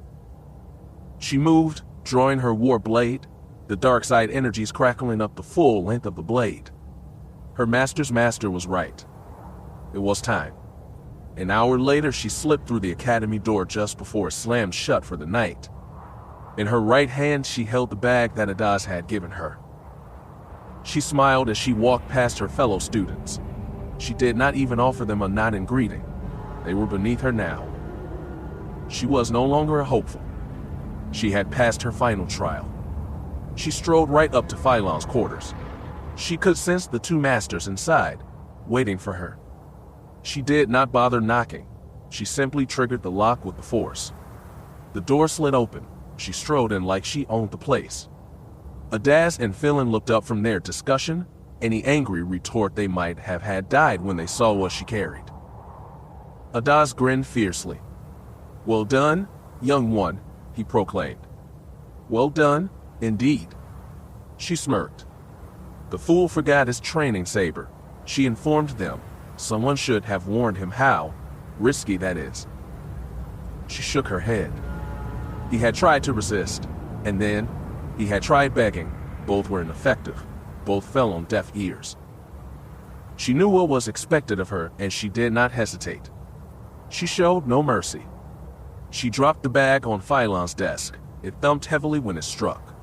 A bit of red liquid leaked from the bag. The portly Force Master looked up at her. He smirked, pleased. "It seems that we shall lose 2 students today," he said. "One to course." He chuckled. "The other to EWCHCH clearing." The girl beamed. "A next-level academy," she thought triumphantly. "I did it." "Your journey is just beginning, young one," he cautioned. "You are not Sith yet, but you are one step closer to unlocking your full potential." "I am most eager, Master," she said. "I'm ready for a new challenge." "Make no mistake, girl," Phylon warned. "You will be challenged. You will face danger." She laughed. "Sounds fun." Avaryss put a fatherly hand on her shoulder. "Congratulations, Acolyte," he said. "Indeed," Phylon said. "A shuttle will take you off-world this very evening. Return to your quarters and gather up your things. You will be taken to a space station for processing. I suggest you make use of the pleasure facilities there. Celebrate your good fortune. What awaits you in Butcher's Clearing will not leave you much time to celebrate." "I understand, Master," she said. "Thank you for your instruction, both of you." Avaryss gave her a hungry smile. "May the Force serve you well," he said. "May you find what you seek, young Keera," Phylon said. The girl blinked. Keera, she thought. That wasn't her name. She smirked.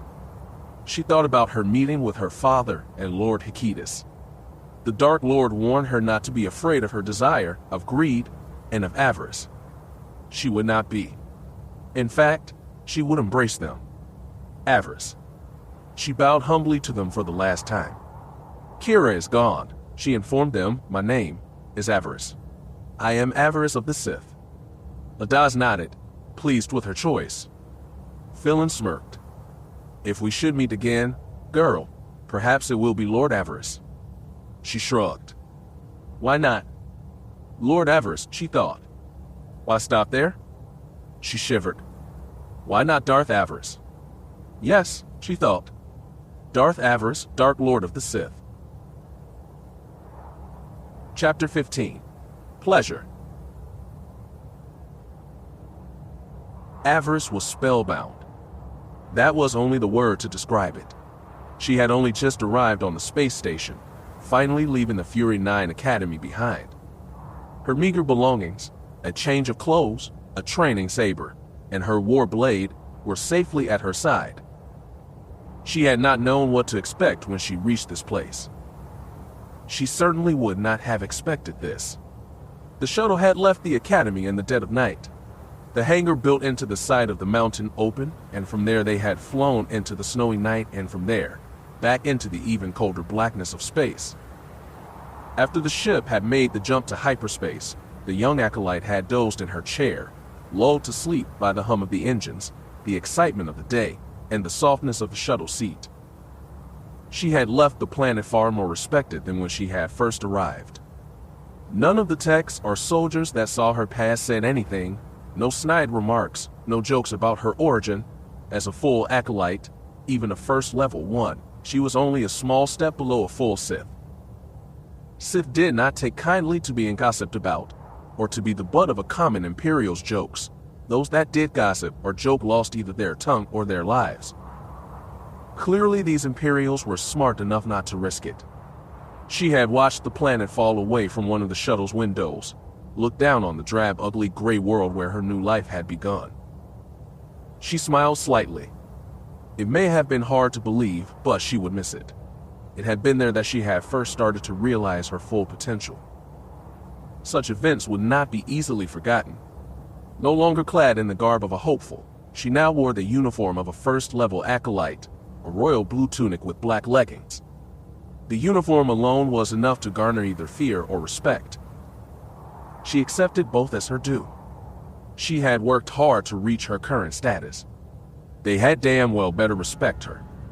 The shuttle ride had been only a few hours, and soon she arrived on yet another Imperial control station, a port of call for many young Sith going through their training. After a brief processing by the station master, she was given a pass inside. That pass entitled her to 2 days of rest and relaxation before continuing on to her next posting at the Academy of Butcher's Clearing.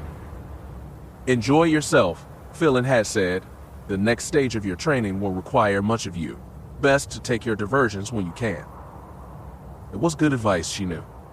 The pure blood might have been an arrogant bloat, but at least he understood the rigors of Sith training. She had survived, now she had a chance to enjoy that survival, to revel in it. She was eager to see what the Empire had to offer her. The doors to the lift opened, she now stood upon the station's main floor, looking at the grandness of Imperial power. The sight of it left her speechless. She had never seen anything like this. From the shuttle, the station looked like a giant tube, a tube with 2 large towers on each end.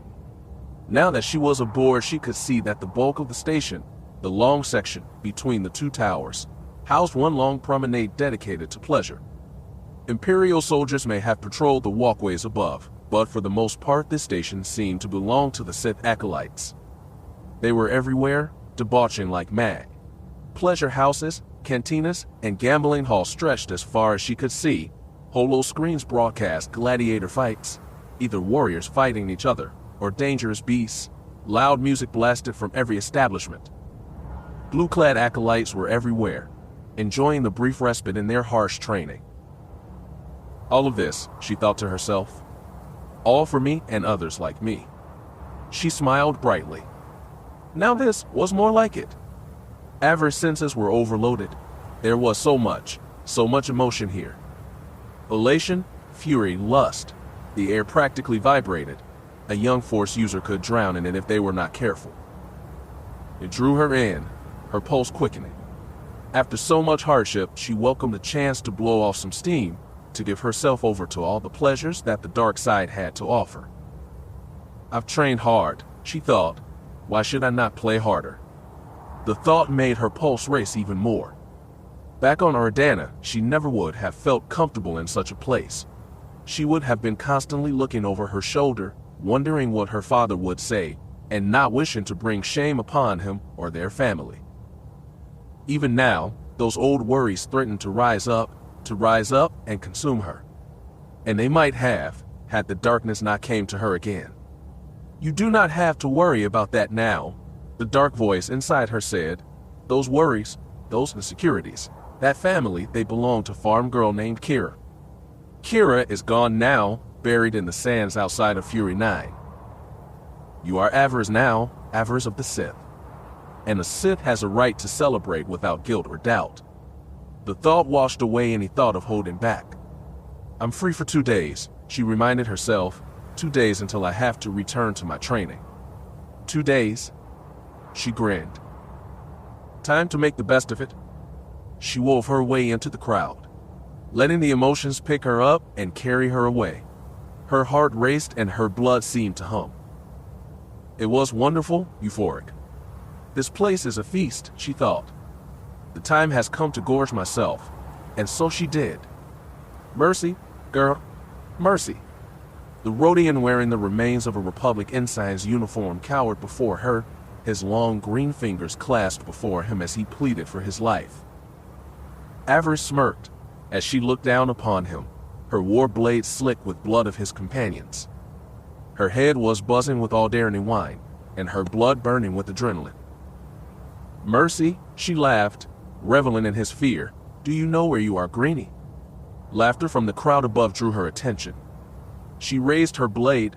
Above her in the stands, 100 acolytes were screaming for blood and victory. He wants mercy. She shouted out to them, what do we offer someone who begs for mercy? The crowd chanted as one. Kill, kill, kill, they shouted. Death, death, death. No, the prisoner whimpered. No. Yes, Avaryss said, bringing her blade down. Those who ask for mercy are unworthy of it. Mercy is for fools. The crowd went wild. The prisoner lost his head. A wave of dark side energy washed over her, drawing off the crowd's bloodlust, and Avaryss' own elation and excitement is power headier than any wine or spice. The young acolyte giggled. She had tried both this evening. Well, maybe not the spice, but she had been close, sitting close at the bar when one of her fellows had been spicing. The fool had been gripping the vial too tightly, and it had sprayed out, getting her in the face. Had she not been drinking, she might have punished him for his clumsiness. As it was, she was too lost in her own pleasures to care. She had not breathed in much of it, but what she did had enough potency to give her whole world a rosy glow. This was clearly not the low-grade spice that criminals peddled on the streets. Not that that should have been a surprise.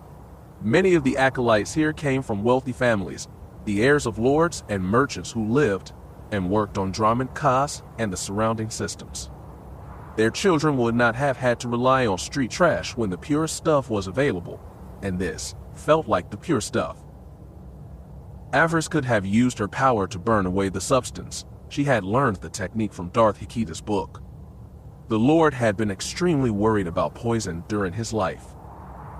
She could have burned it from her body, but she chose not to. She was having too much fun. Why would she want to take time away from that? She spent the bulk of her evening in the fighting pits after that. She had been feeling aggressive after the first few drinks, her head buzzing. The small bit of spice she had imbibed likely had not helped. She needed to do something about that. Acolytes were not allowed to fight each other. Fortunately, the fighting pits provided both criminals and slaves for the young would-be Sith to test themselves against. The acolytes and soldiers were even able to place bets on the fights, with the winner getting a small cut of those credits. She had fought 5 times, killing opponents 5 at a time, both human and alien. Her powers and sword was more than a match for her opponents. Slaves that had been soldiers once were the most challenging. Normally they would not have tried to attack a Sith, but that was what aggressors were for. Drugs were given to them before the fight. By the time they took effect, the prisoners were almost wild animals, more than eager to try and rip a young acolyte to pieces. Unfortunately for them, the dark side was with her. What could a maddened slave do against that? Not much, as it turned out. Avaryss defeated them all, and took in almost 1,000 credits that night. It was more than enough to afford a private room on the station. By the time she left to find a warm place to sleep, she had won both credits and a boost to her reputation. She reveled in both, even if she didn't remember what happened tomorrow. The lodgings provided for the acolytes were small, yet clean. She made her way down the hallway, stopping several times to make sure she had not passed her room. The number on her pass key was kinda fuzzy. Still, she would not let that stop her. She was almost Sith. She would not be defeated by a mere room key. Giggling, she finally found her quarters. The door slid open after 2 attempts. She staggered into the room, resisting the urge to fall into a stupor on the bed. She leaned back and sighed contentedly. No one back home would believe this, she thought. She was not quite sure she did, but that was probably just the drink talking. She looked down at the bed. It looked both soft and comfortable. It was seriously calling her name. There was a small pad next to the bed. The man at the desk had told her about it. "If you desire company, my lord," he had said, "just press the red button." He gave her a sly smile. "We have many fine pleasure slaves for your enjoyment, should you require them." Avaryss had frowned at his offer. She did not require such company. From the sounds she had heard coming from the other rooms here, she was one of the few on the station that felt that way. During her time on Fury 9, she had been aware of the fact that several of her fellow students were engaged in relationships, if you could even call them that. They meant nothing, of course, just trysts to make a difficult situation easier. She had not engaged in such relations herself, denied any that had asked. She had resisted any and all advances. Her farm world upbringing had prevented her from it. She did not consider herself a prude. She was just more careful than her fellows. Truth be told, she had never been with anyone in that way. "I'm not quite ready to give up that just yet," she thought. She would wait when she did finally to do that. She wanted it to be with someone she loved. Someone that she could feel was worthy of her. Some Sith would call her naive. Personally, she thought of herself as a romantic. Father and mother had adored each other. She wanted the same for herself. The fact that she was Sith should not change that. She wanted it to be special. She would accept nothing less. "Like your dream boy?" the dark voice inside her asked. Avaryss shrugged. She thought about that last dream she had had of him, standing in the room with all those fountains. How good he had looked, all wet and bare-chested. She smiled, her body warming at the memory. He would be nice if he even exists. She giggled. Somehow she suspected that he did exist. He was out there somewhere. She could feel it. "Perhaps I can go find him," she thought, "after I become a full Sith. Perhaps, but you may not like what you find." The thought gave her pause. Perhaps. So, tonight she would sleep alone. The only company she had brought back with her was a bottle of Alderaan wine. A very good year, the wine vendor had told her. She looked down on it, frowning. "This will serve," she thought, "though on the day that I finally visit Alderaan, I will get something better." To the unenlightened, it might sound like a ridiculous statement, but to her it was anything but. She would visit Alderaan, she knew it, the what and the why escaped her, but it was enough for now to know that she would see it one day. One day. She collapsed onto the bed, sighing into the soft mattress, far softer than her bed back at Fury 9 had been. "Enjoy it," her conscience chided. "If Butcher's Clearing is anything like Fury 9 was, you will have your work cut out for you." So be it, she thought. I survived the hell that was Fury 9. I will survive Butcher's Clearing. I will earn a spot at Corbin. She smiled. I will become a Sith. She felt her grip on consciousness slipping. She didn't even have the strength to fight against it. The Force brought her visions of the past, glimpses of the future. Faces of those she knew and those she did not dance before her heavily lidded eyes. People she would meet, she suspected, whether they would be friends or enemies she could not say. She was fighting a losing battle, she recognized that. Finally, she lowered her guard and offered her neck in submission. Sleep claimed her. It was a blissful sleep for once, one free of nightmares. As she drifted off, she thought about the dream boy, the one that she had known all her life. He is looking for me, she thought. She could feel it. She sighed happily. He is looking. Be patient, my love, she thought, trying to send her thoughts to him through the ether of the Force. We will meet one day, I know it. I can feel it. A small cat-like smile graced her lips. I can feel.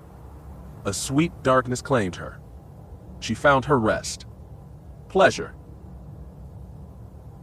Chapter 16. Acolytes. Butcher's Clearing. The name did not sound like it belonged to a place of learning. It sounded more like an outlaw's nest, or some dingy cantina on the edge of known space. Yet, an academy was exactly what it was. The next rung on the ladder if one hoped to become Sith. It was the next step on Avaryss' road to power. It was a road that she intended to follow to the very end, and may the Emperor protect any that dare try to get in her way. The shuttle carrying her and several others finally exited hyperspace. Before them hung a bright blue orb of a world. Huge storm systems crisscrossed the atmosphere. Even from here, they could see the flash of lightning in those clouds. The sight impressed Avaryss. So much blue, she thought, disbelieving her own eyes. She had never seen so much water. Her homeworld had only had a few landlocked seas, places that she had only read about and never seen.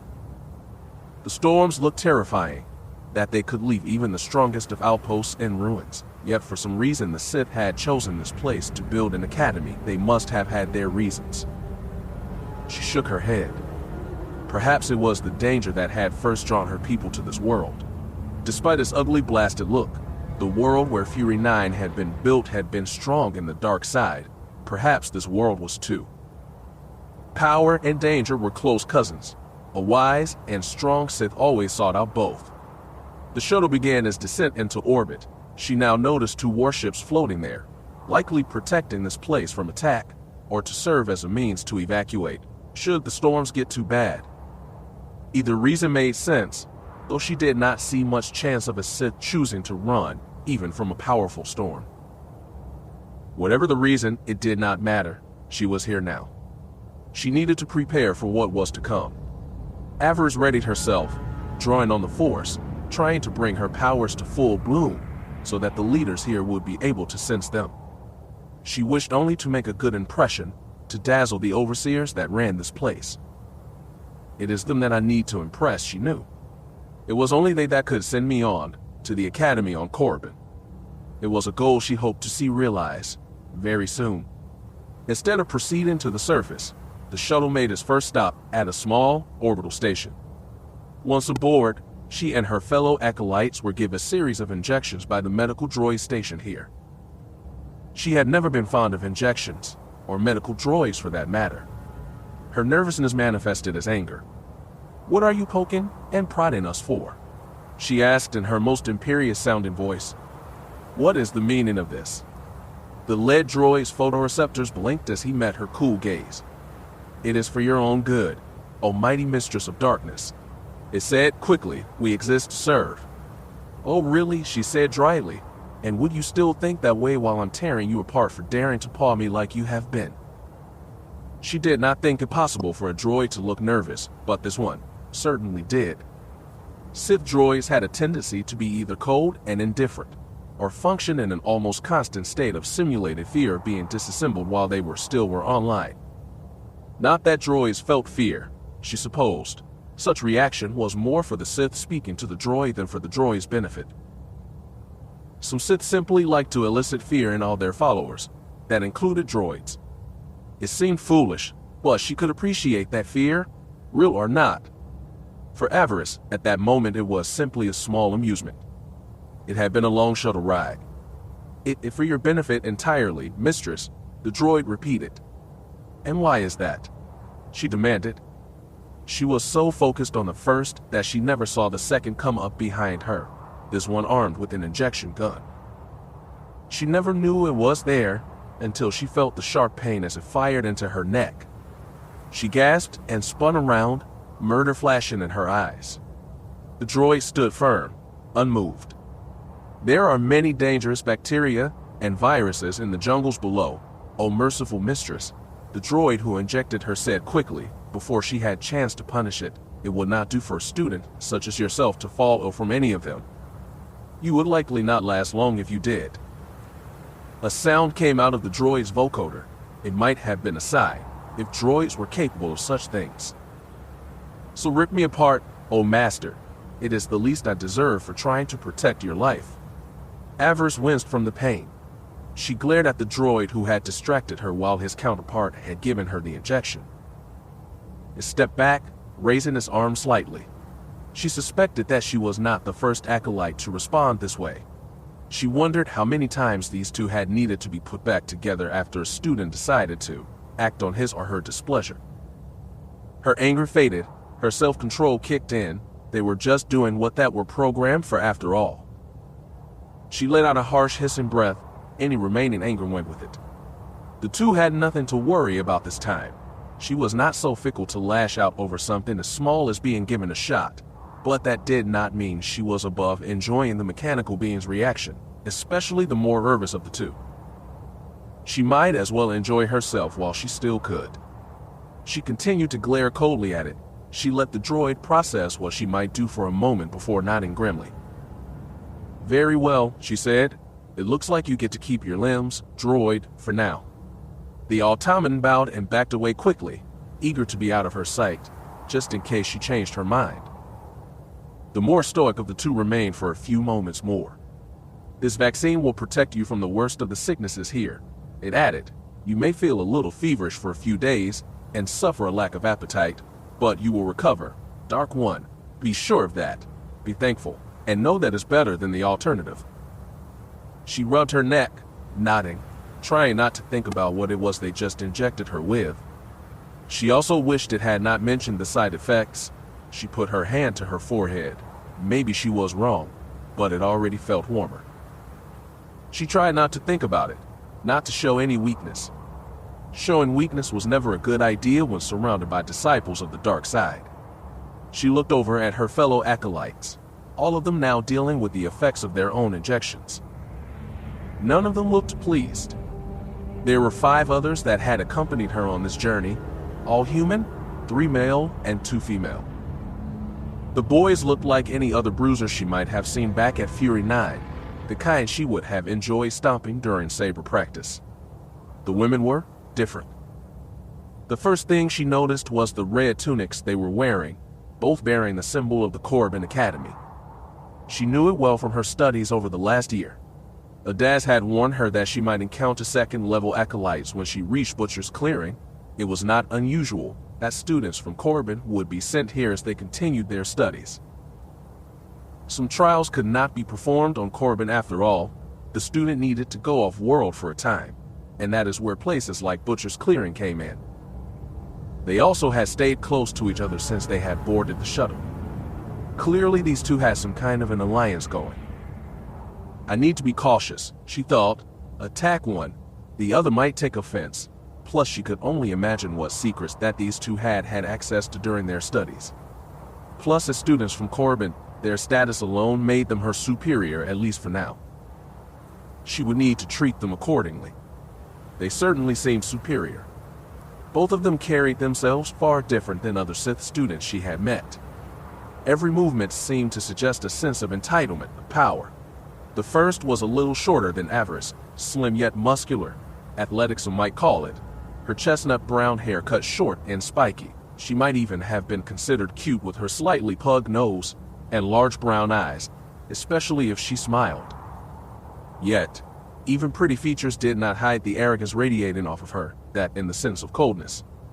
She seemed to radiate an air of superiority. The other girl was the polar opposite. She stood about half a head above Avaryss, and was, what her little sister Pamir would have called, sickeningly gorgeous. She certainly was a beauty, that was for sure.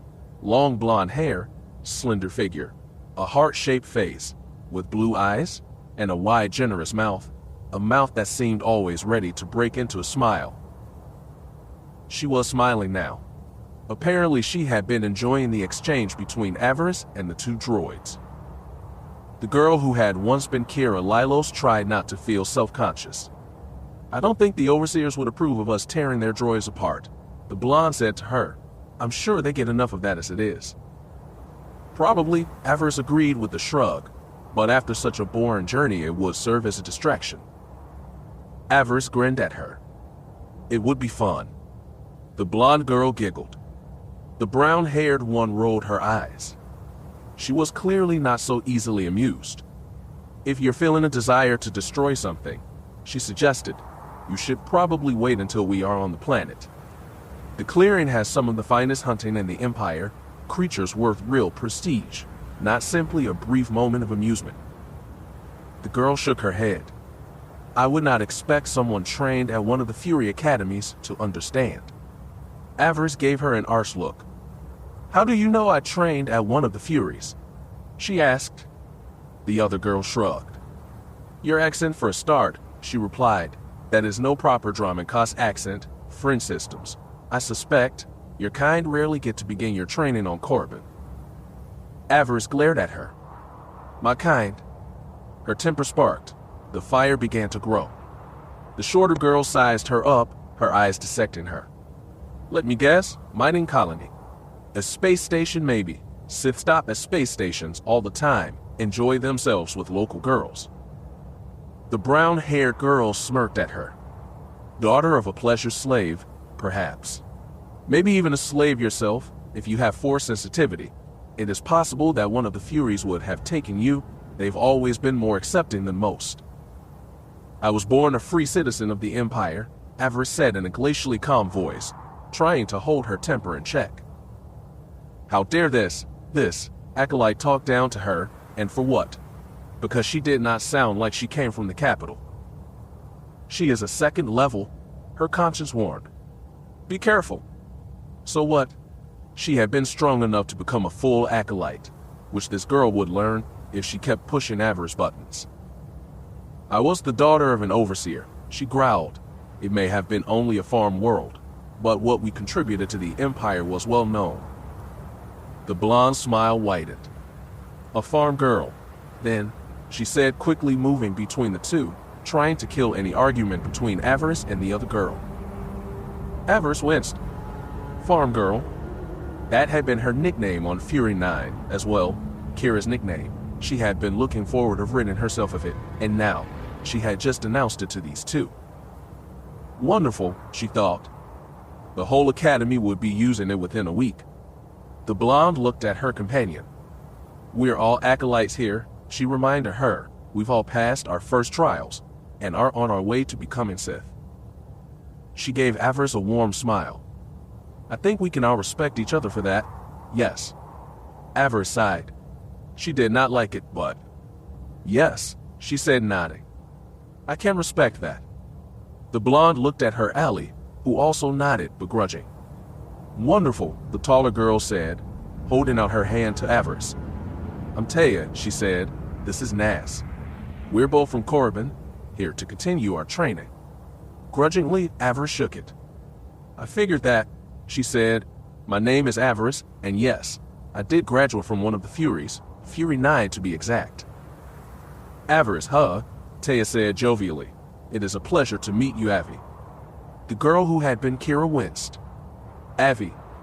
Did the other girl have to butcher her Sith name like that? It was certainly a lot less intimidating, that was for sure. "Let me guess," she said. "You two are both from Dromon-Koss." "Born and raised," Nas said. "But that really doesn't matter now," Taya said quickly, still trying to play referee. "We're all just acolytes at Butcher's Clearing now, and if we're going to graduate from this place, we are all going to need to earn some prestige." Avaryss nodded. The girl had a point. "You should try to play nice," The dark voice inside her suggested if these two are from Corbin, you could use the contacts. Start building up a power base for yourself. Make a few allies. Still, she was not sure that she really wanted to link up with these two.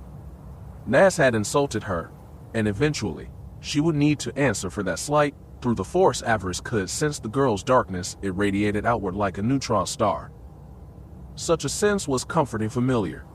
Taya, the way she felt in the Force was, well, that was confusing to say the least. Through the Force, the blonde felt wrong.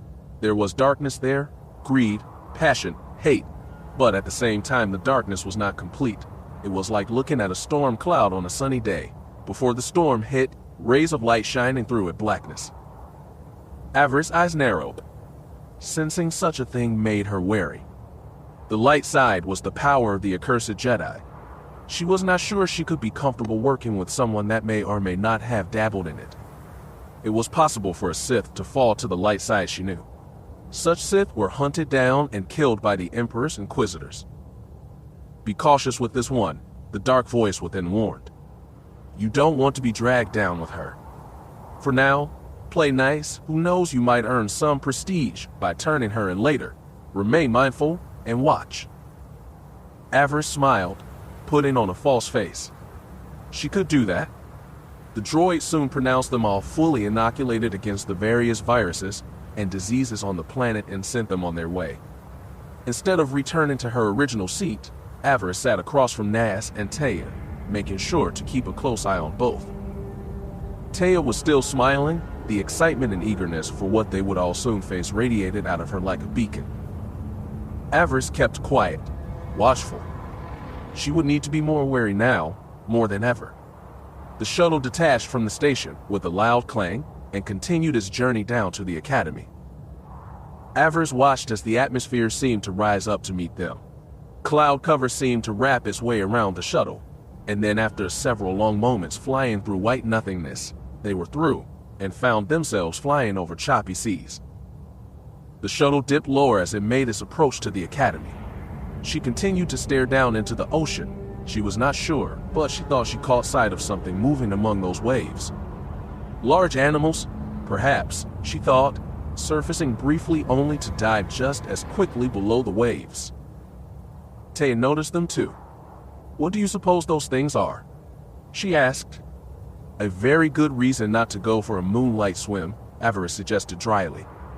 You're probably right on that point, farm girl, Nas said. Again, Avaryss shuddered. She was never going to live that one down, was she? The shuttle banked to the right as they finally came within view of the academy, or rather the islands where the academy had been built. Avaryss had been expecting another mountain base like Fury 9. Butcher's Clearing was anything but. A massive modern tower rose out of the jungle. It had to be at least several hundred floors easy. A massive red Imperial banner hung from its midsection down to almost the ground. Massive Durkrete sea walls rose up around the island, shielding the academy from any tidal wave that might threaten to swamp it. And if that was not enough, there were at least 2 military-grade shield generators near the tower's base, adding even another layer of defense. Around the great tower, a small city of tents and training fields and small structures dotted the landscape. Yet even this was only a small part of the large island, a clearing that the Empire had made for itself. Just beyond the tower, and its support buildings, a massive jungle encroached, a jungle shrouded in a permanent mist, with trees so tight that it would have been impossible to fly a speeder bike through. Avaryss reached out with her senses, trying to get a feel of what waited for her below. A shiver ran down her spine as she touched that jungle. She could almost taste the danger, and it felt hungry, almost like it was daring her to come down and face it. She grinned eagerly. You want me? She thought to herself. Well, I'm not going to be hard to find. I'll be there soon. I'm coming. Her grin turned sly. She was going to crush this wild planet beneath her heel, and when she was done, Corbin would be next. Impressive, huh? Taya said, smiling. She gave the other girl a sly look, wondering if and when she would need to cash the girl in, when the time came, of course. Surely an overseer would reward her handsomely for turning in a light-leaning Sith. Yeah, she answered, imagining the other girl in stun cuffs. It really is. For now, Avaryss put such thoughts out of her mind. Soon they would be touching down, and the next level of her training would begin.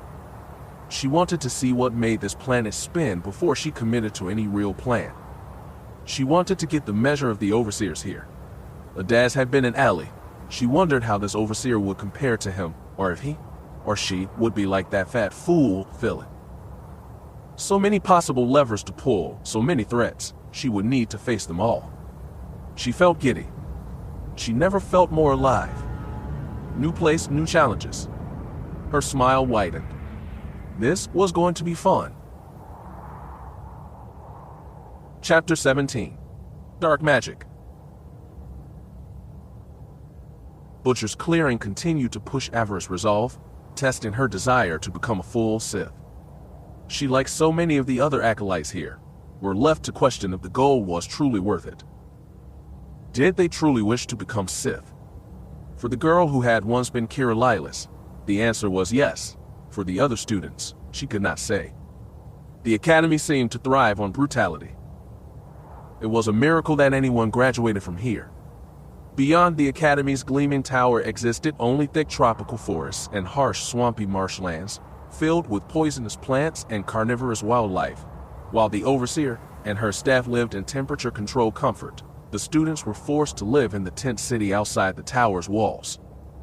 A full battalion of Sith soldiers backed up by combat droids and a company of Sith marauders kept the peace and made sure that the students stayed in line. Everything here seemed designed to aggravate the young would-be Sith, filling them with hate and a desire for revenge. High humidity, biting insects, and a virtual menagerie of dangerous predators made living conditions for the acolytes extremely hard to bear. It was a small wonder that the academy continued to exist at all under such conditions. It was surprising that life here did not end in a riot of fire and blood. Yet, somehow, things continued to run. The desire to become Sith kept the students on track, and when that desire did not prove strong enough, there was always the Overseer's Guard. They could be quite persuasive as well. For those students who had come from Korriban, those of wealthy and influential families, the conditions were likely far worse than those that had endured training in the Fury academies. Arguments were common in the student living area, known colorfully as the Butcher's Block. The tent city offered little comfort, or relief from the heat and the other hardships the students faced. Still, fights were rare, and often were stopped before any permanent damage was done. As with the Fury academies, murder of a fellow student was strictly prohibited. Anyone caught murdering a student was exiled from the academy, unarmed, left to fend for themselves in the jungle. The death sentence was not as quick as it had been at Fury 9, Avaryss realized, but it was still death. The Sith Overseer seeded those jungles with all manner of dangerous creatures. Some of these were sentient, others little more than wild animals with a taste for flesh. No student would last long outside the walls alone. If the wildlife did not get them, something else would. The threat alone was enough to keep the students in line. Avaryss did her best to adapt to this new paradigm. Butcher's clearing was held in check by a Zabrak overseer named Ilaria, who, unlike her teachers back at Fury 9, chose to keep her distance from her students, never venturing out from the comfort of her tower. When she did address them, it was always either over the loudspeaker system or from one of holocom units built into the many communication droids that wandered the academy grounds. These droids were basically just portable holo communicators with built-in spider legs. It was through these devices that the Overseer remained visible, and all from the comfort of her office high above.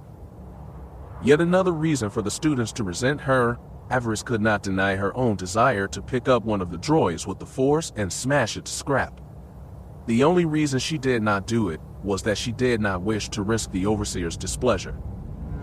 Crimson-skinned and tattooed, Ilaria always seemed to maintain a positive and cheery attitude when addressing her young charges. It was almost unsith-like how friendly she seemed.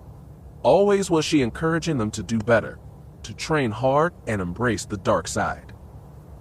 Avaryss suspected that this was all an act, that the Zabrak was manipulating her students, playing off the hardships they faced, and using those hardships to pit one acolyte against the other. She had heard some evidence that suggested this, and therefore pointed to a simpler motive for the overseer offering favors to this student or that. Avaryss believed that the overseer only wished to see her students fight. She suspected that the woman likely enjoyed it, considering how many camera droids could be seen flying here and there over the island. The young acolyte frowned. Another camera droid buzzed by overhead. How am I supposed to do this? She asked herself. If the overseer never comes down, how do I win her favor? As it turned out, there were several ways to gain the overseer's attention. Alaria ran her academy as a true meritocracy. You wanted something here. You earned it by gaining higher and higher prestige. Points were reward for trophies, which could be turned into more tangible rewards. Everything from better food to a night in the tower was on offer, if an acolyte had the will and good fortune to find something interesting. All could be purchased by earning prestige. And there were two ways to do that. The first was to volunteer and work with the academy staff, which typically involved the interrogation of prisoners. Technically, the war between the Empire and Republic had ended with the Treaty of Coruscant, but that did not stop either side from seeking an advantage over the other. Republic spies still moved through Imperial space, looking for weaknesses in the Empire's armor. When these criminals were caught, they were often sent to Butcher's Crossing or Lord's Reach for further questioning. That way, the students could not only get a sense of what the enemy was like, but also practice dominating their foes in a controlled environment. Avaryss' first week in the academy had been spent almost exclusively working with the Inquisitors. Their facilities were at least cooler compared to the heat and humidity outside. Plus, most of the higher-level acolytes saw such work beneath them, making it easy to find an open spot. It was not the most glamorous of jobs, but it did give her a chance to finally encounter the enemy, to interact with the Republic's agents. She welcomed the opportunity. Knowing someone was the first step to defeating them, and Avaryss wanted to know everything. The prisoners she interrogated were understandably resistant, at first. Normally, a Sith might have been turned to forced persuasion, wore down the pub's defenses. Since her talents lay elsewhere, Avaryss had to get creative. Force lightning may not have been as subtle as persuasion, but it did get results. Provided that she remembered when to stop, which she did, usually. Her record was far from perfect, but it sufficed. The interrogators were pleased and rewarded her with prestige. Her tenacity impressed them. Avaryss took their praise in stride. She had just been doing her duty to the Empire after all. She would leave no stone unturned. It was a slow and steady path, but it did earn results. The second way to earn prestige was to assemble a hunting party and head out into the jungle to hunt down some of the dangerous creatures that lived there. This was, by far, the most common way for a student to advance at the clearing. Hunting parties left almost hourly as the acolytes sought to prove themselves in battle against a dangerous foe. Avaryss was slow to take up that opportunity. She remained distrustful of her fellow acolytes, more so since she had been living in the Butcher's block. Fights and rivalries were common, and she had endeared herself to few. So far, no one had openly challenged her or tried to take her down, but she thought that that was only a matter of time. Accidents, or rather what was called accidents, happened all the time. These accidents usually were to settle scores or to acquire something that the other acolyte had. A few of the students here had noticed her war blade and made comment of how they would like one as well. Avaryss kept it close just in case. She had no desire to be killed, so some entitled oaf could have a Sith war blade of their own. Working with the Inquisitors only took a Sith so far. She came to realize she needed to get out of the academy and earn not just prestige, but the respect and fear of her fellow acolytes. That meant opening up to them and trusting them not to stab her in the back while on the hunt. Everyone knew that academy rules were waved out in the jungle, but you could still be punished if anyone saw you murdering a fellow student in cold blood, but that required a witness testimony. You were not likely to find someone willing to testify here, not with so many students who came from so much wealth and power wandering around the tower and the camp outside. students who could make it worth someone's while to stay silent when something unforeseen happened. The overseers understood that, and so it fell to their discretion to punish a would-be murderer. In the end, a simple fact was known: some acolytes were more equal than others. Depending on how much he or she knew and who their family was, it was possible to escape punishment even for the most heinous of crimes. Unfortunately, there was no other way, and Avaryss knew that. If she did not want to spend the next 2 years sweltering in this wretched heat, nursing insect bites, she would need to take a chance and make a big move. That meant putting herself in jeopardy and going on a hunt with her fellow students. She did her best to minimize the risk. She approached that blonde girl, Taya. They had spoken little since the shuttle ride, but welcomed Avaryss' attempt to form an alliance. The other girl seemed quite excited to go on a hunt. She had had little luck garnering prestige in the interrogation cells here. Naz would join them, of course, she said, plus they had made contact with Give Others, people willing to do what they could to earn a second-level acolyte's favor. Avaryss had agreed. Having a full 8-person hunting group would make it easier as they went into the deep jungle. It also upped their chances of taking down something really big, and that meant not just prestige, but points towards earning a chance to spend the night in the tower. She had heard some of the others speak of such nights. A chance to not only be clean and not sweating buckets, but better food, and the promise of a good night's rest. Creature comfort should not have been that appealing, but after several weeks of heat and swamp flies, it sounded perfect. Avaryss was eager to get started. They had started out that very morning, leaving through the haze. The guards warned them not to stay out after dark. The truly dangerous things hunted then, and they hunted in such numbers that even a full hunting party would be hard-pressed to survive. Accepting the danger, the students left through the jungle gate and made their way into the forest. The dark side permeated this place, leaving them all feeling both wary and giddy at the same time.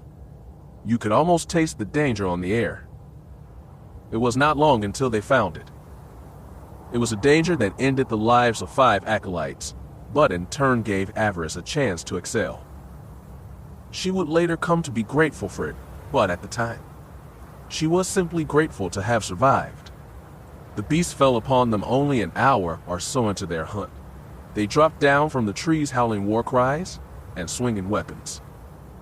The students had not even had a chance to sense them.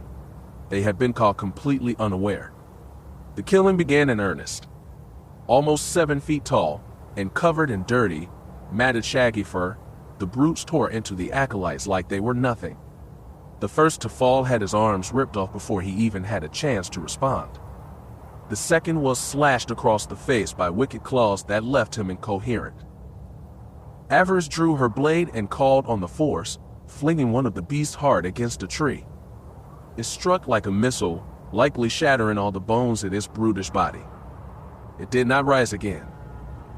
The true battle began then, claws and teeth against swords and force abilities. Avaryss saw Naz kill one with force lightning, while Taya cut down another with a double-bladed training saber. She had been preparing to cast a spell when one of the monsters wrapped his hairy paws around her throat. It threw her against one of the trees. She hit so hard that stars exploded before her eyes. The noisy brute howled in her face, its stinking breath making her nauseous. The young acolyte responded brutally. She was too close to use lightning, and her war blade was pinned behind her, but that did not make her defenseless.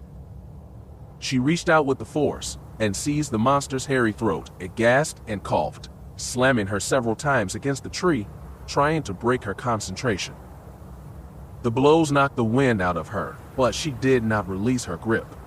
Pain was an old friend now. She used it to fuel her anger, and as long as she was angry, her connection to the darkness remained strong.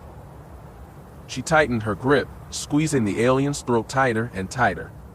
She felt the howling thing's grip begin to loosen. She heard the gurgling noises as it tried to breathe. She smiled at it. "You've lost, beast," she thought. "Your great strength is no match for the power of the dark side." The beast must have realized that too. It chose to change tactics. It released one paw from her neck and swiped downward. She heard the sound of ripping cloth and felt 5 pinching sensations that ran from just below her heart to her waist. Avaryss gasped. Her grip on the alien ceased. She felt warmth running down her legs. It took her a moment to understand what had happened. The creature let her go and roared. It held up his hand. Those wicked-looking claws were out, and they were drenched in blood, human blood. Avaryss looked down in horror. The thing had struck her with its claws, ripping open her belly. Her eyes widened with shock and disbelief. The alien leapt away, probably to try and aid his fellows. He no doubt thought her already done. Perhaps he was right. Avaryss tried to walk, only to take 2 steps and fall forward. She collapsed to the ground, writhing in sudden agony. She reached down trying to get an idea of how bad the damage was. Her hand came back coated red. It looked like she was wearing crimson gloves. She almost fainted when she saw it. Emperor save me, she thought. I'm really dying. Not good, she thought, trying to keep from panicking. Not good. Her heart was pounding, harder and harder. She could feel the blood pumping out through the wounds. Despite the wretched heat, she actually shivered. She felt cold. She felt darkness starting to close in. Her head felt funny. It was getting harder to stay awake. Part of her welcomed the end. It was a chance to lay down her burdens. It would be so easy, part of her thought. Just lie down and close my eyes. It would all be over in a moment. She stifled back a sob. Her eyes grew heavier and heavier. I'll get to see my family again. Mom and Dad are waiting for me. I'm sure of it. The girls too. She would love to see them again. She would. Avaryss' eyes snapped open. No. IT couldn't end this way. IT would not end this way. She shook her head, panic quickly turning to anger fueling her power. She would not last long, she knew, and they were too far away from the academy for someone to get help, even if they had been willing to. She fought down her panic, trying to will her heart to slow. The faster it beat, the faster she was losing blood. She needed to do something she knew. I can't die like this. She tried to wrap herself in a cocoon of the Force. She used her power to try and stop the blood flow, and to keep her insides, inside. She gritted her teeth. It would not end this way. She still had too much left to do. She would not lie down and die. Not like this.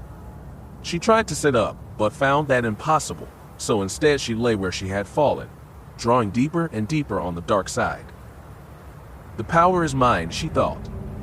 It can save me. The sounds of the battle went away as she concentrated, willing herself to stay one step ahead of death.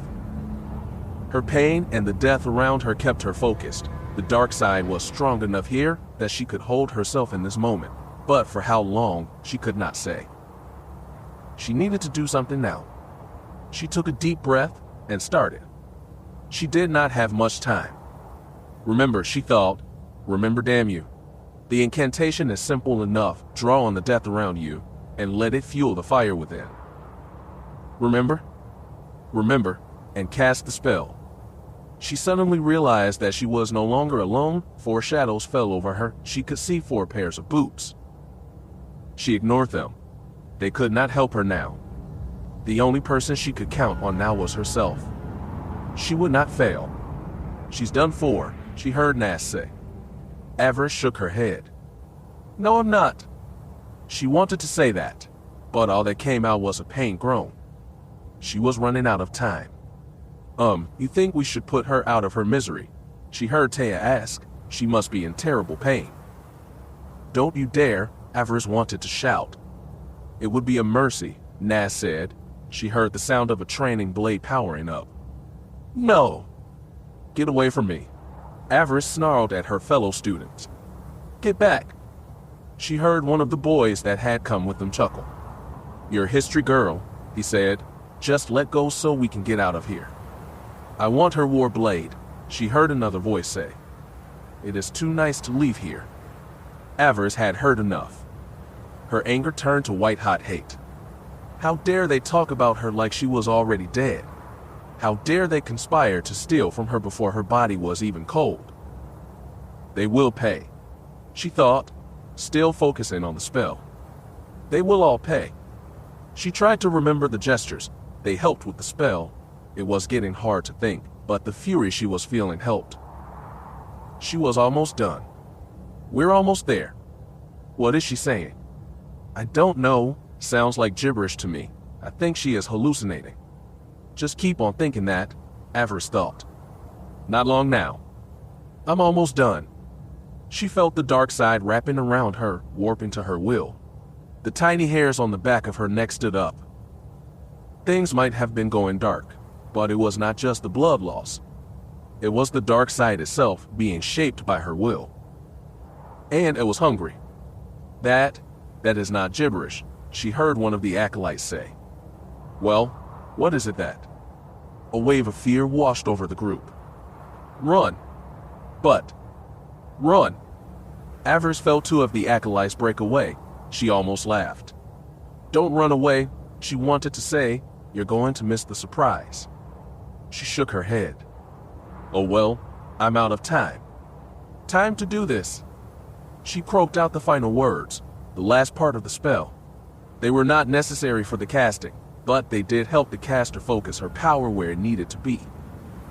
And where it needed to be was here. Avaryss cast.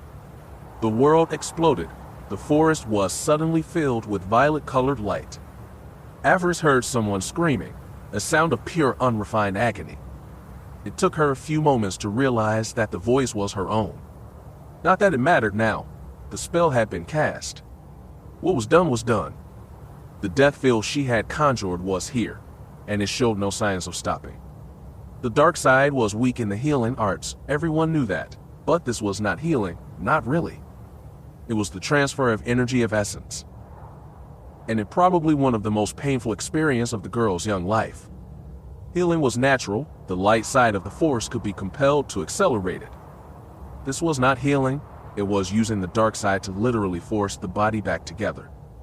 Wounded organs were reformed, tears in the flesh were closed by pure dark side energy.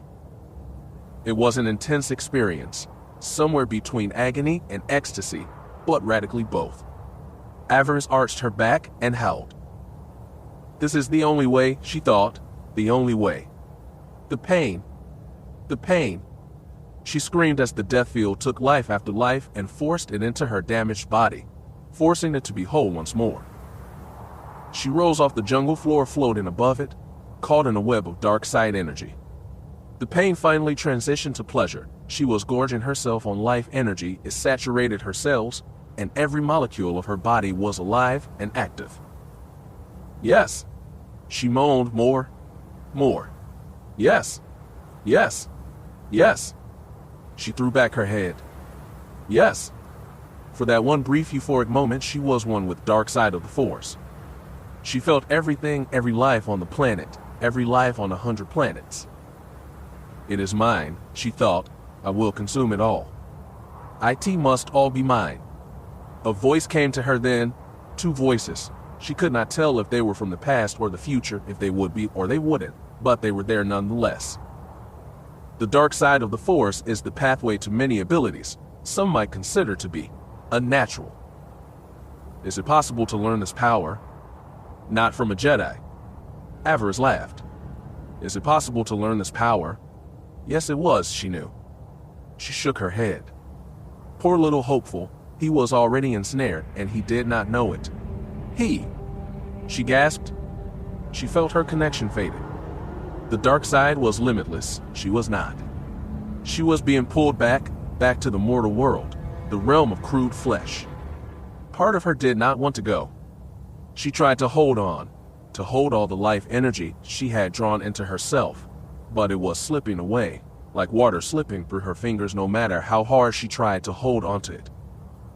The body was not meant to contain so much power, she realized. It was slipping away. She cursed herself for a weakling. It was slipping away. She fell to the ground with a thud. The wind was knocked out of her. Yet, strangely, she felt no pain, only a profound sense of euphoria. She lay there staring up at the trees above. She was giggling. What a rush, she thought. She was not sure how long she lay there. basking in the life energy bubbling inside of her. She reached down, touching where the beast had clawed her. Her tunic was a bloody mess, but the skin beneath was hot and smooth. Her breath came easily once again, her heart pounded, and no blood flowed from her body. She grinned like a fool. The dark side, she thought to herself, was amazing. The death field, she thought. She had not truly been conscious of what she was doing the first time she had summoned it on Oridanna. Now she knew exactly what she had missed that day. It was incredible. Her senses were overloaded by the experience. It was needed, she realized. It had saved her life. That is what mattered. That was all that mattered. She heard footsteps. She finally managed to sit up, preparing to defend herself. Taya and Naz stood there. They were both dirty with twigs and mud in their hair. Avaryss laughed and fell back. The look on their faces, she thought.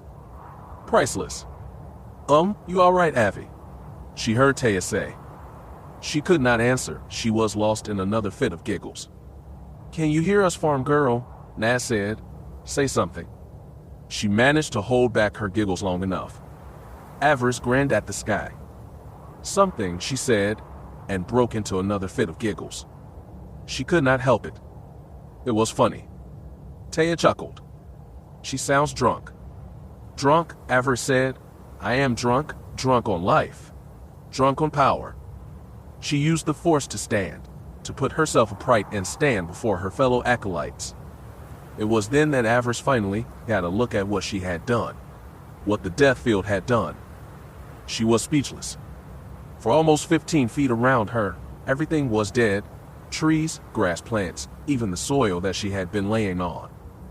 The aliens that had attacked them lay dead beside the bodies of the 5 acolytes that had accompanied the 3 girls into the jungle. All of the bodies looked desiccated, drained of all moisture, everything that had made them live. They were simply withered husks now. Avaryss grinned. Unbelievable, she thought. Behold the power of the dark side. She laughed and raised her hands to sky. Unlimited power, she shouted. She wanted the whole galaxy to hear, to know how good she felt in that moment. She looked at Taya and Naz. She felt the change between the 3 of them. Naz had looked down on her. Taya had thought her some charity project, something that she could befriend and feel good about herself for doing so. That had changed. Now, all she felt was respect radiating from the 2 girls, respect and a healthy dose of fear. At last they understood. Avaryss was no mere bumpkin from a farm world. She was power. Naz looked at what was left of the aliens. Their shaggy pelts were dry and brittle, pulled over shrunken skin. The brown-haired girl shook her head. Couldn't you have waited until after we skinned these brutes before crisping them? Avaryss grinned. Sorry, couldn't be helped, she shrugged. It was the only way. Naz did something then that Avaryss could not believe. The girl smiled. Thanks for the warning, she said. Had you not said anything, Taya and I might have been caught in that blast of yours. Naz is right, Taya said, nodding. Thanks, Avi. Don't mention it, she said, looking at the dead acolytes. She frowned. What are we going to say about this lot? What's to say? Naz shrugged. They got caught in your attack, and they got dead. They should have run when I told them to. Avaryss nodded. Yes, they should have. What were these things, anyway? Asked. They are called Wookiees, Taya said. The pubs use them for shock troops. Avaryss's eyes narrowed. They certainly shocked me. Naz laughed. Not as much as you did them, she said hungrily, looking at the corpses. I count 6 of these hair bags, a full squad, possibly former pub military. She grinned at Avaryss. And you killed them with a single spell. I suppose I did. Taya smiled. You have earned great prestige today, Avi. Avaryss nodded. Now is the time, the dark voice within told her. These 2 are ready. They are hooked. Now, reel them both in. She smiled. Not me, she told the 2 girls, us. Naz and Taya looked at each other, and then at the other girl. They both grinned. We do this together, Avaryss informed them. "You were both smart enough to know what I was doing and fast enough to flee." She gave them both a sly look. "If the three of us pool our resources, there will be no stopping us. We can't return to Korriban with pride," Nas said. "We'll pass our trials even faster," Taya added. "And I will join you both there sooner than I would have normally," Avaryss added. All three girls nodded. "A triumvirate then," Nas said, offering her hand to Avaryss. She took it. Taya laughed. "We will be running the butcher's block in a matter of weeks." Avaryss took her hand as well. She grinned at the two. Despite her early misgivings, she thought this the right idea. It felt right. An alliance. "The three of us against everyone else," Avaryss said, smirking. "I like those odds." Chapter 18. Relationships. "You are in our seats." The four acolytes in the blue tunics hurried to remove themselves. Nas, Taya, and Avaryss pinning them with cold looks while their fellow students made themselves scarce. They did not sit or even put down their trays until after their rivals were gone, and even then they remained watchful for trouble.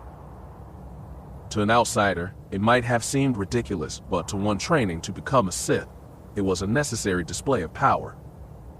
Even mealtimes at the academy were an exercise in establishing dominance. The four that had been sitting at the table were only first-level acolytes and not in the same class as the two girls from Korriban. A red tunic was not just a status symbol here. It was a warning. Be prepared to get out of our way or else. Most students were smart enough to understand that. Avaryss was not above using her ally's status to her advantage. Though her own blue tunic marked her as no better than those they had run off, her choice and company did. Nas and Taya had accepted her into their circle. They had marked her as a fellow student on the way up, and from within that circle, she now enjoyed at least some of the protection and respect that Nas and Taya enjoyed. It would serve, for now, at least until she achieved second-level status herself. In the meantime, she was not above staying within her allies' protective shadow. It was in her best interest to do so, and so far, that interest was rising. Intimidating their fellow students was no small thing. Even a first-level acolyte could be dangerous, let alone four. Alone, Avaryss would never have attempted such a power play. Being a first level herself, she would not have been able to garner such respect on her own, even if she had gathered other first-level students to her side. No, this was made possible only through her triple alliance with Taya and Nas, an alliance that was serving them all quite well. The three took their seats. Taya made a face at the rations that the staff had provided for them. It was not the type of food you would enjoy in the central tower, but at least you would not go hungry. "You think they are trying to poison us?" the blonde acolyte asked, pouting. "Just eat it," Nas advised. "We will make another hunt tomorrow, earn some points, and eat a fine meal in the tower by the end of the week." Avaryss nodded. They could do that, she supposed, but the more frugal part of her thought that they should save their points towards something grander, maybe the use of a speeder to make it deeper into the jungle, or a military escort, a reward that would make finding something truly dangerous easier to kill. Something that would earn them enough prestige to get out of here once and for all. It had only been about a month since her arrival, but already Avaryss was eager to try and earn herself a spot on Korriban. "I can't do it," she realized. "I just need to endure long enough to reach that goal," which meant eating this lovely meal that sat before her now. Lovely, she thought to herself. Just lovely. "It could be worse," Avaryss said with a shrug. "They could be forcing us to eat what we catch in the jungle. Now, I don't know about you, but this stuff is probably safer than anything we could catch out there." Taya nodded, but still did not look pleased. Having been born into wealth on Drummond Koss, she was not used to simple fare, like military-grade survival rations. That was the whole point, though. Coping with such things was just another lesson of the academy. Do what was necessary to survive, which could mean anything from slaying an enemy to enduring bad food and the hot climate of this world. All these lessons led to one final destination, the chance to become a full Sith. No one balked when faced with that goal. It was why they were here. why they were all here. Fury 9 had taught Avaryss the basics, how to think and fight like a Sith. It had taught her self-determination, to embrace her hatred, and when to use her killer instinct. Butcher's clearing offered different lessons, that and a chance to apply what she had learned. Here a young Sith learned the value of forming alliances, and using those alliances to advance your agenda. She had seen some of that back on Fury, but nothing like it was here. Here, you absolutely needed allies. It was the only way to truly advance. In the clearing, allies were necessary. She was fortunate to have found Nas and Taya. They had both proved more than useful. Avaryss smiled to herself. She had not realized how lonely her journey had been up to now. The path to power had been hard, with only her desire to succeed to push her forward. Now, she had others to share that journey with. It was yet another motivator, and it served her well. There had been few girls her own age back home. None of their neighbors had been willing to risk their daughters being friends with the overseer's child. Pamir and Talitha had helped, but they were still children. In a year or two Pamir might become a friend, but that had never happened. Now, though, being around girls her own age, it made her feel like she truly fit somewhere. For the first time in a long time, Avaryss felt like she belonged. She had missed that feeling, needed it. It felt good to have sisters again. Careful, the dark voice inside her warned. Do not get too used to this arrangement. These two may be allies now, but they are not friends or family. Either one could betray you at the first hint of weakness. You must prepare yourself for that. You must remain on guard. The thought killed any thought of affection for her two allies. She actually felt ashamed for thinking so. She felt stupid. The smart move was to recognize that they were only a means to an end. She remembered what she had learned during her first trial of blood. Beware your master, beware your apprentice. It seemed wise to include beware your fellows to that lesson as well. This was an alliance of convenience, nothing more. She could not trust them, and they could not trust her. Anyone who said otherwise was a fool. Avaryss did not have time for fools. Yet, in spite of this knowledge, the alliance needed to be maintained. It was her best chance to survive this place. They had spent the first few weeks of this alliance getting to know each other. They had all been slow to give up any information at first, not willing to trust, but with time, the three had let down their guards and come to know each other's histories, or at least enough of it that they were comfortable working together. Avaryss shared the fact that she was an overseer daughter, if for nothing else, to remind her fellows that she had come from a family that had wielded some power back home. She also shared that her family had been murdered in front of her by a rival. It was a common enough occurrence in the Empire to ensure that they would ask no more about it. She did not mention Darth Feer's name or any detail about the Imperial mission's aid in getting her off Oridanna. She could not afford to take any chances. For all she knew, Darth Feer might have been an ally of Taya or Nas families. He might have even had blood ties to one or both of them. She could not, and would not risk him finding out about her, not yet. She still had too much to learn. When she was finally fully Sith, that would change, but for now, it was safer to remain silent. Knowledge was power, she knew, and to be unknown was to be unbeatable. Nas' father was an inquisitor back on Dromund Kaas. Her mother had died when she was a toddler, and so had little effect on the girl growing up. The Lord Inquisitor, as Nas called her father, had not been the most caring of parent, but he had instilled in her a fierce loyalty to the Empire and an extreme desire to see their enemies punished. There was little affection between the two, Avaryss recognized. Nas did not even know if her parents had married for love or if it had simply been a business arrangement, a matter of power. It did not matter in the end, she supposed. The woman was dead, and the daughter's relationship with the father was a cool one at best. The man chose to spend his time either at work or with one mistress or another. Let the Lord Inquisitor do what he wants, for now, Nas said dismissively, one day, when I'm strong enough, I will seize my family's assets. She smiled wickedly. On that day, he will learn what a good Sith I am. Avaryss nodded. That was the way of the Sith, but still. She was grateful that she would never have to make that choice herself. She was not sure she would have had the strength to retire her parents. She felt too much affection towards them. In this matter, at least, it was better that they were already gone. Nas likely would never have understood that. Taya was another matter. My parents are both still alive and in good health, she informed them one night. Dad is a merchant. Mum is a Sith. I think you can tell who wears the pants in that relationship, Nas said dryly. Avaryss had giggled when she heard that. You would be surprised, the blonde girl continued.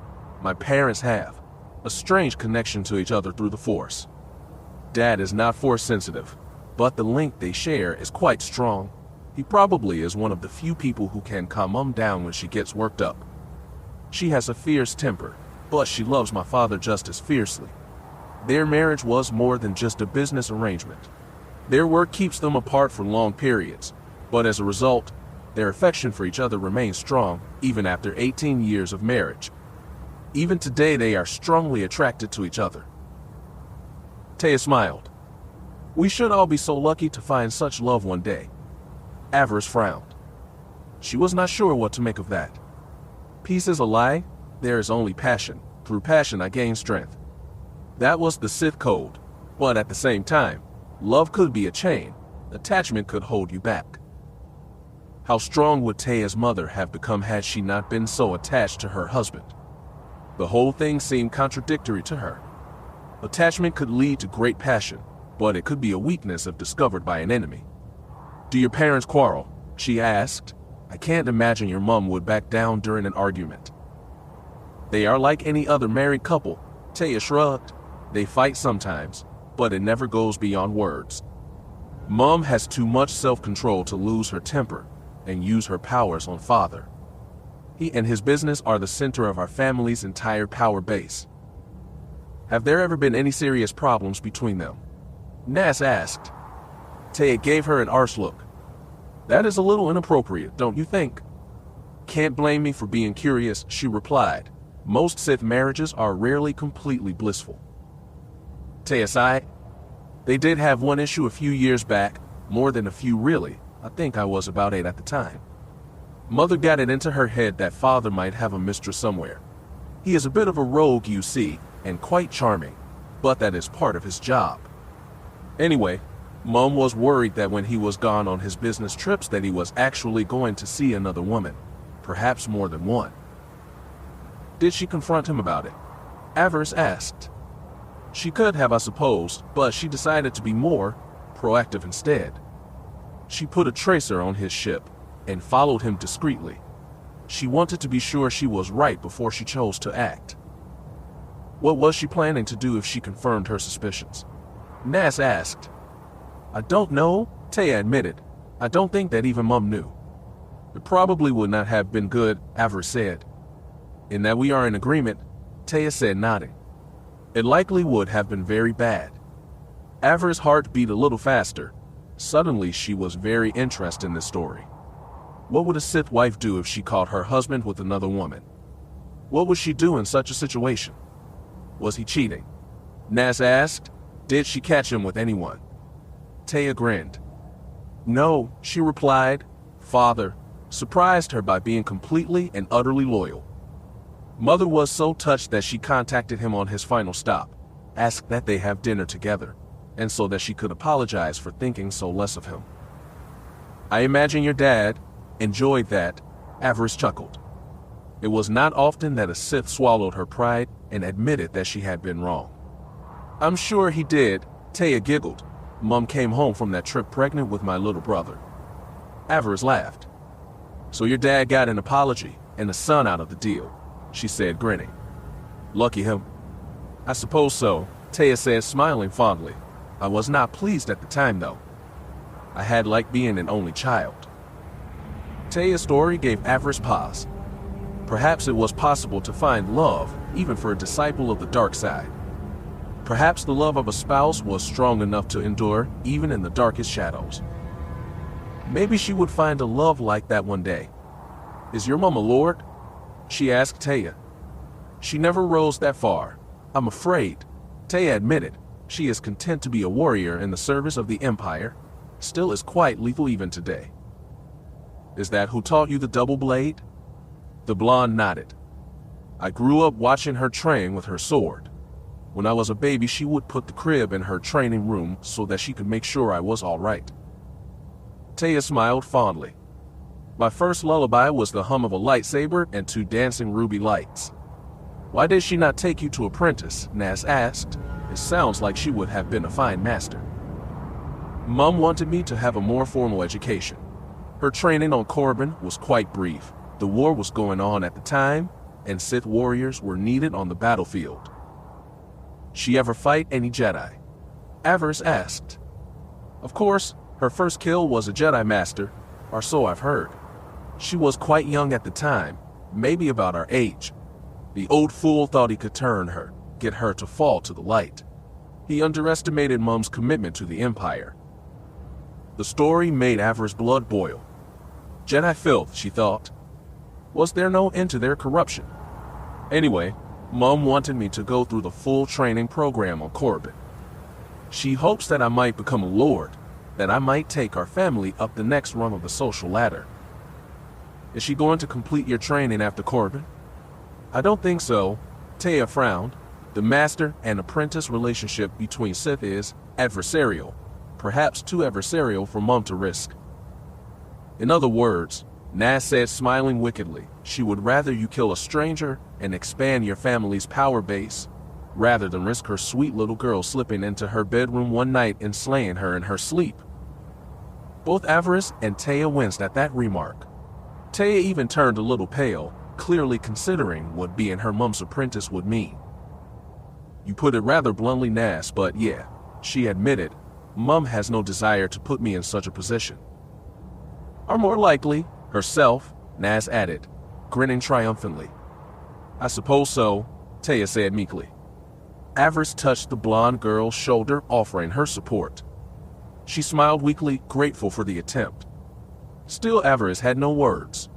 She had read enough in the Sith library back on Fury to know where the Sith master and apprentice relationship ended, but never had she put one and one together until that moment.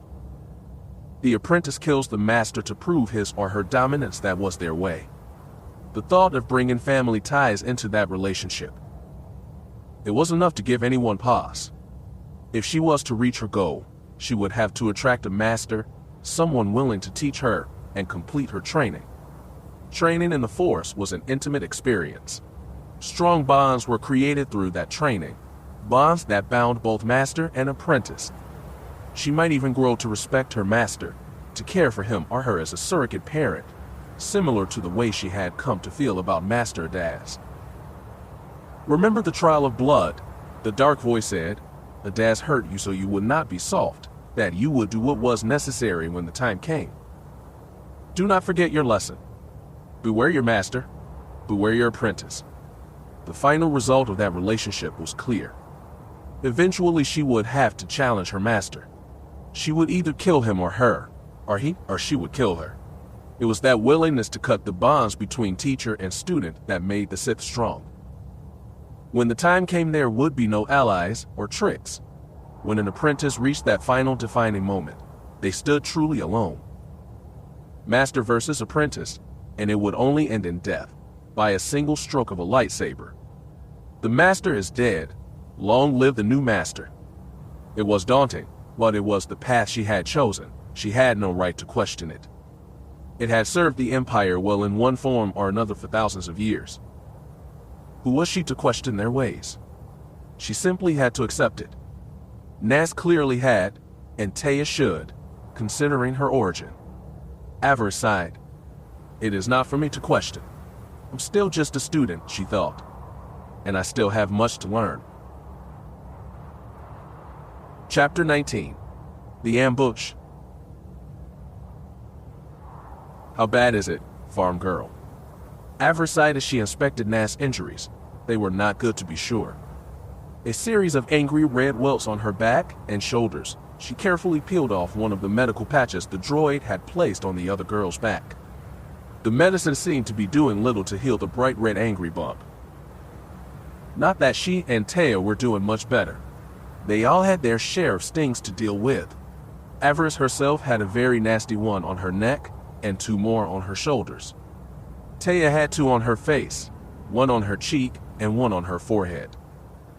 The trio may have come back, but they looked anything but winners. So much for our successful hunt, she thought morosely. Still, we came back alive. Those that tried to oppose us did not. Well, it is not good, she admitted to her ally. I think the medical droids got all the stingers out, but the Kolto patches seem to be doing little to bring down the swelling. The young acolyte shook her head. We probably all could have done with a good soaking in a Kolto tank, but since our injuries are not life-threatening, I think we can forget about that. The brown-haired girl shook her head. Pain was a lesson, that was the way of the Sith. When a student endured pain, they were supposed to learn from it, let it fill them with anger, resent those who had caused it, and those above them that forced them to endure it, and through both, fuel their power. It was considered a necessary teaching tool. That did not mean that a suffering acolyte had to like it. Nas certainly didn't, and Avaryss was not overly fond of it herself. The least the overseer could have done was let us spend the night in the tower. Nas complained, we have only been back an hour, and I already feel soiled. If these wounds get infected. The Inquisitor's daughter growled like an angry predator. Someone is going to suffer for this. Avaryss nodded. It was several hours after dark, and the jungle heat remained as oppressive as ever. There was not even a decent cool breeze off the water tonight. They were sweating, sticky, and miserable. Spores floated through the air and stuck to their skin. The cooling unit in the barracks they had claimed was malfunctioning again. Add into the fact that the other biting insects on this world all seemed to be drawn by either sweat or blood. The trio was in for a very uncomfortable evening. The netting over the windows was supposed to keep the bugs out, but if the buzzing in the room was any clue, it was clear that it was simply not up to the task. It only served to frustrate the 3 acolytes, fueling their anger and hate, opening them up more and more to the dark side. This was probably the whole point. How else were they to learn to embrace their destinies? All 3 were also running low-grade fevers, which did little to improve their moods.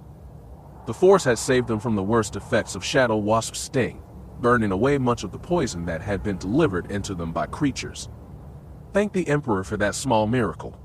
None of them were hallucinating, or retching their guts out, but that did not mean that poison still did not have them in its sway. The fever was just something they would have to endure, only time would see it pass, much like the welts that made them all so pretty this evening. Taya lay collapsed on Avaryss' bunk, staring blankly up at the hard metal roof. Beyond the windows, the sounds of the academy intruded on their solitude as the 3 girls licked their wounds. She had gotten the worst of the insects' attack while they had been fleeing the trap laid by their foolish and recently deceased rivals. The blonde's eyes were glassy. Perhaps she was still suffering the wasp poison, maybe even still caught in minor hallucinations, as she seemed to be looking at something far beyond the ceiling above her. What that was, Avaryss could only guess. Master of us all, hear my prayer, Taya murmured. Save me from this place, and I promise I will never complain about a Dromund summer again. Take pity on your humble servant, and show her the way. Avaryss snorted with amusement. I doubt the Emperor has time to concern himself with our worries, she said, but if you hear back from him, let us know in advance. I would like to get a chance to clean up first before our all-knowing master drops by. Taya did not respond, she just kept staring up into space. She closed her eyes and started murmuring under her breath. Nas laughed, but her laugh turned to a pained hiss when Avaryss tried to reapply the patch she had removed. The brown-haired acolyte's eyes narrowed dangerously. Someone is going to suffer for this, she growled. Mark my words. Avaryss nodded. When the time came, she would be more than willing to help her ally deal with, well, whoever they chose to blame. Such pain did deserve a response. They had pooled their points together and managed to purchase a speeder to take them into the deep jungle, with so many acolytes hunting by themselves in the immediate area around the academy. Prey of any real value had quickly become scarce. All three acolytes had agreed that they needed something bigger, that if they were going to impress Overseer Alaria and earn a spot off this rock, they would need to be more proactive. Truly valuable prey would not simply fall into their laps. They needed to take the initiative. This hunt was the most logical step. Taya drove while Avaryss and Nas reached out with the Force, seeking something truly grand. Occasionally, one of the girls would shout out directions, drawing on what they were feeling through the Force to find what they sought. It had worked like a charm, and soon they had managed to locate something truly exceptional. It radiated with the dark side, and would not fall easily. Good, Avaryss had thought at the time. It is just what we were looking for. She could feel the malevolent presence of the beast through the Force, and unfortunately, it could feel them. As Taya maneuvered closer, the speeder was nearly wrecked by a flying tree thrown by their quarry.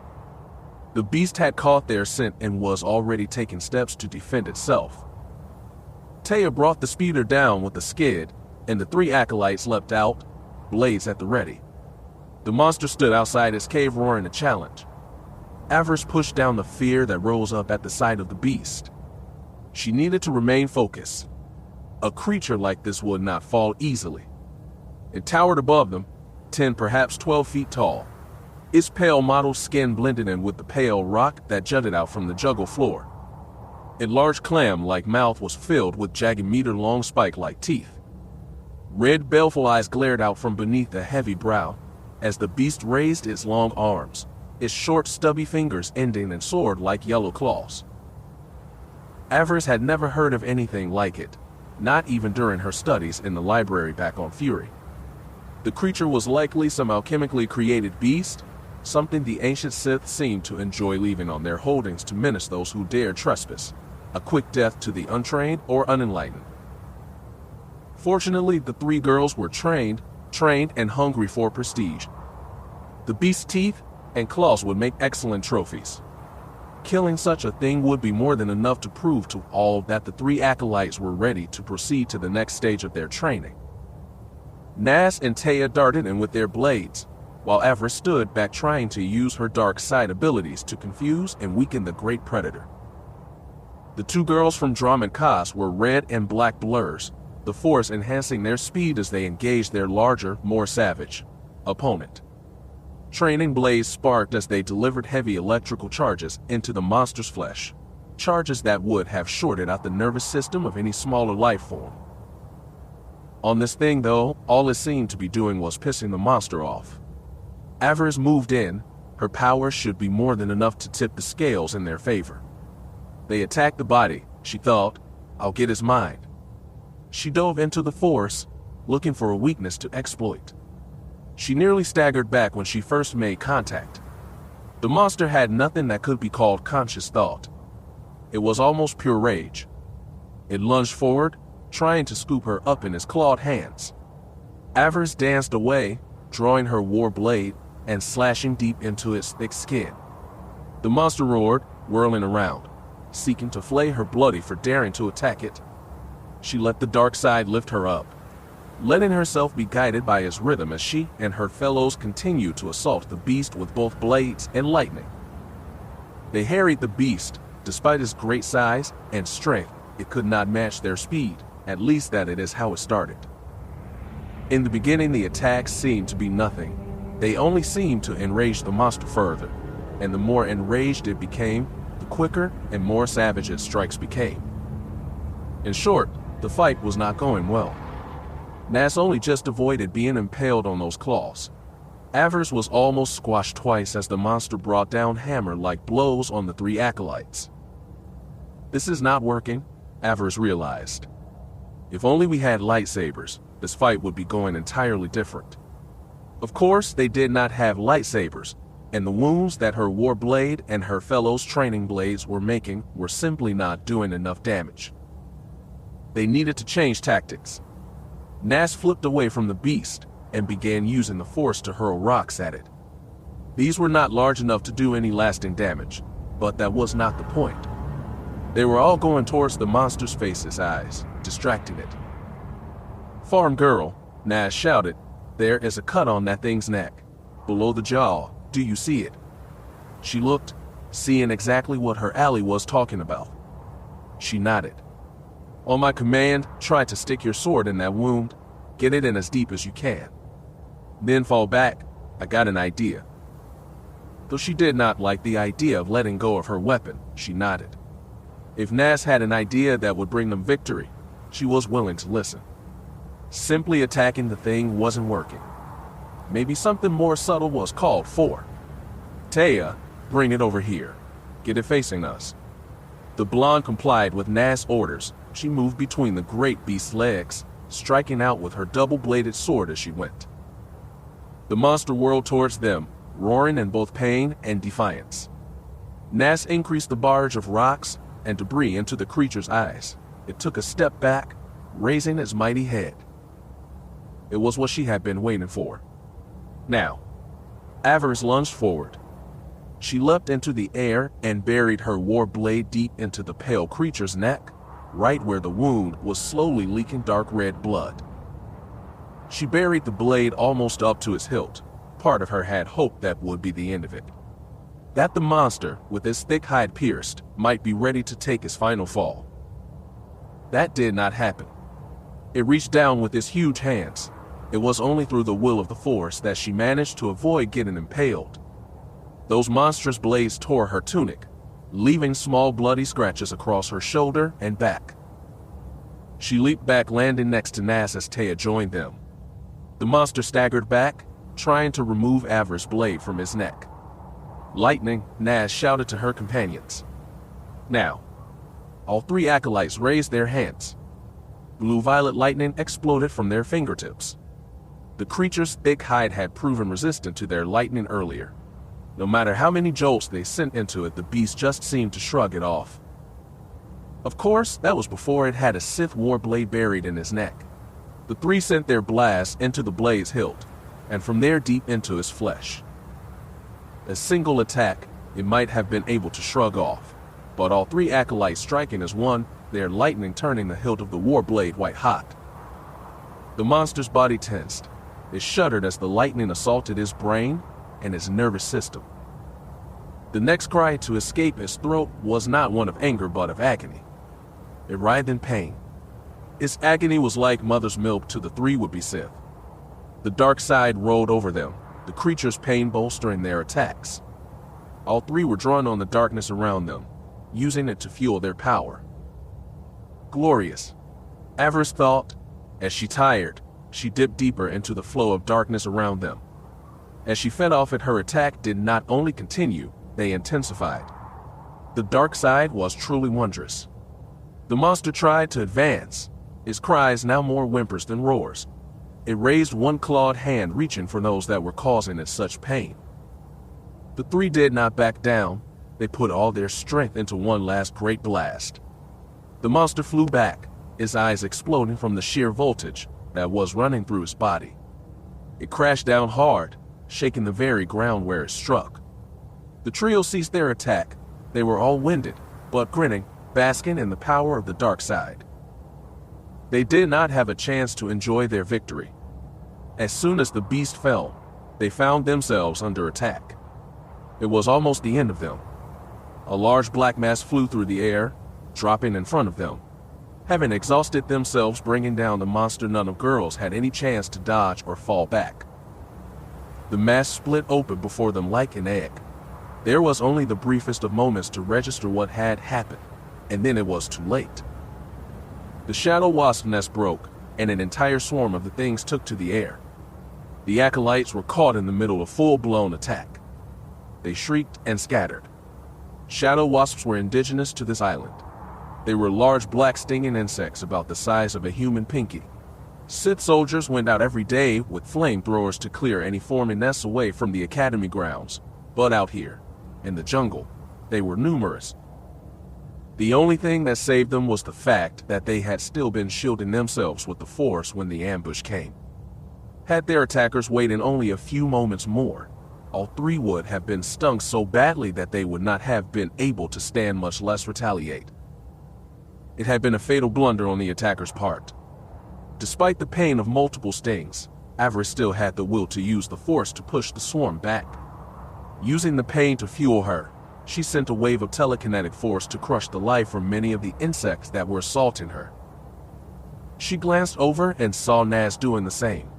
Taya was on her knees, having been in the center of the swarm when it struck. Avaryss came to her ally's aid. She pushed the swarm back and gave Taya some room to recover. A wave of dizziness washed over her. Her stomach turned, and she retched painfully. "They're poison." She heard Naz shout, "Burn it away. Away."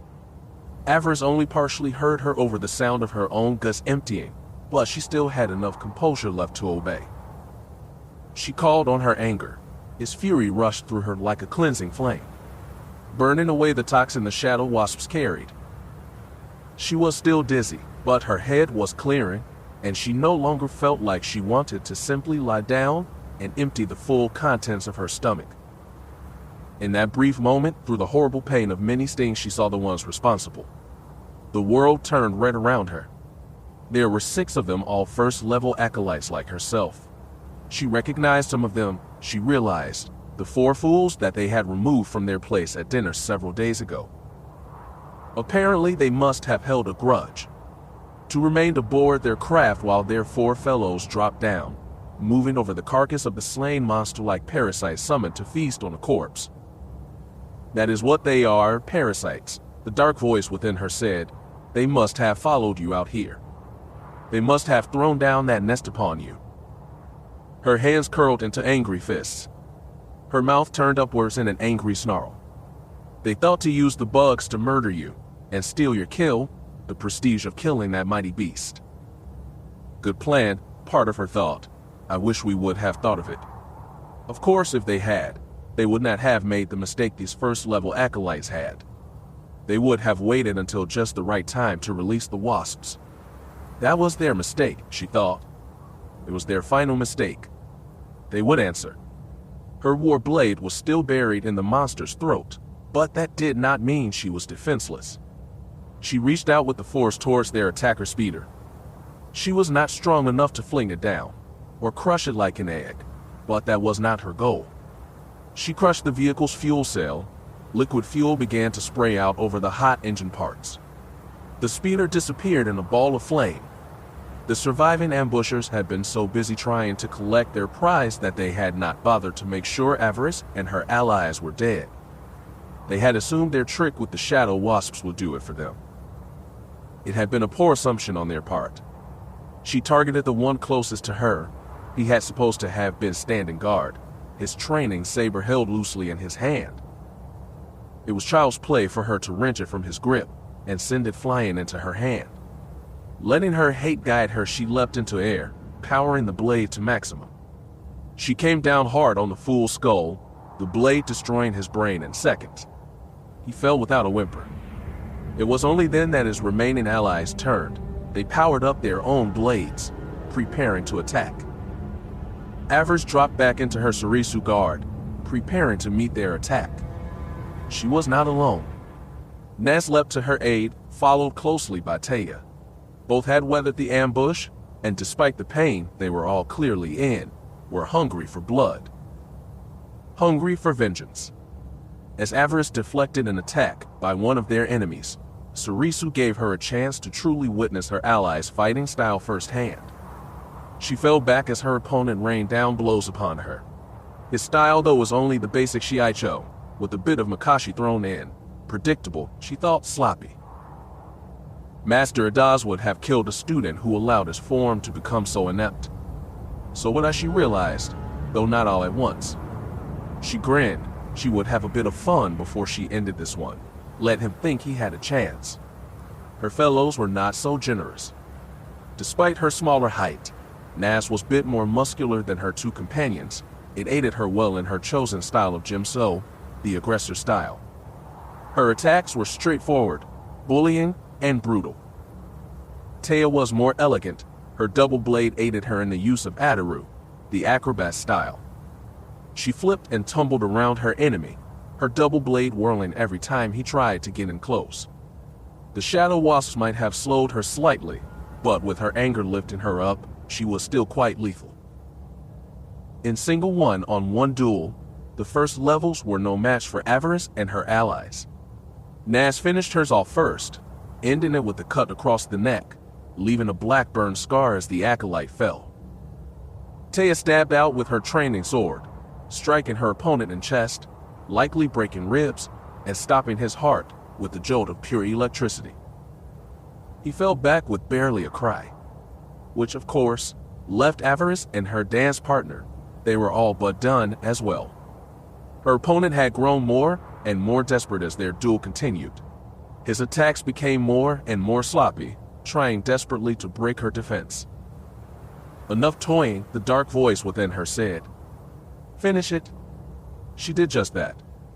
Still rested, she switched to Makashi, the duelist style, and immediately the tired first level realized he was outmatched. The fight was over 3 strokes later. He tried to surrender, but this was not a dueling ring back at the academy. This boy and his friends had tried to murder them. Mercy was not in the cards today. She caught him across the chest, and then a quick blow across the head. He sank dead to the jungle floor. Avaryss was left tired, but at the same time elated. They had survived, and their enemy had not.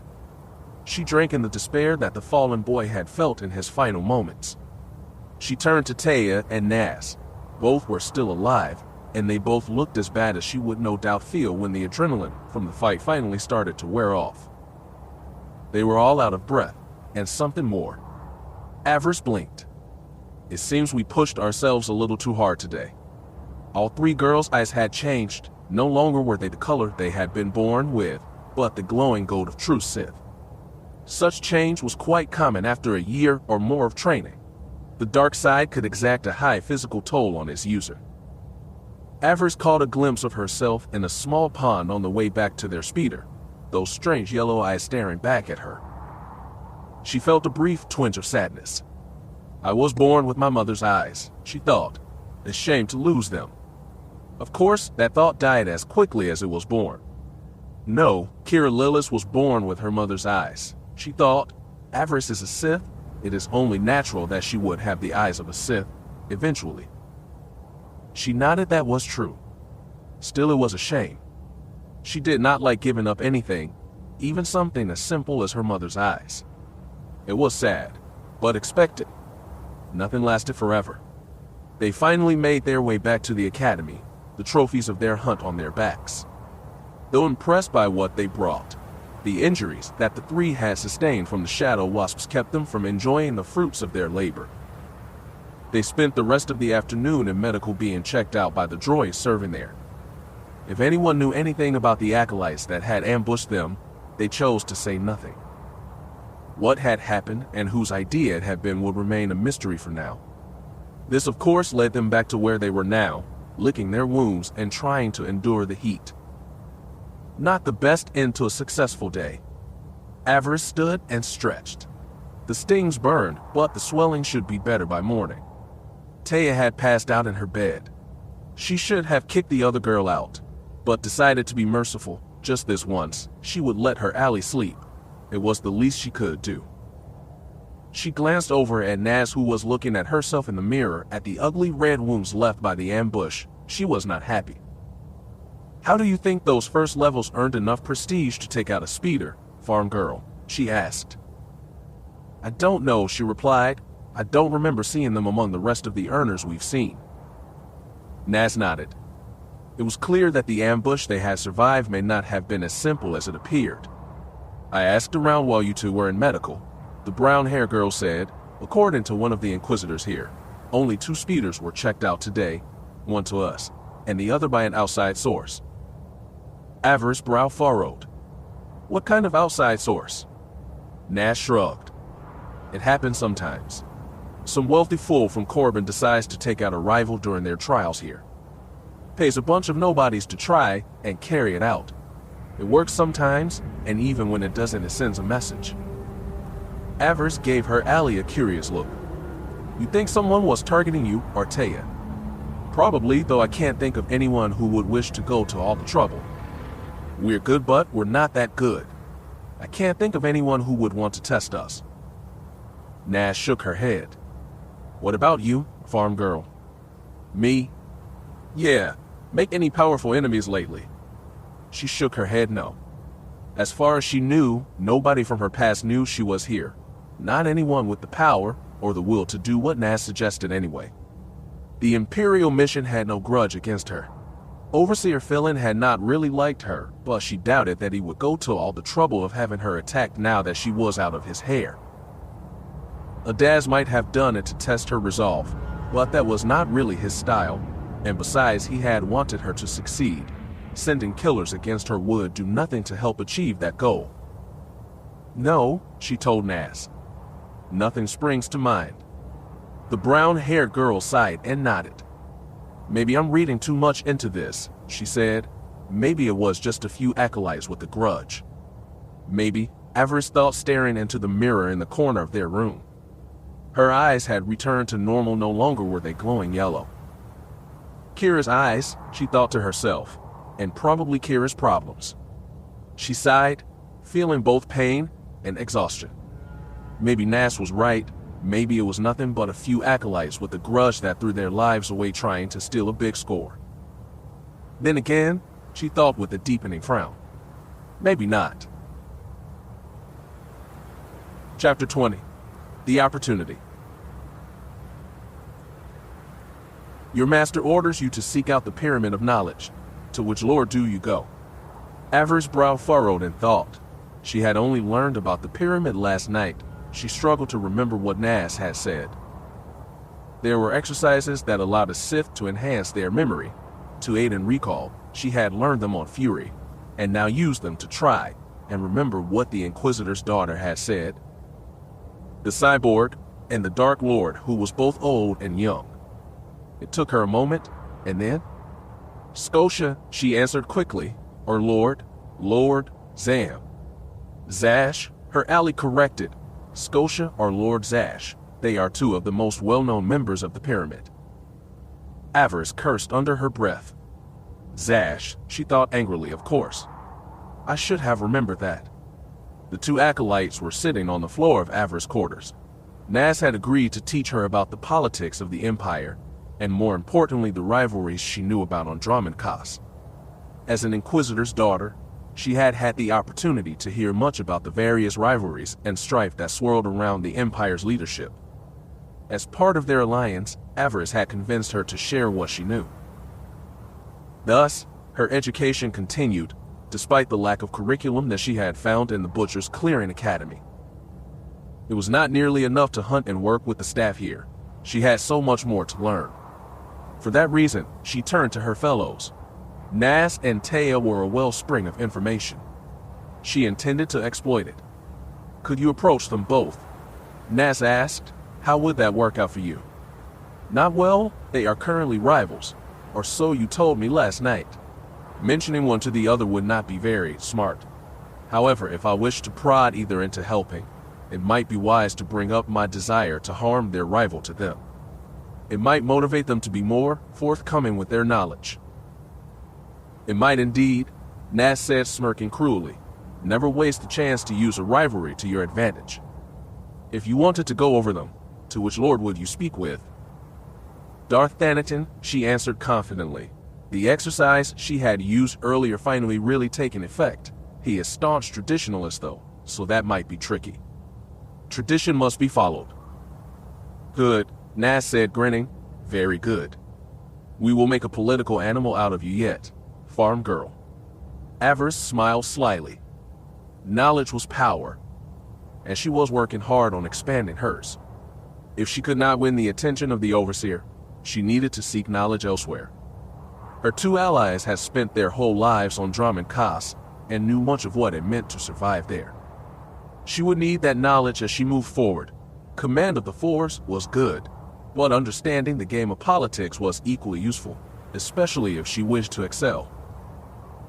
She had offered what she had learned on Fury to her allies in exchange for what they knew about life in the corridors of power. Phylon's teachings, plus what she had learned in the library back on Fury, proved to be valuable here. She was surprised that Nas and Taya did not know everything that she knew already. They would have gotten there eventually, she realized, probably after their return to Korriban from this place, Still, what I offer seems new to them and gives them an advantage over the other students here. It is stuff I already know, so it is no danger to me, so why not share it? Nas offered her a glimpse into the workings of the Sith Order at its highest levels. Her father was quite highly placed and heard many rumors in the course of carrying out his duties. His daughter, ever dutiful and looking for an edge over him, paid their servants well to keep her apprised. You never knew when the opportunity for advancement would come along. What Taya offered was no less valuable. She had begun tutoring Avaryss in the social graces of Dromund Kaas. She promised to teach her how to move, think, and speak like a Sith noble. Many of the lords you will encounter will be arrogant snobs, Taya warned her. They respect only power and the prestige of their station. If you wish to live among them and succeed, you must become like them. To that end, Avaryss and Taya spent several hours a night discussing Dromund Kaas high society and how it impacted the Sith Order. What was popular and what was not. They spoke of everything, trends in food, dancing, music, and art. Who was currently in favor in the high social circles and who was a pariah. The blonde had even offered to give Avaryss voice lessons to help her lose her Oridanna accent. Speak and dress like you are a Sith of high stature, and the other lords will welcome you into their circle. Your power will be what gets you through the door, but after that, you must rely on both charm and cunning to remain there. Taya smiled. If you have those 3 weapons on your side, your ascension is assured. Avaryss drank up both her allies' lessons. Even if the players changed before she made it out of here, it would be useful to know who had come before, and what the newcomer's relationship with the Fallen had been. It would give her a good idea what she would face moving forward. I must fit in, Avaryss realized. Once I have found a proper master, I must disappear among the Sith ranks. Anonymity would be her shield. It would allow her to move safely and freely among the Sith while at the same time gathering what she needed to move against her enemy when the time was right. She would do her Sith master's bidding, but at the same time, she would keep an eye out for Darth Feer and ways to hurt him and to build up her own power base for that inevitable confrontation. And yes, she knew it would be inevitable. Have you ever heard of a Dark Lord named Feer, Nas? She asked. Feer, her ally replied. It sounds familiar. I think I've heard the name once or twice. Why do you ask? Curiosity, she said with a shrug. I heard his name mentioned several times concerning a lord who perished almost a year ago.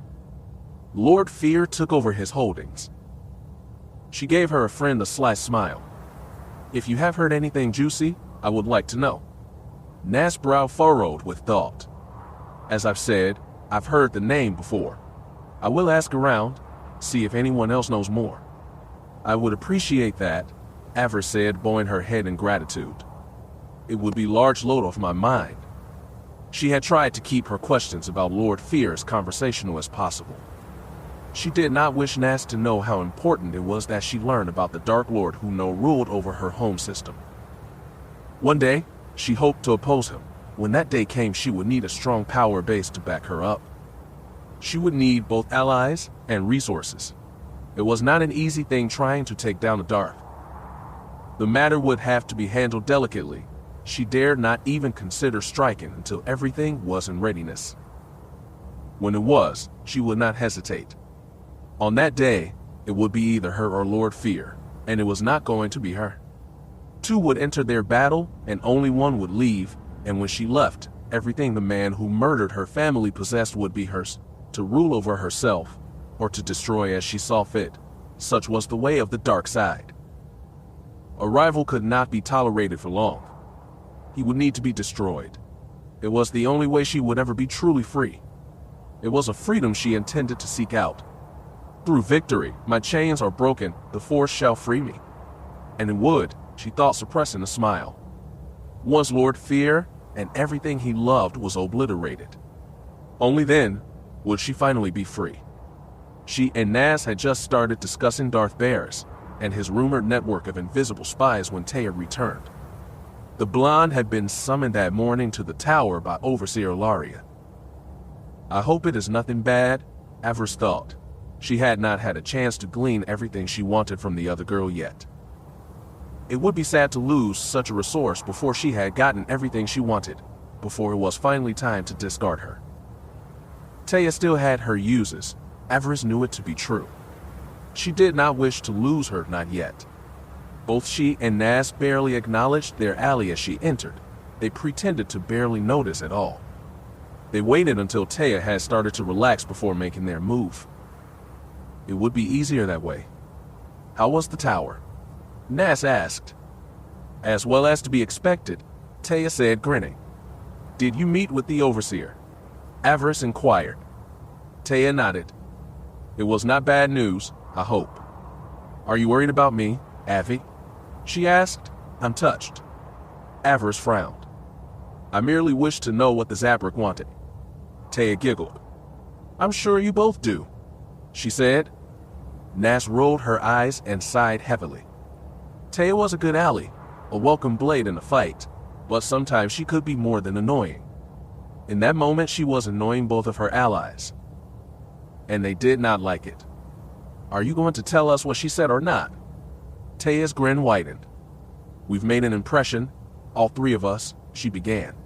Apparently, the Overseer felt it when Avi conjured that death field a few weeks back, and she was aware of our ambush in the deep jungle. One of her camera droids caught it. The blonde girl laughed. We are acolytes on the move. Nas and Avaryss grinned about that. At least they had gotten notice, and it seemed that Ellaria was not going to penalize them for the deaths of their fellow students in the jungle, which was also good.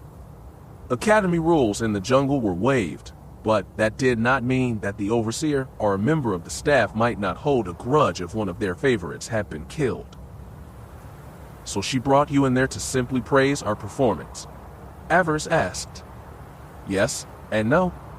Some of Avaryss' pleasure at getting notice faded. What do you mean, Tay? Speak plainly. As I said, we've gotten notice, and not just by the Overseer. She is aware that someone from outside the Academy arranged that ambush we survived. She is understandably curious about what that means, and wants to know more about us. And Nas asked. She asked me to spy on our little group, let her know what we are planning, and report any relevant information to her. Avaryss frowned. So that was the game, was it? Ellaria was not interested in their advancement. She was hunting a potential ally of her own. If someone with power wanted one of their little circle dead, she might be willing to help arrange that if he or she made it worth the Overseer's while. At least, that was the conclusion she came to when she thought about it. She glanced over at Nas. The Inquisitor's daughter was frowning. Perhaps she had come to the same conclusion that Avaryss had. It was wise to assume among the Sith that you were always being plotted against. Beware your master.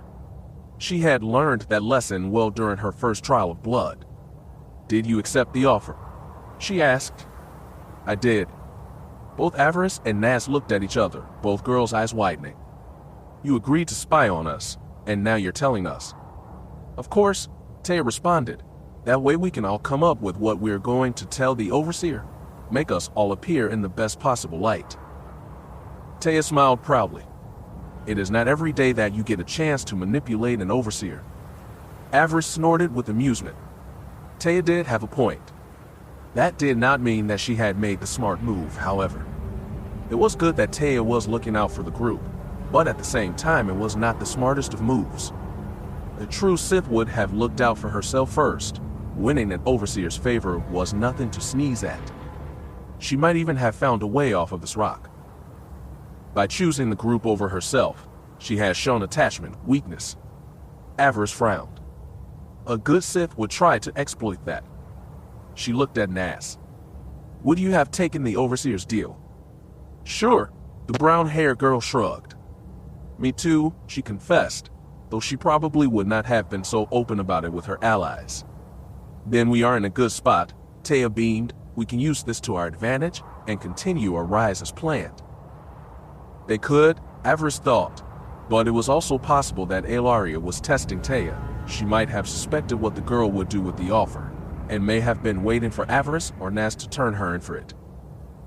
If she was, this offer could be worth a great deal of prestige. Taya's light side leanings might finally be coming back to bite her. It was a risk, but one that could pay off with great prestige, though it did mean making an enemy in the long run, or at least the risk of making one. Taya came from a powerful family, one with both wealth and the power of the Force. Such an enemy could make a young Sith's life miserable if they realized they were responsible for taking down a daughter of their house. Avaryss nodded. She would need to give it some thought. It might be worth it. She would think about it. The three spent the rest of the day talking about what Taya was going to say in her first report to the Overseer. Ness revealed nothing during this conversation. If she thought along the same lines as Avaryss, she did not show it. Avaryss gave her blonde-haired companion an evaluating look. Did she even realize what she had done? Did she realize she had just bent her neck before a very big axe? If she did not, then either of her allies would be doing her a favor. Such a trusted individual did not survive long in the Sith Order. Taya might not live long enough to realize that. Another sweltering day in Butcher's clearing passed by. The heat had been especially bad today, forcing the apprentices to either stay in their dwellings or pay prestige points to spend the day in the tower. Avaryss spent her day with the Inquisitors, helping them service and repair their equipment. They had no prisoners to interrogate today, so it was a relatively simple day, with the chance to avoid the worst of the heat. Yet, at the same time, something nagged at her, a feeling in the back of her mind. It was not quite a tremor in the Force, but it was there. A sort of warning, at least it felt like one. She was not sure what it meant. It remained for the rest of the day. As the sun finally dropped below the horizon, the students finally emerged for a late meal and a chance to discuss strategy. A few discussed the possibility of making a nighttime hunt, but there were few takers. Avaryss returned to her bed, eager to at least try to get some sleep. The nightmares still troubled her on occasion, but they came fewer as time had gone on. In those nightmares, her family continued to haunt her, not just their deaths, but their judgment as well. When she did dream of her mother and father, it was only to hear them criticize her choices, trying to make her regret what she had done in her path to power. As those dreams continued, her feelings for her family began to change. She still loved them, but she was starting to resent them as well. Why do they never see that I'm doing this for them? She wondered. Why must they torment my rest with their harsh looks and evaluating stares? She had a rough enough journey to bear. She did not need guilt on top of that. She entered her quarters to find Nas and Taya already asleep.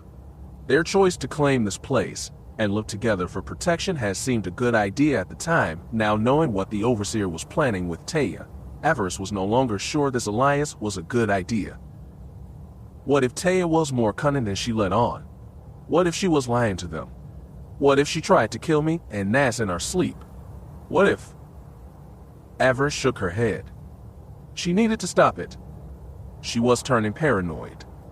Don't let Illyria's power games frighten you, the dark voice within said. Taya has not betrayed you. Not yet, at least. And through her you can keep the Overseer off all your backs until you are ready to make a big move and leave this place behind. Avaryss yawned and stretched. The heat and business of the day had finally caught up with her. The temperature had dropped just enough that she should be able to sleep comfortably. She slipped off her leggings and tunic and crawled into bed. The voices beyond their quarters were a low murmur barely audible over the nighttime sounds of the academy. She sighed, letting the tension run out of her body. She could hear Taya snoring softly, not loud enough to disturb, but just enough to provide some background noise. Master of us all, hear my prayer, she thought. Grant your servant one night of true rest. Let me not be tortured by my past. Let the dead rest, and me with them. She yawned, her eyes growing heavier and heavier. No dreams tonight, she thought. Please, no dreams. She had just nodded off when the chaos began. The wail of emergency sirens woke the entire academy. Lights flashed outside, bringing Avaryss back from a troubled sleep. She fell out of bed, striking her knee hard on the ground. She cried out in pain, but that cry was all but drowned out by the sirens that in the roar of heavy weapons. Clumsy nerve, she cursed herself, all the while shaking her head. trying to clear it. She staggered to her feet, limping from where she struck her knee. Something was happening, something big. She needed to get up and get dressed. It sounded like a war. She yanked on her leggings, and with that thought another grim realization. Her eyes widened. The academy was under attack. "Avi," she heard Taya call out. "What is going on?" "On your feet, fools," Naz shouted. "Get out of here.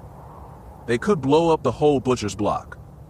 Fear of such an attack was enough to get Avaryss moving. She grabbed her boots, tunic, and used the force to summon her war blade.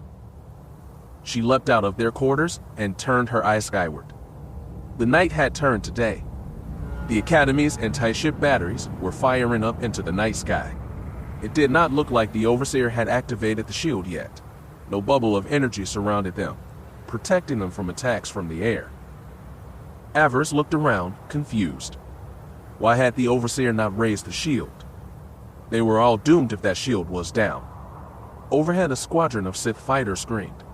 They had likely launched from one of the capital ships in orbit, but if that was true, why were they down here? Avaryss' brow furrowed.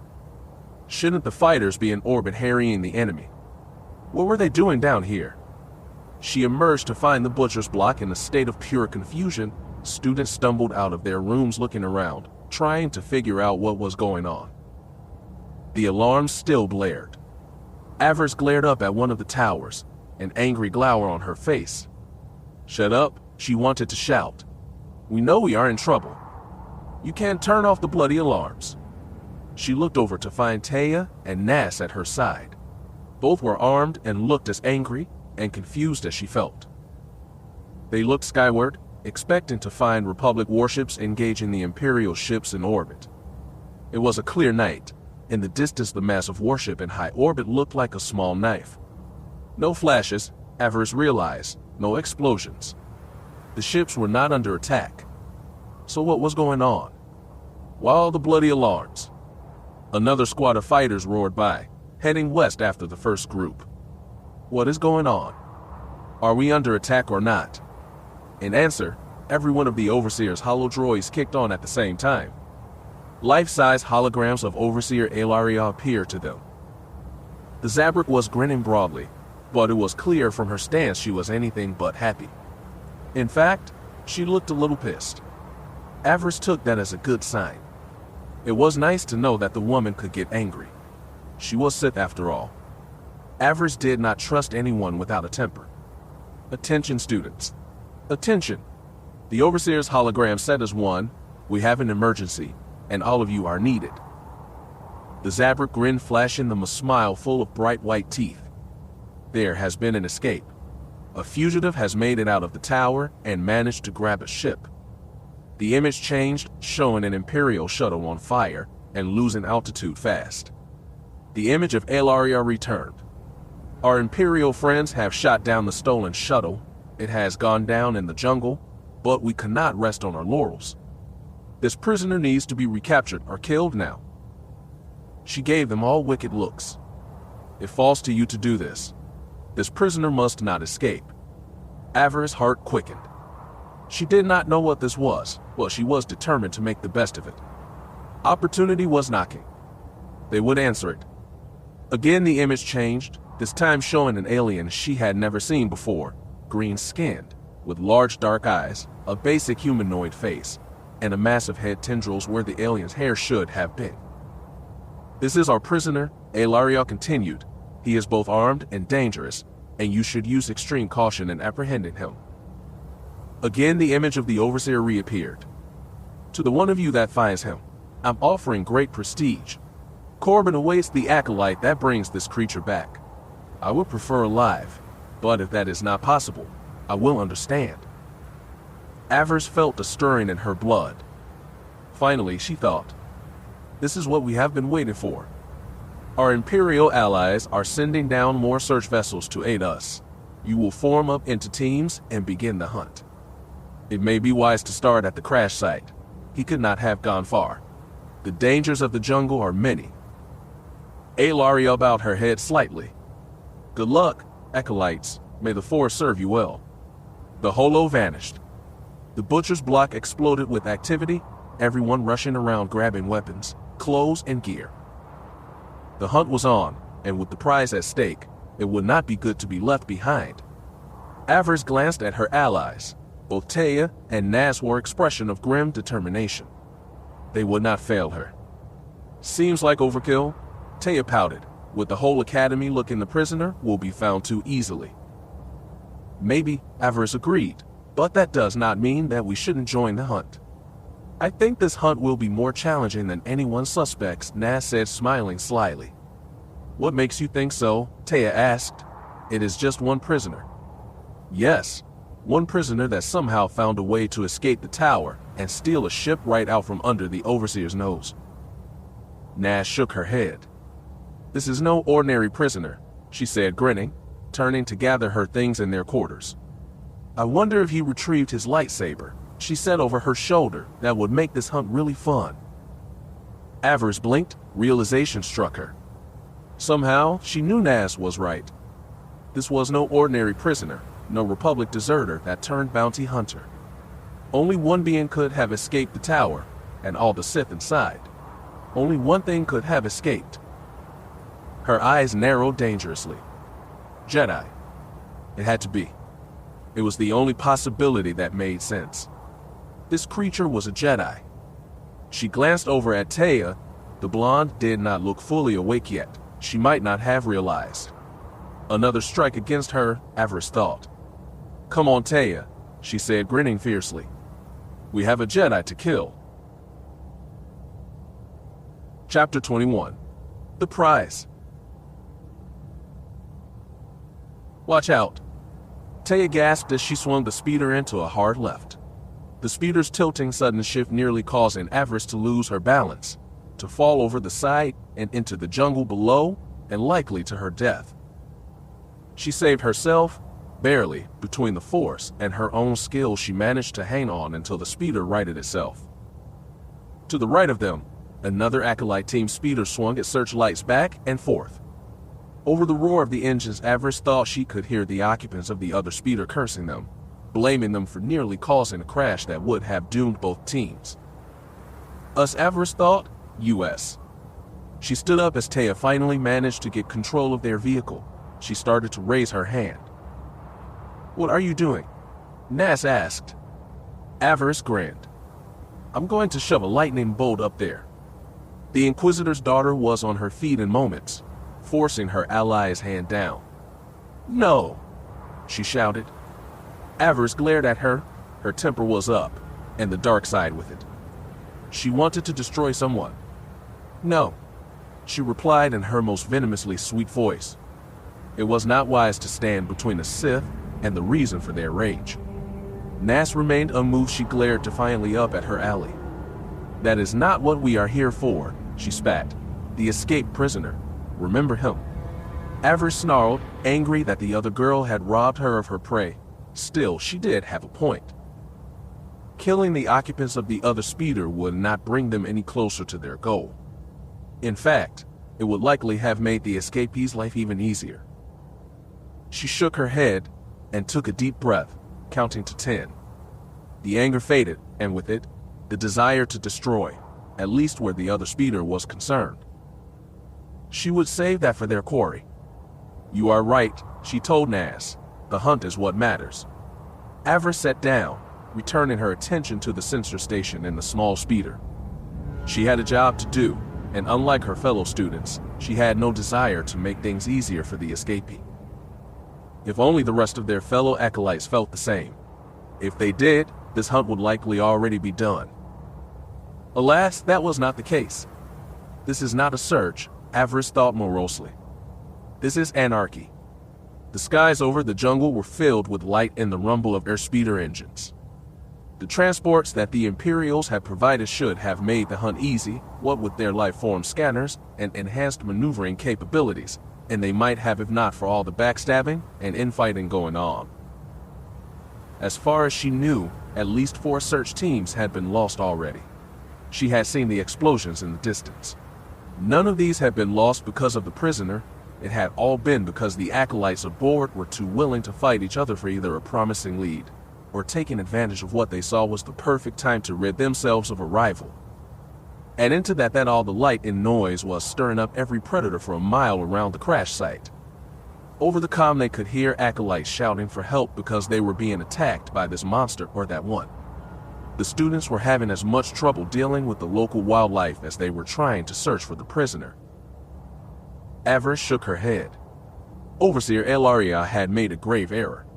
She should have assigned the task of finding this enemy to a select group of acolytes and soldiers.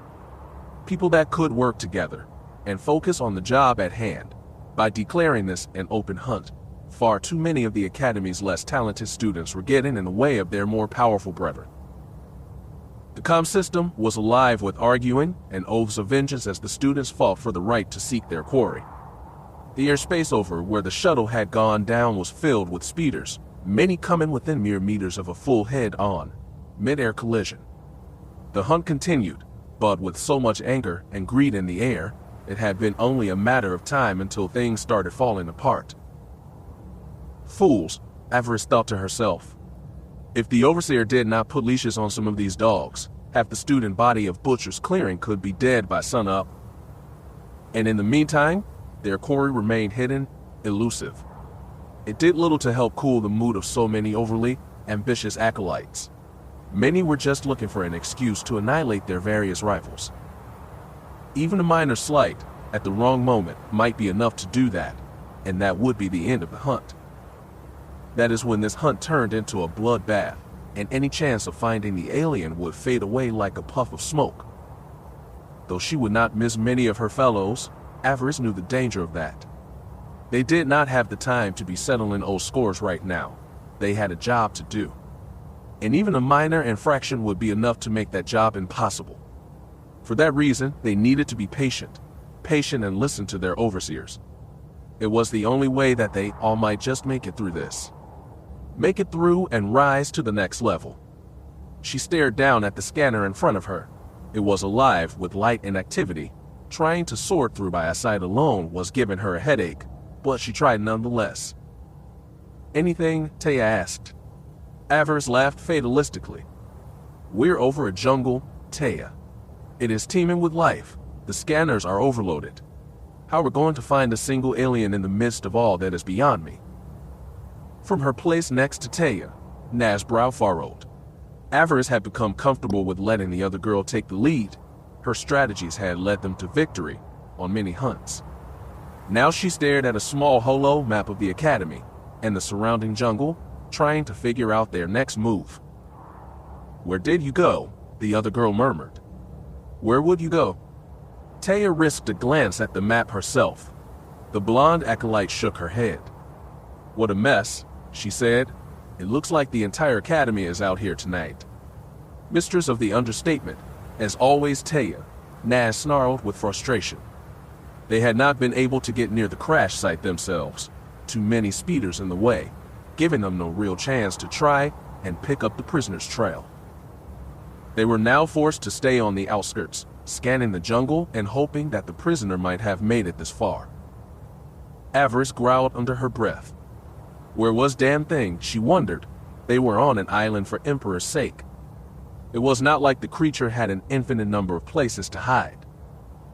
The search pattern, though messy, was ever widening. On the ground, Imperial search times had marched out from the Academy providing eyes on the ground and tips for the acolytes in the air, and still nothing.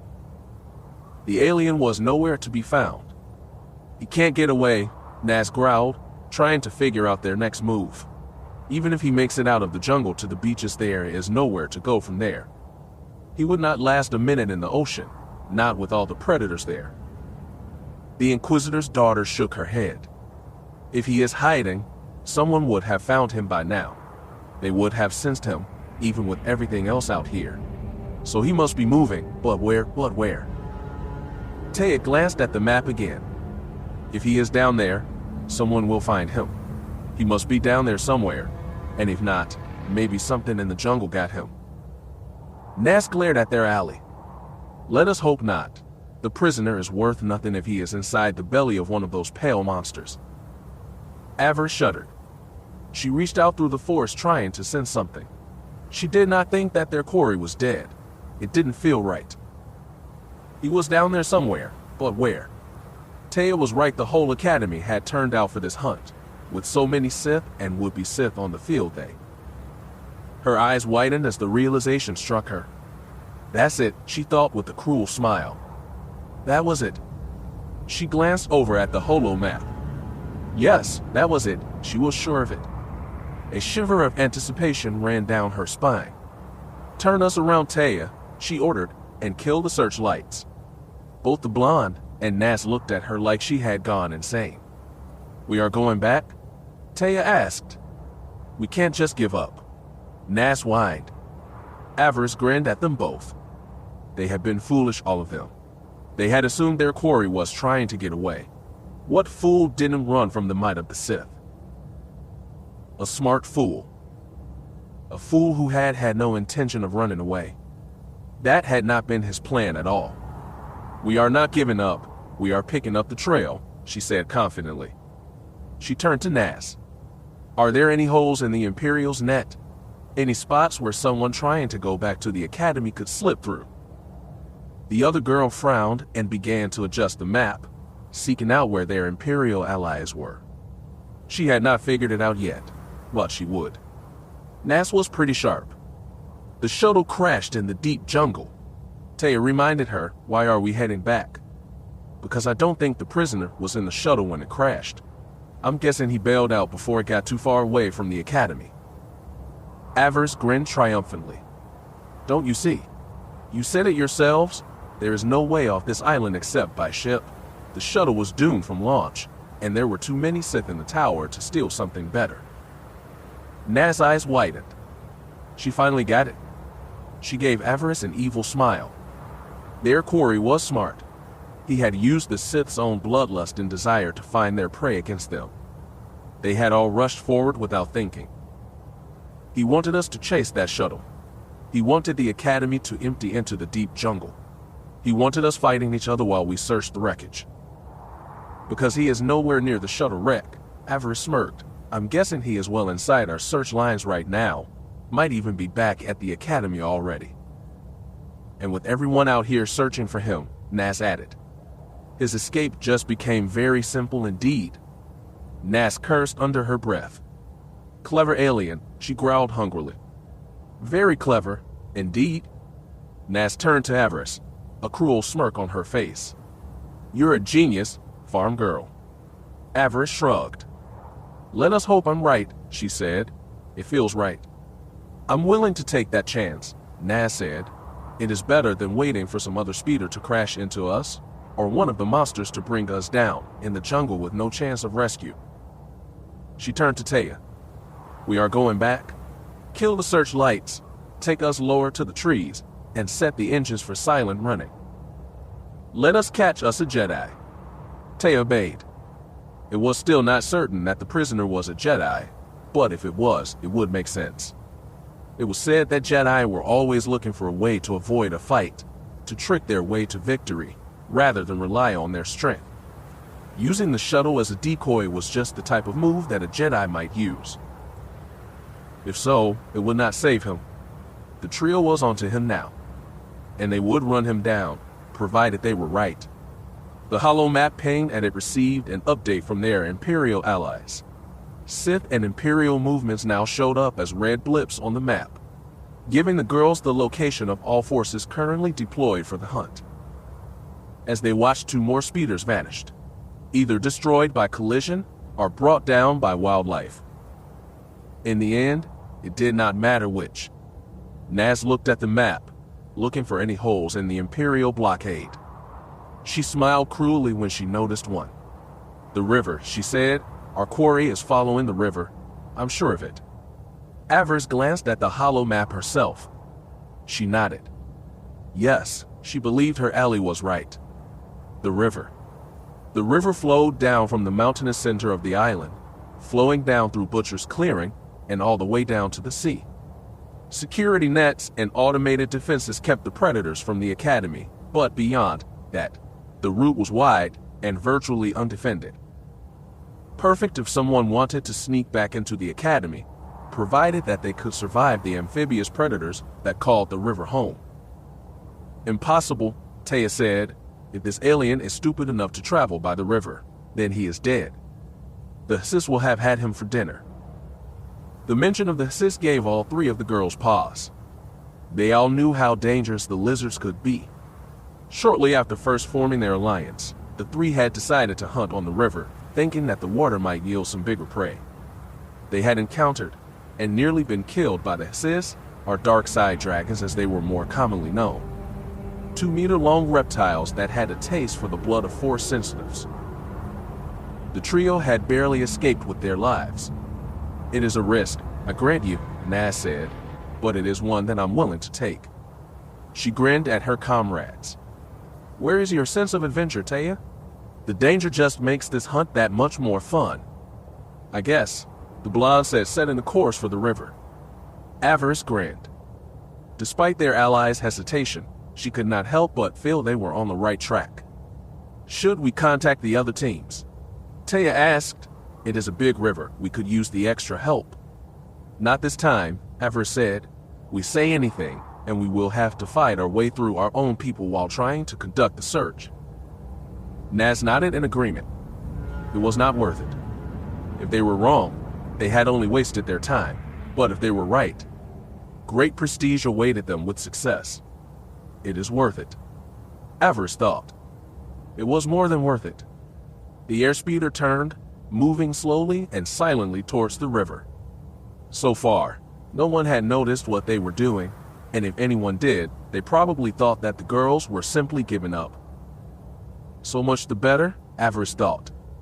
Let everyone else waste their time in the jungle. They had a real lead to follow. Avaryss fingered the hilt of her war blade. It is thirsty, she thought. It is time to drown it. After the chaos of the jungle, the river seemed downright peaceful. The girl's speeder skimmed above the water, just out of range of any leaping Sith. Taya drove while Avaryss and Naz sat in the back. Both girls' eyes were closed. They were no longer hunting by sensors. They reached out with the dark side of the Force. They would hunt their prey the old-fashioned way, like the Sith of old. You two may be wrong about this, Taya said morosely. We're not wrong, Naz and Avaryss said in perfect unison. The act made the former Keera Lylos smile. They were linked through the dark side now, functioning as a unit. It was only a matter of time, she was sure. It might have been better had the three of them linked, but unfortunately, they still needed Taya in the here and now, flying the speeder. They would simply have to make do with two. He is here, the two said in unison again, their voices a cold monotone. We will find him. Melding through the Force was a new experience for Avaryss. She had heard of the technique, of course, but never thought she would ever use it. It offered great insight, but the individualistic ideals of the Sith did not contribute to its success. I'm drowning, she thought. Naz, who had initiated the meld, was slowly drowning her ally with her own dark impulses. It was a strange experience. It felt like the Inquisitor's daughter was trying to fill Avaryss' mind with her own wants and desires. To leave her companion a willing vessel of her own will, a humble slave in her service. Avaryss pushed back. She would not give up what she was, not for anyone. Stop resisting, Naz's thoughts filled her head. Focus on my desires. No, Avaryss growled. We are allies, that does not make me your servant. I will never be a slave. The meld may not have been as effective with her resistance, but Avaryss did not care.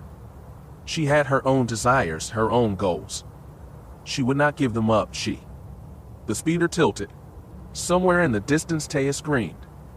Avaryss broke the connection. They were under attack. The largest Sith she had ever seen were leaping out of the water, drawn by the speeder, or the Force-rich blood riding inside it. They attacked like pack animals. One hooked one of the engines in his powerful jaws. The airspeeder spun wildly. Taya fought for control. Avaryss and Naz drew their weapons. Both girls were still a little out of it from the meld. It did not save their attackers. Naz struck with her blade and lightning. Avaryss used her spells. She seized one of the dragons by the snout, the one trying to pull their speeder down. "Eat this," she snarled. Her hands blazed with orange light. The dragon's eyes widened. She began draining a monster's life force. Life Drain was the second energy-based spell she had mastered at Fury. The first step on the road to conjuring a death field. It was more subtle, less grand than Death Field, but fulfilled a similar purpose. It did not leave her as blissed out as Death Field did, but that was not a bad thing. She wanted to maintain control, not get lost in her powers again. This spell would serve its purpose. The drained husk of the dragon released the speeder and fell down into the water. The damage that Naz had done to another of the creatures caused it to fall as well, bleeding from multiple wounds. The blood made the remaining dragons frenzy. They began attacking each other. The speeder pulled away, wobbling on a damaged engine. It took all of Taya's skills to bring it down safely. It made a hard landing on the shore of the river. All three acolytes were shook up from the landing, but okay. Behind them, the dragons continued to fight, tearing their wounded brethren apart. The three leapt from the damaged transport. They needed to put some distance between them and the dragons. The fight would not last long. When they had put a bit of distance between it and them, the three girls paused. Avaryss cursed their luck. What now? She glanced over at Naz. The Inquisitor's daughter looked as angry as she felt. The attack had come out of nowhere. Avaryss glanced around. Where was Taya? She had some explaining to do. She knew better than to take them so low to the river. They could have all been killed, they could have been. Avaryss blinked. Taya was nowhere to be found. She reached out with the force trying to sense her ally. She was near, she felt her presence, but she looked at Naz. The other girl nodded grimly. She felt it too, Avaryss realized. They were not alone. Avaryss raised a force shield around herself, summoning her mental control, preparing for a fight. Blade in hand, she began to reach out with the force. The attack came from the left. Naz never knew what hit her. 1 minute she was standing next to Allie, the next she was flying back into the water. She was yanked up by an invisible hand of force energy. The brown-haired girl had not even had time to cry out. She hit the water and vanished, leaving only a few bubbles in her wake. Avaryss backed up, surprised by both the fierceness of the attack and how quick it had been. She held her sword before her, reaching out with her senses, the dark side filling her up. She nearly tripped over a body in the underbrush. She looked down, the dim nighttime light revealing blonde hair and a red tunic. Taya. She leaned down, reaching out with the force. She was surprised to find a heartbeat. The girl was unconscious but alive. She sighed. Surprisingly, she could still feel relief. Unbelievable, she thought. I actually care about Taya. The water exploded again. A body flew out and landed with a thump. Naz. Avaryss reached out with the force, suspecting what she would find. As with Taya, the Inquisitor's daughter was not dead, just unconscious. The last remaining member of the trio shook her head. Why not kill them? She wondered. Why not drown Naz? Her fists curled into fists. She knew the answer, or rather she had her suspicion. She glared at the water. It flowed so slowly here, she could see her reflection in the mirror-like surface. In the darkness, her eyes glowed a bright yellow. She was alone, and in that moment she felt fear. She was all alone with their quarry. A hint of a smile came to her lips. Fear turned to anger so easily, and anger turned to hate. She smirked. You can't come out now, she called out. I'm not going to fall for your tricks. Bubbles emerged from the water. Slowly they drew towards the shore. She dropped into her Sarisu guard.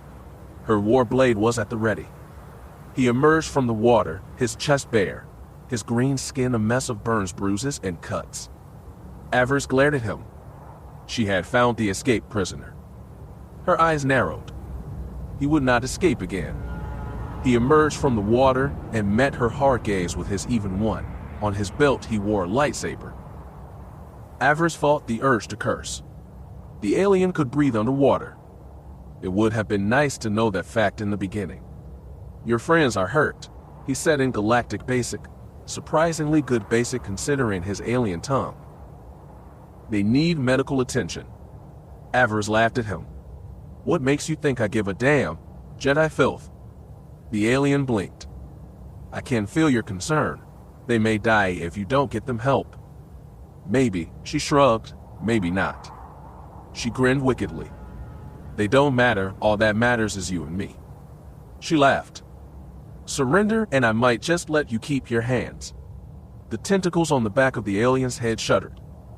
I'm not going back, he said. Not ever. He activated his lightsaber. A crimson blade emerged. Not ever, he repeated. Avaryss' heart pounded. Finally, she would face one of the bogeymen of her childhood. Her blood raced through her veins. She had never felt so alive. She could feel the light side emanating from her opponent. It was not as bright as she had thought it would be. It flickered in him like a dim lamp on a starless night. No matter, she thought. She did not fear the light. It was a lie, an illusion, tales to frighten children. Avaryss was no longer a child. She was death itself, and death was hungry as her war blade was thirsty. The feast was prepared. She grinned. Now, it is time to gorge. She lunged forward. The alien brought up his blade. War blade and lightsaber clashed with a savage hiss. Chapter 22. Enemies. Fast. That was the only word to describe it. As Avaryss parried and struck back at the alien, she was amazed by the speed and precision of the Jedi's blows. She was good with the blade, she knew it, felt it, but now she found herself struggling to keep up, managing to just stay one step ahead of her opponent. His skill was a blend of styles, Makashi, Adaru, and Shicho all rolled into one, a constantly shifting attack and defense. It was amazing. She grinned. She should not have been enjoying this. Well, she was. Her heart pounding, adrenaline and the dark side fueling her every parry and blow. If all Jedi fought like this, what a true challenge facing them must be. Even Master Adaz would have been impressed, or perhaps that was just her student's mind trying to overcompensate for her lack of skill. Perhaps her first master would have dealt quickly with this Jedi and not been challenged. Nevertheless, she welcomed this battle. It was a true test of her skill, a most excellent trial. She welcomed it with open arms. As they danced around each other, the alien tried to keep her back to the shoreline, no doubt wishing to leave the river as an option for escape if he needed it. She enjoyed bursting that particular bubble. She kept leaping in front of him, blocking his path back to the water, even going so far as to flip over his head at one point, blocking his only avenue of escape. She gave him an evil smile. "Oh no you don't," she said in a bullying sing-song taunt. "No more moonlight swims for you, little Jedi." Through the Force, she could sense his frustration. It surprised her, truth be told. After everything she had read, she thought the Jedi suppressed all emotion, that they were like droids with Force powers. Yet, now she was sensing fear, desperation, and anxiety. It was not what she had expected, not from a champion of the light side. Perhaps he is not fully trained. The realization, it surprised her. She had no experience with his species, wasn't really sure what to look for, but given his slender build, no real lines on his face. It was possible that this Jedi may still have been in his adolescence, perhaps even as young as she. That would make him, what was the word for a Jedi in training? She had read it in Lord Hikita's book, Pada, Pawa, something or other. It was a bit fuzzy. No matter, it did not matter what he called himself. He was hers. It was all that mattered now. He is skilled, but his refusal to use his emotions to help him win this fight was a mistake. He had fear, why not use it? She was using her own anxieties at that very moment to power her own anger, giving her the edge she needed to stay in this fight. To go into a battle and not use every weapon available to you was foolish. It was inviting defeat. So much the better for me. If the creature would not fight with all his heart, then he had already lost. The dark was nothing to be afraid of. It was something to be embraced proudly and without hesitation. Only then could a person unlock his or her true potential. Only then could they truly be free. The alien pushed her back, their blades disengaged. Both were breathing hard, the fire of their first exchange leaving both of them winded. Avaryss grinned. She was ready for another pass. "I'm impressed," she said, grinning. The Jedi backed up. She could almost hear his mind working, no doubt trying to think of some trick to escape, some way that he might worm his way out of this. She would not give him that chance. The alien raised his hand. She felt him starting to gather his power. She poured her emotions into her own shield, readying it for whatever trick the Jedi might attempt. "You need to get help," he said, waving his hand before her. "Your speeder crashed. Your friends are hurt. You must head back to the academy." Avaryss blinked, her blade lowering slightly. "I'm not the one you are looking for," the alien said. She lowered her blade completely. "You are not the one I'm looking for," she said in a dreamy, faraway voice. "I must get help for my friends." The alien grinned and started to turn away. She leapt forward, her blade raised for a lethal strike. The Jedi only just got his lightsaber up to block. She grinned into those huge dark eyes of his. "Fooled you," and she purred, barely stifling a giggle. He snarled with frustration and attacked her again. How cute, she thought to herself. He actually tried to persuade her to get inside her head. Learning to defend herself from such attacks was one of the first lessons she had learned as a hopeful. The shame of her first game of Obey Me remained with her to this day. This Jedi is no better than that fool, Brighton, she thought, struggling to remember the late squad leader's name, and if he kept this up, he would be just as dead as that fool was. She fell back, using her defense to continue wearing him down. "Get angry, Jedi," she thought. "The more out of control you are, the more your connection to the light sputters." A warm tingle ran down her spine. Each exchange between them brought him closer to making a mistake and her closer to victory. She just had to hold the line. He would get tired, and when he did, he was hers. She could feel it. His dark eyes were bright with pain. He had to know it was no use. Yet, still he fought on. It was commendable, foolish, but commendable. "Why couldn't you have just let those creatures in the water finish you?" he whined. "Why did you have to come here?" "To spite you, Jedi," she replied. "That in your head is worth much to me and mine. I bring you back, and I get a one-way ticket to Coruscant." She grinned triumphantly. "Your fall is the next step in my ascension to the Sith." He shook his head. Through the Force he radiated disgust. "Do you even know what that means?" he asked. "Do you really know what it means to be a Sith?" "Power and glory," she replied, "to take my place among the future rulers of the galaxy." He laughed at that. "How little you understand," he said. She glared at him, his reaction annoying her. How dare he speak about things that he did not understand? "You know nothing of the dark side," she spat. He gave her a tired look. "I know it will fail you. I know you will spend your life always looking over your shoulder. I know you will be consumed by watching for betrayal and trying to betray others." The alien shook his head. "Your overseer offered me power too. She offered me the same lies that you believe are truth." The alien winced. "When I resisted, they hurt me. They hurt me badly, but still I did not break. I will never fall to the dark side. I will never be one of you." Avaryss growled. "Then you are a fool. The peace won't last forever, and when it ends, it will be the Sith that end up on top, and the Jedi will be nothing but sad memory." Again she attacked. This time it was the Jedi who fought back. He fought back harder than she thought possible, his defense seeming to be revitalized by his little speech to her. She barely held him back. The light around him seemed to grow brighter. It can't be, she thought. The dark side is stronger. Their blades locked, their faces bathed in ruby light as they struggled against each other. He pushed her blade back, driving it closer and closer to her shoulder. She struggled to push him back. Those unfamiliar eyes of his radiated with emotion. She felt pain and anger both. "It is over," he said. "Just let me go. I don't want to destroy you." She grunted, trying to push him away.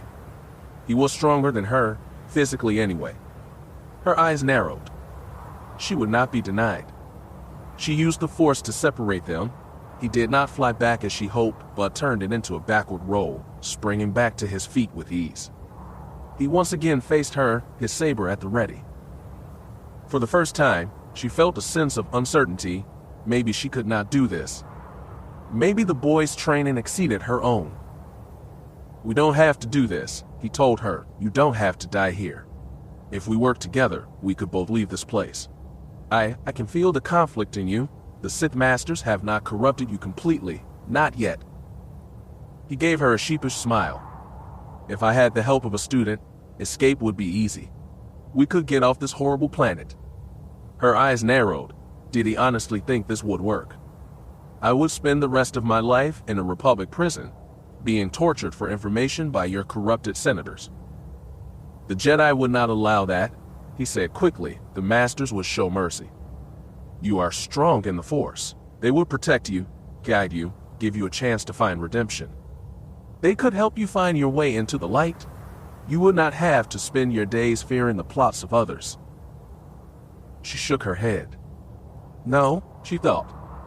Lies. The creature was lying to her. Part of her, however, the part that was still that farm girl from Oridanna, stirred. It was intrigued by the offer. "How can becoming what you seek to destroy aid you in the end, Blossom?" Her father's voice haunted her, just as it haunted her during her final trial on Fury 9. "Maybe I was wrong about the Jedi," her father's shade seemed to say. "Maybe they could help you find the justice you seek." She shook her head. She could not believe she was even considering this. "This may be your chance, Blossom. This may be your final chance." She looked at the Jedi. His eyes were guileless. Perhaps this offer was genuine. Perhaps she could escape, find a way to hurt Darth Feer from the ranks of the Jedi. Perhaps she. Her eyes narrowed dangerously. "No. Never." She glared at the Jedi. Deceiver.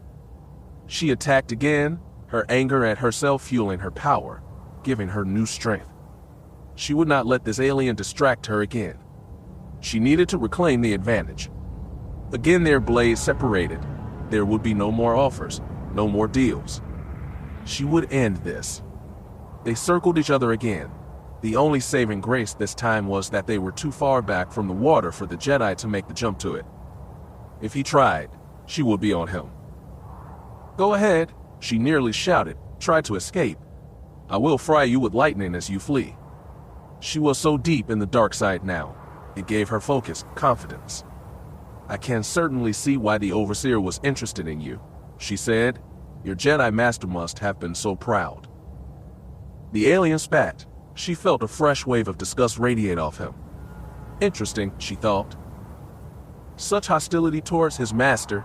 How very interesting. "I warned him," he growled. "I told him we should not go anywhere near this hateful empire." Yet, he did not listen. All he saw was our goal. The Jedi shook his head. "Our precious goal." "And what might that be?" she asked. He sneered at her. "You think you are so strong, but your empire is already doomed. The games the Dark Lords play have already sealed your fate. It doesn't take much to make the Sith fight each other." Avaryss did not acknowledge that, but considering what she had seen with this hunt, she knew he was right. The competition that drove them to greatness was a double-edged sword. It could just as easily kill as wielder. "We remember what happened on Coruscant, Sith," the alien growled. "We all lost friends during your cowardly sneak attack. We will not let that happen again. Enough of us survived that horror. We won't give you the chance to pull such a stunt again." "You can't stop it," Avaryss said, smiling. What was this now? Has something changed in the Jedi Order? "The first steps have already been taken, Sith. Your Master's rivalries will be their undoing.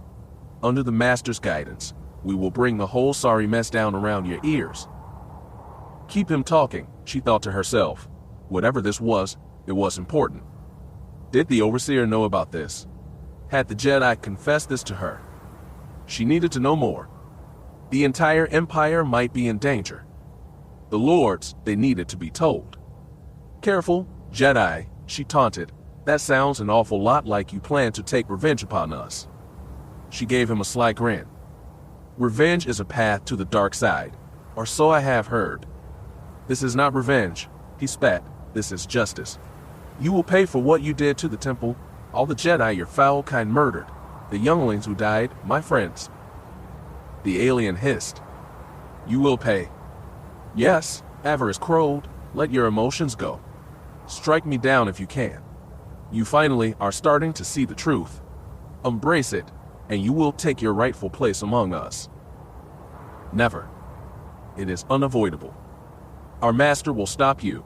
He will bring your whole cursed empire down. Who is he? The Jedi had said enough. He attacked. The darkness roared in Avaryss' ears. The Jedi had finally let go. She almost laughed. They were playing a new game now. They were playing her game. It was one she intended to win. He might know the light, but to the dark, he was a novice. She used that to her advantage. She reached out with her own darkness, tore away his force shield. The light no longer fed it. That is when the fun really began. She stopped his blade with the force. She flung him back again. This time he did not counter. He was out of control, easy prey. She indulged herself. She started drawing on his despair, his anger, his hate. It fueled her. She raised him up and slammed him into the trees behind them hard. He bounced back and forth, bones breaking with each hit. She reveled in each blow. As he struck the ground, she sent lightning arcing towards him. He tried to raise the blade to block her attack. He was not entirely successful. The blast burned his green flesh. Now, the dark voice within her said, "Attack now. Carry the day." She laughed as she leapt forward. Their blades flashed as she drove him back. He tried to defend himself, used the force to push her back, but now he was striking with only dark side energy, energy that her body drank up, serving only to increase her power. She felt giddy, invincible, and immortal. She almost cried. Was this how Darth Feer felt when he corrupted a Jedi student? If so, no wonder they called him the Corruptor. This feeling was intoxicating. She never wanted it to end. I want more. I will corrupt them all. Her quarry's attacks grew more desperate. No longer was he fighting to kill, he was fighting to escape, but there was no escape. No one escaped the dark side. She shoved him back again. He struck a tree so hard she heard something snap within him. Blood spurted from his mouth. She grinned triumphantly. I will find them, she promised him. I will find these friends of yours. These fools who dared to attack our empire, who tried to manipulate us. Your master and his allies will die, and your fellow apprentices will replenish our ranks. Your precious plan will be a complete and utter failure. I swear on our emperor's name, you will fail. She leapt forward. He only just escaped the killing blow. He staggered back trying to keep his blade up. Her blood raced, her heart pounded. She felt invincible. She felt like she could take on the whole Dark Council. Your friends will fall, she shouted. All will bow to Darth Daverus. She gave him one final push. He struck the ground hard, lay there gasping for breath. She stood over him, a look of disdain on her face. Pathetic, she thought, pathetic and weak. It was all she could do to stay her hand. He is worth more alive, the dark voice within purred. Remember that. She did. She would not waste this opportunity. You are going back now, she said coldly. Our masters are expecting you. The Jedi did not give up. He somehow struggled to his feet, blood running from his mouth. I won't go back. He lit the lightsaber in his hand. He could barely stand, but he remained defiant. She rolled her eyes.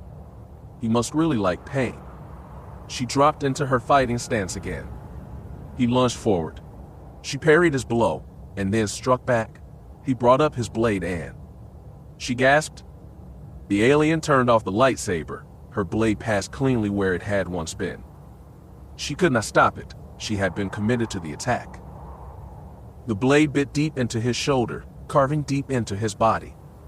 A small cry escaped his lips. Avaryss was in shock. What had happened? She stared at the Jedi in disbelief. What have you done? She demanded. What have you done?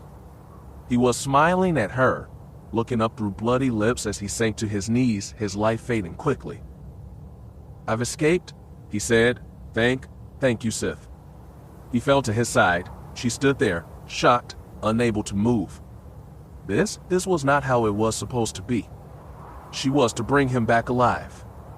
He laughed as he lay there, dying, slipping from the Empire's grasp. There is no death, he murmured. There is the 4-4. All light faded from his eyes, his body slumped back. She felt him go, felt him die. He died at peace, unafraid and without anger. Avaryss looked around. The entire jungle seemed to be holding its breath, waiting. The dark side came to her then, strong and rolling like a tidal wave. She let it out in one all-powerful shriek. She screamed in frustration. She screamed and screamed. Coward. Filth. Jedi. The trees whipped around her. A storm of pure rage set fire to the underbrush. It might have exploded into a true inferno if the ground here was not so damp. She sank to her knees by her dead quarry. She should have felt elated. Instead, she felt cheated, betrayed. Both by this alien and her own heart. Again, she had been tempted. She had turned her back, but the fact that it was still possible infuriated her. You're dead. She howled. Dead? Gone. Why do you keep tormenting me? Her head sank to the ground. Damn you, Dad, she murmured. Damn you. She was not sure how long she lay there in the muck. It could have been minutes or an eternity. She heard footsteps in the underbrush. She forced herself to stand. With an angry snarl, she turned, ready to deal with any threat. Avaryss blinked. Taya stood there, looking both wobbly and glassy-eyed. Avaryss went to check on her. She felt the large bump on the back of the other girl's head. She was likely concussed. She probably needed a medical droid, Nas too, probably. What happened? Taya asked her. Avaryss smiled coldly. We need to get Nas, she told her ally. She needs medical attention. You both do. Really? The blonde said, wobbling on her feet. Avaryss had to catch her, help her, make sure she did not take a nosedive into the mud. Taya gave her pained look. I feel terrible, she murmured. Avaryss laughed. You will feel better, she said, pointing. Look down there. The girl did. She saw the alien's body. Her eyes widened. What is that? She said. A one-way ticket to Corbin, my friend, Avaryss purred. Taya grinned. She could barely stand, but she recognized what her ally was saying. You did it, she said. No, Avaryss replied. We did it. The three of us did it. She laughed. We won, Taya. We won. Chapter 23. The Hero. All will bow to Darth Daverus. The words had slipped out in a moment of high emotion. Avaryss was not entirely sure what had prompted her to say them, but nevertheless they had been said. Darth Daverus, she thought, shaking her head. She was afraid that she had gotten a little ahead of herself. The trio had returned to a hero's welcome, from the overseer and the staff at least, if not their fellow students. After their wounds had been tended to, the ladies were shown to provide rooms so that they could rest and recover from the previous night's revels. Tonight they would dine with the overseer and receive both her thanks and whatever other prizes she could offer them. Such things intrigued Avaryss, as they no doubt did Nas and Taya. The rewards of success are ours, Avaryss knew, and they could be quite pleasant. Still, considering herself a Darth already, that was not a reward she could claim, not yet. Becoming a Darth was no simple reward. It was a commitment. It was something gained after years of loyal service to the Empire. It was no simple prize. A Darth was death itself, or so an old Sith saying went. A Darth stood above all other Sith lords, and were the only ones eligible to take a seat on the Dark Council. Most of the Darths that currently serve the Empire were former apprentices of Dark Council members, their most trusted agents. The thought was enough to give her pause. The Sith way stated that it was the duty of every apprentice to overthrow their master when they were both strong enough, and the time was right. So, to her, it seemed odd that members of the council elevated their agents so high. By naming an apprentice Darth, they were asking to be challenged, to be overthrown. It was just another example of the often confusing path of Sith training. Was it confusing, though? The dark voice said, "A Darth is death itself, though it is true that elevating a servant so invites challenge, but at the same time, if the master is as strong as he believes, the apprentice would be wise not to challenge him, because if he or she does, they die, and all their work has been for naught. They will have wasted all their time and effort on fool's gamble." She smiled to herself. Was that the answer then? To wield such power was to invite challenge, but holding off such a challenge was part of wielding it. Only the strong survive, and that was why the Empire had endured for so long, that in the wisdom and knowledge of the Emperor. That is the level I must reach, she realized. I must become so powerful that even my most trusted underling must be intimidated. If I wish to be made a Darth, then I must prove to them that I can be that true symbol of darkness. They must see me as an equal. That would not be an easy challenge. Any lord could make a lord, she had heard, but only a Darth could name you a Darth, and so far, she had yet to meet any, much less do anything to impress one. Then you will have to get started then, won't you? The dark voice within said. Killing that alien was a start, but that is all it was, a start. You will need more, something bigger. She nodded thoughtfully that she did. I have time, she realized. For now, she intended to live in the moment. For now, she intended to enjoy her victory. She was currently in a private suite within the central tower of the Academy. It was a place typically reserved for Sith Lords and visiting moths. After months of sweltering heat and biting insects, the cool temperature-controlled room seemed strange to the young acolyte. Wonderful, yes, but it was still strange. She had gotten used to hardship, had learned to endure, but now, enduring was no longer necessary. She was a hero. Most people would advise her to simply lay back and enjoy it. She was currently soaking herself in a tub of hot steaming water. It was a tub so large that it could have fit 3 Gamorrean comfortably. She sank up to her nose and let the warmth soak into her skin, into her bones. She had never felt anything so relaxing. For destroying that Nautolan Padawan, Overseer Ilaria had offered, Avaryss and her 2 allies, any pleasure that the tower offered, and considering the Zabrik's appetites, those pleasures were many. Lucky us, Avaryss thought, and lucky for the Overseer, we cleaned up her mess. She doubted that the Zabrik would have wanted to explain to whoever had captured the alien that he had escaped on her watch. Such a failure would not have been overlooked. Offering a few days of pleasure to the ones that had stopped him was the least the woman could do.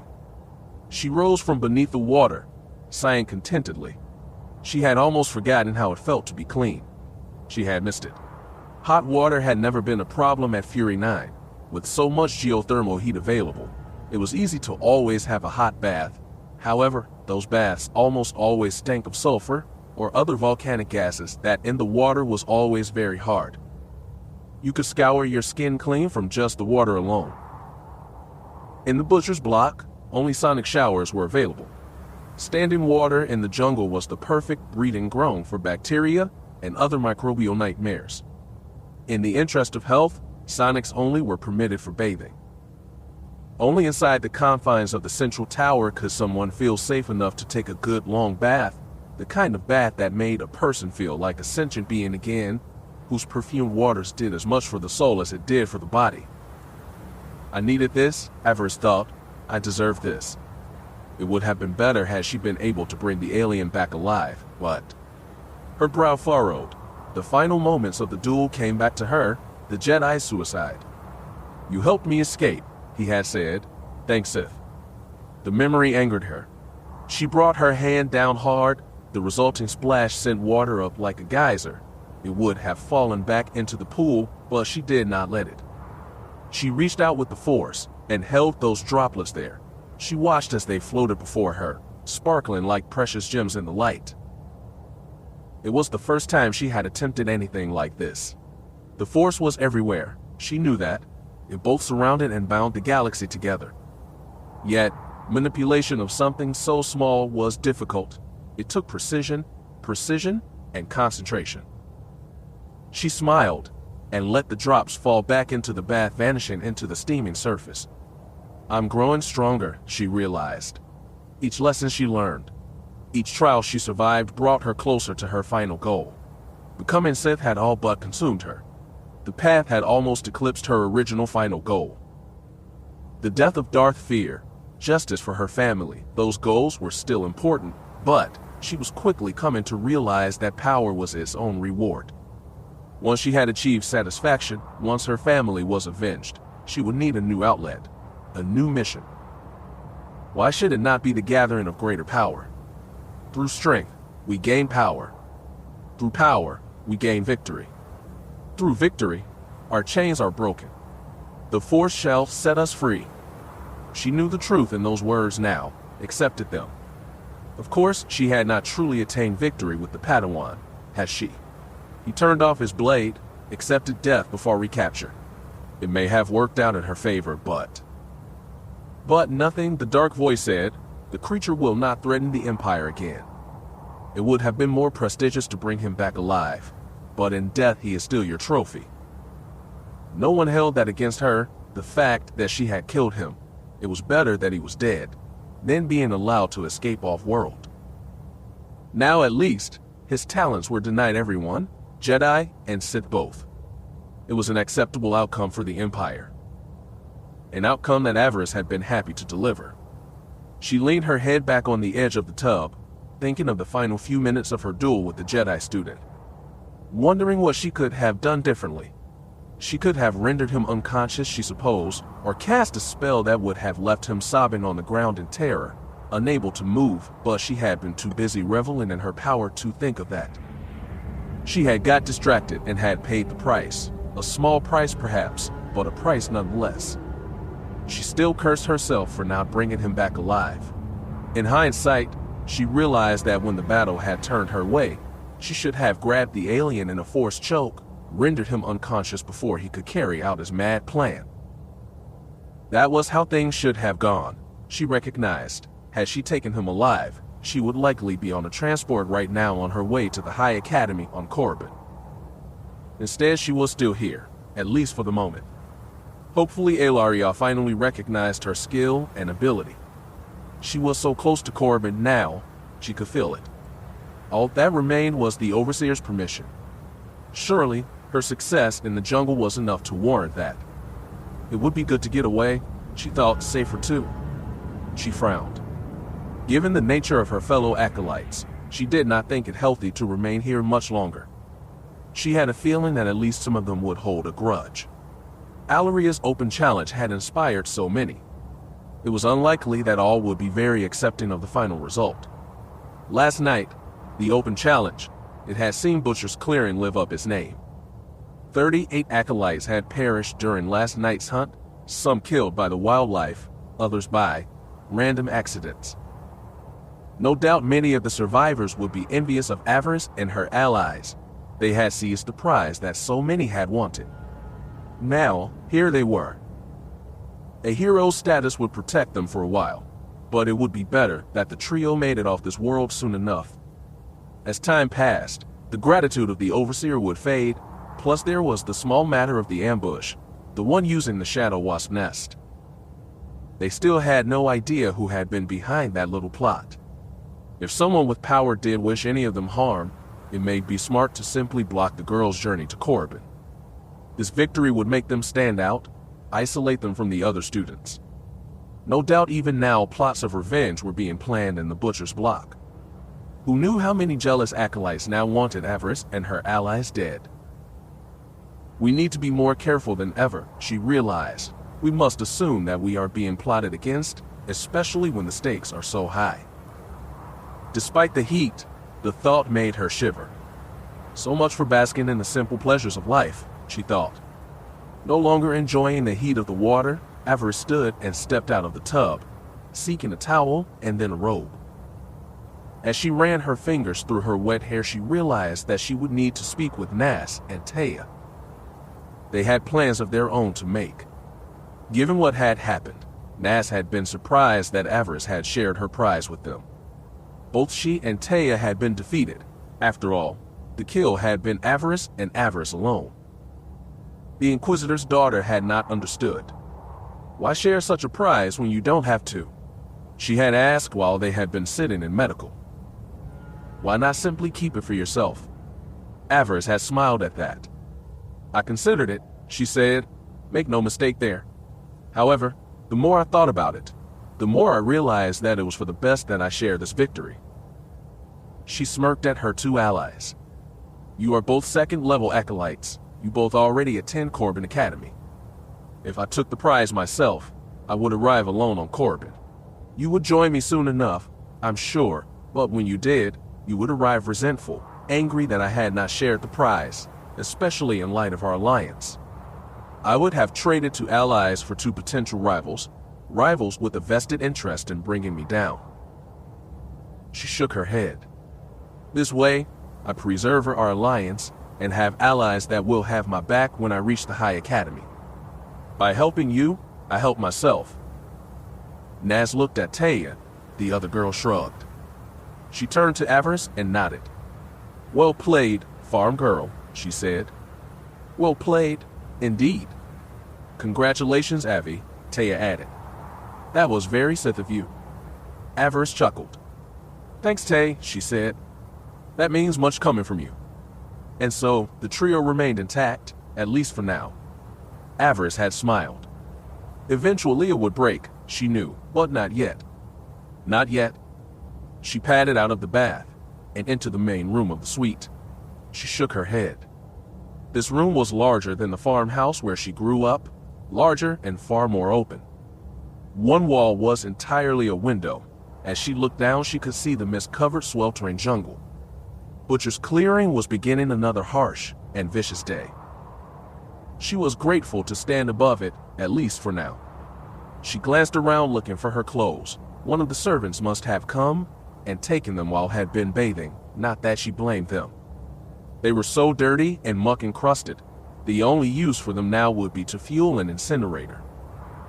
Her war blade lay on a table beside the bed. She picked it up and drew it from its sheath. She felt a surge of gratitude for Master Adass. His gift had served her well here. It was truly a dominating weapon, a weapon worthy of a Sith, at least until she gained her first lightsaber anyway. She held it up to light. Some of the alien's blood still colored it. That would not do. She returned to the bathroom, seeking a cloth to wipe the filth away. The Jedi had died a coward. She would not have a coward's blood stain her weapon. As she sat cleaning and polishing her blade, she heard the door chime. Avaryss' brow furrowed. The staff had been informed that they were not to be disturbed. The day was theirs to rest or do whatever they wished. She triggered the door comm with the Force. Yes. Avi, it is Taya. The young acolyte sighed. Of course, she thought. She triggered the lock with the Force. Enter. The door slid open, admitting her blonde-haired ally, also clad in a simple bathrobe and slippers. The blonde was grinning from ear to ear as she glanced around the suite.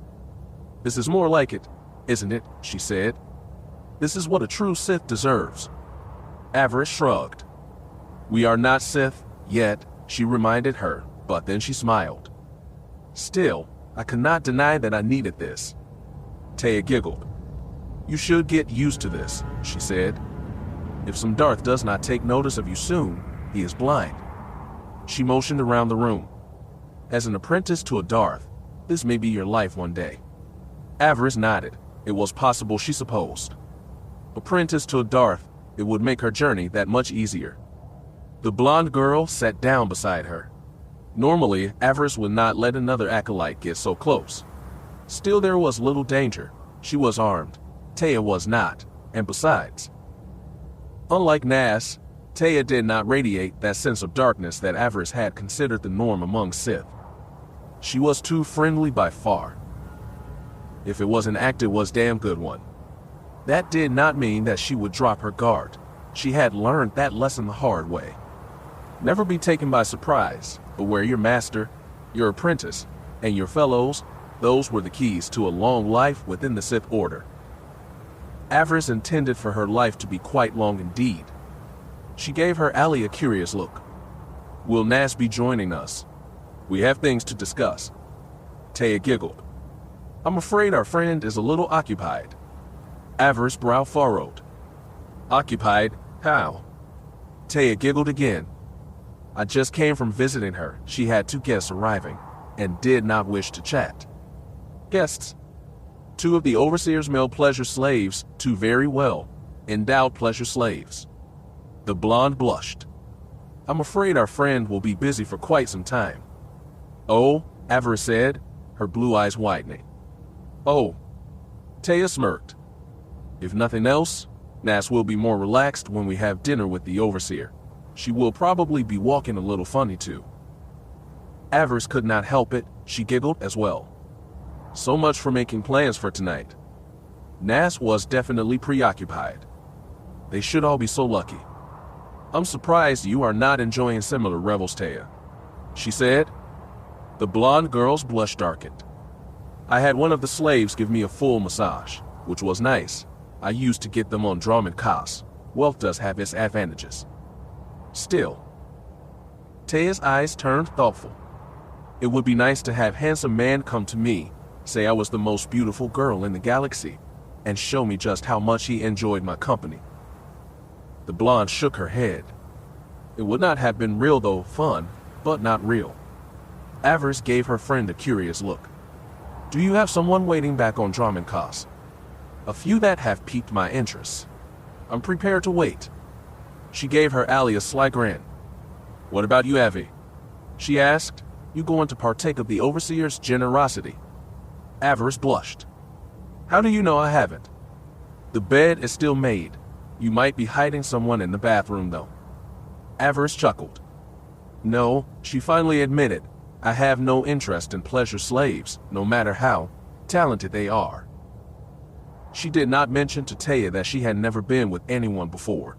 She was not quite ready to share that secret just yet. It was none of her concern, really. She had yet to share that part of herself with anyone. Ro Wilkes had come the closest she supposed, but she had never submitted. Now, she was glad she hadn't the traitor, or at least the son of a traitor.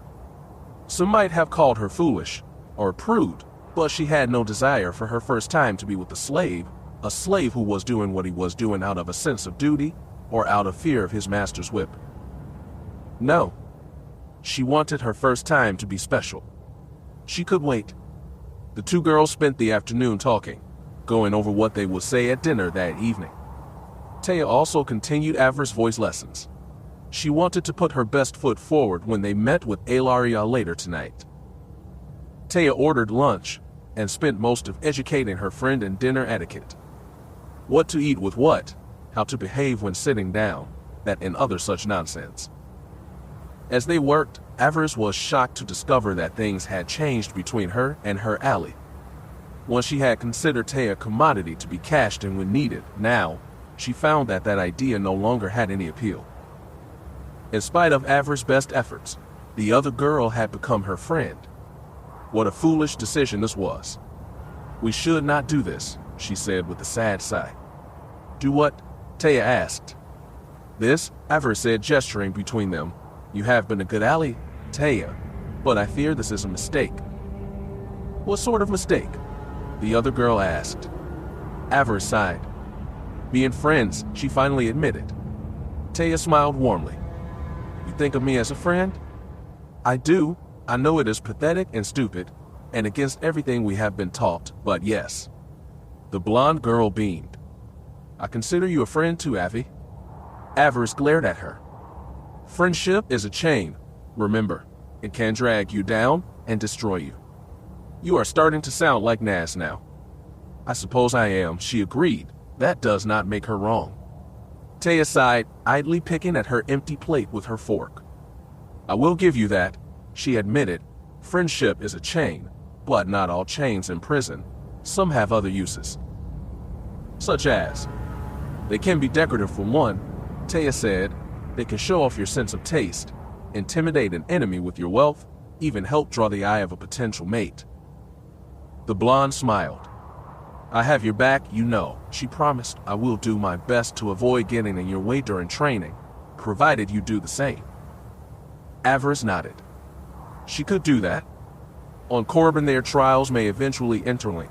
She hoped that would not happen. She no longer had any desire to see Taya harmed. Plus, the girl came from a wealthy family with connections that Avaryss might want to exploit one day. We must keep this between ourselves for now, Avaryss advised. If the masters found out, they might pit us against each other, put us in a position where we would have to fight. The other girl nodded. As far as everyone else knows, we are simply allies that tolerate each other out of a sense of mutual benefit. We will both make noise to such effect. Agreed, Avaryss said with a nod.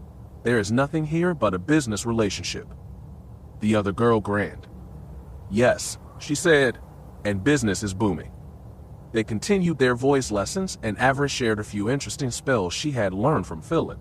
She was not sure if they were any use to Taya, but they were no threat to Avaryss. Eventually, the other girl left to get some sleep, the chaos of the night before finally catching up with her. Avaryss also retired. The bed was large enough for 4 people, and the sheets were the softest she had ever felt. It felt marvelous on her bare skin. She snuggled beneath the sheets and did not move for the rest of the day. She drifted off quickly, falling into dreamless sleep. No Padawan appeared to torture her, no family appeared to try and make her second-guess her choices. Once again, night approached. Avaryss was woken only once by a call from the overseer's assistant. Dinner would be served in an hour. All 3 girls were expected to attend. She had washed again and combed her hair. She wound it up into a tight braid and pinned it back. It was a hairstyle that she had always worn at official functions on Oridanna. Not that there had been many of those, mind you. She wanted to look her best. She wanted to impress the head of the academy. Overseer Elaria held her future in her hands. She needed to make the best impression. 20 minutes before she had to leave, a servant dropped off a new training uniform for her. She thanked him and retreated back into her room to dress. She was pleasantly surprised by what she found when she looked at what had been brought. The leggings and boots were standard academy issue, no surprise there. What was a surprise was the tunic. It was not the blue tunic of a first level. Apparently she had moved beyond that. She grinned triumphantly. She picked up the red tunic and slipped it on quickly. She hurried to the room's mirror to see how she looked. No longer was she beneath her allies. No longer was she the token first level in their little group. She could stand proudly beside her 2 allies. As a second-level student, her passage to Korriban was all but assured. Her hard work and patience had paid off. She found herself excited for the coming dinner. Who knew what else the Overseer had in store for them? If nothing else came out of this, one thing was certain. Her life was about to change. Get ready, Korriban, she thought. Here I come. Chapter 24. Elaria. The boy was useful. I cannot deny that, but still, better that he die here than escape to bedevil the Sith Order. Avaryss paused, her wine glass a mere breath from her mouth. She needed to say something she knew, something to justify what had happened. Despite the Overseer's words to the contrary, it was clear that Elaria was not pleased with the alien Jedi's death. She needed to say something, to smooth over any ruffled feathered. He gave me little choice, I'm afraid, Overseer, she admitted. He fought to the bitter end. Clearly he felt death was preferable to aiding us. The Zabrak nodded. I do not fault your actions, Acolyte. You did what was expected of you. Still, as I said, the boy was useful. During his interrogations, he showed an aptitude for battle meditation, something that our armies could have used. It would have been a boon to both this academy and to me. Avaryss nodded and took a sip of her drink, sweet and delicious. Yet it could do little to still the rancor in the Overseer's voice. Avaryss had taken something from her, and the Zabrak was not pleased. And that was the real issue here, Avaryss realized. and likely the only reason that Nautilin would have been kept alive and brought to a Sith Academy in the first place. Battle meditation was a useful gift. It could even change the course of a war if used correctly. Clearly, Overseer Ellaria had great plans for the boy, plans that had been dashed by both his escape and finally his death. She could have taken out her frustration on Avaryss and her companions. All three realized that this hero's feast could turn into something quite different if Ellaria chose to be offended by what she had lost. Fortunately for all three of the young acolytes, that did not seem to be the case. Ellaria sighed and shook her head. "Oh well," she said with a dismissive wave of a hand, "at least his talents are lost to the Jedi as well. Some victory is better than none." Avaryss nodded, along with her allies. They were safe for the moment, it appeared. It did not look like their host was holding a grudge. The Overseer smiled at them. "More wine, youngsters."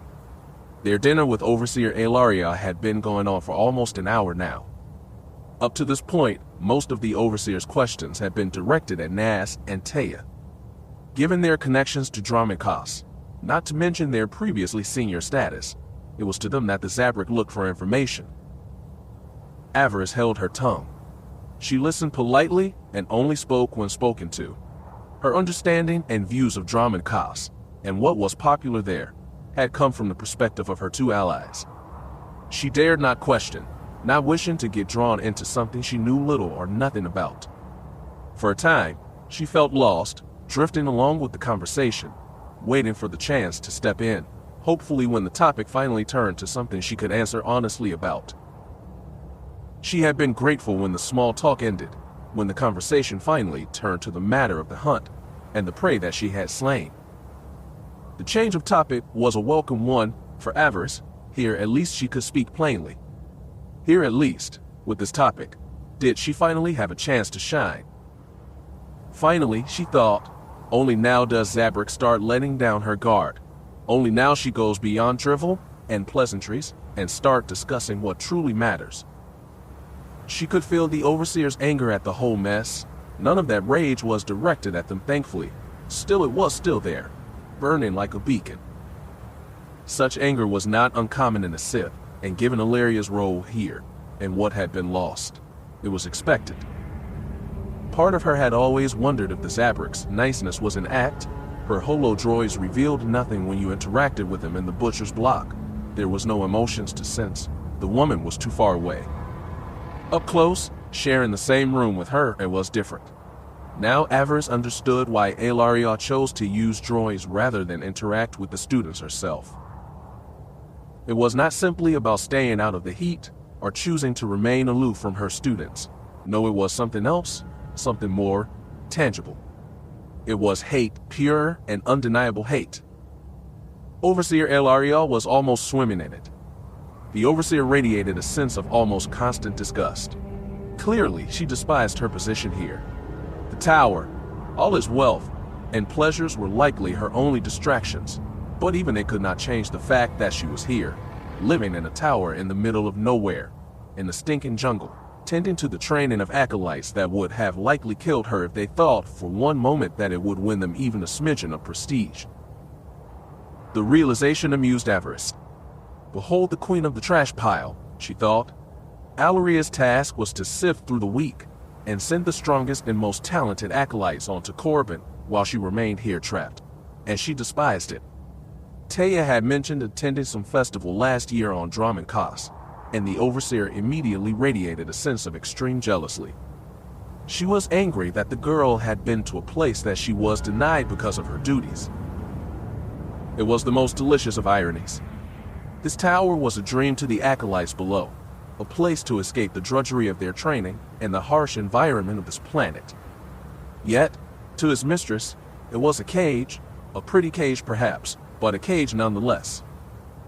Ellaria clearly knew this, yet suffered in silence. She might have ruled here, but her kingdom disgusted her. Normally, a Sith would prey on those emotions, try to turn them to their advantage. Avaryss remained cautious, however. She had Allaria's favor for the moment, and she did not wish to jeopardize it. This woman held her future in her hands, it would be unwise to provoke her. So she stays quiet and ate this lovely meal, far better than the rations that the other acolytes ate below. She did her best to enjoy herself. The overseer's quarters were near the very top of the tower. The jungle below looked like a green carpet that led up to the dark and savage sea. 4 times the size of the suites that they had put Avaryss and her allies in, this place was more a museum than living quarters. Art dotted the walls. Sculptures stood here and there, and pretty fountains bubbled merrily in the center of the room. A fine carpet covered the floor of the living area, so thick that it almost demanded that someone take off their shoes and run their bare toes through it. The overseer's table was large enough to comfortably fit a party of 30. The food served her was likely the equal of what one could get on Drummond costs. Yet, it is still a cage, Avaryss realized, and oh how Ellaria must hate her gilded bars. It was funny considering how the acolytes in the jungle suffered below. The 3 girls sat to her left and right during the dinner, close enough that they could talk. Avaryss had the place of honor on her right, while Taya and Nash shared a spot on the left. As for their host, the overseer was a vision draped in gold. Tall and slender, Ellaria wore robes of the finest shimmer silk, both flowing yet tied in all the right places.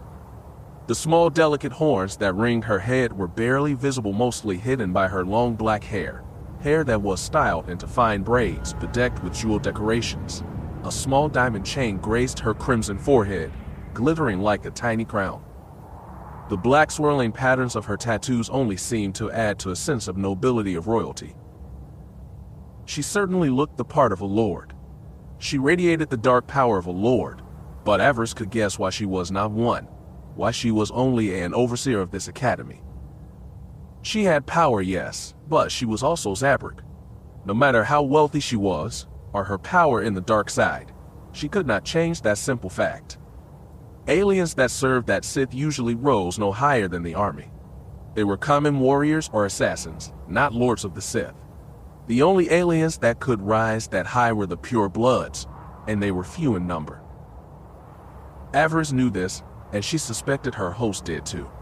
She imagined that the overseer spent her days plotting to find a way off this rock, looking for some leverage, something to sway her superiors to find her a better spot somewhere else in the Empire. The Nautolan might have been that. It was too bad that he had needed to be slain. As the meal ended, the conversation finally turned to acolytes themselves, where they had been, how their training progressed, and what they hoped to gain. Now it was the overseer's turn to listen. Once again the Zabrak turned on the charm, almost fawning over her guests, the conquering heroes. No doubt she was seeking an advantage over them, looking for some lever to pull, or weakness to exploit. Both Taya and Nas came from powerful families in one form or the other. Taya came from great wealth, and Nas from a position of political influence. What the overseer would do with such contacts, Avaryss could not guess. What she did know, however, was that she would find nothing she could use in Avaryss history. I have nothing to offer the Empire, but my power, she realized, my skills and the knowledge that I've gathered. If she was to have a power base of her own one day, it would have to be one that she built herself, from the bottom up. It would be a challenge, but it was one she welcomed. The road to vengeance was long, but the goal that awaited her at the end was sweeter than the rarest of wines. She was patient. She could wait. Avaryss did her best to ready herself, to steel herself for battle. Finally, the overseer's eyes fell upon her. She smiled and tried to look relaxed. It is rare, youngster, that a second-level acolyte will take a first level as an ally, she began. Normally, when it does happen, the blue shirt ends up being a servant to the red. Clearly that is not the case from what I have heard. Ellaria gave her a warm smile. You must be something very special indeed to have avoided that, and caught the eye of these two. I must admit that I'm impressed. Avaryss merely shrugged. I've merely done what I could to serve both the Empire and the dark side, she replied. I've been fortunate. The Force has served me well, and opportunities have presented themselves, profitable ones. She smiled. And now, here I sit, no longer a mere first level, but also an honored guest of my overseer. She bowed her head. You have doubly honored me. Alaria laughed at her answer. Charm. Well now, how unexpected. Forgive me, Acolyte, but it is a rare to receive such a lovely response from one who was educated in one of our Fury academies. Typically such institutions are only good for producing shadows or brutes. Avaryss' temper flickered slightly at the Overseer's words, but she let them pass. She gave her host a sheepish look. You are not wrong, Overseer. Fury 9 was indeed a home for the more thuggish of our order. It was a challenge rising above them, but with the Force as my ally, and the good advice of my most wise Overseers, I prevailed. She bowed her head in submission. And if I may be so bold, may I say that it pleases me that you have continued what my previous instructor started. Your leadership has been both a guiding light and an inspiration to me. Alaria's reddish skin darkened. She might actually have been blushing. You honor me, Acolyte. I merely speak the truth, Overseer, she said, bowing her head slightly. You are an inspiration to us all. Avaryss did not look at her companions. Their faces were hidden behind their wineglasses. Had they not been, she could imagine that one or both were rolling their eyes right now. If anything, they should have been impressed. Part of the social instruction that Taya had offered her included how best to deal with insults from those above her. Once she reached Corbin, she would find herself encountering more and more Sith who would look down on her humble origins. You are not from Dromund Kaas, Taya had said, and believe me, there are many on Corbin and Dromund Kaas that will never let you forget that. When those people are lords or Darths, responding in anger is not necessarily the best. Some may even try to trap you with those insults, goad you into saying something that you will regret. So you must be smart, be prepared to take it, and turn it to your advantage. You must learn to deflect the insult. Be prepared to turn it into a compliment of the lord or lady that has tried to insult you. Humility does not come easy to a Sith, but sometimes it can be useful to diffuse a dangerous situation. She had listened to what Taya had said, and had done just that. True, Avaryss had laid it on a little thick, but it was better to be overly flattering than not hear. She still needed the Zabrak support. She was prepared to do whatever was necessary to get it. For the moment, at least, it seemed that she had charmed the Overseer. She intended to keep her that way. Do not let Avaryss' modesty fool you, Overseer, Naz added. She may have come from humble beginnings, but between her swordplay and sorcery, she is a match to many of the other second-level acolytes here. The Inquisitor's daughter smiled. You were wise to promote her. Avaryss gave her companion a surprised but warm smile. Thank you, Naz, that was kind of you to say. I speak only the truth, the other girl said with a shrug. Avaryss was not quite sure what to make of that. She would have expected such a comment from Taya. She was a friend after all, but Naz, her upbringing had always guaranteed that there would be a wall between her and her allies. Such a comment, such a compliment, implied that Naz was playing some sort of game. Avaryss wondered just what that game might be. I've heard tales of your sorcery, young one, Alaria said, nodding. I've even heard that you have already mastered the art of the death field. Impressive in one so young. I seem to have an affinity for manipulating energies, Overseer. Life energy is not so different than any other form, I find. To some, perhaps, the Zabrak agreed, a cruel smile on her face. Perhaps what I've read in the reports about you are true. Perhaps you are indeed a Sith on the move. Avaryss smiled. She could not say what reports the Overseer meant. Clearly, someone had their eye on her. The only question was, who? Master Adaz had spoken of Darth Hakitas having other followers among the Order. Perhaps one of them had noticed her, or he had informed them of her recruitment into their sect. Perhaps one of them was watching her now. Perhaps seeing if she was worthy to become their new apprentice. If that was the case, she needed to put her best foot forward. If one of the masters had already taken an interest in her, she could not afford to do anything that might jeopardize that. She would need to be perfect, anything less would be a waste. As they waited for the desert course to be served, talk finally turned to the girl's future endeavors.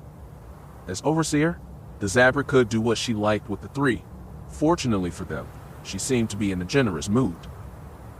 Acolyte Nas, Acolyte Taya, she began, after reviewing your files and tabulating the prestige points you have earned in your time here, I am pleased to inform you both that your trials here at Butcher's Clearing are now completed. She gave them both a winning smile.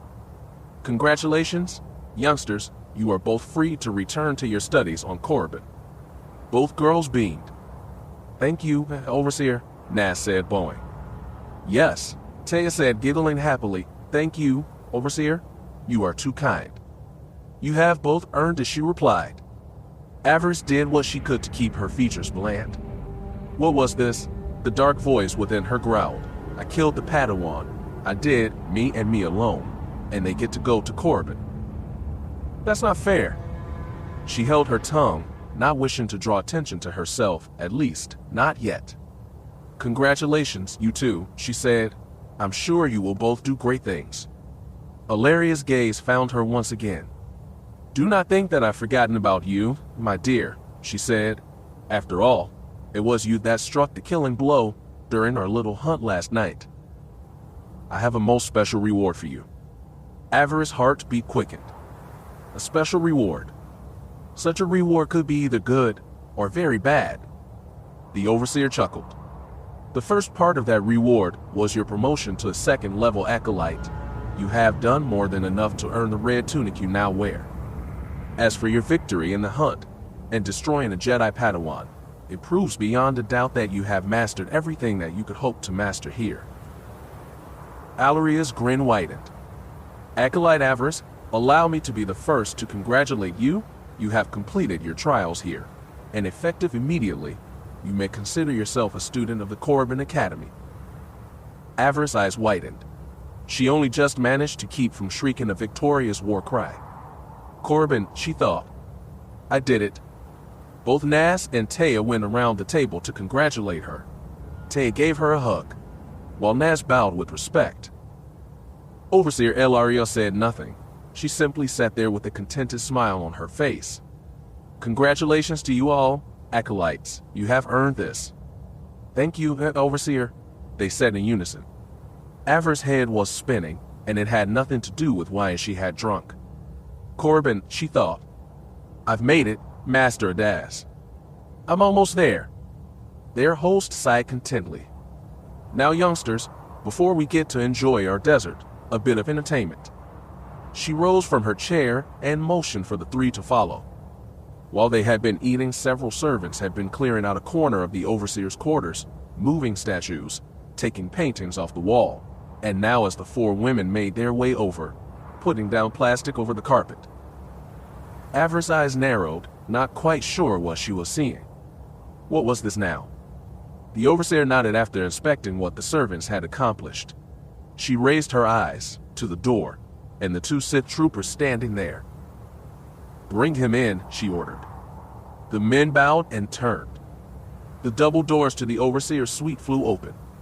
Two more soldiers dragged in a wounded man. He struggled against his bonds, but clearly had no chance of escape. He was both bruised and bleeding. Blood ran from his nose. One of his eyes were black. Elaria regarded him coldly as the soldiers forced him onto the plastic. She did not speak again until they were done. Girls, she said coldly, allow me to introduce you to Char, an old ally of mine. We have served together for many years, both during the war and peacetime. Until recently, he was head of my security, trusted to keep both me and all that you see around you safe. The Zabrik's golden eyes turned colder than midnight on an ice moon. Her mouth twisted into a cruel sneer. He is also the one responsible for letting my Padawan get away. Not only did he let the creature get out of his cell, but let him steal his lightsaber as well. She looked over at Avaryss. I see you have brought it with you today, young Avaryss. Good. She turned back to her old ally. It is good that it is here. A man's last request should be honored. The trio looked at each other, unsure what was happening.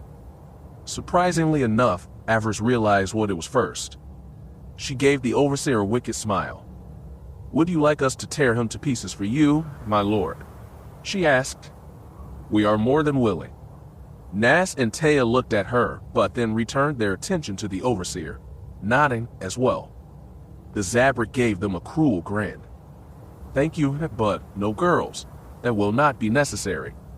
She gestured to her former ally. His bonds released. Then with barely a thought she gestured to the lightsaber on Avaryss' belt. It flew off and into the hands of the wounded Char. He looked down at the weapon and then up at the Overseer. His eyes narrowed. "Ally," he said, "I, Irk." The Overseer raised her hand. The man's body rose into the air. He had not even had time to activate his lightsaber. It fell from his hand with the clatter. "Pathetic," the Zabrak growled, twisting her fingers this way and that. The man gasped, trying very hard not to scream. Alariel smiled. "This man was my ally for many years. Once we were even more than that, closer," she said. "What I do today I take no pleasure in." Her former ally struggled weakly, caught in a powerful force grip. From beneath his armor, all could hear snapping sounds, popping sounds, one after the other. "Forgive me for denying you this pleasure, girls. But the carpet is brand new, and I would rather not make a mess. Consider this a final lesson from this academy. Alliances should not last forever. When they cease to be useful, they should be ended. A used-up ally discarded. Never let affection hold you back. Pop, pop, pop. We are Sith. Pop, pop, pop, pop. In the end, we always stand alone." Avaryss could not take her eyes off what was happening in front of her. The Zabrak was not simply breaking the man's neck. She was breaking every single bone in his body. A whimpering, hissing sound escaped his broken jaw. A strange whistling sound came from his broken nose. Taya turned green. She looked like she was going to be sick. Nas watched hungrily, feeling the man's agony feeding on it. Avaryss felt it too. It was a heady sensation, to be sure. Such terrible pain, she thought. It was a shame she could not absorb the dying fool's life energy. Such agony, it would have made it a very heady treat. "Remember, girls," the Overseer said, turning her hand into a fist. "No alliance lasts forever. When it is time to end it, let it end." A final gasp escaped the man's throat. Then, nothing. Alariel finally released her grip on what was left. The dead man fell to the plastic with a wet thud. The only thing that kept the body together was the armor he had worn. Servants moved in quickly, wrapping the body in the plastic, making sure nothing leaked out to stain the Zabrak's brand new carpet. Overseer Alariel grinned at her young students. "It has been a pleasure dining with you girls. Hopefully we can do it again sometime." A soft musical chime sounded overhead. The Overseer glanced up, her face flushed with excitement, a rosy red glow to her cheeks. "Ah, desert," she said happily, sounding more like a happy child than a Sith Overseer. She grinned at her three students. "Come along, dears," she said. "I'm sure my chef has outdone himself again." She giggled like a schoolgirl. "I hope you are all still hungry."